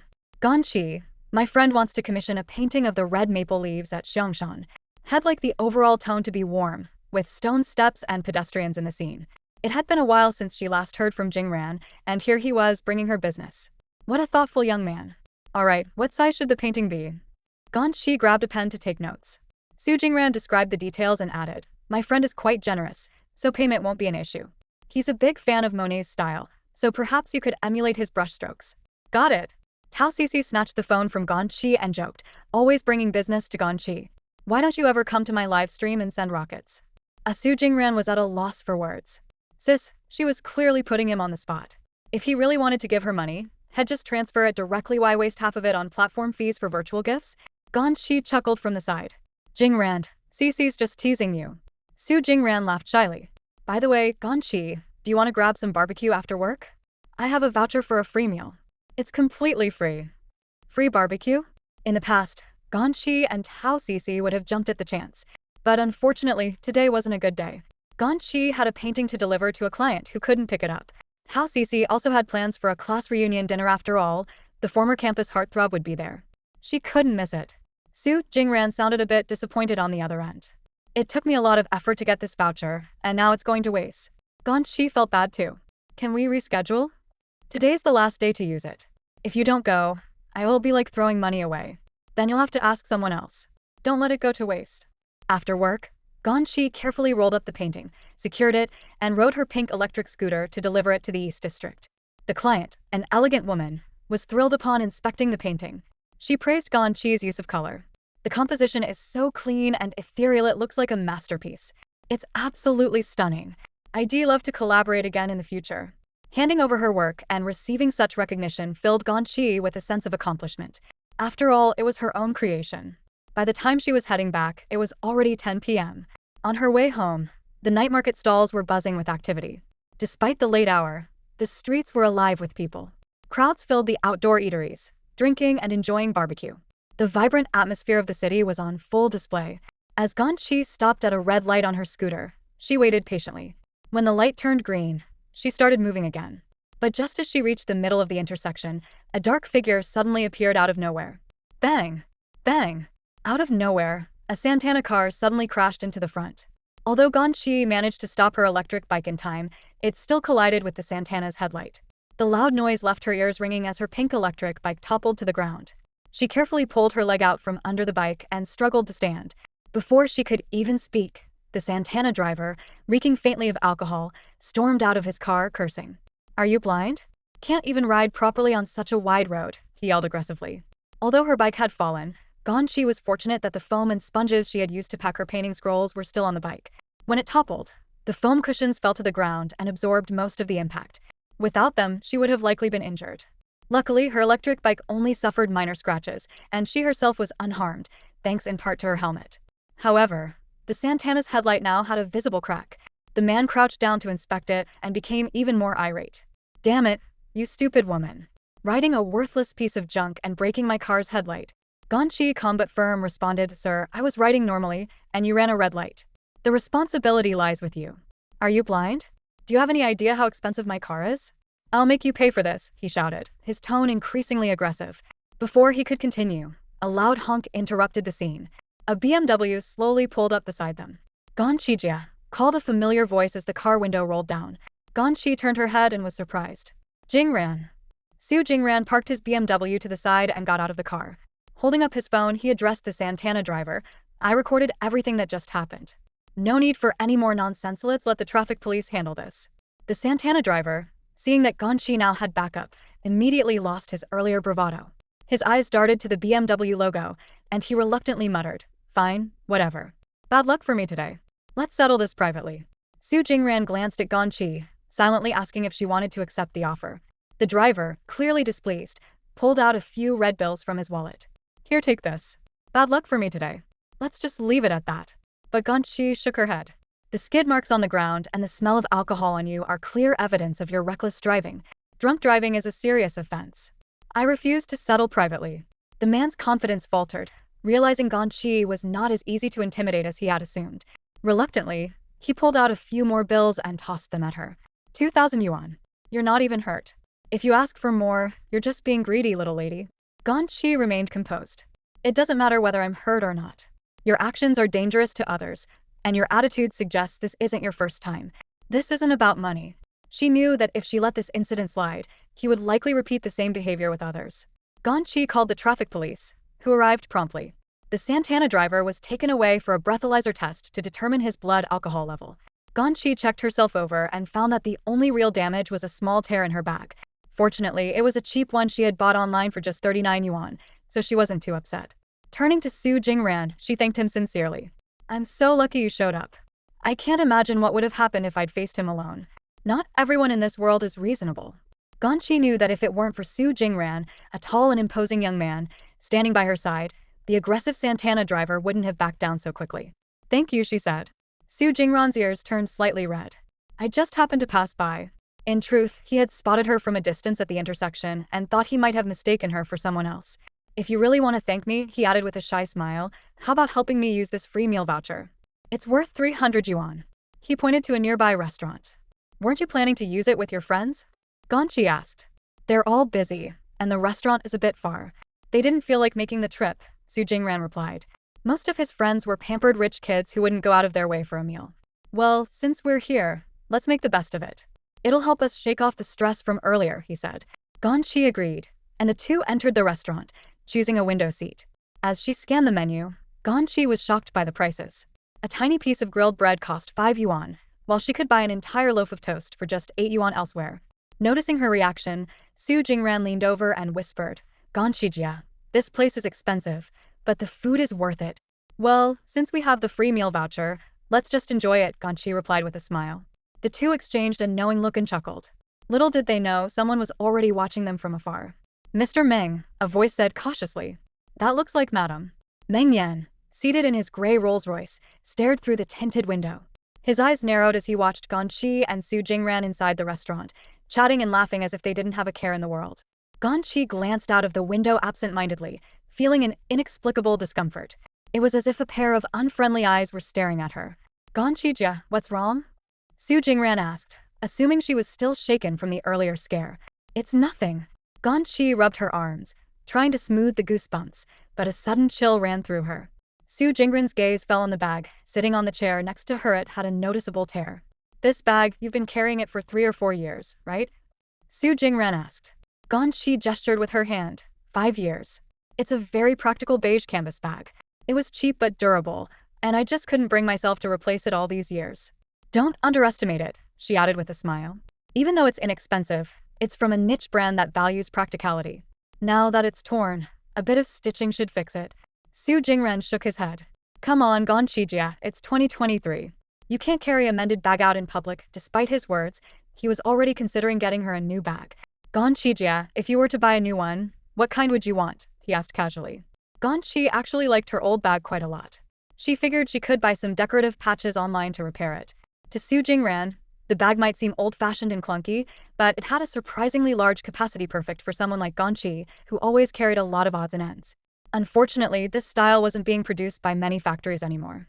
Leave it to me, Su Jingran offered. I know someone who makes bags. Ganyi teased him. If you can find me the exact same one, I'll pay triple for it. Su Jingran grinned, happy to finally have an opportunity to help Ganyi. Meanwhile, across the street at the intersection near the barbecue restaurant, inside a black Rolls-Royce, the driver cautiously asked, Mr. Meng, should we call Madam? Meng Yan kept his lips tightly pressed together, his piercing gaze fixed on the two people by the window. Just minutes earlier, as his motorcade passed through the intersection, Meng Yan had been resting with his eyes closed, as usual. An apparent traffic accident had slowed the flow of cars, and by the time they started moving again, his sharp-eyed assistant had pointed something out. Mr. Meng, isn't that Madam? Meng Yan opened his eyes, and what he saw was Su Jingran helping Ganyi push an electric cart. The pair stood close, chatting and laughing. Ganyi's outfit, a white chiffon blouse, paired with jeans, was unmistakable. Meng Yan instantly recognized the woman as his wife in the eyes of the law. As the two sat down, Meng Yan got a clear view of the young man beside her. That familiar face belonged to none other than Su Jingran, the rising talent had met at a recent banquet. Gripping his sleek black foldable phone tightly, Meng Yan debated whether to call her. Should he ask where she was and what she was doing? See if she'd make up an excuse? But within seconds, he dismissed the thought. He wasn't that petty or bored. The Rolls-Royce, followed by several luxury cars, moved through the intersection with grandeur as the traffic light turned green. Look, a Rolls-Royce motorcade, Su Jingran suddenly said, pointing out the window. Unfortunately, Ganyi was busy replying to a message from Tao Cici. So annoying, she typed back. This so-called class reunion is just a show-off fest. The dinner is absolutely pointless. Did you at least get to see the campus heartthrob you've been talking about? Tao Cici teased. After finishing her message, Ganyi looked up in the direction Su Jingran had pointed, but the motorcade was already disappearing into the distance. Only a faint glimpse of the last car's tail remained. What a pity, Su Jingran remarked. Among those luxury cars that just passed, one of them had the eldest son of the Meng family inside. Huh? You mean the one you mentioned before? Exactly. The heir of the country's wealthiest family, Meng Tingshuan. Ganyi asked Jingran, how do you know he's actually here? You wouldn't know, but there's a Rolls-Royce in the REIT's Meng Xiao's usual ride. Oh. Ganyi sipped her soda, looking slightly indifferent. After all, the life of the richest man in the country was worlds apart from her own as an ordinary person. There was no scenario where their paths would ever cross, so she had little interest in such gossip. Little did she know, inside the car, Meng Yan was already growing restless. For some reason, an inexplicable flame ignited in his chest, and countless questions rushed through his mind. Why is Ganyi here tonight? Did she specifically come to meet Su Jingran for dinner? Or was it just a chance encounter? What's the nature of their relationship? Are they just friends, or has their dynamic already shifted into something more ambiguous? If he remembered correctly, Su Jingran had only graduated a few years ago and was several years younger than Ganyi. But then again, relationships with younger men seem to be trending these days. Unconsciously, his fist tightened slightly. At the last banquet, Meng Yan's instincts as a man told him that Su Jingran had feelings for Ganyi. He was certain of it. But what was Ganyi's perspective? Did she even realize Su Jingran's intentions? Despite the flood of questions in his mind, Meng Yan suppressed his growing curiosity, keeping his expression calm and composed. Meanwhile, the large table was already piled high with grilled pork belly, squid, oysters, garlic, and slices of bread. Ganyi immediately reached for a small piece of grilled bread, curious to see how something costing just 5 yuan could taste so good. Ganyi, aren't you curious about what Meng Xiao looks like? Su Jingran asked, noticing that her attention was entirely consumed by the food, seemingly unaware of what she was missing. Ganyi replied nonchalantly, no matter how handsome he is, he's not mine. Exactly. No matter how breathtaking the eldest son of the Meng family might be, no matter if he was so perfect that he seemed to have a halo over his head, what did that have to do with her? The grilled meat in front of her was far more tangible and satisfying. Jingran, however, had a look of admiration in his eyes. Speaking of the Meng family's eldest son, he's truly remarkable. At such a young age, he's already acquired multiple multinational companies and is unbeatable in the business world. After the banquet last time, he even spoke to me. Although Su Jingran came from a wealthy family involved in business, they were nowhere near the level of the Meng family. He was well aware that he could never reach Meng Xiao's heights, nor did he have much talent for business. But none of that stopped him from idolizing Meng Xiao. Su Jingran had long admired Meng Tingshuan. Ganyi smiled faintly as she savored the grilled bread. It really was delicious. There was a hint of cheese in the flavor. She made a mental note to try making it herself sometime. Ganyi, are you even listening to me? Su Jingran asked. Ganyi nodded repeatedly. Yes, Meng Xiao is indeed impressive. You should learn from him. Su Jingran blushed and took a polite bite of a grilled chicken wing. Ganyi suddenly felt a bit guilty. Su Jingran had gone out of his way to help her earlier, and was now treating her to barbecue. And here he was, speaking with admiration about his idol, while she had been acting indifferent. Wasn't that a bit disrespectful of her? She set down her skewer and adopted a more curious tone. Jingran, Meng Xiao must be incredibly gifted to achieve so much. I bet he has a square face and a round head. Must look very fortunate, right? A square face and a round head? Su Jingran burst out laughing for the first time. Ganyi, that's such an exaggerated description. He gestured with his hands. Meng Xiao is, well, he's tall and imposing. How do I put this? Jingran's clear eyes searched for the right words. He's the kind of man whose looks would be universally admired by both men and women. All right, he's the best, like a god descended to earth. We mere mortals can only look up in awe. Ganyi handed him a skewer of grilled pork belly, as if coaxing a stubborn teenager. Su Jingran's cheeks flushed as he accepted it. A god might be an exaggeration, just a regular person, albeit one with a more striking appearance, stronger abilities, and a more commanding presence than most. At the last banquet, he even showed concern for me, completely unlike the cold and ruthless image people attribute to him. Ganyi's impression of Meng, the eldest son of the richest family, was that he was always surrounded by admirers, almost untouchable. She hadn't even gotten a clear look at his back. Someone like him, no matter how approachable he might seem, would never interact with someone as ordinary as her. Ganyi had been adopted by her parents as a child. Her upbringing had always been modest, and after her foster parents passed away, she lived with her aunt. From an early age, she understood her place, just an average person among the masses. She had no striking beauty, no extraordinary talents, and could only rely on hard work to make the best of her life. Among all the people she knew, the wealthiest besides her best friend Tao Zixi was the sunny and handsome Su Jingran in front of her. To be fair, Su Jingran was also a young man from a wealthy family. His willingness to set aside his pride to repeatedly help her out of difficult situations filled her with gratitude. He was one of the few benefactors in her life. As for Meng, the eldest son of the richest family, their lives were like parallel lines that would never intersect. Ganyi chuckled and reminded Su Jingran, barbecue doesn't taste as good when it cools down. Eat more and grow strong. Maybe one day you'll conquer the business world like Meng Deshao. The barbecue meal lasted for nearly half an hour, filled with lively conversation. By the time they left, it was almost midnight. The restaurant still welcomed groups of young people, laughing and chatting as they entered. Ganyi finally understood why barbecue places only opened in the afternoon. They often stayed busy until the wee hours of the night. As they stepped out, Su Jingran thoughtfully packed some of her favorite grilled bread and pork belly for her. Ganyi, you're truly my lucky star. I can't imagine how I would have dealt with tonight's mess without you. Su Jingran smiled, his eyes curving into crescents. Ganyi, we're so close, there's no need to be so formal. It's really late. It's not safe for you to be out alone. Leave your scooter. I'll put it in my trunk and drive you home. No need. This road's familiar to me, Ganyi replied, glancing up at the night sky. It had been a long time since she'd seen stars this clear. Come on, it's my fault for insisting we grab food so late. Besides, your scooter got hit by a Santana earlier. Who knows if it's damaged? It's too risky to ride it. Ganyi thought for a moment and agreed. She sent the location of her residence, Mingdu International, to Su Jingran's phone, and he followed the GPS directions.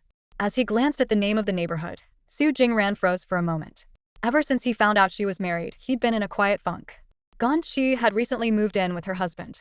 But how much could two strangers who had rushed into a marriage really have in common? Su Jingran drove in silence, saying nothing. Ganyi sat in the passenger seat, gazing at the neon-lit cityscape outside the window. Jingran, just drop me off at the entrance of the neighborhood. It's so be sure to let me know when you get home safely. The car filled with a long, heavy silence. After a full 7 or 8 minutes, Su Jingran suddenly broke it. Ganyi, this rushed marriage of yours, were you forced into it? Su Jingran had never taken the initiative to ask her husband's name. She only knew his surname was Meng, coincidentally the same as the richest Meng family in town. But her husband was just a low-level employee at a company, with an ordinary background, and couldn't even afford to buy a house. Su Jingran didn't even know what Meng Yan looked like. She assumed he was probably a short, sloppy, older bachelor. After all, how many attractive men could her aunt possibly find for a blind date? Ganyi, women don't have to marry at any certain age. Don't settle for a man you don't love just to make life easier, Su Jingran advised. Ganyi looked at him earnestly and replied, Jingran, you're overthinking it. This marriage was my choice. A woman shouldn't have to sacrifice her happiness for the sake of marriage, but if one day I decide to leave, I'll figure it out. Ganyi gave Jingran a helpless glance. Was he watching too many soap operas? What was on his mind these days? Jingran, I'm truly fine right now, she said firmly, though there was a flicker of uncertainty in her heart. For a moment, she wondered if Jingran somehow knew about the trial marriage agreement she had signed with Meng Yan. Jingran, I'm older than you by quite a few years. I know what I want in life. Don't overthink it. Yeah, you're only 6 years older than me, Jingran retorted. Soon, they arrived at the entrance of Mingdu International. Ganyi asked Su Jingran to stop the car. Jingran, thank you for tonight, she said again. Su Jingran glanced at the towering gates of Mingdu International. He knew Ganyi and her flash marriage husband were renting a place inside. For a long time, had been curious to meet this Mr. Meng. What kind of charm could this man possess to convince Ganyi to get a marriage certificate after knowing him for just one day? Ganyi, aren't you going to introduce me to your husband? He asked. Ganyi pointed to the deep night sky above. Of course I will, but it's not convenient at this hour. It's already past midnight, and it wouldn't be appropriate to bring you home right now. Don't worry, once we're more settled, I'll make sure he treats you to a meal. Mr. Meng is quite generous. Su Jingran chuckled dryly. In his heart, he had already painted this man in a negative light. Well, I'm heading in. Let me know when you get home safely, Ganyi said, waving goodbye before turning to enter the complex. Su Jingran sat quietly in his car, staring at her retreating figure for a long time. Only when she disappeared from sight did he roll up the window and drive away. Click. The fingerprint scanner unlocked the door, and the electronic lock clicked open. The room was pitch black, and Ganyi assumed Meng Yan had already gone to bed. She flipped on the living room light, only to see someone sitting on the sofa, startling her so much her heart nearly leaped out of her chest. Ah! She took a deep breath and patted her chest. Mr. Meng, why are you still up so late? You scared me to death. Meng Yan was still dressed in the shirt he had worn during the day, sitting upright on the sofa with his eyes closed, seemingly deep in thought. Hearing her question, he slowly opened his eyes. Ganyi, why didn't you turn on the lights? Were you trying to save on electricity? She teased. Meng Yan didn't respond. Ganyi carried a bag of barbecue to the dining table, unpacked the fragrant skewers, and laid them out on a plate. I found a place that makes amazing barbecue, though it's a bit pricey. Their grilled bread slices with cheese are especially delicious, she said, chatting to herself as she brought the plate over to the coffee table in front of him. Want to try some? Meng Yan lowered his gaze, staring at the barbecue for a long moment. I didn't think you'd think of me, he said quietly. Why wouldn't I think of you? Of course, good food is meant to be shared, Ganyi replied with a smile. What she didn't realize was that beneath Meng Yan's calm demeanor, a storm of restrained anger was brewing. Meng Yan arrived home about 20 minutes earlier than Ganyi. Even though it was already midnight, he had no intention of going to bed. Instead, he sat alone in the dark on the living room sofa. Why? He couldn't quite explain it himself.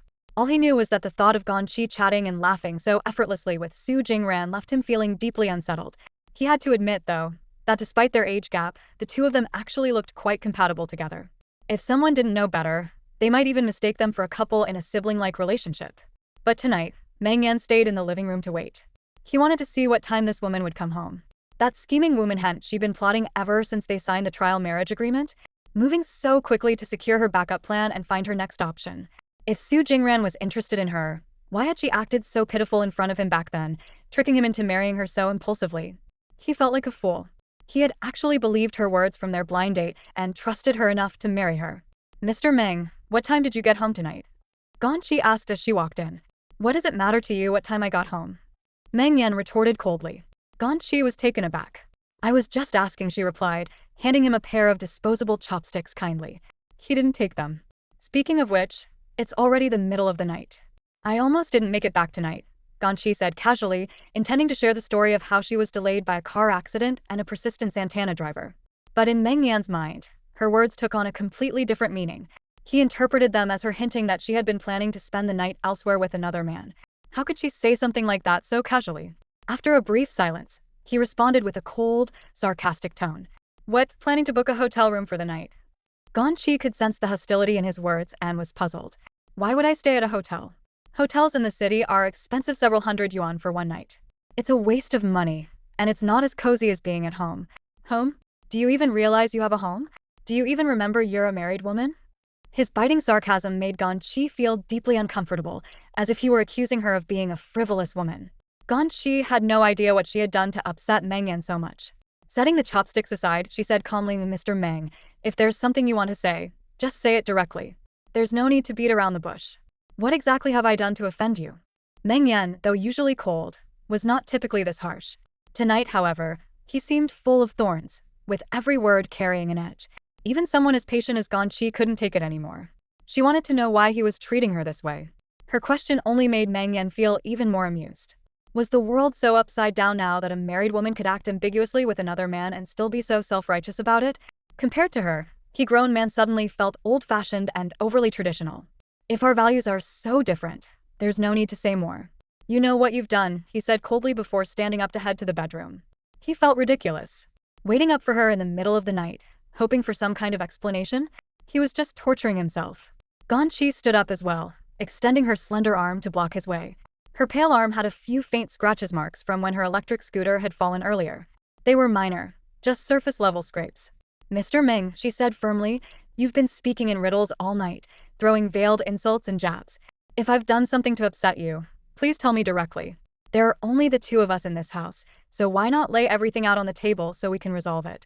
As she spoke, Ganyi was already mentally preparing herself for the worst. Perhaps Meng Yan was dissatisfied with various aspects of her life and had grown tired of her. If that was the case, she was ready to pack up and leave immediately, not wanting to cause trouble for anyone. But she couldn't deny the frustration simmering in her chest. After a long day of hard work and dealing with a minor accident, she had come home only to be met with cold, cutting remarks. It was more than anyone could bear. Meng Yan turned around, his deep, unfathomable black eyes fixed on Ganyi like icy blades. Who did you have barbecue with? Who brought you home? What? Ganyi's eyes widened in disbelief. This was what he was asking? Just moments ago, Su Jingran had walked her to the gate of the neighborhood. Could Meng Yan have some kind of supernatural vision to see that? Or had he come home just 2 minutes earlier and caught her saying goodbye to Su Jingran? But considering it was already the middle of the night and the neighborhood had been practically deserted on her way back, how could he know? What's the matter? Don't know how to answer. Meng Yan pressed on. Ganyi, caught off guard and confused, was immediately interpreted by Meng Yan as guilty hesitation. She suddenly realized that Meng Yan had completely misunderstood her relationship with Su Jingran.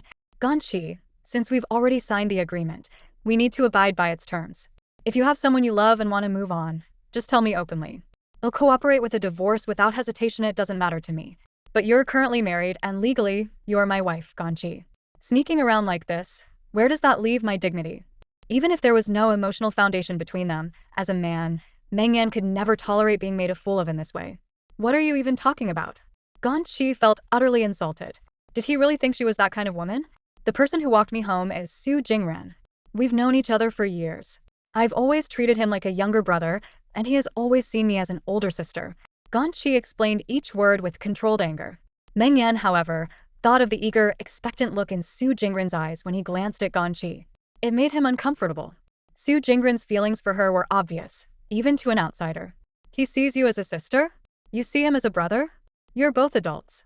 Are you sure that relationship hasn't become something else? Ganyi bit her lip, glaring at Meng Yan.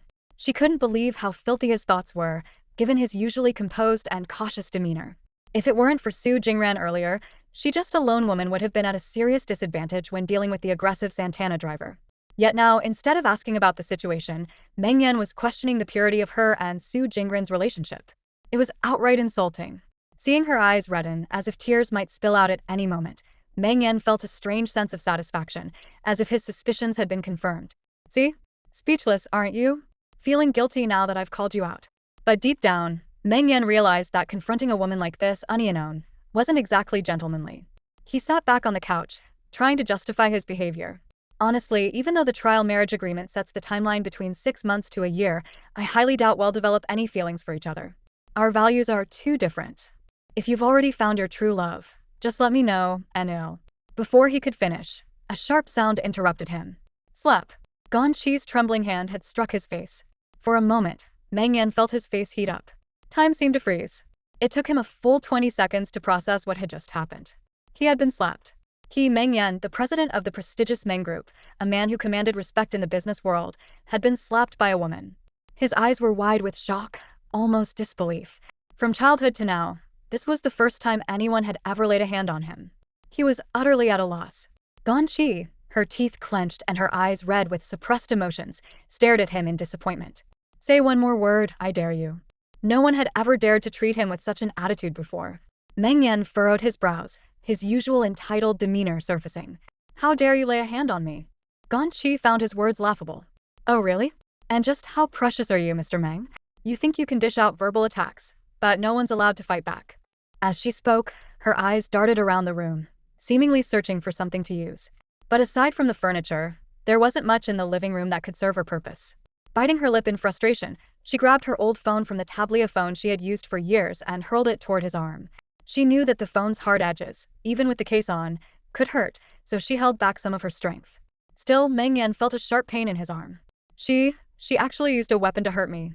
Meng Yan, tall and broad-shouldered, instinctively raised his long arms to shield himself.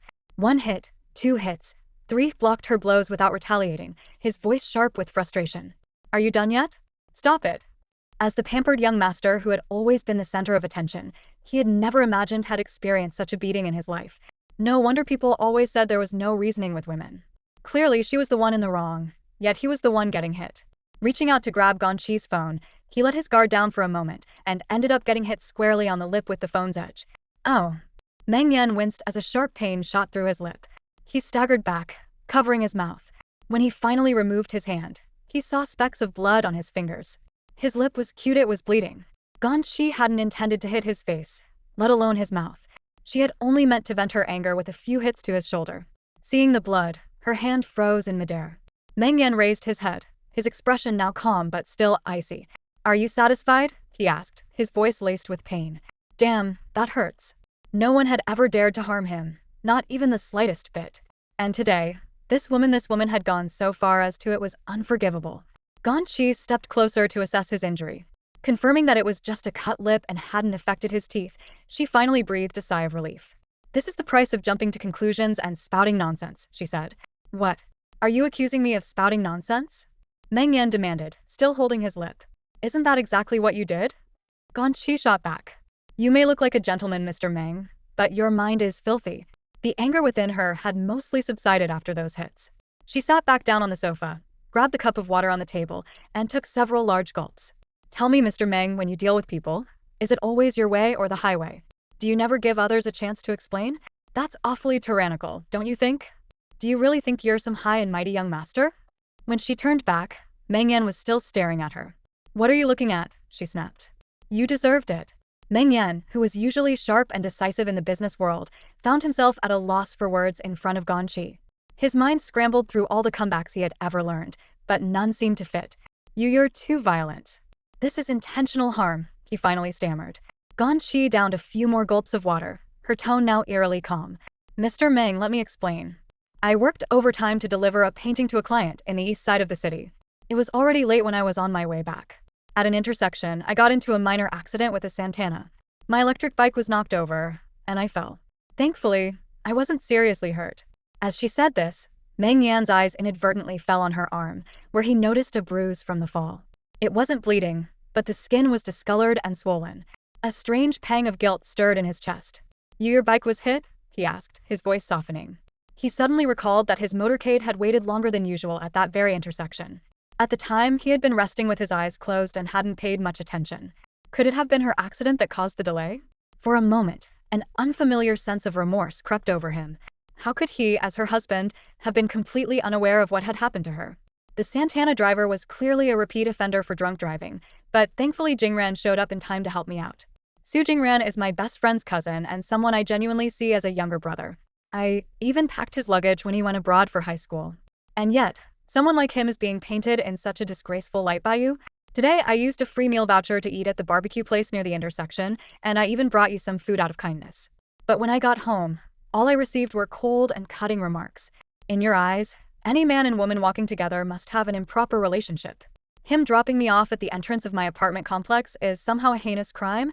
How dark must Meng Yan's mind be to view others with such suspicion? Her series of retorts left him at a loss for words. Meng Yan, who usually reprimands others with such ease, found himself on the receiving end today, completely unsure how to respond. Ganyi, who was initially calm, became visibly emotional as she spoke, her voice trembling with suppressed feelings. She was truly hurt. This marriage, though lacking in love, was something she approached with dignity and utmost goodwill. But him? When they first registered their marriage, everything was laid out openly. She knew her family background wasn't great, and she wasn't some rich heiress, but she never once thought of taking advantage of him. She didn't object to a single clause in their trial marriage agreement, and went along with everything he wanted. He said to sign it, and she did. He said they'd divorce if no feelings developed, and she agreed. What more could she have done? He mentioned compensating her with money if they divorced, but even if he didn't follow through, she wouldn't complain. After all, this marriage was mutual, and a man's time is valuable too. If she were the scheming woman he implied, why would she choose to marry someone like Meng Yan? Why not become a mistress for some wealthy man in his 40s? Her words stung. Meng Yan felt a sharp discomfort, but stopped himself from retorting when he noticed her reddened eyes. Her tears glistened faintly, though she tried hard to hold them back. Ganyi's chest rose and fell with emotion. She had married Meng Yan not for money or looks but to escape her oppressive past and the role of being a tool for her aunt. Meng Yan was the first decent man she'd met after countless blind dates. He was tall, handsome, and charming. She never dreamed that he would fall for her. She was well aware of her own worth. The trial marriage, the 6-month to 1-year period for adjustment if feelings developed, great. If not, she wouldn't cling to him. It was all clear-cut. Meng Yan said nothing more. He pressed his lips together tightly, walked over to sit beside her, and handed her 2 tissues with his long fingers. After a long pause, he managed to say, this would have been the moment to apologize, but the words just wouldn't come out. Ganyi took the tissues, smiled faintly, and suddenly joked, Meng Yan, are you jealous? Jealous? Absolutely not, he replied, his expression stiff, his hands awkwardly crossing over his chest as if to feign composure. I'm just angry that you were out late at night with another man, which could lead to misunderstandings. That's an affront to my dignity as a man. Besides, I don't even like you, so what's there to be jealous of? Ganyi let out a small laugh. Fine, then I'll make sure to have Jingran drop me off at home every evening before it gets too late. Meng Yan. When it came to arguments, Ganyi never backed down. Stop acting like you don't like me, as if I'm head over heels for you. Don't flatter yourself, Meng Yan. To me, Jingran is far more likable and easier to get along with than you. Meng Yan. Ouch. That stung. At this moment, Meng Yan's pain wasn't just limited to his lips. Times had truly changed. How could women nowadays so brazenly and shamelessly say such things? Usually, the secretaries, assistants, drivers, bodyguards, nannies, and housekeepers around him all spoke with utmost caution, always gauging his mood. Yet Ganyi, in front of him, showed no such restraint, trampling on his dignity without hesitation. Especially when she bluntly said she didn't like him and that he couldn't compare to Su Jingran, it stung all the more. So, have you already made up your mind to cheat during the marriage? He retorted. Ganyi avoided his gaze. Of course not. I would never cheat during a marriage. I'd simply be upfront with you, Mr. Meng, and suggest an amicable divorce. I wouldn't stoop to your level distrustful and passive-aggressive. That's not distrust. It's Meng Yan faltered, realizing he had no solid argument. It's what? Ganyi pressed, relentless. At this moment, Meng Yan resembled a student caught doing wrong, flustered and unable to articulate himself. Noticing his reddened ears, Ganyi figured that the usually composed and self-assured Mr. Meng had likely never faced such embarrassment before. She decided to let it go, not wanting to waste energy bickering with him late at night. Instead, she began packing up the barbecue leftovers on the table, sealing them up and placing them in the fridge. Meng Yan noticed her actions. Wait, you're not even letting me eat? I thought you brought this for me? Ganyi had already returned to her usual calm demeanor. I've come to realize that in this world, relying on others is pointless. I have to count on myself, work hard, and live the life I dream of. Men? They only bring me trouble. Meng Yan was silent for a long moment before finally lowering his stance. He wanted to apologize, but the words wouldn't come out. The phrase "I'm sorry" felt like a hot potato in his mouth. For the first time in his life, he conceded to someone else. I apologize. I misunderstood you today. See? He still apologized in the end. Meng Yan hadn't expected himself to ever humble himself so much in front of a woman. Ganyi responded, it's fine. I accept your apology. Your harsh attitude today was simply because you don't like me. Only when you don't care about someone can you be so indifferent. But one day when you meet someone you truly like, Mr. Meng, you should change this behavior. Girls are sensitive, they get hurt easily.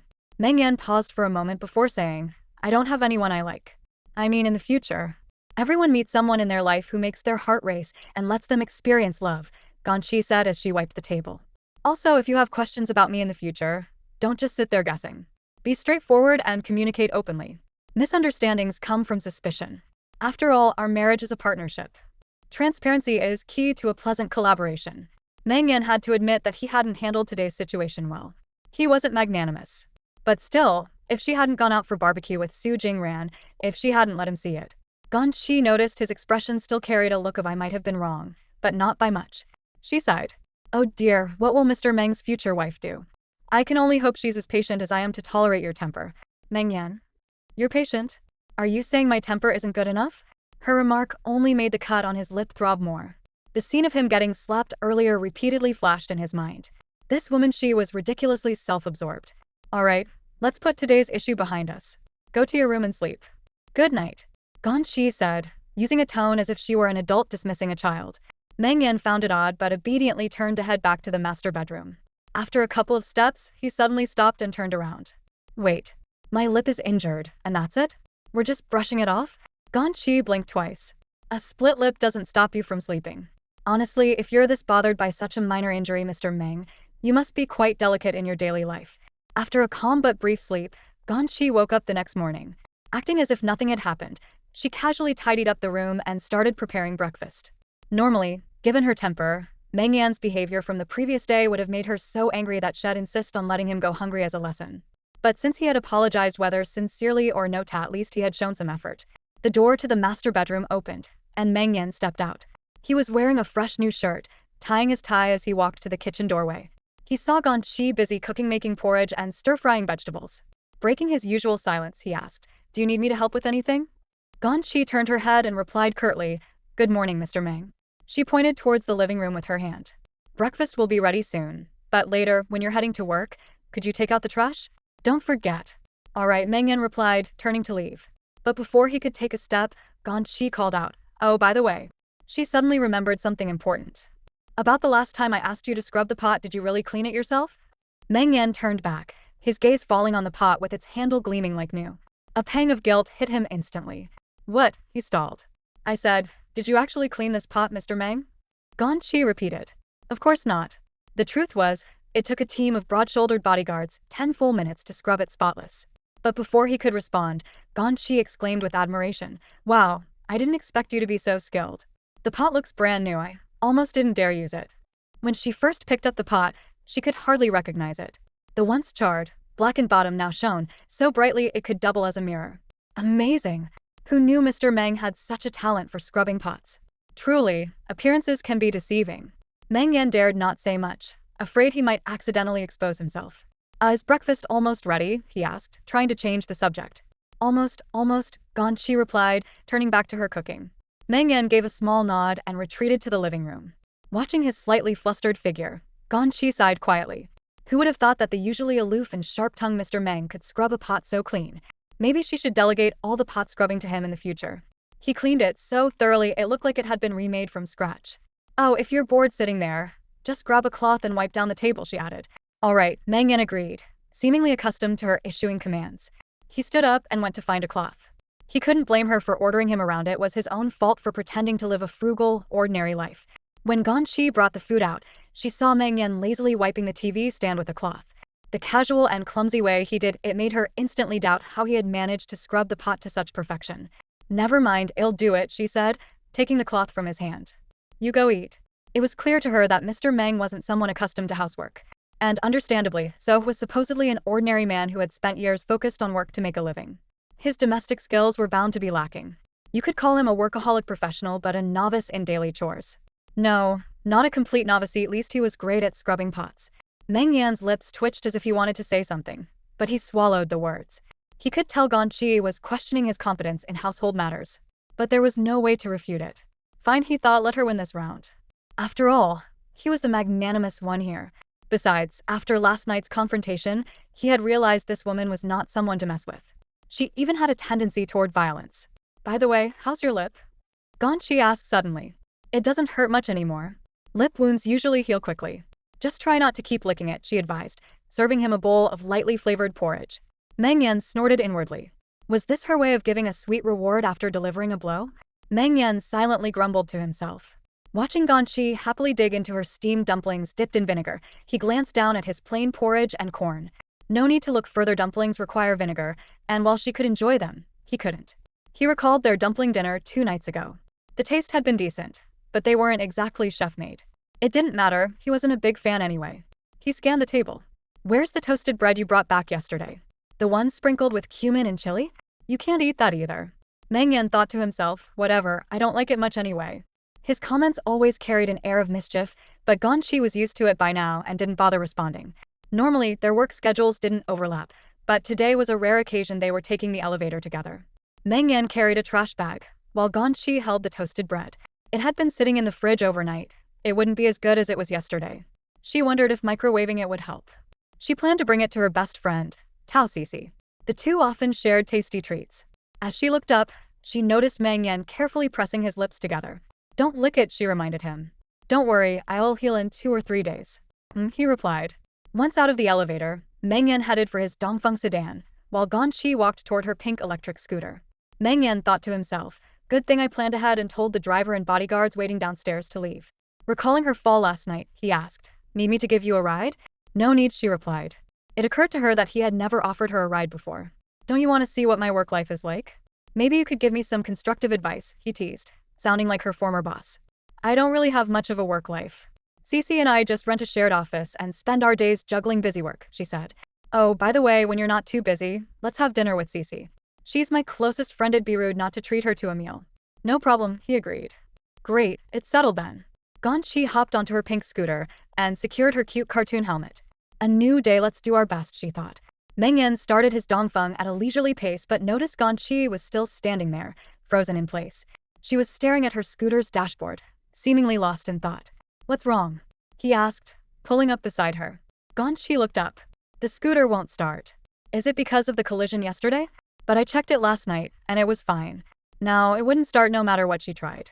Feeling disheartened, she thought there must be a deeper issue she hadn't noticed.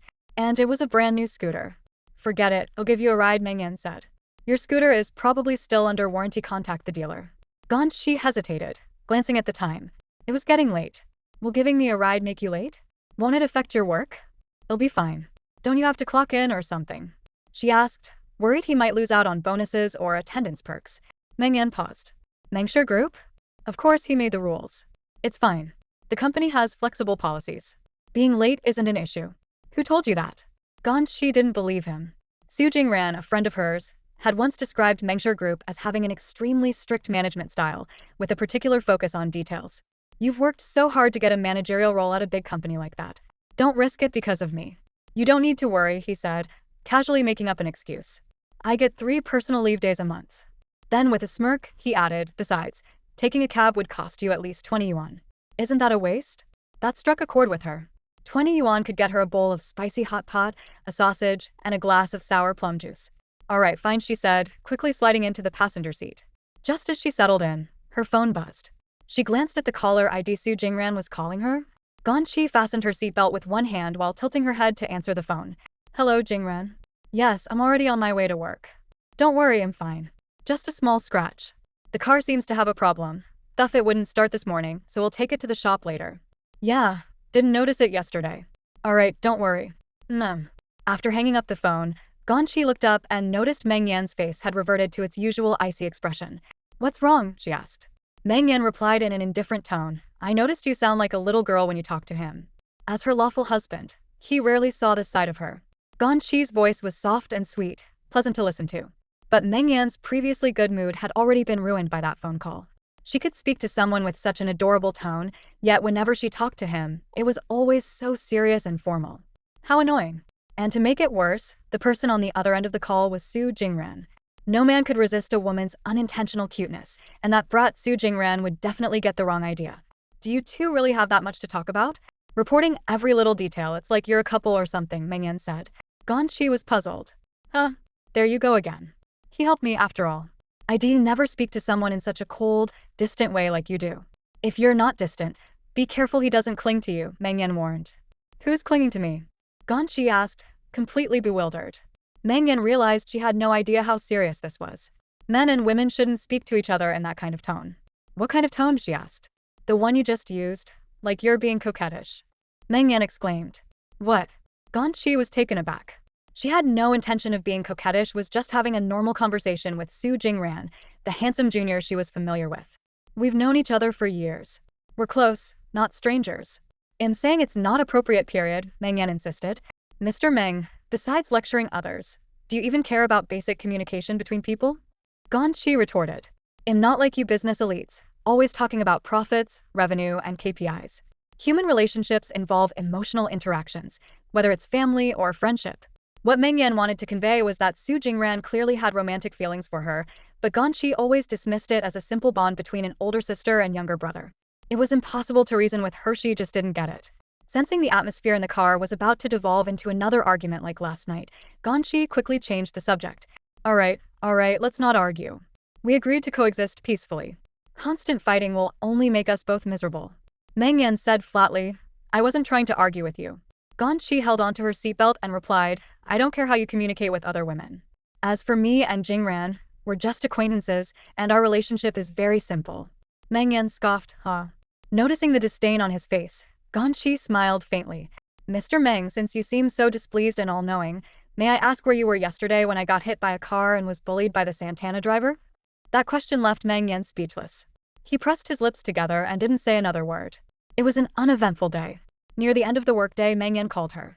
Do you need me to pick you up after work? No need. Gas is expensive for a round trip, and Cece will drop me off on her way home, Ganyi replied. Today, she and Tao Cece happened to finish work at the same time. The two were debating whether to grab some stinky tofu from the street corner when they reached the building's entrance. Ganyi suddenly spotted a familiar tall, heavy-set figure. Looking closely, she realized it was none other than the Santana driver from last night. Her heart sank. Wasn't he taken away by the police? It hadn't even been a full day, and he had already found her workplace to seek revenge? Ganyi felt a wave of nervousness. Noticing the man's gaze locked onto her and his heavy, intimidating steps heading her way, she instinctively reached into her bag where a can of pepper spray lay. Beside her, Tao Cece, clueless about the situation, asked, What's going on?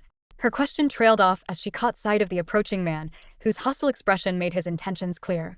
Ganyi, unwilling to involve her friend, quickly pulled her behind her. Are you Miss Ganyi? The man, whose face was thick with flesh and looked oddly distorted, suddenly broke into a smile.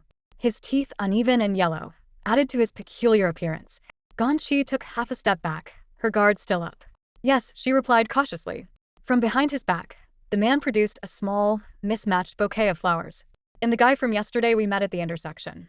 His face was indeed familiar. Ganyi remembered him vividly. She felt a mix of confusion and concern, especially now that she noticed faint bruises near his ears, as if he had been in a fight. I'm here to apologize, he exclaimed. Yesterday, I behaved terribly and scared you. I even damaged your electric bike. It'll cover the full repair cost. He explained that the bike had already been sent for repairs and, being within the warranty period, the incident wouldn't cost her a dime. No need, Ganyi said, finally understanding that he was here to apologize. His demeanor today was a stark contrast to his aggressive and arrogant attitude yesterday. She decided it was best not to escalate things and to avoid unnecessary entanglements. I'm fine. Don't worry about it. No, it was my fault. Please, you have to forgive me. He pushed the bouquet toward her insistently. Take this, please. Ganyi hesitated, eyeing the odd arrangement of flowers. Really, it's fine. You don't need to. I insist. His urgency was almost unsettling, as if her refusal would bring him great trouble. Please, just accept it. Behind her, Tao Cici whispered, this guy is so weird. Seeing his desperation, Ganyi reluctantly accepted the bouquet. Alright, fine. The man visibly relaxed, wiping sweat from his forehead. Then he pulled out a red envelope from his pocket and handed it to her. A small token of my sincerity, he said, pressing it into her hands before quickly turning and walking away, leaving Ganyi and Tao Cici standing there, bewildered. Tao Cici, who knew about the incident from the previous night Ganyi had recounted everything to her that morning, was just as surprised by this sudden twist. What's his deal? A guilty conscience? Ganyi opened the red envelope to find a stack of red bills, likely amounting to several thousand yuan. Whoa, you just hit the jackpot. Tao Cici exclaimed, her eyes lighting up. Talk about a silver lining. Let's go treat ourselves to a steak buffet. Ganyi glanced in the direction the man had left, her expression thoughtful. He's really strange. Considering he was caught drunk driving by the traffic police yesterday, he must have been fined heavily. Yet today, instead of seeking revenge, he shows up with flowers and money. It's odd. Not far away, a black Rolls-Royce was parked. The man, now deferential and hunched over, was reporting back to someone. She accepted it. Miss Ganyi completely accepted my apology. Standing before him was Qin Feng, the assistant to Meng Yan. Qin Feng, with an air of authority, said coldly, you're lucky this time. From now on, show proper respect when you encounter the madam. You know the consequences if you don't. Yes, I was blind and foolish to offend someone so important. The man stammered, nodding repeatedly. After delivering his reprimand, Qin Feng returned to the Rolls-Royce. The tinted window slowly rolled down, revealing Meng Yan's impassive face. Mr. Meng, Qin Feng reported. He said he has apologized to Madam and offered compensation. Meng Yan gave a slight nod, his gaze briefly landing on the man, who still looked rough and intimidating despite his submissive posture. Meng Yan's eyes held a trace of disdain. If not for the surveillance footage his team had uncovered, Meng Yan wouldn't have known about the appalling treatment Ganyi had endured yesterday. As his wife, for her to be humiliated like that, it was as if someone had slapped him in the face. The man, seasoned by years in society, at least knew enough to take the initiative to apologize. For now, Meng Yan decided to let it slide. Hey, Mr. Meng, she and I are about to go have some steak. Want us to grab you a serving? No need. The voice on the other end of the line was as cold as ever. Ganyi hung up and stuck her tongue out at her best friend. He's always so distant. I'm used to it. Tao Cici propped her chin up with both hands, a dreamy look in her eyes. Just thinking about Ganyi's husband, his handsome face and perfectly sculpted shaped torso made her mouth water. Hot guys always come with an attitude. Ganyi, I'm so jealous of you. I wish I could stumble into a whirlwind marriage with a hunk like that. But my luck is awful, I never meet anyone. Jealous of what? Ganyi muttered. She felt that apart from holding a marriage certificate, her life was no different from being single. Well, maybe there was one difference, at least she didn't have to deal with people questioning her about being single and over 30. Tao Cici was lost in her own fantasies. If I found myself a guy that good looking, even if he was broke, I'd still take him. I'd work hard to support him. I mean, come on, he's already that handsome, who needs anything else? Money doesn't matter. Happiness is what's important. Huh. Ganyi couldn't help but imagine Mr. Meng being a kept man. Nope, she couldn't picture it. He was so self-assured and controlling, as though no one in the world could ever have the upper hand with him. The thought sent a shiver down her spine. Her curiosity shifted back to the Santana driver's apology earlier that evening. His attitude had done a complete 180 in such a short time. She thought about the faint bruises she had glimpsed on his neck. Had someone taught him a lesson? Who could have made such a domineering man repent? Later that evening, Tao Cici drove her little beetle to drop Ganyi off at the nearest intersection to her home. The traffic ahead is terrible. We'll just drop you here, Cici said. Ganyi got out of the car. Did the repair shop say how long it'll take to fix your pink scooter? Cici asked, poking her head out the window. At least a week, Ganyi replied. When I first bought it, I didn't even like the pink. I thought about painting over it. But after riding it for a few days, I suddenly found it vibrant and cute. Its funny feelings for that little scooter are like a relationship. Just when I started to get attached, it got wrecked. See you tomorrow, Ganyi. Honestly, you're not even going to invite me over? Afraid I'll steal your husband. Cece teased. At this hour, he probably hasn't even gotten off work yet. Give it a few days and he'll formally invite you for dinner. You can eat whatever you want then. Now that's more like it, Cece said with a grin. She had only been joking. She didn't actually plan on visiting Ganyi's place. After all, she barely knew her husband. Sitting in the same room with him would be awkward, with nothing to talk about. Ganyi hummed a little tune as she walked back to her apartment complex. Just as she entered the gates, she spotted that black Rolls-Royce again not far ahead. The sleek, streamlined body exuded an air of untouchable luxury, and she couldn't help but steal a few more glances. Next to the car stood several tall men in black suits, exuding an intimidating aura that made people hesitate to approach. They looked like they belonged to some high-profile group. Unfortunately, Ganyi's building was on the other side, and this was the only way through. She braced herself and walked forward, her curiosity piqued. Who could the owner of this car be? Was it a young heir born into immense wealth, or an elderly tycoon nearing retirement? What had once been an ordinary apartment complex now felt elevated by the presence of this Rolls-Royce. As Ganyi clutched her bag and passed by, she kept her head down but couldn't resist glancing at the car window. The glass was tinted so dark that she could only make out a faint silhouette as the person inside turned slightly. It seemed to be a man. To avoid being misunderstood and for safety reasons, Ganyi quickened her pace as she walked past the Rolls-Royce. She couldn't help but wonder why someone so wealthy would choose to live in this neighborhood. With that kind of money, why not live in a villa? From the shadow she saw in the car earlier, it seemed like the owner was a young man in his 20s or 30s. She had no idea which unit he lived in, but having such a rich young neighbor was truly unexpected. With countless questions swirling in her mind, Ganyi stepped into the elevator. Inside the Rolls-Royce, the driver spoke up, "Mr. Meng, Madam has already walked away." Meng Yan, seated in the back, let out a sigh of relief and finally sat up straight. That was close. Fortunately, the driver had noticed Ganyi through the rearview mirror in time. Otherwise, if he had gotten out of the car recklessly, he would have been seen, and there would have been no way to explain it. He made a mental note to be more cautious in the future. Ganyi entered her apartment, changed her shoes, and had barely been sitting for 5 minutes when Meng Yan walked in.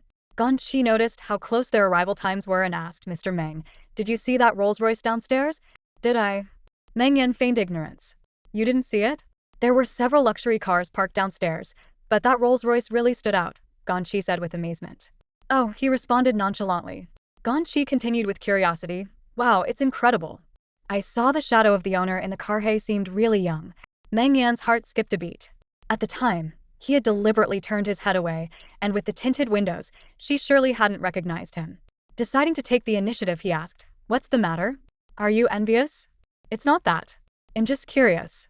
Although this is a high-end neighborhood, a car like that is clearly too luxurious for this place. Normally, someone with that kind of wealth would live in a villa. Or if not a villa, at least a high-end spacious apartment with an indoor swimming pool or something," Ganyi mused. Meng Yan, sipping water absent-mindedly, replied, "Who knows? Maybe they're just visiting a friend or a relative." "That's possible," Ganyi nodded. "There are plenty of low-key millionaires in this world. It's not that unusual, I suppose." Meng Yan agreed casually, relieved that she wasn't overthinking it. "Oh, by the way, that guy came to apologize to me today." Ganyi suddenly exclaimed, recounting how the owner of the Santana had apologized to her earlier. "It's so strange. I feel like something's off. Do you think someone taught him a lesson?" Standing behind her, Meng Yan took a sip of water, his lips curling into a faint smile. "She's quite sharp," he thought. Still sprawled on the sofa, Ganyi speculated aloud, "I know. Could it be Jing Ran secretly standing up for me and giving him a beating?" Meng Yan frowned and turned around. "Why do you always attribute good things to him? Is there no one else in this world who cares about you?" "Who else could it be?" "It must have been him," Ganyi replied matter-of-factly. "He was the only one with me last night, and he's the only one who knows what the Santana owner looks like." Half reclined on the sofa, she added with a grin, "Thanks to him, I treated myself and Cece to steak today. It was delicious." Meng Yan opened his mouth as if to say something, but in the end, he swallowed his words. "Here I am, going out of my way for her," yet he sighed inwardly. Suddenly, the phone on the table buzzed with an incoming call. Ganyi got up to answer it. It was her aunt. "Ganyi, your second aunt from the old hometown has been trying to reach you. Why hasn't she been able to get through?" "Second aunt." The moment she heard the title, Ganyi's relaxed demeanor vanished. Her expression tightened, and her tone turned cold. "Which second aunt?" she asked indifferently, her entire demeanor becoming distant. The crackling sound on the other end of the phone line was unmistakable. Her aunt's phone had clearly been snatched by someone else. Then came a loud, grating voice. Ganyi, it's your second aunt. The shrill tone made Ganyi recoil in disgust. She rarely found herself disliking someone outright, but this second aunt was one of the few exceptions on a figure that haunted her memories. The so-called good deeds her second aunt and uncle had done back then. After Ganyi's parents tragically passed away in a car accident, the compensation money was substantial.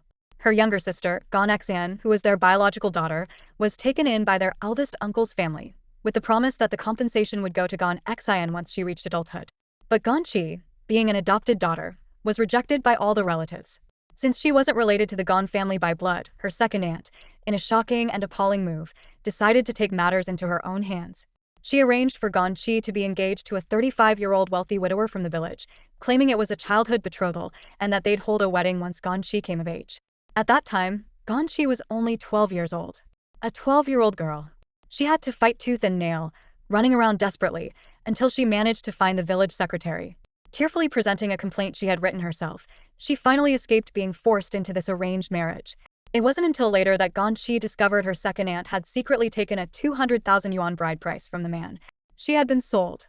Eventually, other relatives, unable to stand by and watch, discreetly suggested she seek refuge with her uncle in the city. That was the wake-up call she needed. Thinking back to those dark days, Ganyi's hands trembled. The house back in her hometown had long been divided up among the relatives. As the adopted daughter, she had no say in anything. Her sister, on the other hand, was doing well under the care of their eldest uncle. He had promised to transfer half of their parents' property to Ganzin's name. Ganyi, however, was left to fend for herself, drifting aimlessly. "I'm your second aunt, Ganyi. Got a moment?" The phrase was as unwelcome as a fox offering New Year's greetings to a hen clearly up to no good. Ganyi mentally braced herself. "I heard you're dating someone with decent prospects. When will you bring him over to meet us?" Why this sudden interest in her personal life? Ganyi decided to cut to the chase. "What do you want?" On the side, Meng Yan, who was listening in, noticed the firmness in her tone. "Oh, nothing much. Just thought it's good for family to stay in touch. You're not getting any younger, 28 already, right? Time to get married and settle down." Ganyi remained silent. Her second aunt chuckled, her tone syrupy with false cheer. "I heard you're making quite a bit these days, 10,000 or 20,000 a month. That's amazing. Not like your younger brother, lazy as anything, can't even hold down a 3,000 a month job. No, I'm only earning 2,000 or 3,000. Your aunt already told me. Let's pick a time to have dinner together. I'm busy." Click. Ganyi hung up without hesitation. Her face had turned cold, her usual gentle smile nowhere to be seen. Meng Yan witnessed her resolute side for the first time. A relative? Yeah. Ganyi's fists were still clenched.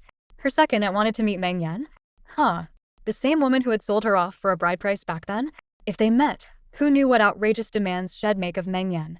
If she dared to sell her for 200,000 back then, she wouldn't hesitate to ask for 300,000 now. Ganyi would never let that happen. Not close with your relatives back home? It's not just not close. It's terrible. Meng Yan hadn't heard the full conversation, but from Ganyi's expression, he could piece together the gist of it. "I always thought someone like you would go out of your way to help your family. Then you've got me all wrong." To be honest, Meng Yan had thought Ganyi had the potential to be one of those people who sacrificed everything for their family.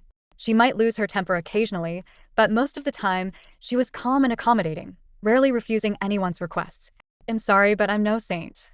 Ganyi suddenly remembered that there were indeed quite a few so-called younger brothers back home. It dawned on her that her second aunt's call might not just be about meeting Meng Yan. At that moment, her phone rang and it was Wenwen calling.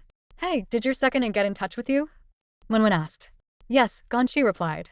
Amid the babbling noises of Lulu in the background, Wenwen lowered her voice and warned, "If she asks to borrow money, don't give her any.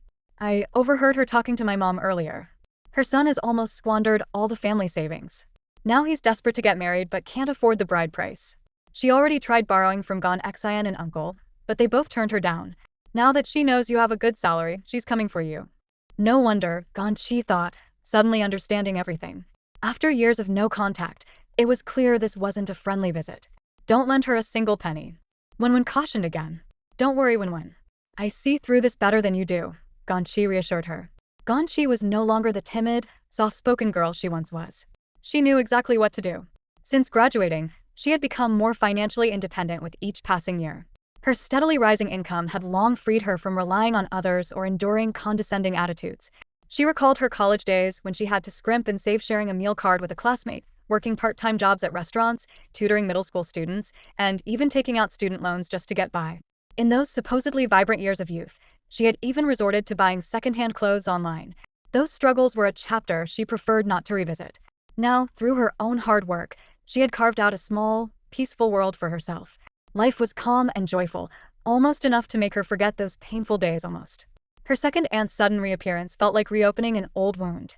Meng Yan had noticed Ganqi's indifference toward her relatives back home. It was the first time he had seen her express such distaste. "You have a younger sister, don't you?" he asked.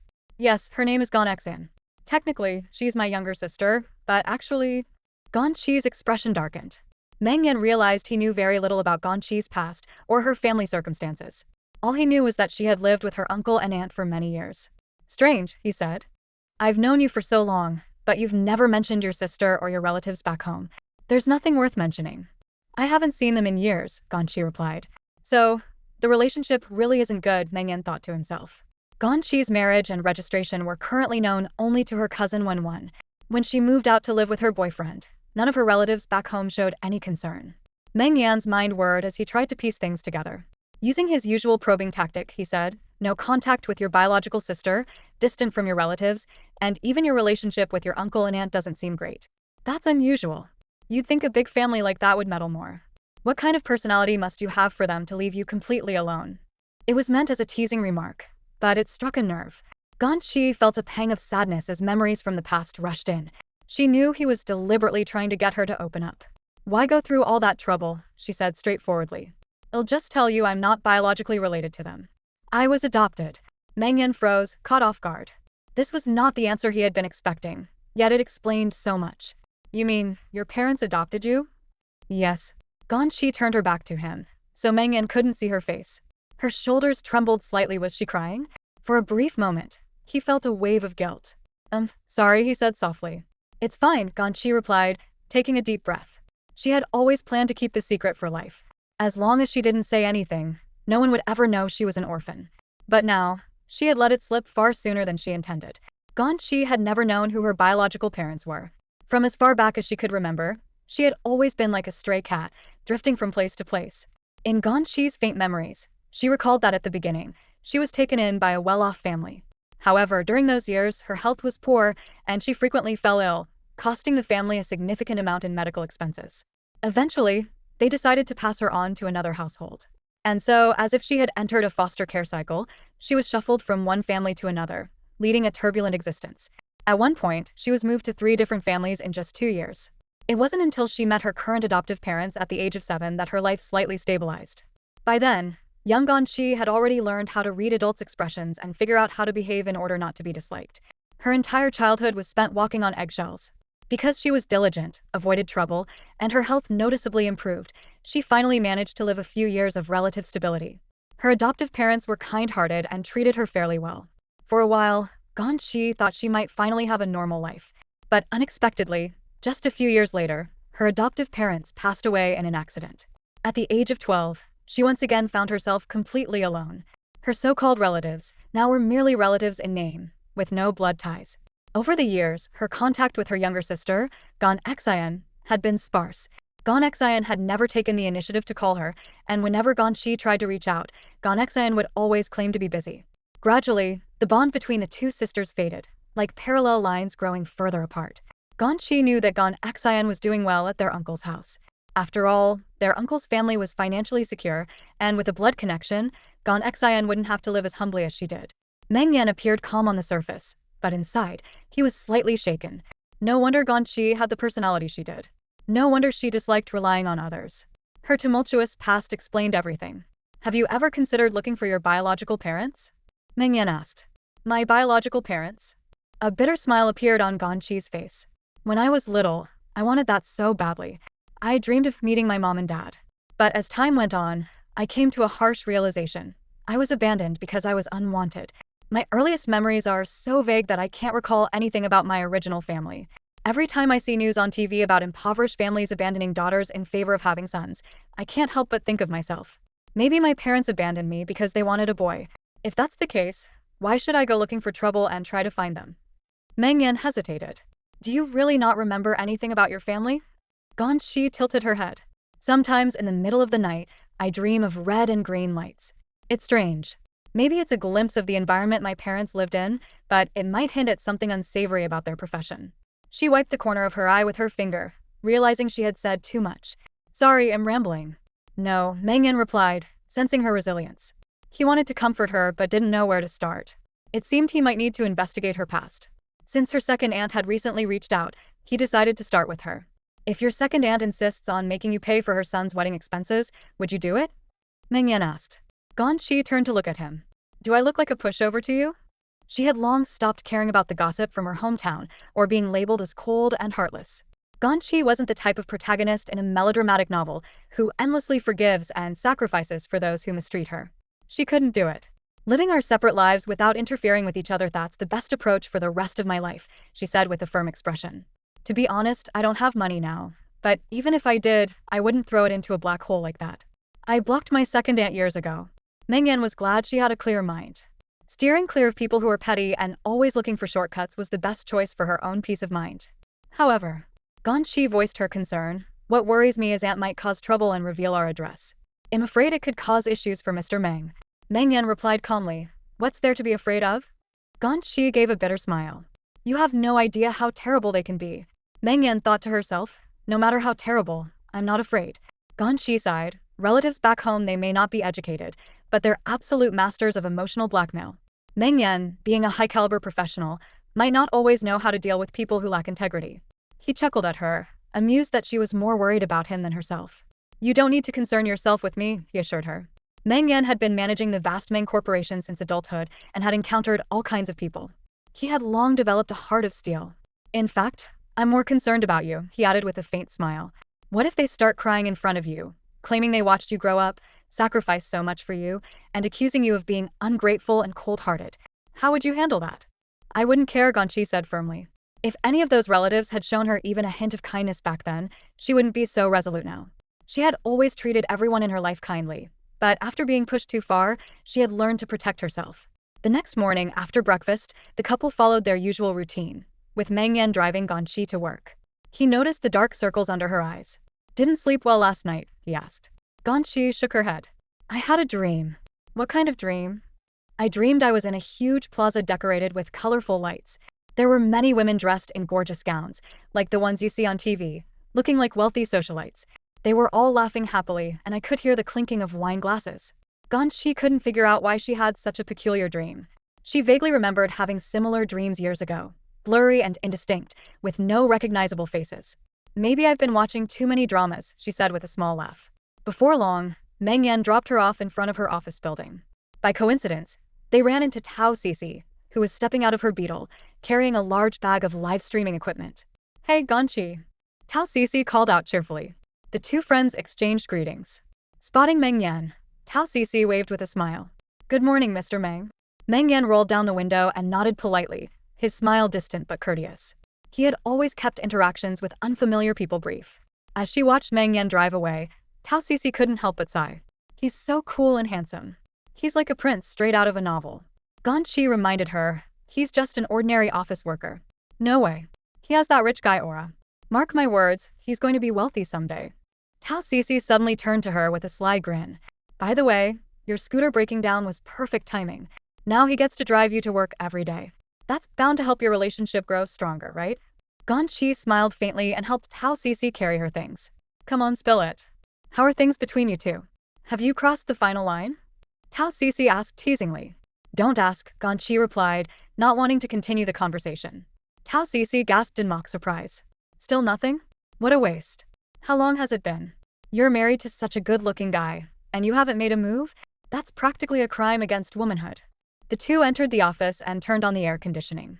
Listen, Ganshi, Tao Cici said seriously, being too passive isn't good for a woman. You need to make your move. Ganshi knew exactly what she meant. All right, I'll handle it, she said with a small smile. Tao Cici's eyes gleamed as she pulled a small bottle of brown liquor from her storage locker. The bottle was palm-sized, with a label covered in English writing.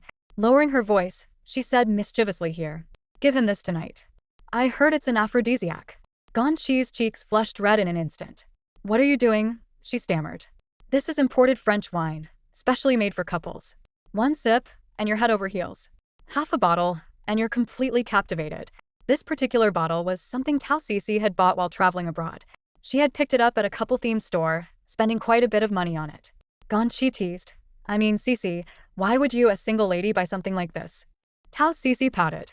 I bought it because I like the bottle, it's like a piece of art. Plus, I was thinking ahead. You know, for when I finally meet someone. When I start dating a handsome guy, how could I not have this kind of vibe-enhancing drink ready? Unfortunately, as a perpetually single woman, she had never even opened it. It had become nothing more than part of her collection. I'm not taking it, Ganyi said, pushing it away. She couldn't believe her friend had the audacity to keep something like this around. Tao Cece looked heartbroken. You think I want to give it to you?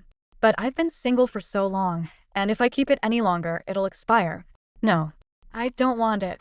Ganyi's face was now as red as a sunset. Even though she was no longer a teenager, when it came to topics like this, she couldn't help but feel shy and flustered. Taking advantage of the moment when Ganyi turned to pack up her things, Tao Cece slipped the bottle of couple's wine into her bag. Don't let me down, bestie, she whispered mischievously. Meanwhile, Meng Yan had just arrived at the Meng Corporation headquarters. His assistant, Qin Feng, rushed toward him in a panic. Mr. Meng, something's wrong. Qin Feng was usually calm and composed, but now his expression was anything but. Clearly, there was an unexpected visitor. Who's here? Meng Yan asked, frowning. Could it be Lian Kai, that woman with her nonsensical ramblings? Meng Yan's brows knitted tighter.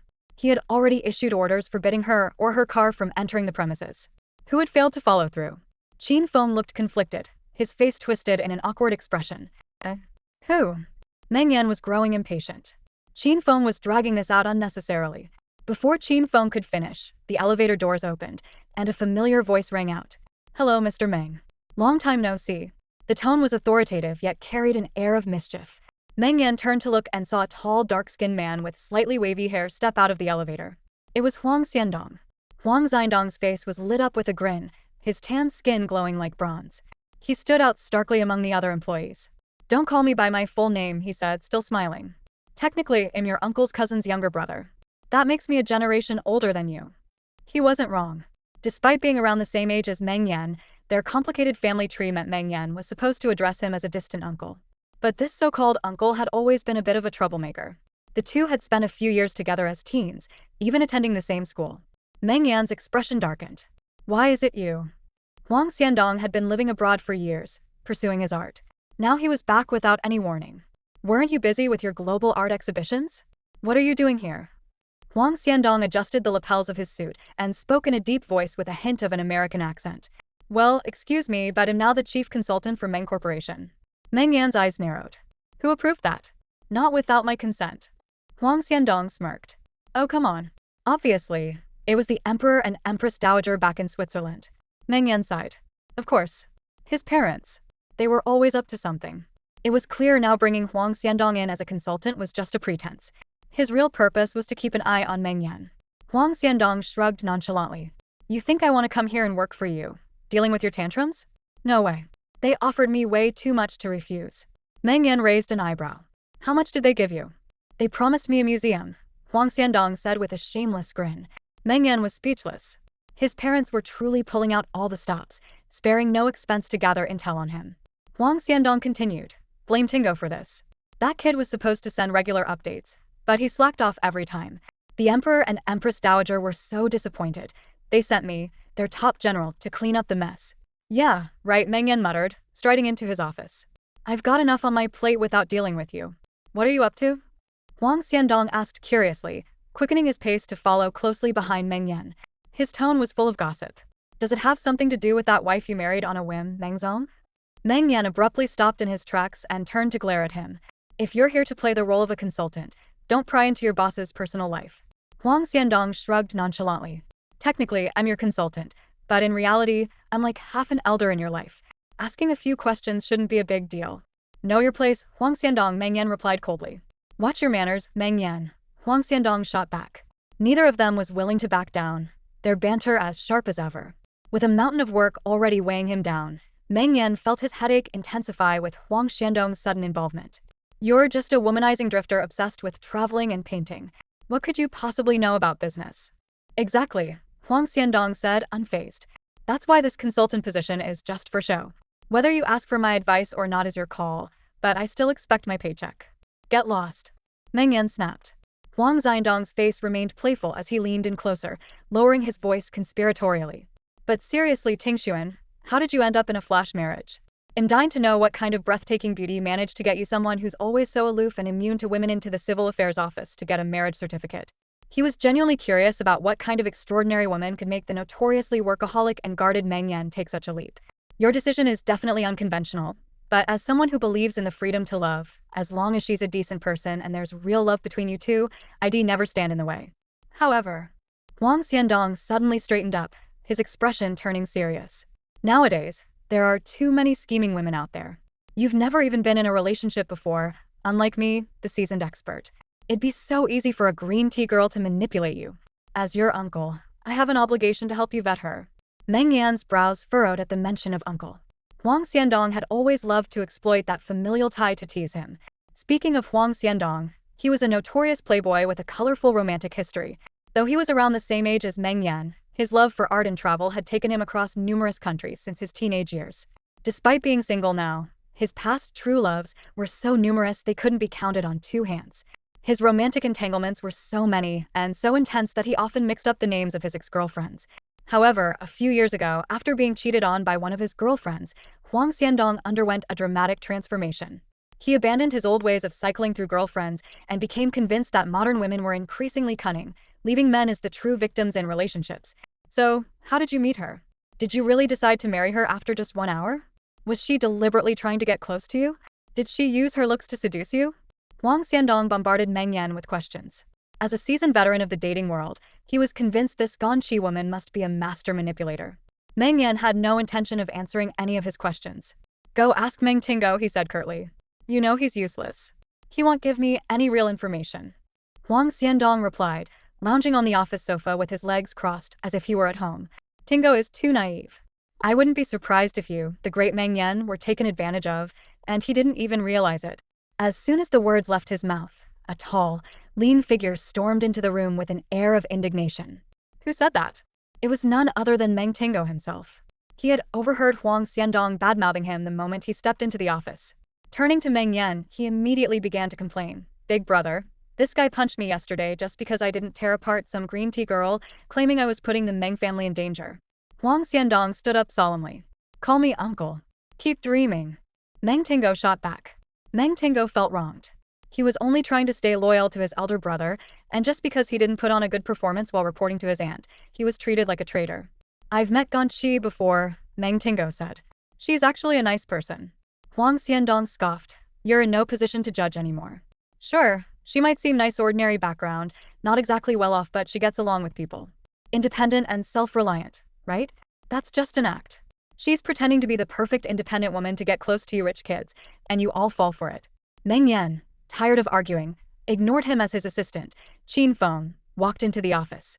Mr. Meng, Qin Feng greeted. Without looking up, Meng Yan said calmly, take care of what I asked you to investigate earlier. Do it as soon as possible. Yes, sir, Qin Feng replied, standing at attention. I'll do my best to dig into the young madam's background and get you an answer. Though meant as a respectful response, Qin Feng's words inadvertently gave away a secret. Huang Xiandong's ears perked up, instantly sensing something unusual. What did you just say? Huang Xiandong asked. The young madam's background? Meng Yan shot a glare at Qin Feng and said to Huang Xiandong, it's none of your business.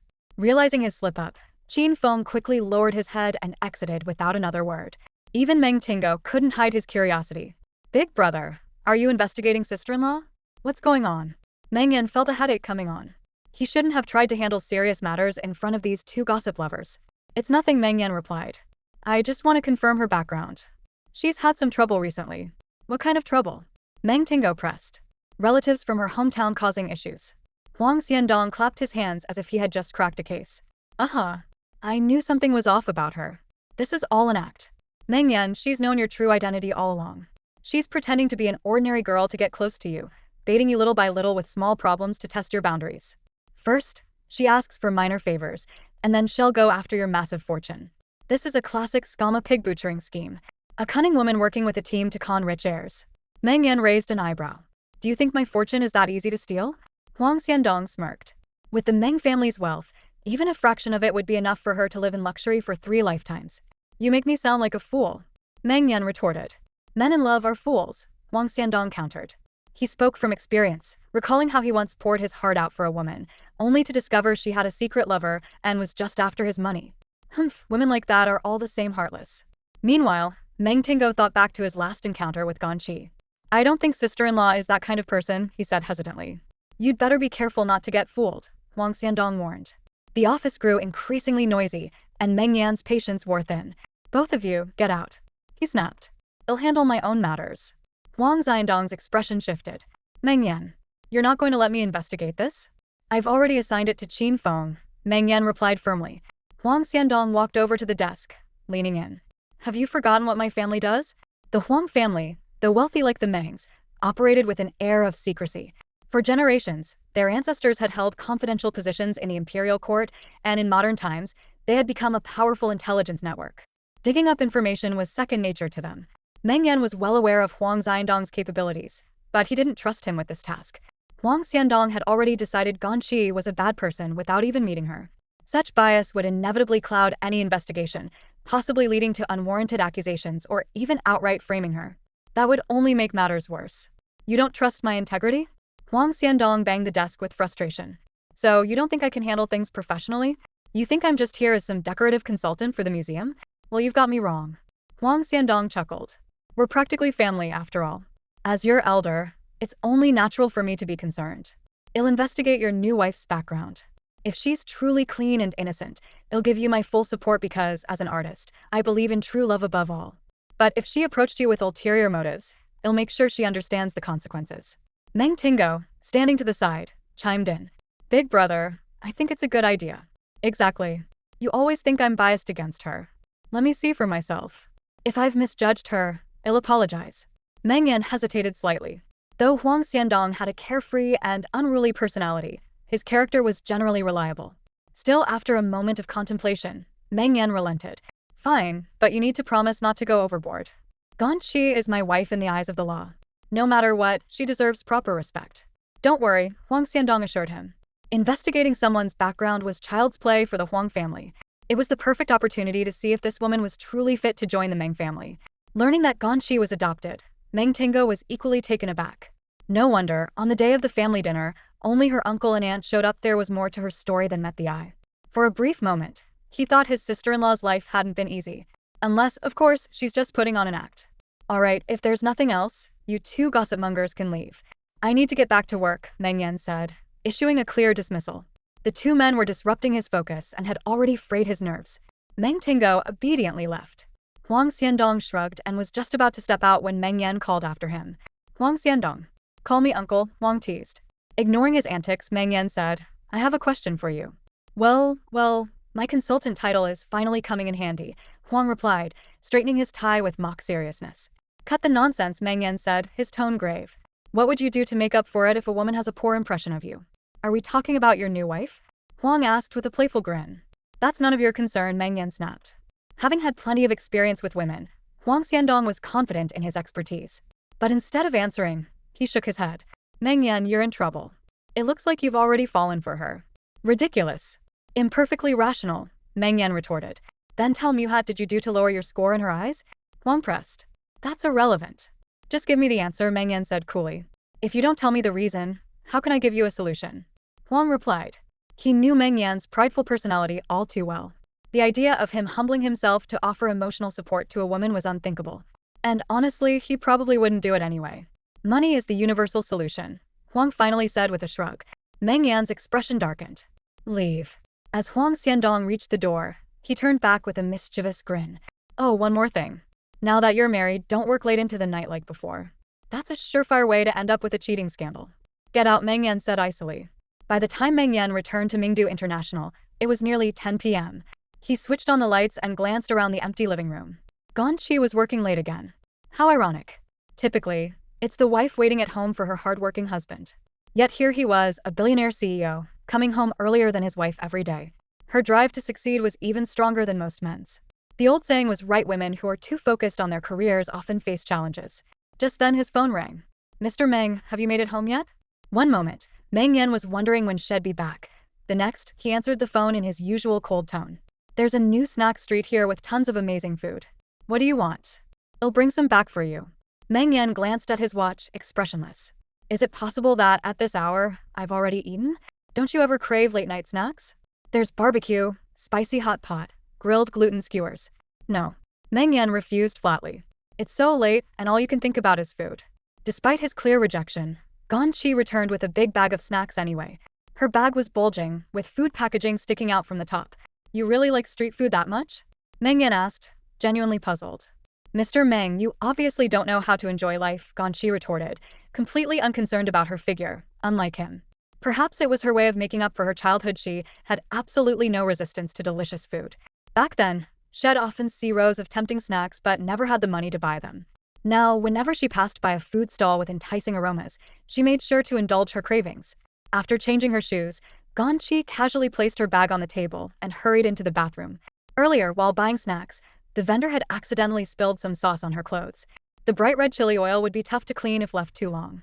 Mr. Meng, there's a new item in my bag, cheesy fried chicken strips. Try them. They're delicious. Not hungry? Then can you at least take them out for me?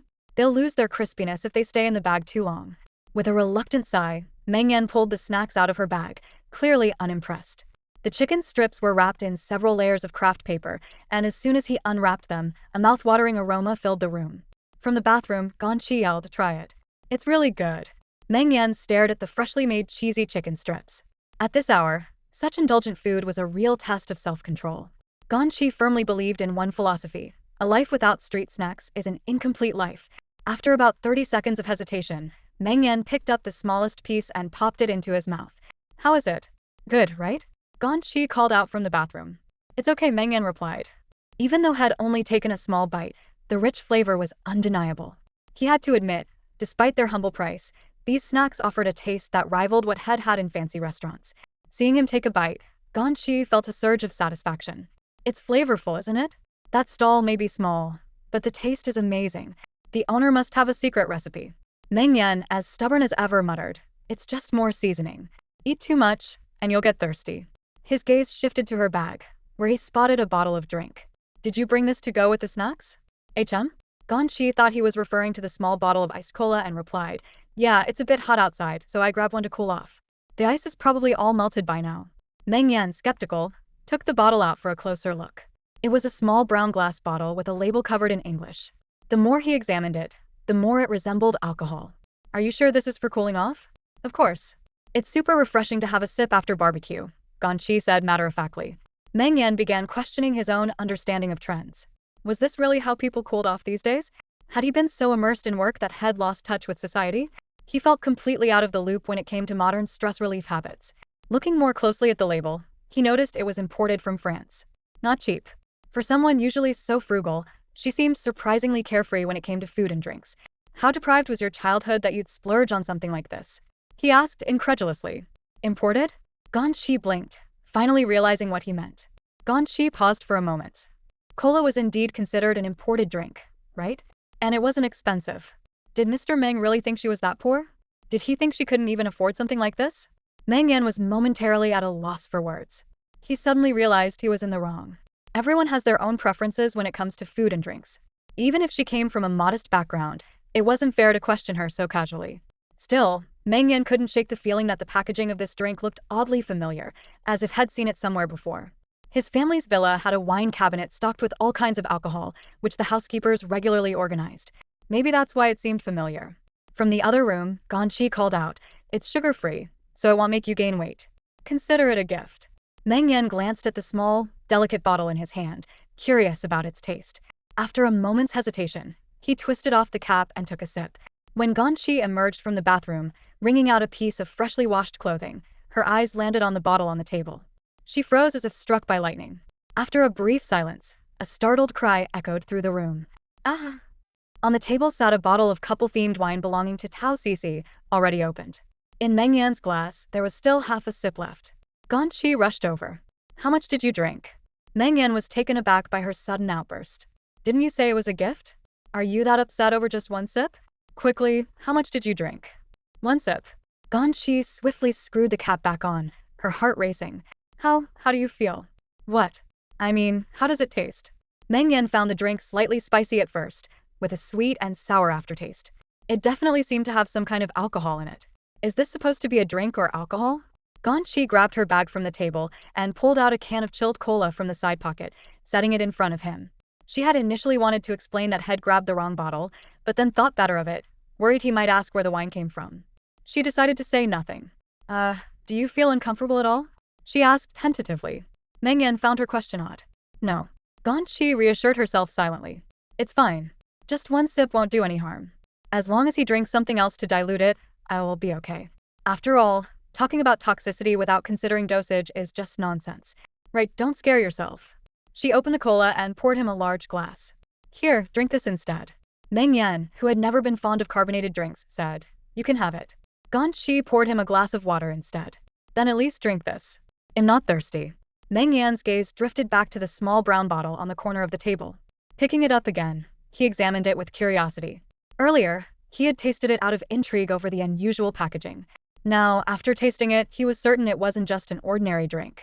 Do you really use this to cool off in the heat? He turned the bottle over to inspect the ingredients list. The dense English text posed no challenge for him. Based on his experience, this didn't seem like something meant for quenching thirst. Ganyi quickly snatched the bottle from his hands, laughing nervously. Don't overthink it. Try the snacks I bought instead. Meng Yan noticed the beads of sweat forming on her forehead. You're sweating. Ganyi wiped her face with her hand. No, it's just water splashing on me while I was washing out a stain earlier. Meng Yan chuckled, finding her behavior tonight unusually odd. Ganyi turned on the TV to distract him. A variety show was playing, featuring a group of male and female celebrities competing in a name-tag ripping challenge. Meng Yan sat quietly on the sofa, watching the show. Ganyi, on the other hand, kept sneaking glances at his face, trying to gauge any changes in his expression. He seemed no different from usual. Though the wine was supposedly meant to enhance romantic feelings, most products on the market exaggerated their effects. It probably wasn't as strong as advertised. Lowering her head, Ganyi discreetly searched on her phone. How long is the shelf life of aphrodisiac wine? The answer she found, typically 3 years. Relieved, Ganyi let out a breath she didn't realize she'd been holding. This bottle was something Tao Sisi had bought on a trip several years ago. Surely, it had long since lost its potency. By now, it was probably just a regular drink. Feeling reassured by the information, Ganyi finally relaxed enough to get up and start tidying the bedroom, preparing to wash the bedsheets. What she didn't know was that the label on the bottle clearly stated in English, shelf life, 10 years. Ganyi entered the room and, taking advantage of the free time, decided to clean everything that needed attention. As she tidied up the bed, she couldn't help but think, if that wine hadn't lost its effect and Meng Yan had actually reacted to it, how would she handle it? The thought sent a chill down her spine. She glanced back at the living room, where Meng Yan sat quietly. Fortunately, nothing had happened. What a relief. The TV show in the background was a bit loud. Meng Yan rested his head slightly on his hand, pressing his temple while watching the variety show. For some reason, his vision blurred from time to time, and no matter how hard he tried, he couldn't focus. It must be the exhaustion from the day, he thought. Dealing with someone as suspicious as Huang Xiandong didn't help his mood either. Strange. Though why was it suddenly feeling so warm? Meng Yan felt his body heat up, a faint urge to sweat. Without even realizing it, he unbuttoned the top 2 buttons of his shirt. He had been fine just moments ago, but now his throat felt dry, and he wanted water. There was a half-filled jug on the coffee table, but he craved something cold. As he got up to head to the fridge, a wave of dizziness hit him. Meanwhile, Ganyi was far away, loading bed linens into the washing machine. She knelt in front of it, her back to him. The thin fabric of her clothing outlined her slender figure. Meng Yan quickly averted his gaze. For reasons he couldn't explain, he found himself acutely aware of her presence. In the stillness of the spacious house at this late hour, he could distinctly hear her soft breathing. Mr. Meng, do you have anything that needs washing? She asked from across the room. Meng Yan sat back down on the sofa, rubbing his temples as his thoughts became increasingly muddled. When he didn't respond, Ganyi assumed he hadn't heard her. She walked over to the sofa. Mr. Meng, do you have any clothes, sheets or covers that need washing? I can put them together to save electricity. Meng Yan raised his eyes. For a moment, his gaze fixed on the delicate curve of her nose and her soft, pink lips. Her faint smile seemed to carry countless unspoken signals, and her eyes seemed to hold an inexplicable allure. His gaze traveled downward to her fair neck, and further to the gentle lines of her clothing. No. He snapped his eyes away, forcing himself to look elsewhere. What was wrong with him? Why was he suddenly so improper? Ganyi, oblivious to the growing tension, thought he was just maintaining his usual aloof demeanor. Never mind then, she said lightly and turned to leave. But before she could take a step, a strong hand grabbed her wrist. What she started, but the next moment, she stumbled forward. A powerful force pulled her into his arms, and the piece of clothing she had been holding fell to the ground in her panic. By the time she regained her balance and realized what had happened, she was sitting on Meng Yan's lap, his arms tightly wrapped around her. Ah! She gasped instinctively, trying to break free, but she couldn't move. Meng Yan's strength was overwhelming, his broad shoulders forming an unyielding cage around her. His breathing had grown heavier. Ganyi, his voice was low and slurred. Her eyes fell to his unbuttoned shirt, where his pale skin peeked through the opening. In that instant, the realization hit her like a lightning bolt. The Wynite was working after all. Snap out of it, she urged, struggling against his grip. But his arms only tightened, his breath hot against her neck. Stay awake, she pleaded.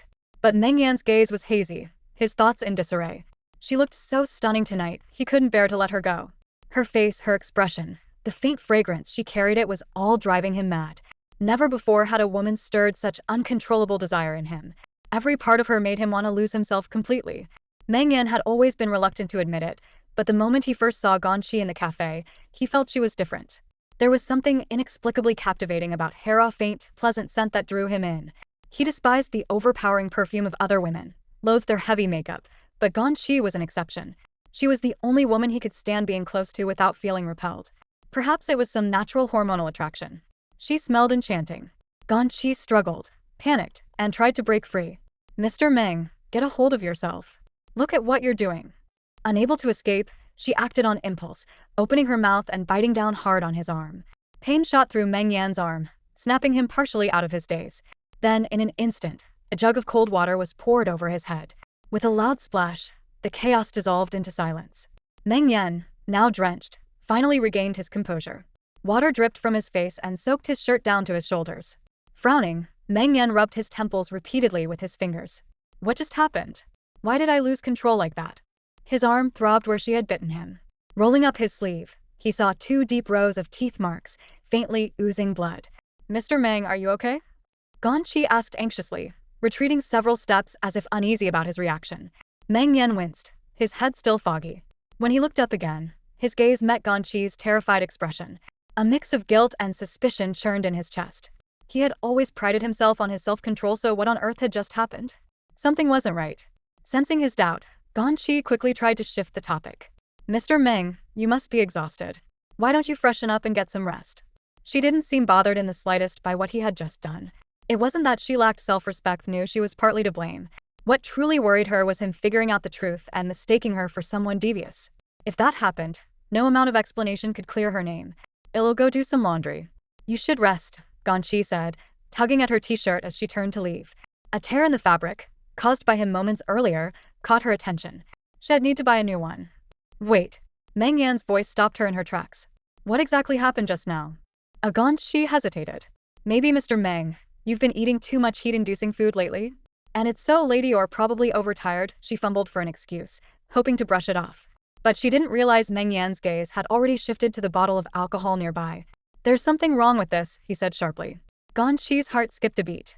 She stammered, no, there's nothing wrong, it's just a regular alcoholic drink. Maybe you're just not used to drinking, Mr. Meng, and the alcohol hit you harder than expected. As she tried to deflect, her mind raced with panic. Tao Cici, you've really put me in a tough spot this time. A regular alcoholic drink? Meng Yan's tone darkened. Then why don't you take a sip? He held the bottle out to her, his expression grim. Ganyi froze, standing there for what felt like an eternity, unable to take the bottle. Her hesitation spoke volumes, she knew exactly what it was. The room fell into a tense silence, the air thick with unease. Meng Yan's voice cut through it like a blade. Do you think I'm blind? Do you think I can't read the label? His anger flared. He had noticed the English words on the bottle earlier. Romantic enhancer for adults only. At the time, he had assumed it was just a fancy name for a cocktail, as some foreign drinks often labeled themselves with distinctions for adults or children. But now he understood it was an aphrodisiac. You deliberately put this in your bag, knowing I'd grab it? What a calculated move, he said coldly, his piercing gaze fixed on her. Ganyi avoided his eyes, her voice trembling. I can explain. This isn't mine. This isn't mine. Tao Cici secretly slipped it into my bag. I had no intention of using it on you, Ganyi explained earnestly, hoping to convince him that she had no ill intentions. However, suspicion was already evident in Meng Yan's eyes. At this point, Any explanation seemed futile. Why would she bring this home for no reason? If it wasn't about him, then what was it about? Yet Meng Yan hesitated. If Ganyi really wanted to scheme against him and deliberately take advantage of him, she wouldn't have bitten him so hard earlier to snap him out of his daze. But who could guarantee that this wasn't all part of a deeper plan? Could she have foreseen his reaction and intentionally used this tactic to lower his guard, only to strike later? It was hard to say. Meng Yan felt a headache coming on. The remnants of alcohol in his system left his mind foggy. Thankfully, he had only taken a small sip earlier. If he had let his guard down and drunk more, the consequences could have been unimaginable. I'm sorry. I'm really, really sorry, Ganyi apologized repeatedly. Meng Yan didn't respond. He closed his eyes and gently massaged his temples with his fingers. Though he still harbored doubts, he also knew that it was impossible to truly see into someone's heart. Whether her words were true or false, only heaven knew. Beyond the shock, there was a faint sense of disappointment in his heart. He had started to feel a certain closeness to Ganyi, believing she was different from others. But what had just happened felt like a slap to the face. Meng Yan stood up, ready to return to his room. But Ganyi suddenly stepped in front of him to block his way. Wait. Determination was written all over her face. Mr. Meng, I know my explanation isn't convincing, but misunderstandings like this can't be left unresolved overnight. If they are, they'll fester like a thorn in the heart. Meng Yan remained silent, raising an eyebrow. And, without another word, Ganyi quickly grabbed her phone and dialed Tao Cici's number. Silently, she prayed that Tao would answer. Everything depended on this call. She had to make it tonight because if it dragged on until tomorrow morning, no matter how much she explained or even if she brought Tao Cici to provide evidence, it would all seem like a cover-up. The phone rang for what felt like an eternity. Ganyi grew increasingly nervous. Meng Yan watched her quietly, as if also waiting for an answer. Finally, after several long seconds, the call was answered. Tao Cici's groggy voice came through the speaker. Hello. Ganyi let out a breath of relief and immediately put the call on speaker. Cici, why did you put alcohol in my bag? At the mention of alcohol, Tao Cici instantly perked up. You opened it? When are you planning to use it? Ganyi hesitated, speechless. Tao Cici sighed dramatically. I went through so much trouble for you two lovebirds. Do you know how expensive that liquor is? You better appreciate it. Cici, you should have told me in advance. What if someone else took it and drank it like regular alcohol? That could have caused a huge misunderstanding. Who else could have taken it? Obviously, it'd be your Mr. Meng. That was the whole point, it's a gift to help you two spice things up. The bluntness of Tao Cici's words made Ganyi's face flush red with embarrassment. She didn't dare look up at Meng Yan's expression. Tao Cici, however, continued unabashedly. Let me tell you, that stuff packs a punch. Take it easy, okay? Don't drink too much, or your body won't handle it. Oh, and she lowered her voice conspiratorially. You can pour Mr. Meng a small glass first to test the waters. With a handsome guy like him sharing your bed, you've got to take the initiative. If you don't, someone else will snatch him up. The more Tao Cici spoke, the more brazen her words became. Ganyi hurriedly interrupted. But if Mr. Meng sees it and asks, how am I supposed to explain it? Why explain? It's just normal fun between a couple. He should be secretly thrilled. Let me tell you, Ganyi, men these days might act all proper on the surface, but deep down. Before Tao Cici could finish her sentence, Meng Yan reached out and pressed the end call button. The line went dead. When Ganyi looked up, she noticed the tips of Meng Yan's ears had turned red. Mr. Meng?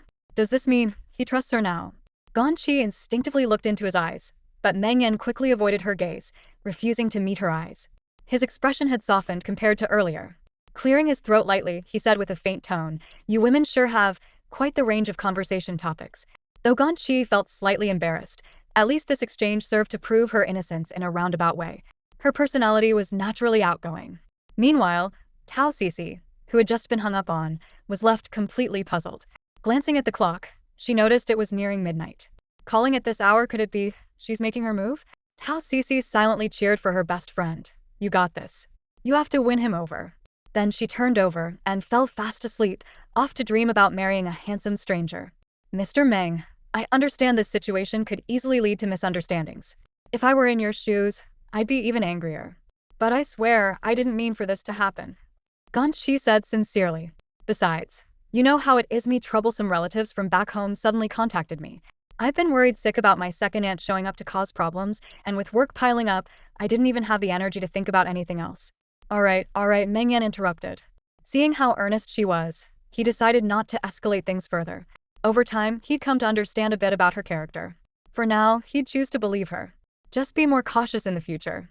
Don't let anyone sneak random things into your bag. Got it. Ganyi grabbed a bag and started packing up the bottle of wine on the table. Don't worry, I'll return this to her first thing tomorrow, and I promise I won't bring anything like this home again. Wait. Meng Yan suddenly stood up and blocked her. He reached out, taking the wine into his own hands. How could you return something someone gave you? That's not right. Huh. Ganyi looked up at him in confusion. Meng Yan avoided her gaze again. I'll keep it. A woman shouldn't privately store this kind of wine, it's inappropriate. It could easily lead to misunderstandings. Ganyi's face turned red. Okay. With that, Meng Yan confiscated the wine and headed back to his master bedroom, leaving Ganyi standing alone in the living room, stunned for a long while. It was supposed to be an uneventful night, so how did it turn into all this? She unconsciously touched her neck. The spot where his breath had brushed against her earlier, it seemed to still carry a faint warmth. She let out a long sigh, collapsing slowly onto the couch like a deflated balloon. That was way too close. A disaster nearly unfolded. Compared to Meng Yan, who was calm and composed, the whole ordeal was far more nerve-wracking for her, a fragile woman. Inside the master bedroom, Meng Yan's gaze lingered on the bottle of wine, specifically designed for couples. His heart was pounding just as fiercely. Sure, the alcohol had played a role earlier, but more importantly, he'd let slip some emotions he had buried deep down. He almost let her see through him. Because Tao Sisi had secretly slipped that wine into Ganyi's bag, Meng Yan now felt slightly distanced from her. The next morning, he dropped Ganyi off at her office building and quickly drove away, not wanting to cross paths with someone like that. Still unaware of what had transpired, Tao Sisi assumed Ganyi had already made her move. So, did you try it? She asked with a mix of excitement and nosiness. Ganyi, both tolerant of and exasperated by her friend, sighed. Sisi, next time you put something in my bag, can you at least give me a heads up? You almost got me killed. What happened? Tao Sisi asked, confused. Ganyi gave her a brief recount of the events from the night before. Tao Sisi listened, feeling only disappointment. Ganyi, you're lucky Mr. Meng only took one sip. I'm still shaking just thinking about it, Ganyi admitted. Men don't think the same way. He's probably mad you woke him up. He's single, but I bet he's secretly curious about women, Tao Sisi said, as if she had an inexplicable understanding of men. You should find another chance to try again. The wine's already been confiscated by him, Ganyi replied. What? Tao Sisi's eyes widened before a knowing smile spread across her face. I see. Just wait, he'll probably sneak it back out and use it himself. Maybe tonight, while you're asleep. Stop it. Ganyi interrupted, her face burning red. He's not that kind of person. When Meng Yan brought the bottle of wine into his office, his assistant, Qin Feng, eagerly volunteered, Mr. Meng, let me put it away for you. No need. You can leave. Yes, sir. Meng Yan walked over to the safe, entered a long string of numbers, and opened it. He intended to store the item himself. Twisting the bottle cap slightly to ensure it wouldn't spill, his lowered gaze once again fell on the couple depicted on the label. Unintentionally, he drifted into a daze. He couldn't bring himself to imagine if he hadn't kept his composure last night, if he hadn't snapped out of it in time, what would have happened? A flash of Ganyi's fair neck crossed his mind. Perhaps, waking up this morning would have been an entirely different scenario. Suddenly, a figure darted forward, and a dark hand snatched the bottle from his grip. Wow, I can't believe you have something like this. Huang Xiandong exclaimed, his face full of shock. He had always thought Meng Yan was a gentleman who kept himself above reproach, only to discover that he might be just as indulgent as himself. Meng Yan frowned. Who let you in? Give it back. Huang Xiandong smirked. Where did you get this? Do you even know what this is? Of course I do. Do you know how many of these I've collected over the years? Huang Xiandong's face lit up with pride. When it came to this, he considered himself an expert. Who would have thought? You, with your upright facade, are secretly a libertine, he teased. Meng Yan couldn't be bothered to argue. Hand it over. I'm ordering you as the president. There's no president here, only family, Huang Xiandong retorted smugly. Do you believe I won't fire you right now? Meng Yan's tone grew colder. Go ahead. The old man will just rehire me anyway, Huang Xiandong replied nonchalantly. Meng Yan's face darkened further. Keeping someone like Huang Xiandong around the company was truly a headache. He didn't work but always managed to stir up trouble. Aren't you supposed to be investigating my wife? What have you found? Master Meng, it's only been one night. Can I at least get over my jet lag first? Huang Xiandong replied with exasperation. He had no desire to be a tireless investigative machine. You still haven't told me, do you have something like this? Meng Yan didn't answer. With a grim expression, he firmly snatched the bottle back from Huang Xiandong's hand. Huang didn't resist, obediently letting go. Though he loved to joke around, he knew better than to truly provoke Meng Yan. If you don't have a work report, get out. Huang Xiandong shrugged, knowing he wouldn't get any answers. As he stepped out of the office, he grabbed Qin Feng, who was passing by with some documents, and yanked him to the side with a menacing look. Startled, Qin Feng stammered, "Mr. Huang, what's wrong? Who gave Mr. Meng that bottle of wine? It's definitely not something had by himself. And he was even planning to lock it in the safe. Whose is it?" Despite Huang Xiandong's usual playful demeanor, those who knew him understood he could be ruthless when needed. Qin Feng, clutching his collar, struggled to breathe. "Two don't know," he stuttered. "Don't forget, I'm the consultant for the entire Meng group. I have the authority to fire you," Huang Xiandong threatened. "It's the madam's. Her friend slipped it into her bag yesterday, and Mr. Meng confiscated it," Qin Feng finally confessed. Huang Xiandong released him, his expression turning serious. The playful grin vanished completely. "This woman is showing her true colors so quickly. I knew she wasn't simple," he muttered to himself. Qin Feng cautiously added, "It was her friends, not the madam's." "Only your naive Mr. Meng would believe that nonsense," Huang Xiandong scoffed. A wave of unease washed over him. What should he do? The usually composed Meng Yan had fallen into a woman's trap so quickly. The Meng family, with its vast legacy, couldn't afford to be ruined by a cunning fox like her. Meng Yan was signing some documents when a thick book dropped in front of him. A hardcover edition of Investiture of the Gods? What is this? He frowned and looked up, only to see Huang Xiandong plopping down into the seat across from him. Meng Yan said coldly, "Advisor Huang, shouldn't you be focusing on your actual job? Why are you wandering around my office all day? This is not a lounge where you can just come and go as you please." Huang Xiandong's face was full of self-righteousness. "This book is a gift for you, President Meng." "Thanks, but I'm not interested in mythology," Meng Yan replied flatly. He usually preferred books on finance, current affairs, and business management. "I want you to pay particular attention to the character of King Zhou in this book," Huang explained. A ruler who lost his empire because he was infatuated with the fox spirit. His obsession with a woman destroyed everything. Meng Yan put down his pen and stared at Huang with a blank expression. He already knew Huang Xiandong had an unorthodox way of doing things, full of the eccentricities of an artist. But today, he was truly experiencing it firsthand. "Is this how you offer advice to people?" he asked, his voice tinged with sarcasm. Huang Xiandong leaned forward, his tone serious. "I already know that bottle of wine was from your newlywed wife. She's scheming. She seduced you, and in the future, she'll aim for the entire Meng family fortune." "Come on," Meng Yan retorted. "She doesn't even know my true identity." Huang Xiandong scoffed, clearly not buying it. "Let's set the wine aside for now. Why don't you investigate her background first, okay? And even if something did happen last night, which it didn't, you're in no position to lecture me without knowing the full story." Meng Yan could tell Huang was already convinced the wine had been a setup, despite the explanation that it had come from Ganyi's friend.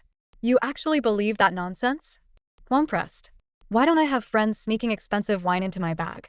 This wine wasn't cheap, you know. For a girl from a modest background, she really went all out to trap you." Meng Yan sighed, rubbing his temples. He couldn't be bothered to argue further. Huang, growing increasingly agitated, thought back to a time when he himself had been deceived. "You just believe whatever she says? Where's your usual decisiveness? Wake up, President Meng. If you'd had 2 sips, 3 sips of that wine, you'd already have fallen into her trap by now." "Enough." Meng Yan's low growl silenced Huang immediately. The air in the office grew tense. With a sharp tone, Meng Yan made his position clear. "Stop using words like trap, scheme, and manipulation. Ganyi is my lawful wife. Any insult to her is an insult to my judgment. I chose her for a reason, I see her worth." But Huang tried to interject. "Whether or not there's an issue, I'll be the one to decide. I'm capable of thinking for myself, not some puppet on strings," Meng Yan interrupted firmly. He pushed the Investiture of the Gods back across the desk toward Huang. "Take your book.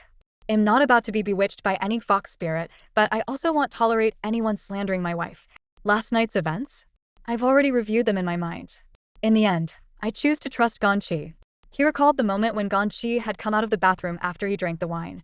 Her face had shown a fleeting expression of shock and panic. That brief instant told him all he needed to know. She had been just as frightened as he was in that moment. "Actions speak louder than words," Meng Yan added. "If you're really suspicious, go ahead and investigate her background. Find out everything from start to finish." "Fine," Huang Xiandong said with a smirk. "I'll uncover the truth about this 9-tailed fox. And when I've cut off her tails, I'll throw them in front of you. Maybe then you'll finally wake up and stop being fooled by this scheming woman." Meng Yan didn't respond, his expression unreadable. He simply watched as Huang grabbed the book and stormed out of the office with a huff. Everyone has their own troubles in life. On one side, Ganyi was being scrutinized and accused of being a homewrecker.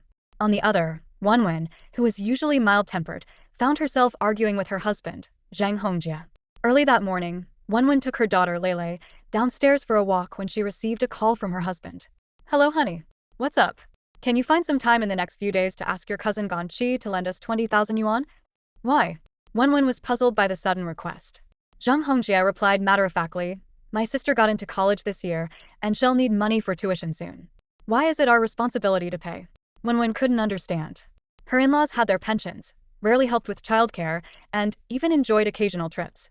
Besides, ever since Lele was born, her in-laws hadn't even visited their granddaughter, let alone given her a single red envelope during Chinese New Year. Wanwen knew they lived comfortably in their hometown, so how could they possibly not afford their daughter's tuition? Zhang Hongjie retorted, "My parents' pension is barely enough for their own expenses. Of course, I have to take care of my sister's needs. You, as the sister-in-law, haven't you heard the saying, the eldest sister-in-law is like a mother? But we don't have extra money ourselves." Wanwen responded instinctively. Lele's formula alone is a stretch every day. Living in the city, everything costs money, food, bills, you name it. The pressure is overwhelming. Wanwen hadn't bought clothes for herself in years. She had been scrimping and saving wherever she could, just so she could occasionally buy a toy or a discounted outfit for Lele. Even the smallest splurge would earn her sarcastic remarks from Zhang Hongjie. "That's why I'm asking you to borrow it," he said. Zhang Hongjie's sister hadn't taken her studies seriously in high school and had only managed to get into a private college this year, with tuition fees several times higher than a public university. "Just ask your cousin Ganyi. Her husband has plenty of wealthy relatives. They won't even expect you to pay it back." "What?" Wanwen was taken aback. Did he mean to borrow money without intending to repay it? That sounded wrong to her. Ganyi and her husband hadn't even bought a house for themselves yet. How could they impose on her like this? "What? Are you calling me selfish now?" Zhang Hongjie snapped.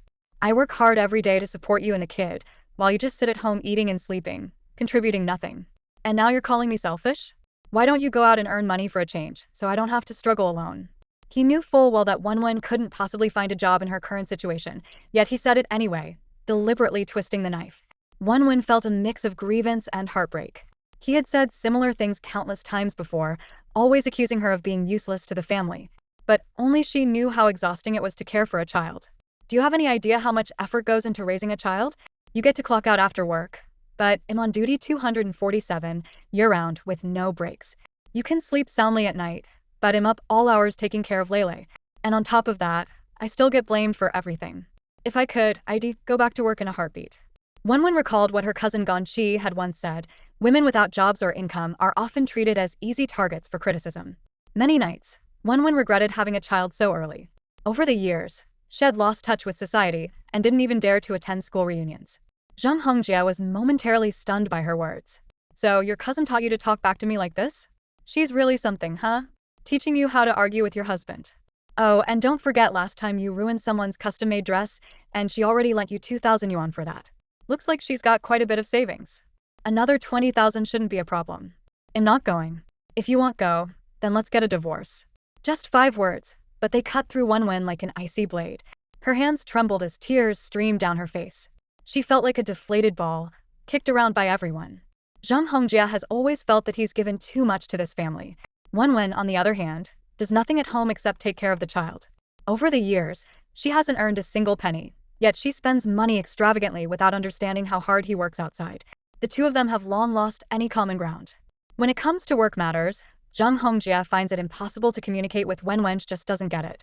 He deeply regrets marrying someone as weak and timid as her. Over time, he's come to realize that what he truly needs is a better woman.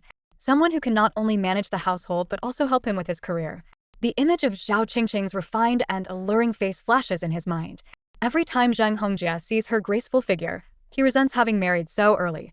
At last year's company annual party, Zhao Qingqing clinked glasses with him, using a flirtatious tone to say, "Deputy Manager Zhang, you're such a talented and handsome young professional. If you weren't married, you'd definitely be very popular." A successful man like him, of course, deserves a stunning woman, someone who's presentable and brings him pride in public. Not someone like Wanwen, who's become a plain, overweight housewife with nothing to show for herself. It's embarrassing. Zhang Hongjie hung up the phone, feeling a surge of anger welling up inside him. Meanwhile, Wanwen sat by the flower bed for a long time. In truth, she had noticed the changes in Zhang Hongjie over the years. Last week, she had found an invitation to the company's celebration party in his briefcase. It clearly stated that the invitation was for Zhang Hongjie and spouse. Wenwen had been quietly looking forward to him mentioning it. But from beginning to end, he never brought it up. Ever since giving birth to Lele, she had never been included in any of his formal events. It was as if she had become invisible, relegated to staying at home, taking care of the child, like a nanny. Wenwen thought back to her younger self, just after graduation. She was slim, lively, with a playful ponytail. She worked as an administrative assistant at a large company. While she wasn't the most assertive person, she was organized and even knew how to apply beautiful makeup. No one could have imagined that such a vibrant young woman would turn into a full-time housewife, solely focused on her child after marriage. Back then, Zhang Hongjie was climbing the career ladder and had sworn to her that he would build a warm, loving family with her. He promised to take care of her for a lifetime, so she would never have to endure hardships. When Wenwen got married, Ganyi had warned her, "You're so young. Giving up your career to become a housewife might leave you with no way back. It's better to work for a few more years and have children when you and your husband are on equal footing." But unfortunately, Wenwen was already pregnant at the time. She chose to believe in Zhang Hongjie's promises. Her parents, too, dismissed Ganyi's concerns, thinking she was just jealous that Wenwen was getting married first. After all, they believed girls should marry young. Over the years, Wenwen had seen examples around her. Ganyi's aunt and uncle had a harmonious relationship with their son-in-law, largely because their daughter didn't work and wasn't capable of supporting herself independently. Instead, their son-in-law's salary kept rising. He held a managerial position at a prestigious company, which brought the family considerable pride. Wenwen suddenly remembered the 2,000 yuan she had borrowed from Ganyi's cousin and hadn't yet returned. And now she might have to ask for another loan? Begging for help felt humiliating, stripping her of dignity. She blamed herself for being too weak. She was already so exhausted, yet it seemed like everyone looked down on her. Was this how the rest of her life was going to be? Tears streamed down her face. Meanwhile, Ganyi was organizing her art supplies when she received a call from Wenwen. She wiped her hands and answered, "Hello? Wenwen. Are you busy right now, Ganyi?" Wenwen's voice was soft, but Ganyi immediately detected the sound of tears. "Did someone bully you?" she asked, concerned. "No, no one bullied you. Why does your voice sound a little hoarse?" Ganyi wasn't foolish. She could tell Wenwen must have been upset about something. "It's just, I've got a sore throat from some inflammation," Wenwen casually explained. "Is it because your second aunt is staying at your place and causing trouble again?" Ganyi asked. Speaking of her second aunt, Wenwen remembered to clarify, she only stayed for an afternoon that day. "After I called you, she left. She did plan to stay, but the house is just too small. Maybe she also thought it was too cramped. After all, it's only 60 square meters, and there are already so many people living here." "That's strange," Ganyi remarked. "Your second aunt, who's always been so troublesome, has been unusually quiet these past few days. I wonder if she's managed to scrape together enough money for her son's wedding. I thought for sure she'd show up crying and playing the pity card." "Maybe she's had a sudden change of heart," Ganyi joked, though she didn't believe it. "Anyway, let's not worry about her." On the other end of the line, Ganyi heard the sound of Wenwen blowing her nose. "Wenwen, be honest with me, have you been crying?" "No," Wenwen forced a laugh. "Hey, do you know of any jobs that might suit me?" Wenwen mustered up her courage to ask. "I don't want to stay at home anymore. I want to go out and earn some money." Ganyi immediately understood Wenwen must have had a fight with Zhang Hongjie about household expenses. While she didn't want to pry into their marital issues, Ganyi had always believed that women shouldn't just stay home as housewives. "I'll keep an eye out for you, but this might take some time. After all, Lele is still so young, and you'll need something flexible." These days, employers are ruthless. They treat women like men and men like workhorses. Overtime and late nights are the norm. For someone like you who needs to take care of a child, most interviewers would reject you outright. "Well, I'll ask around to see if there's a more relaxed job that lets you balance work and childcare, but the pay probably won't be great." "I understand," Wenwen said. "Right now, I just want something to do." "Have you thought about what to do with Lele while you're at work?" "He's just starting to learn to talk. For now, I'll leave him with my mom," Wenwen replied. Ganyi sighed inwardly. Her aunt's carefree personality and love for playing cards didn't exactly inspire confidence in her ability to care for Lele. But still, Ganyi was genuinely happy that Wenwen had decided to step out and work. As they were talking, Ganyi heard a knock on the office door. Knock, knock, knock. She glanced toward the glass door. The shared office she used with Tao Cici was divided into two parts. Half served as Ganyi's art studio, while the other half had been converted into Tao Cici's streaming room. During the day, they usually didn't disturb each other. Rarely did anyone visit, apart from their friends. Curious about the unexpected guest, Ganyi walked to the door. "Who is it?" Outside the glass door stood a tall man in a sharp suit. His slightly curly hair was a bit long, his skin was tanned, and there was a faint, enigmatic smile on his face. "When someone's here. Let's talk later." "Okay sis. You go ahead," Wenwen said before they hung up. Ganyi opened the door. May I help you? The man got straight to the point. I'm looking for a Ms. Ganyi. He pulled a business card from the inner pocket of his suit. My name is Huang, and I'd like to commission a painting for my office. It was Huang Xiandong. Ganyi, however, didn't recognize him and assumed he was just an ordinary client. Please come in. These days, with the convenience of online communication, most clients handled everything virtually. It was rare for someone to visit the studio in person. Thankfully, the office was set up with a small sofa and table for client meetings. Ganyi poured him a glass of water. Huang Xiandong's sharp eyes scanned the office decor, then subtly shifted his gaze to Ganyi. She doesn't even wear makeup. Am I sure I've found the right person? He thought. Mr. Huang, are you an art enthusiast? Ganyi asked politely. I noticed from your card that you run an art gallery.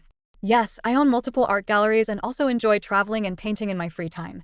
Huang Xiandong wasn't exaggerating, has always referred to himself as an aristocrat of the arts, with deep knowledge of painting and musical instruments. Ganyi realized she was facing a professional and felt surprised. Someone as accomplished as you coming to an unknown artist like me for a custom painting? There must be a reason. Huang Xiandong picked up the glass of water she had poured for him. I particularly enjoy discovering talented artists. I've already seen your work. It has a unique personal style. It's rare to meet someone who truly appreciates her work, and Ganyi felt flattered. What kind of painting would you like, Mr. Huang? Your sense of color is impressive.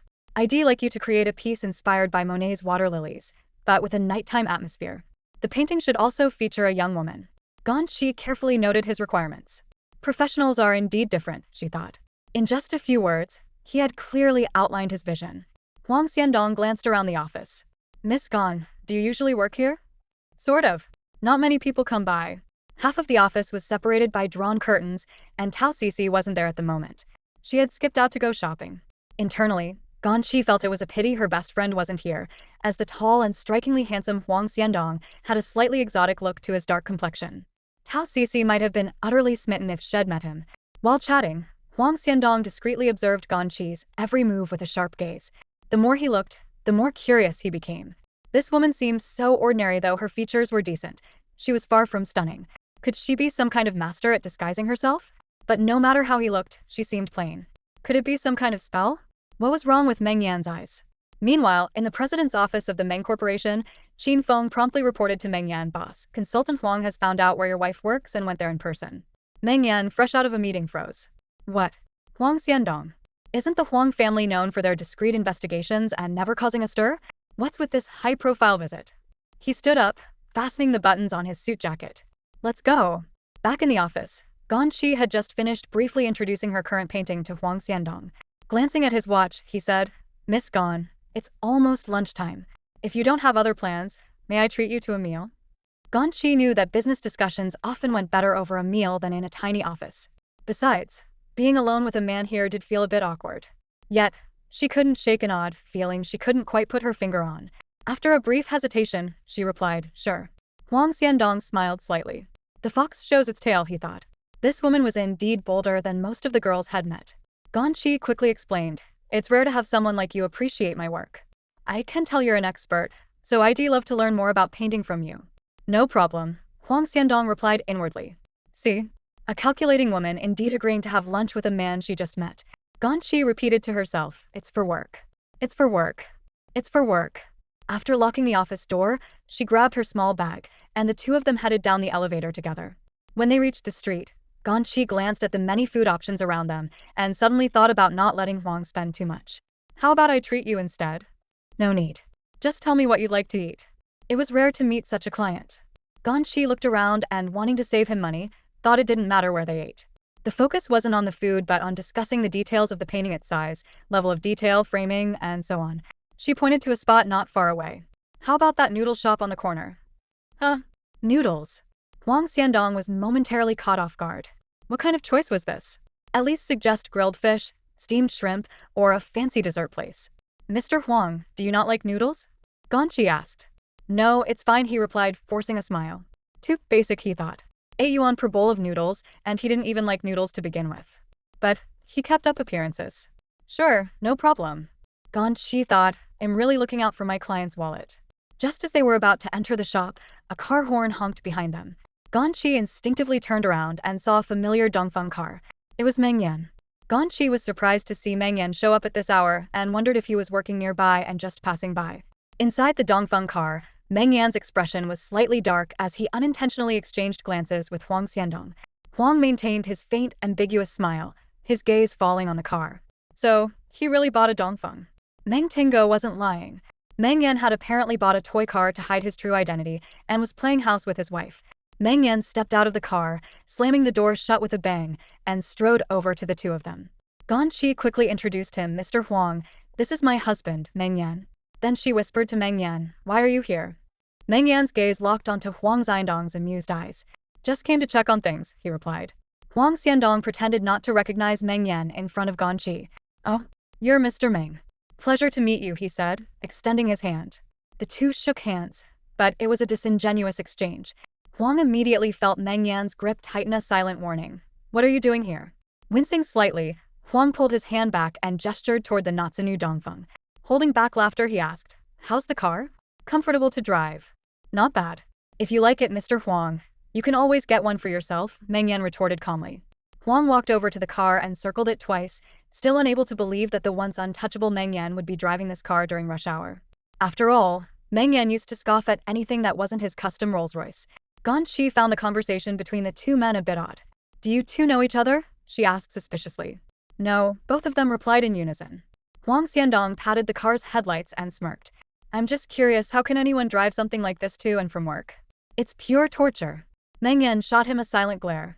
And who are you to talk about luxury? The tension between the two men began to escalate.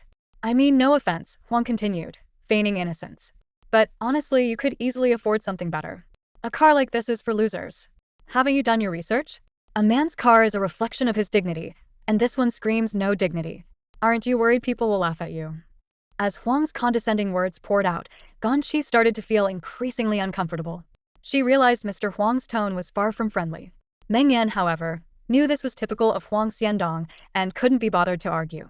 He had come here mainly to ensure Huang didn't do anything harmful to Ganyi and wanted to avoid any unnecessary interaction between the two. Just as Meng Yan was about to pull Ganyi away, she unexpectedly stepped forward and countered Huang Xiandong. Mr. Huang, if I may be frank, I think you have a serious communication problem. Huang raised an eyebrow, giving her a sidelong glance. Ganyi continued. This is your first time meeting my husband.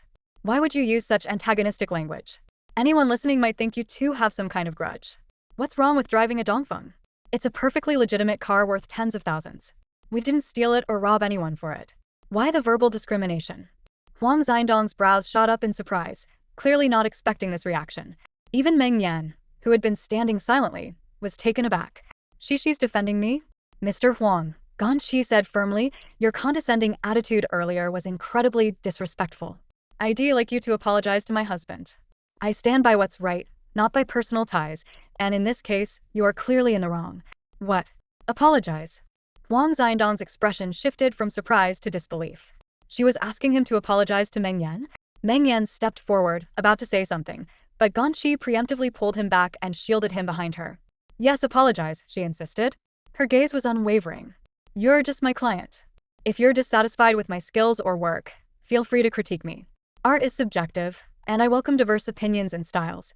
But to insult my husband out of nowhere? That's just rude and uncalled for. You owe him an apology.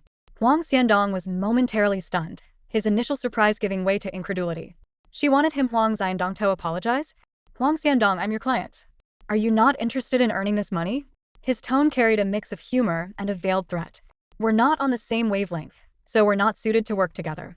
I'm sure my work doesn't meet your standards either, Ganyi replied firmly. Her resolute attitude took Huang Xiandong completely by surprise. It was the first time he had encountered a woman like this. Fine then.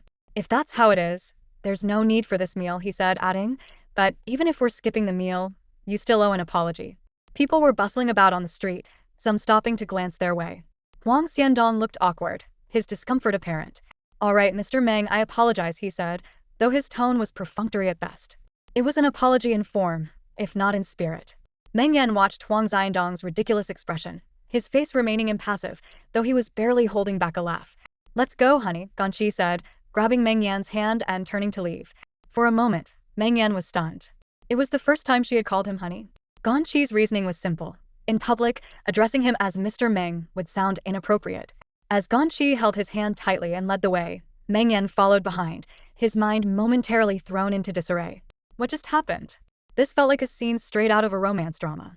But wasn't it supposed to be the man standing up for the woman? Shouldn't the man be the one leading? Yet, somehow, he had become the one being protected. He glanced back at Huang Xiandong, who was still standing there. Huang's pride had clearly taken a hit. Meng Yan, who was usually carefree and never shied away from a confrontation, thought to himself, serves him right. That'll teach him to run his mouth. Huang Xiandong, meanwhile, felt equally perplexed. Why had he caved to her demand for an apology? He was supposed to be a high-profile artist, so why was he acting so spineless? What baffled him even more was this Ganyi woman's bold demeanor, which was almost masculine. He had initially assumed she was a delicate, seductive type, like Su Daji from ancient Chinese mythology. But instead, she turned out to be more like a tough, no-nonsense heroine. Ganyi, still holding Meng Yan's hand, led him across the street, visibly annoyed. She had initially thought Huang Xiandong seemed approachable and refined when they first met. Who would have guessed he'd turn out to be so shallow? She felt she had misjudged him. How could someone so passionate about art also be so materialistic? Meng Yan, however, understood the situation better. Huang Xiandong had always been particular about his lifestyle. His earlier sarcastic remarks had been directed at the Dongfeng car, not her. Huang was known for his sharp tongue and enjoyed playful banter with the Meng family, but he wasn't foolish. He knew Meng Yan wouldn't bother retaliating, but if Meng really wanted to, he had plenty of ways to keep Huang in check. You don't need to get upset over him, Meng Yan said. He's a big shot, and losing out on a deal is a shame. His reason for approaching me might not have been genuine, but the fact that he runs multiple galleries is real, Meng Yan added. He spends lavishly on art, so if you took this project, it would have been quite lucrative. Ganyi shook her head. I don't like the way he makes me feel, she said, releasing Meng Yan's hand and slowing her pace. It's normal for artists to have differing opinions about each other's styles. I don't mind if he criticizes me directly. But when he started targeting you, a total stranger, that's just petty. Honestly, I thought people who travel and paint would have a broader perspective. Huang Xiandong would never have imagined that a woman would criticize him for having a small mind. They stopped in front of a Western restaurant. Meng Yan, since I cost you a deal, let me treat you to something, Ganyi offered. I'm not hungry, she added, her mood clearly still sour. Deske, this woman, Meng Yan thought. Giving her a chance to have dinner with me, and she's not even interested? How about I treat you to a drink, then, he suggested. Ganyi hesitated for a moment. All right, let's grab something from Mishue Bingqing, she said. Meng Yan froze for a second. Mishue Bingqing? Ganyi tugged lightly on his sleeve. There's one in the mall over there. The air conditioning is strong, it'll be nice to cool off for a bit. And just like that, as if under some strange spell, Meng Yan found himself following her lead once again, like a puppet without a will of its own. Whatever she said, he went along with, trailing her toward the mall. Near the mall entrance stood a pale yellow Volkswagen Beetle. Ganyi's eyes lit up for a moment, thinking it might belong to Tao Cici. But as she got closer, she noticed the license plate didn't match. Meng Yan noticed the way she was looking at the car. You like Beetles? He asked. Ever since Tao Cici had driven her brand new Beetle to show off a few years ago, Ganyi had dreamed of owning one. She loved its sleek lines, the rounded roof that looked so cute, and the vibrant colors it came in. It was like a pumpkin carriage from a fairy tale or the stylish ride of a romantic heiress in a movie. But her expression dimmed. If I ever bought a car, she said quietly, I'd probably go with a Wuling. Wuling? Meng Yan couldn't hold back for a moment, thinking he must have misheard. He quickly masked the incredulous expression on his face and asked seriously why. He couldn't imagine the petite and slender Ganyi driving a Wuling in and out of places. It's practical. I can use it to carry goods, move things around, and even move house if needed, Ganyi said thoughtfully. Or maybe a pickup truck would work too, but those are too expensive and over budget. Meng Yan asked, what's your budget for a car? Ganyi replied, no more than 100,000 yuan max. A Wuling costs only 50 or 60,000, so it's definitely more cost-effective. She glanced up and noticed Meng Yan suppressing a smile. Is it that funny? Meng Yan tried to stifle his imagination. After all, he had been a composed CEO for years, but every time he talked to her, he couldn't seem to maintain that image. Her ideas were always so unconventional, not like most other girls. Have you ever thought about getting a car more suited for girls, like your best friends? Do you think I wouldn't want that? Ganyi sighed. Like every other girl, she once dreamed of being a princess, wearing beautiful clothes, sparkling accessories, and driving a cute, stylish car. But reality didn't allow for such luxuries. She was pragmatic. While she had earned enough over the years to buy a car without much financial strain, she wanted to save more so she could buy one outright in the future, avoiding loans and reducing pressure. Oh, by the way, did you get your electric scooter fix? The dealer said it needs to be sent back to the factory for repairs. I'll take a few more days, Meng Yan replied. For now, She was relying on him to drive her to work in the mornings and catching a ride home in Tao Cici's Beetle in the evenings. Ganyi took a sip of her drink and admitted, "These past few days, I've realized how convenient it is to have a small car that can carry people and things except during rush hour, of course." Just then, Meng Yan stood up with his phone, walked a few steps away, and made a call. After a brief conversation, he returned and asked, "Have you finished your work for today? Do you have plans after?" Ganyi shook her head. "No plans after work." "Why?" "If you're free, I need an hour of your time." "For what?" "Come with me somewhere." Curious about his mysterious tone, she pressed, "Where to?" "You'll see when we get there." After finishing their drinks, they left the mall and returned to the street corner. Huang Xiandong, who had been with them earlier, was nowhere to be seen. Meng Yan opened the door of his Dongfeng car, and Ganyi got into the passenger seat, taking off her bag. "You're not planning to sell me off, are you?" she joked. Meng Yan, in a rare playful mood, replied with a faint smile, "I don't do unprofitable deals." The car stopped in front of a dealership on the corner of a bustling commercial street. "What's this about?" Ganyi asked. "You'll see." Inside, a red Beetle stood out prominently among a sea of black and white cars. Its vibrant and striking color made it impossible to miss. The dealership manager, who seemed to have been waiting for them, quickly approached and extended his hand. "Mr. Meng," he caught Meng Yan's subtle glance and corrected himself. "Mr. Meng, this must be Miss Gan?" Ganyi glanced at Meng Yan, puzzled by what he was up to. He gestured toward the car. "Take it for a test drive." Ganyi's eyes widened in surprise. She pulled him aside, lowering her voice. "Are you crazy? Why would I test drive this?" The Beetle, though compact, was stylish and chic. Being an imported car, even the most basic model would cost at least 250,000 yuan after taxes and fees. While she liked it, she couldn't justify spending that much on a car. If she really wanted to drive one, she could always borrow Tao Cici's. Why go through the awkwardness of test driving one here? Meng Yan said calmly, "What I mean is, if you like how it feels, you can take it home today." Ganyi was taken aback. "Just take it." He said it so casually. How could buying a car be such an easy decision? Where was the money coming from? Ganyi frowned at this seemingly carefree Mr. Meng, who appeared to live without a shred of concern for reality. Buying a car wasn't like buying a toy. Oh right, he must be planning to use the 500,000 in his account. But that wasn't just for a living expense, it was also his overdraft salary. A single car would eat up more than half of it. Wouldn't it be better to put that money toward a down payment on a house? Cars depreciate the moment they hit the road. This was far too impulsive. No way, she thought. Ganyi tugged firmly on Meng Yan's arm, trying to pull him away. Smiling apologetically, she kept nodding toward the car dealership manager. "Sorry, well, think about it." But Meng Yan wasn't budging so easily. His tall frame stood rooted to the spot, unyielding. "Test driving doesn't cost a thing," he said calmly. "Ganyi, why make this so complicated? Don't worry about bothering anyone." The dealership manager stood awkwardly to the side, his professional smile firmly in place, not daring to interject. Meng Yan gently removed her hand from his arm and said flatly, "You'll regret it the moment we step out of here." "Why?" she asked. "Because this car only costs 80,000. 80,000? That's impossible," Ganyi exclaimed, turning to glance at the dealership manager with disbelief. The manager's expression faltered for a split second before he quickly nodded in agreement. "Yes, that's right." Sensing her hesitation, Meng Yan added, "Actually, since the manager and I are old friends, he might let it go for 60,000 as a personal favor." He gave the manager a meaningful look, and the manager immediately caught on. Yes, that's correct. It's very affordable, just a few tens of thousands, and it's yours." Ganyi fell into a long silence. She wasn't naive, she had enough life experience to know that a good car could never come with such a steep discount. This Beetle wasn't just half off, it was practically a giveaway. Her instincts told her there must be something unusual about this deal. A Volkswagen Beetle at this price? No way. Luckily, Meng Yan quickly explained, "It's simple. The car looks brand new on the outside, but it's actually secondhand. That's why it's so cheap." "Really?" Ganyi was stunned. She hadn't noticed at all. She walked slowly around the car, almost completing 2 full circles. There wasn't a single sign of wear, no scratches, no blemishes on the paint.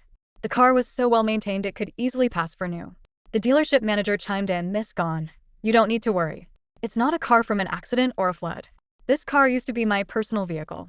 I bought it on a whim, but later felt it didn't suit me, a grown man driving something like this, so I decided to let it go through my dealership. Since Mr. Meng and I go way back, we're like family. If you like it, I'll let it go for this price." Hearing him address her so politely with every sentence, Ganyi felt both awkward and a little guilty. Were all service industry professionals this courteous? That said, she couldn't deny that the Beetle had caught her eye. She ran her fingers over the smooth, tomated paint. The vibrant color was bold yet playful, exuding a charm that was hard to resist. The moment she entered the showroom, this car had stood out to her. The price was undeniably tempting. But still, a car was a major purchase. She couldn't make a rash decision. I need to think about it, she said hesitantly, her gaze lingering on the car as her indecision grew. From a few steps away, Meng Yan watched her expression. He thought to himself, I've already gotten the price down this low, and she's still hesitating? It's just a few thousand, it's practically a gift.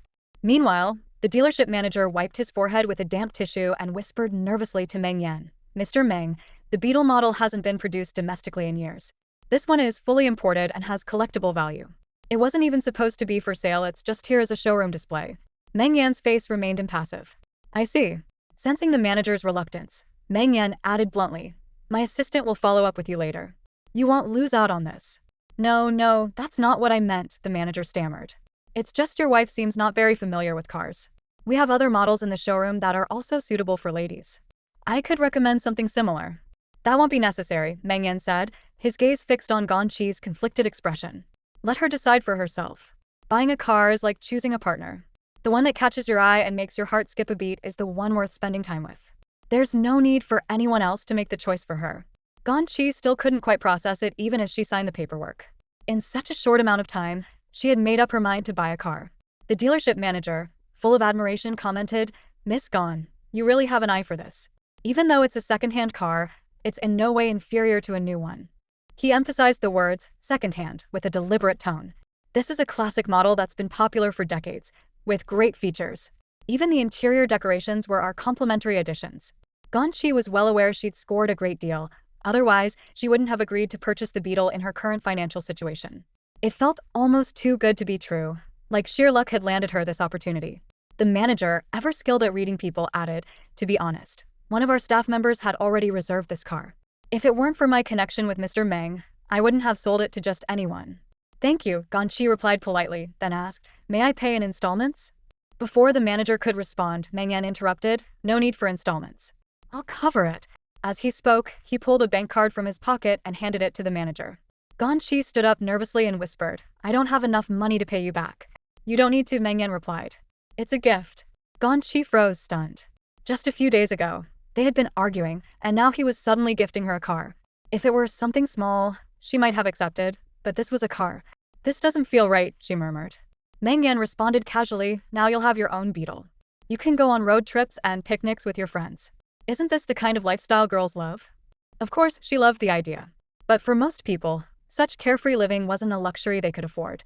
Meng Yan left his Dongfeng car in the parking lot and sat in the newly acquired second-hand Beetle. Congratulations, Miss Gan, on your new car. I'm honored to be your first passenger.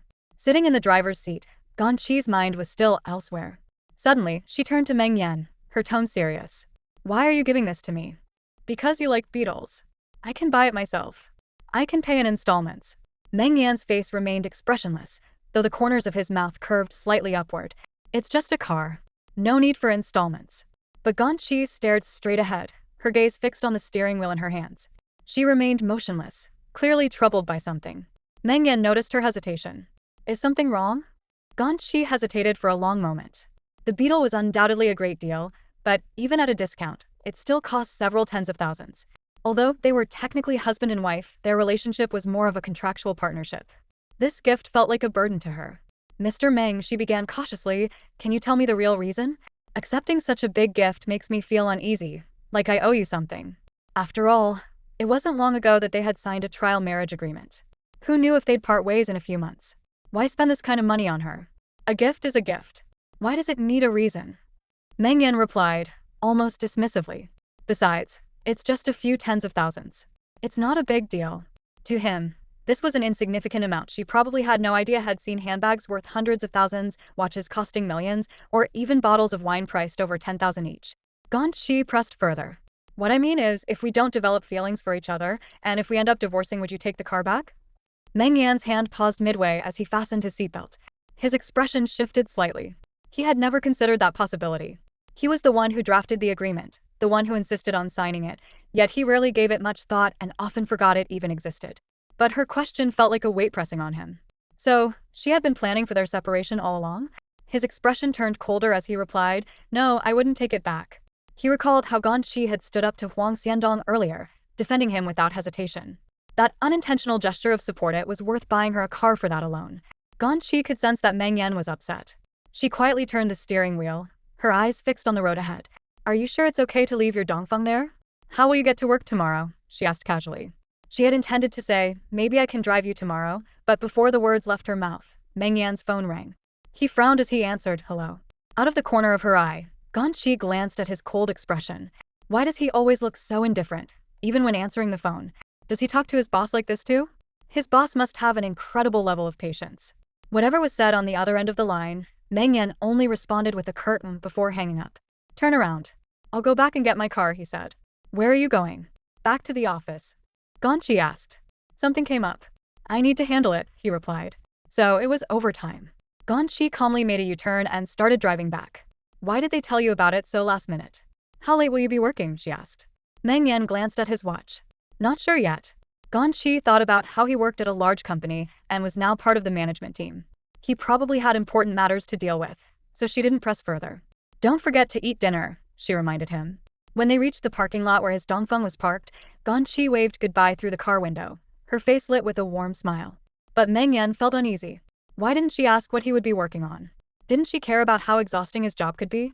Sitting in the driver's seat of his dongfeng, Meng Yan watched as Ganyi drove off in her second-hand Beetle, her happiness still evident in her expression. Clearly, she was still basking in the joy of getting her car. Humph. Is the car more important than me? He muttered, glaring at the back of the Beetle before turning his steering wheel and heading toward Meng Corporation's headquarters. Ganyi, on the other hand, was more than just happy. After parting ways with Meng Yan, she quickly turned on an upbeat song, and the atmosphere in the car instantly became lively and cheerful. She couldn't help but hum along to the rhythm. Now, she was officially a car owner, a red Beetle, her dream car. Life felt great. One of her life goals had been achieved. However, she couldn't ignore the fact that Meng Yan had seemed a bit off earlier. Ganyi wasn't oblivious. She had a woman's intuition. Could it be, was he secretly upset about the money? After all, even though he said the car was a gift, perhaps he felt the pinch. And it wasn't a small amount, several tens of thousands. Taking the car didn't feel entirely guilt-free. Ganyi decided she'd pay him back for half of it later. Just then her phone rang. Ganyi, are you home yet? Not yet, I'm still on the road. It was her best friend, Tao Cici, on the line. I just got back from shopping, and why did you leave so early today? You didn't let me drive you home. Ganyi hesitated. She wanted to tell her friend about the new car but suddenly didn't know how to bring it up. Before she could respond, Tao Cici's tone turned urgent. Can you swing back here? I forgot my office keys. At that moment, Tao Cici was standing at the entrance of their office building, weighed down by several shopping bags. She had realized she'd forgotten her keys after already making the trip upstairs, only to find that she couldn't get in. Now she stood outside, looking rather pitiful. If she'd known, she would have suggested installing a key padlock for the office. This was the third time this month she'd forgotten her keys. Tao Cici didn't want to lug all her bags back home, so she called Ganyi for help. Ganyi was only 2 streets away from their office. Very close. Don't worry, I'll be there in a few minutes. Great. When Tao Cici saw a shiny red Beetle approaching in the distance, her eyes widened in disbelief. As the car pulled up and her best friend stepped out, Tao Cici rubbed her eyes hard to make sure she wasn't imagining things. What's going on? She exclaimed. Actually, when Tao Cici first decided to buy a Beetle, she wanted a red one. That vibrant red, which every sophisticated girl adores, is also the most classic color. But unfortunately, it was too popular. She went to several dealerships but couldn't find one, so she had no choice but to settle for a yellow one. Later on, the car was discontinued in the domestic market, leaving only a few imported limited editions overseas. Whose car is this? Ganyi asked with a mysterious tone. Take a guess. Oh, just tell me already. Ganyi casually pulled out the purchase contract from the driver's seat. It's mine. The two best friends exchanged glances. Tao Cici gasped, covering her mouth in shock for quite a while. Wow, Ganyi, impressive. When Tao Cici heard that Ganyi had gone car shopping with Meng Yan, her eyes filled with envy. She clenched her tiny fists and playfully punched Ganyi's arm. And you said you two weren't close. He even bought you a car. Tao Cici circled the new car twice, admiring it. Red really does look better. How much did you pay for it? 60,000. Huh. You mean the down payment? Tao Cici assumed she was talking about the down payment. No, I mean the full price. 60,000. Tao Cici's eyes widened in disbelief. This is a Beetle. You bought a red one, fully paid, for just 60,000? Ganyi explained. At first, I couldn't believe it either. Later, I found out it's a second-hand car. Hearing about her incredible luck, Tao Cece was practically gnashing her teeth in envy. She walked around the car one more time, inspecting it closely. It looks brand new. The interior and all the accessories are imported. Oh my god, Ganyi, do you even realize what a steal this is? This car was originally super expensive. I know, Ganyi replied calmly. It's just that Meng Yan happens to know the dealership manager, so they gave me a discount. A discount like that just because of a connection. Tao Cece felt her worldview shatter. Why don't I have a husband like that? You managed to save hundreds of thousands. That Meng Yan is really something.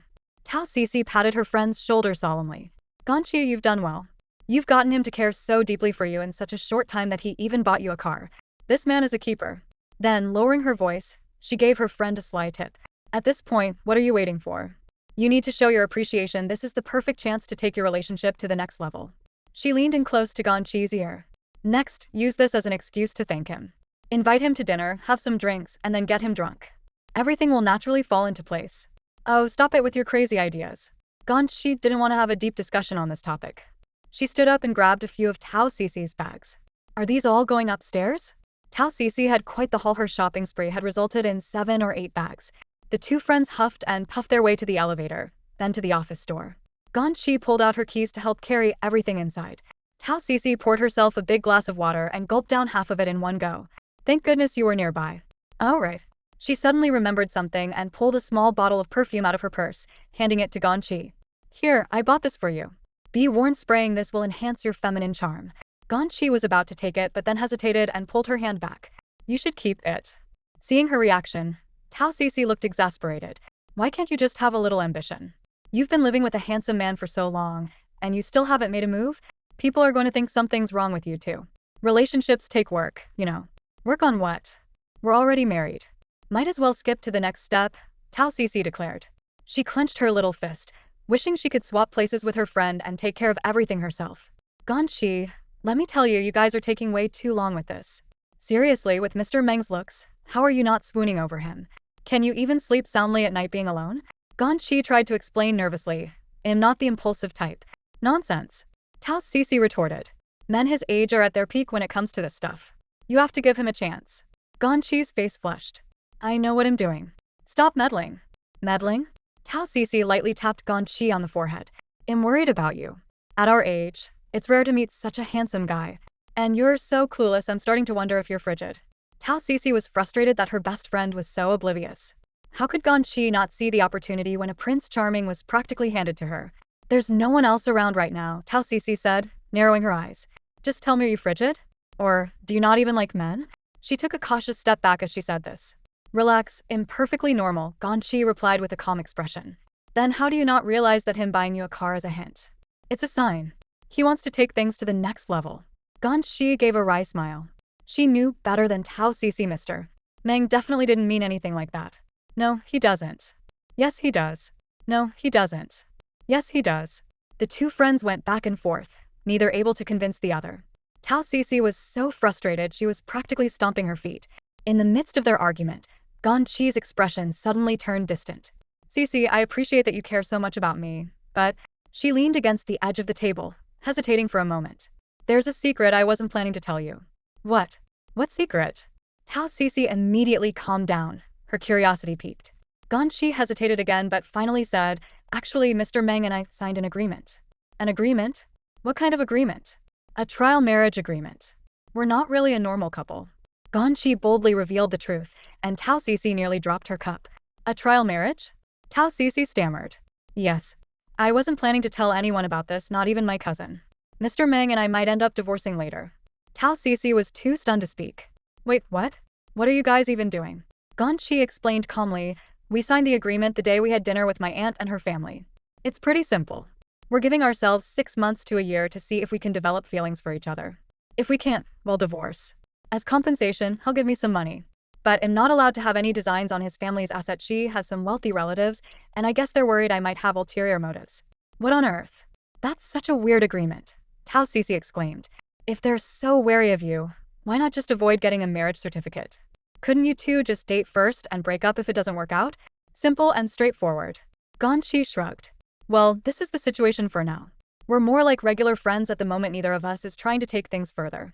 Tao Cece stayed silent for a long time. It's strange, but I have to admit, the guy's pretty generous.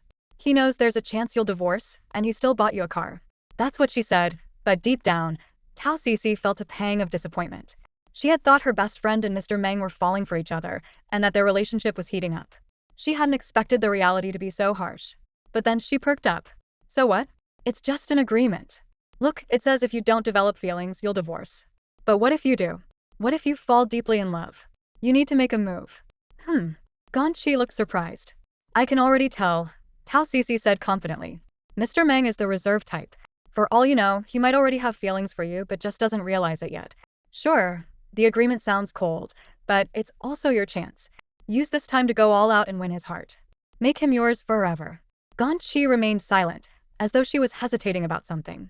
Tao Cece, playing the role of a diligent matchmaker, said, "Stop overthinking the agreement, it's just a piece of paper. The fact that Mr. Meng gave you a car means you've already made a place in his heart, at least to some extent. You know, if a man doesn't like a woman, he wouldn't even bother talking to her, let alone giving her a car." Ganyi stayed quiet for a long moment before finally saying, "You don't understand the details." On the way back from picking up the car today, he had this grim look on his face, as if he was really unhappy. "I can't accept this car with a clear conscience. Initially, I thought about splitting the cost with Mr. Meng, but after thinking it over, it seems better to just return it to him entirely." Tao Cece understood what her friend meant. Ganyi had always been strong-willed and believed in not accepting favors without earning them. Besides, taking a gift like this from a man could easily spark gossip. And honestly, the Beetle, which originally cost hundreds of thousands, now only required 60,000. Even if Ganyi returned the full 60,000 to Mr. Meng, it was still a bargain. "Alright," Tao Cece said, "if he's cautious with you, then you need to prove you're not after anything from him. But," she added with a mischievous smile, "time flies, you know. You'd better make the most of it and try to build a real connection with him. Let me tell you, there are so many men out there who are unattractive and have terrible personalities. With someone like Mr. Meng who's giving you a chance, you should cherish it." Tao Cece thought to herself, if it were me, I'd sign 100 agreements without hesitation. I'd make sure to use every trick in the book to win him over within the agreed timeframe. Ganyi smiled faintly and said, "Alright, I'll try to get along with him. But this strange perfume? I won't use it." Meanwhile, Meng Yan was surrounded by a cloud of low pressure. The moment he stepped into the company building, everyone fell silent. No one was blind, they could see his tense expression from afar, and it was clear that a storm was brewing. Wasn't the video meeting with James scheduled for tomorrow at 9 a.m.? Why was it suddenly moved up? He asked coldly, reprimanding Qin Feng. "My apologies, Mr. Meng. There was an error in the meeting notes. James is in the southern hemisphere, so there's a time difference. The colleague responsible didn't manage to make the adjustment in time," Qin Feng explained, head bowed. Meng Yan shot him a sharp glare, his frustration evident. After working for so many years, how can such a small mistake still happen? Qin Feng kept his head down, his voice filled with remorse. "I'm truly sorry, Mr. Meng. Fortunately, the meeting content wasn't too complicated." After a brief 20-minute discussion with James via video call, the cross-hemisphere meeting concluded. However, the error had left everyone on edge. The entire office was silent, with employees burying their heads in their work, terrified of provoking the stern CEO. Meng Yan was strict on normal days, but today, he was clearly suppressing anger. No one dared to guess who had angered him, but the atmosphere was icy. As his assistants left the office one by one, Meng Yan sat at his desk, casually flipping through documents. Yet, his mind kept replaying the words Ganyi had said in the car. Was she planning to leave the moment their time was up? She didn't even show the slightest hint of reluctance. His grip on the document tightened as his thoughts spiraled. Taking a deep breath, he rubbed his temples. "Hey, big bro." Looking up, he saw Meng Tingo. His usually carefree younger cousin had dressed up in a shirt today, though it couldn't hide his unserious demeanor. "Why are you still here so late?" Meng Yan asked. Meng Tingo smirked with a hint of pride. "As your younger brother, how could I leave work before you? I'm learning from you, big bro." In truth, Meng Tingo had no real responsibilities. His management position was largely nominal, and he didn't have much to keep him busy. With a fawning smile, Meng Tingo walked into his cousin's office. "Big bro, I've been doing really well lately.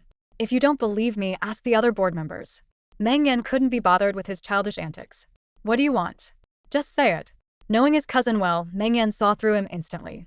Meng Tingo, with a grin, stretched out his hand and mimicked the mannerisms of a palace made from a TV drama, pretending to massage Meng Yan's shoulders. "Big bro, I recently saw a newly launched yacht." Before he could finish, Meng Yan's icy gaze shot up, sharp as a blade. Meng Tingo instantly felt a chill, goosebumps rising as his hands trembled mid-shoulder rub. "Big bro," he muttered pitifully. looking like a puppy begging for scraps. Meng Yan's voice was cold. I think you look like a yacht. Meng Tingo swallowed the rest of his sentence. I was just saying it looks nice. I wasn't planning to buy it.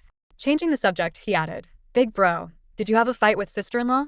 Meng Yan shot a glare at his younger cousin, as if warning him, don't meddle in my personal affairs. Meng Tingo stuck out his tongue, his sharp mind quickly piecing things together. It seemed this really had to do with his sister-in-law.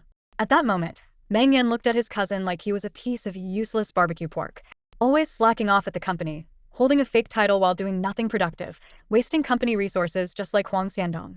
If you weren't my cousin, you wouldn't even pass the probation period as a janitor, Meng Yan said mercilessly. Meng Tingo retorted, if it weren't for the elders insisting I hold this position, I wouldn't even take the janitor job if offered. He added with a half-joking tone, Big brother, could you stop being so sarcastic all the time? His pale face wore a puppy-like expression. Brothers should support each other. I do respect you, you know. Meng Yan swatted his cousin's hand away. I'll be content as long as you don't cause trouble. Work harder, or I'll ship you off to the Americas. Please no. Meng Tingo knew his brother's ruthless reputation and was certain he'd follow through on such a threat. I just want to live a carefree life as a second-generation rich kid, enjoying the perks without the stress. From a young age, Meng Tingo had stayed out of family conflicts, harboring no grand ambitions. His life goal was simple. Eat, drink, have fun, and live a laid-back, indulgent existence. The board member title he reluctantly accepted was purely ceremonial. When it came to critical roles that required real decision-making, Meng Yan would never let his unreliable cousin get involved. Meng Tingo stole a glance at his brother's stoic expression. Honestly, bro, you're super rich, but if I were a woman, I wouldn't be able to stand you. Meng Yan's icy gaze remained fixed. Was his cousin really bold enough to say something like this to his face? Meng Tingo continued, you're way too serious sometimes. It's hard for people to approach you. Second, third, and fourth brother are all way more approachable than you. You're the only one who's always got such a stern face. It makes us hesitant to say anything, and it's affecting our brotherly bond. His words were sincere. Meng Yan had always been on a pedestal, and the other brothers were left with no choice but to follow his orders. When the elders were around, they'd occasionally step in to mediate. But when Meng Yan was left to himself, the others didn't even dare to breathe too loudly. So, what you're saying is women don't like me? Meng Yan asked with a raised eyebrow. Not exactly, Meng Tingo replied. I know plenty of women are crazy about you, but that's only because they don't know the real you. If they did, they'd probably run for the hills. Meng Yan hadn't expected his younger cousin to see him in such a light. For a moment, he was stunned, falling into deep thought. That's why, bro, if my sister-in-law truly cares about you and isn't just some scheming woman, you really need to treasure her. Any other woman would be scared off in 3 days. Honestly, who would want to live with an ice-cold mountain? Meng Yan hesitated. Maybe you have a point. Could it be that Ganyi wanted to leave him because of his personality? Was he really that unbearable? Oh right, big bro. Meng Tingo suddenly remembered something. Before the meeting, I ran into Huang Xiandong. His expression was so strange. His face lit up with curiosity. Bro, I heard the craziest rumor. Clearly, Meng Tingo had caught wind of the incident where Ganyi made Huang Xiandong apologize to Meng Yan. Is it true? Yes, Meng Yan replied. Wow, sister-in-law is amazing. Meng Tingo gave a thumbs up. She's so different from other women. Must just spend a man's money when things are fine and hide behind him crying when trouble comes. She's really something else. Meng Tingo's opinion of Ganyi improved even further. Despite his young age, he prided himself on his sharp judgment and had had a good impression of his sister-in-law from the start. Big bro, you wouldn't believe it when Huang Xiandong came back this afternoon. His face was completely green. What did he say? Meng Yan asked his cousin. Meng Tingo spoke in a low voice. Huang Xiandong said that sister-in-law is a bit different from what he imagined. He plans to change his strategy. Meng Yan's handsome face remained expressionless, too uninterested to ask for details. What strategy could he possibly change? Just some petty tricks, no doubt.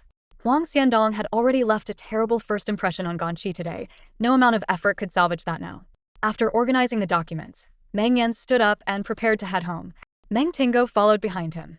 Brother, why didn't you ask what strategy Huang Xiandong is planning? Aren't you worried about sister-in-law? Meng Yan's face was impassive. What could he possibly do? At most, he'll use a fake identity to gain her trust. What do you think he'd resort to kidnapping or blackmail? Ganyi, no matter what, is still his sister-in-law in name. Huang Xiandong wouldn't dare cross the line. He can only play some sneaky little tricks in secret. Meng Yan strode ahead with his long legs, while the staff they passed along the way nodded and greeted him respectfully. In the Meng Corporation, aside from a few high-ranking executives who were close to Meng Yan, most employees treated him with a mix of fear and reverence, like mice encountering a cat. At Mingdu International, apartment 1208, when Meng Yan arrived home, it wasn't particularly late. He opened the door and had just changed his shoes when he saw Ganyi stepping out of the bathroom, towel in hand, drying her hair. "Mr. Meng, you're home early," she said casually, as if addressing an old friend. Meng Yan froze for a moment. His gaze unintentionally swept over her oversized, slightly damp t-shirt, clearly indicating she had just showered. Though her outfit was far from revealing, the misty glow of her damp skin inevitably stirred the imagination. "Seriously? This comfortable already?" Meng Yan silently grumbled to himself. "You seem to be in a good mood," he remarked. "Of course. I bought a new car today. I'll probably wake up laughing from my dreams tonight," Ganyi replied, her joy evident on her face. "By the way, how's work?" "Nothing major, I hope." "Not bad, wrapping things up," Meng Yan replied nonchalantly. As she poured herself tea, Ganyi thoughtfully made a cup for Meng Yan as well. He was momentarily surprised as he accepted it. Upon noticing a single wolfberry floating in the cup, his expression turned skeptical. "What's this?" "Don't get the wrong idea. I just noticed you work late a lot, so I thought you should take care of yourself," Ganyi explained. She genuinely had no ulterior motive, just sympathy for a fellow overworked professional. Meng Yan frowned slightly. "Don't go around giving men wolfberries." Ganyi continued drying her hair with the towel. "Mr. Meng, can I ask you something?" "Go ahead." "We've been living in your relative's apartment for a while now, but I've never seen them. Are they a distant relative?" Meng Yan wasn't sure why she suddenly brought this up. The image of the housekeeper flashed in his mind. After a pause, he replied, "Not too distant. When I was tidying up today, I started thinking, this place is huge, the decor is so high-end and refined, and yet the owner hasn't spent a single day living here and just let us stay. Even though we're paying rent symbolically, it's nowhere near enough to cover the wear and tear. If it were me, I wouldn't be okay with it," Ganyi said earnestly. "Mr. Meng, what's your relationship with this relative? If we're imposing, we could always rent a new place. There's no need to strain family ties." Meng Yan couldn't fathom why she was suddenly being so considerate. Women really do overthink everything, don't they? "You don't need to worry about it. This relative is very wealthy and doesn't care about the small stuff," he replied. "That's not right," Ganyi countered. "No matter how rich they are, money doesn't grow on trees. If your relative is so generous, we should be even more mindful of our actions." She sat down on the sofa, glancing at Meng Yan's perpetually unreadable poker face. "Don't overthink it. Just stay here," he said. "You men are always so oblivious. Mr. Meng, you might want to take this opportunity to invite your relative out for a meal." "Got it." Meng Yan's face, once again, reverted to its usual glacial expression in almost reflexive habit by now. He couldn't even begin to imagine the atmosphere of having dinner with his butler. This left Ganyi hesitating to speak further. She thought to herself, maybe she shouldn't offer so much advice. After all, she didn't want to upset Meng Yan again. Who likes outsiders meddling in their family matters anyway? Quickly changing the subject, Ganyi said, "Actually, I'm quite curious about your family." Indeed, she was curious. What kind of family environment could have produced a man like Meng Yan, someone so stoic, expressionless, slightly intimidating, utterly clueless about daily life, and yet meticulous in financial planning? Since they'd met, Meng Yan had rarely mentioned his family. At first, Ganyi had wanted to understand him better. But over time, she realized he was like an impenetrable iceberg, always maintaining a certain distance. To avoid any misunderstandings, she had stopped asking. Today, however, perhaps spurred on by Tao Cici's remarks, her curiosity was piqued again. She wanted to know more about Meng Yan's life, what factors had shaped him into the person he was today. Surprisingly, for once, Meng Yan didn't shy away from her question. Perhaps it was his cousin Meng Tingo's earlier words that struck a chord. For the first time in years, Meng Yan realized just how poorly others perceived his personality. Had always thought he was simply efficient and unwilling to waste time on trivial matters. Yet, in others' eyes, he came across as a harsh, authoritarian dictator. "Our family situation is complicated. Not like those harmonious families you always hear about." Meng Yan set his cup down, his expression noticeably softer than before. It was clear he was taking her question seriously. "Although there are many of us, we've rarely lived together. I'm the eldest, and my parents had high expectations for me from a young age.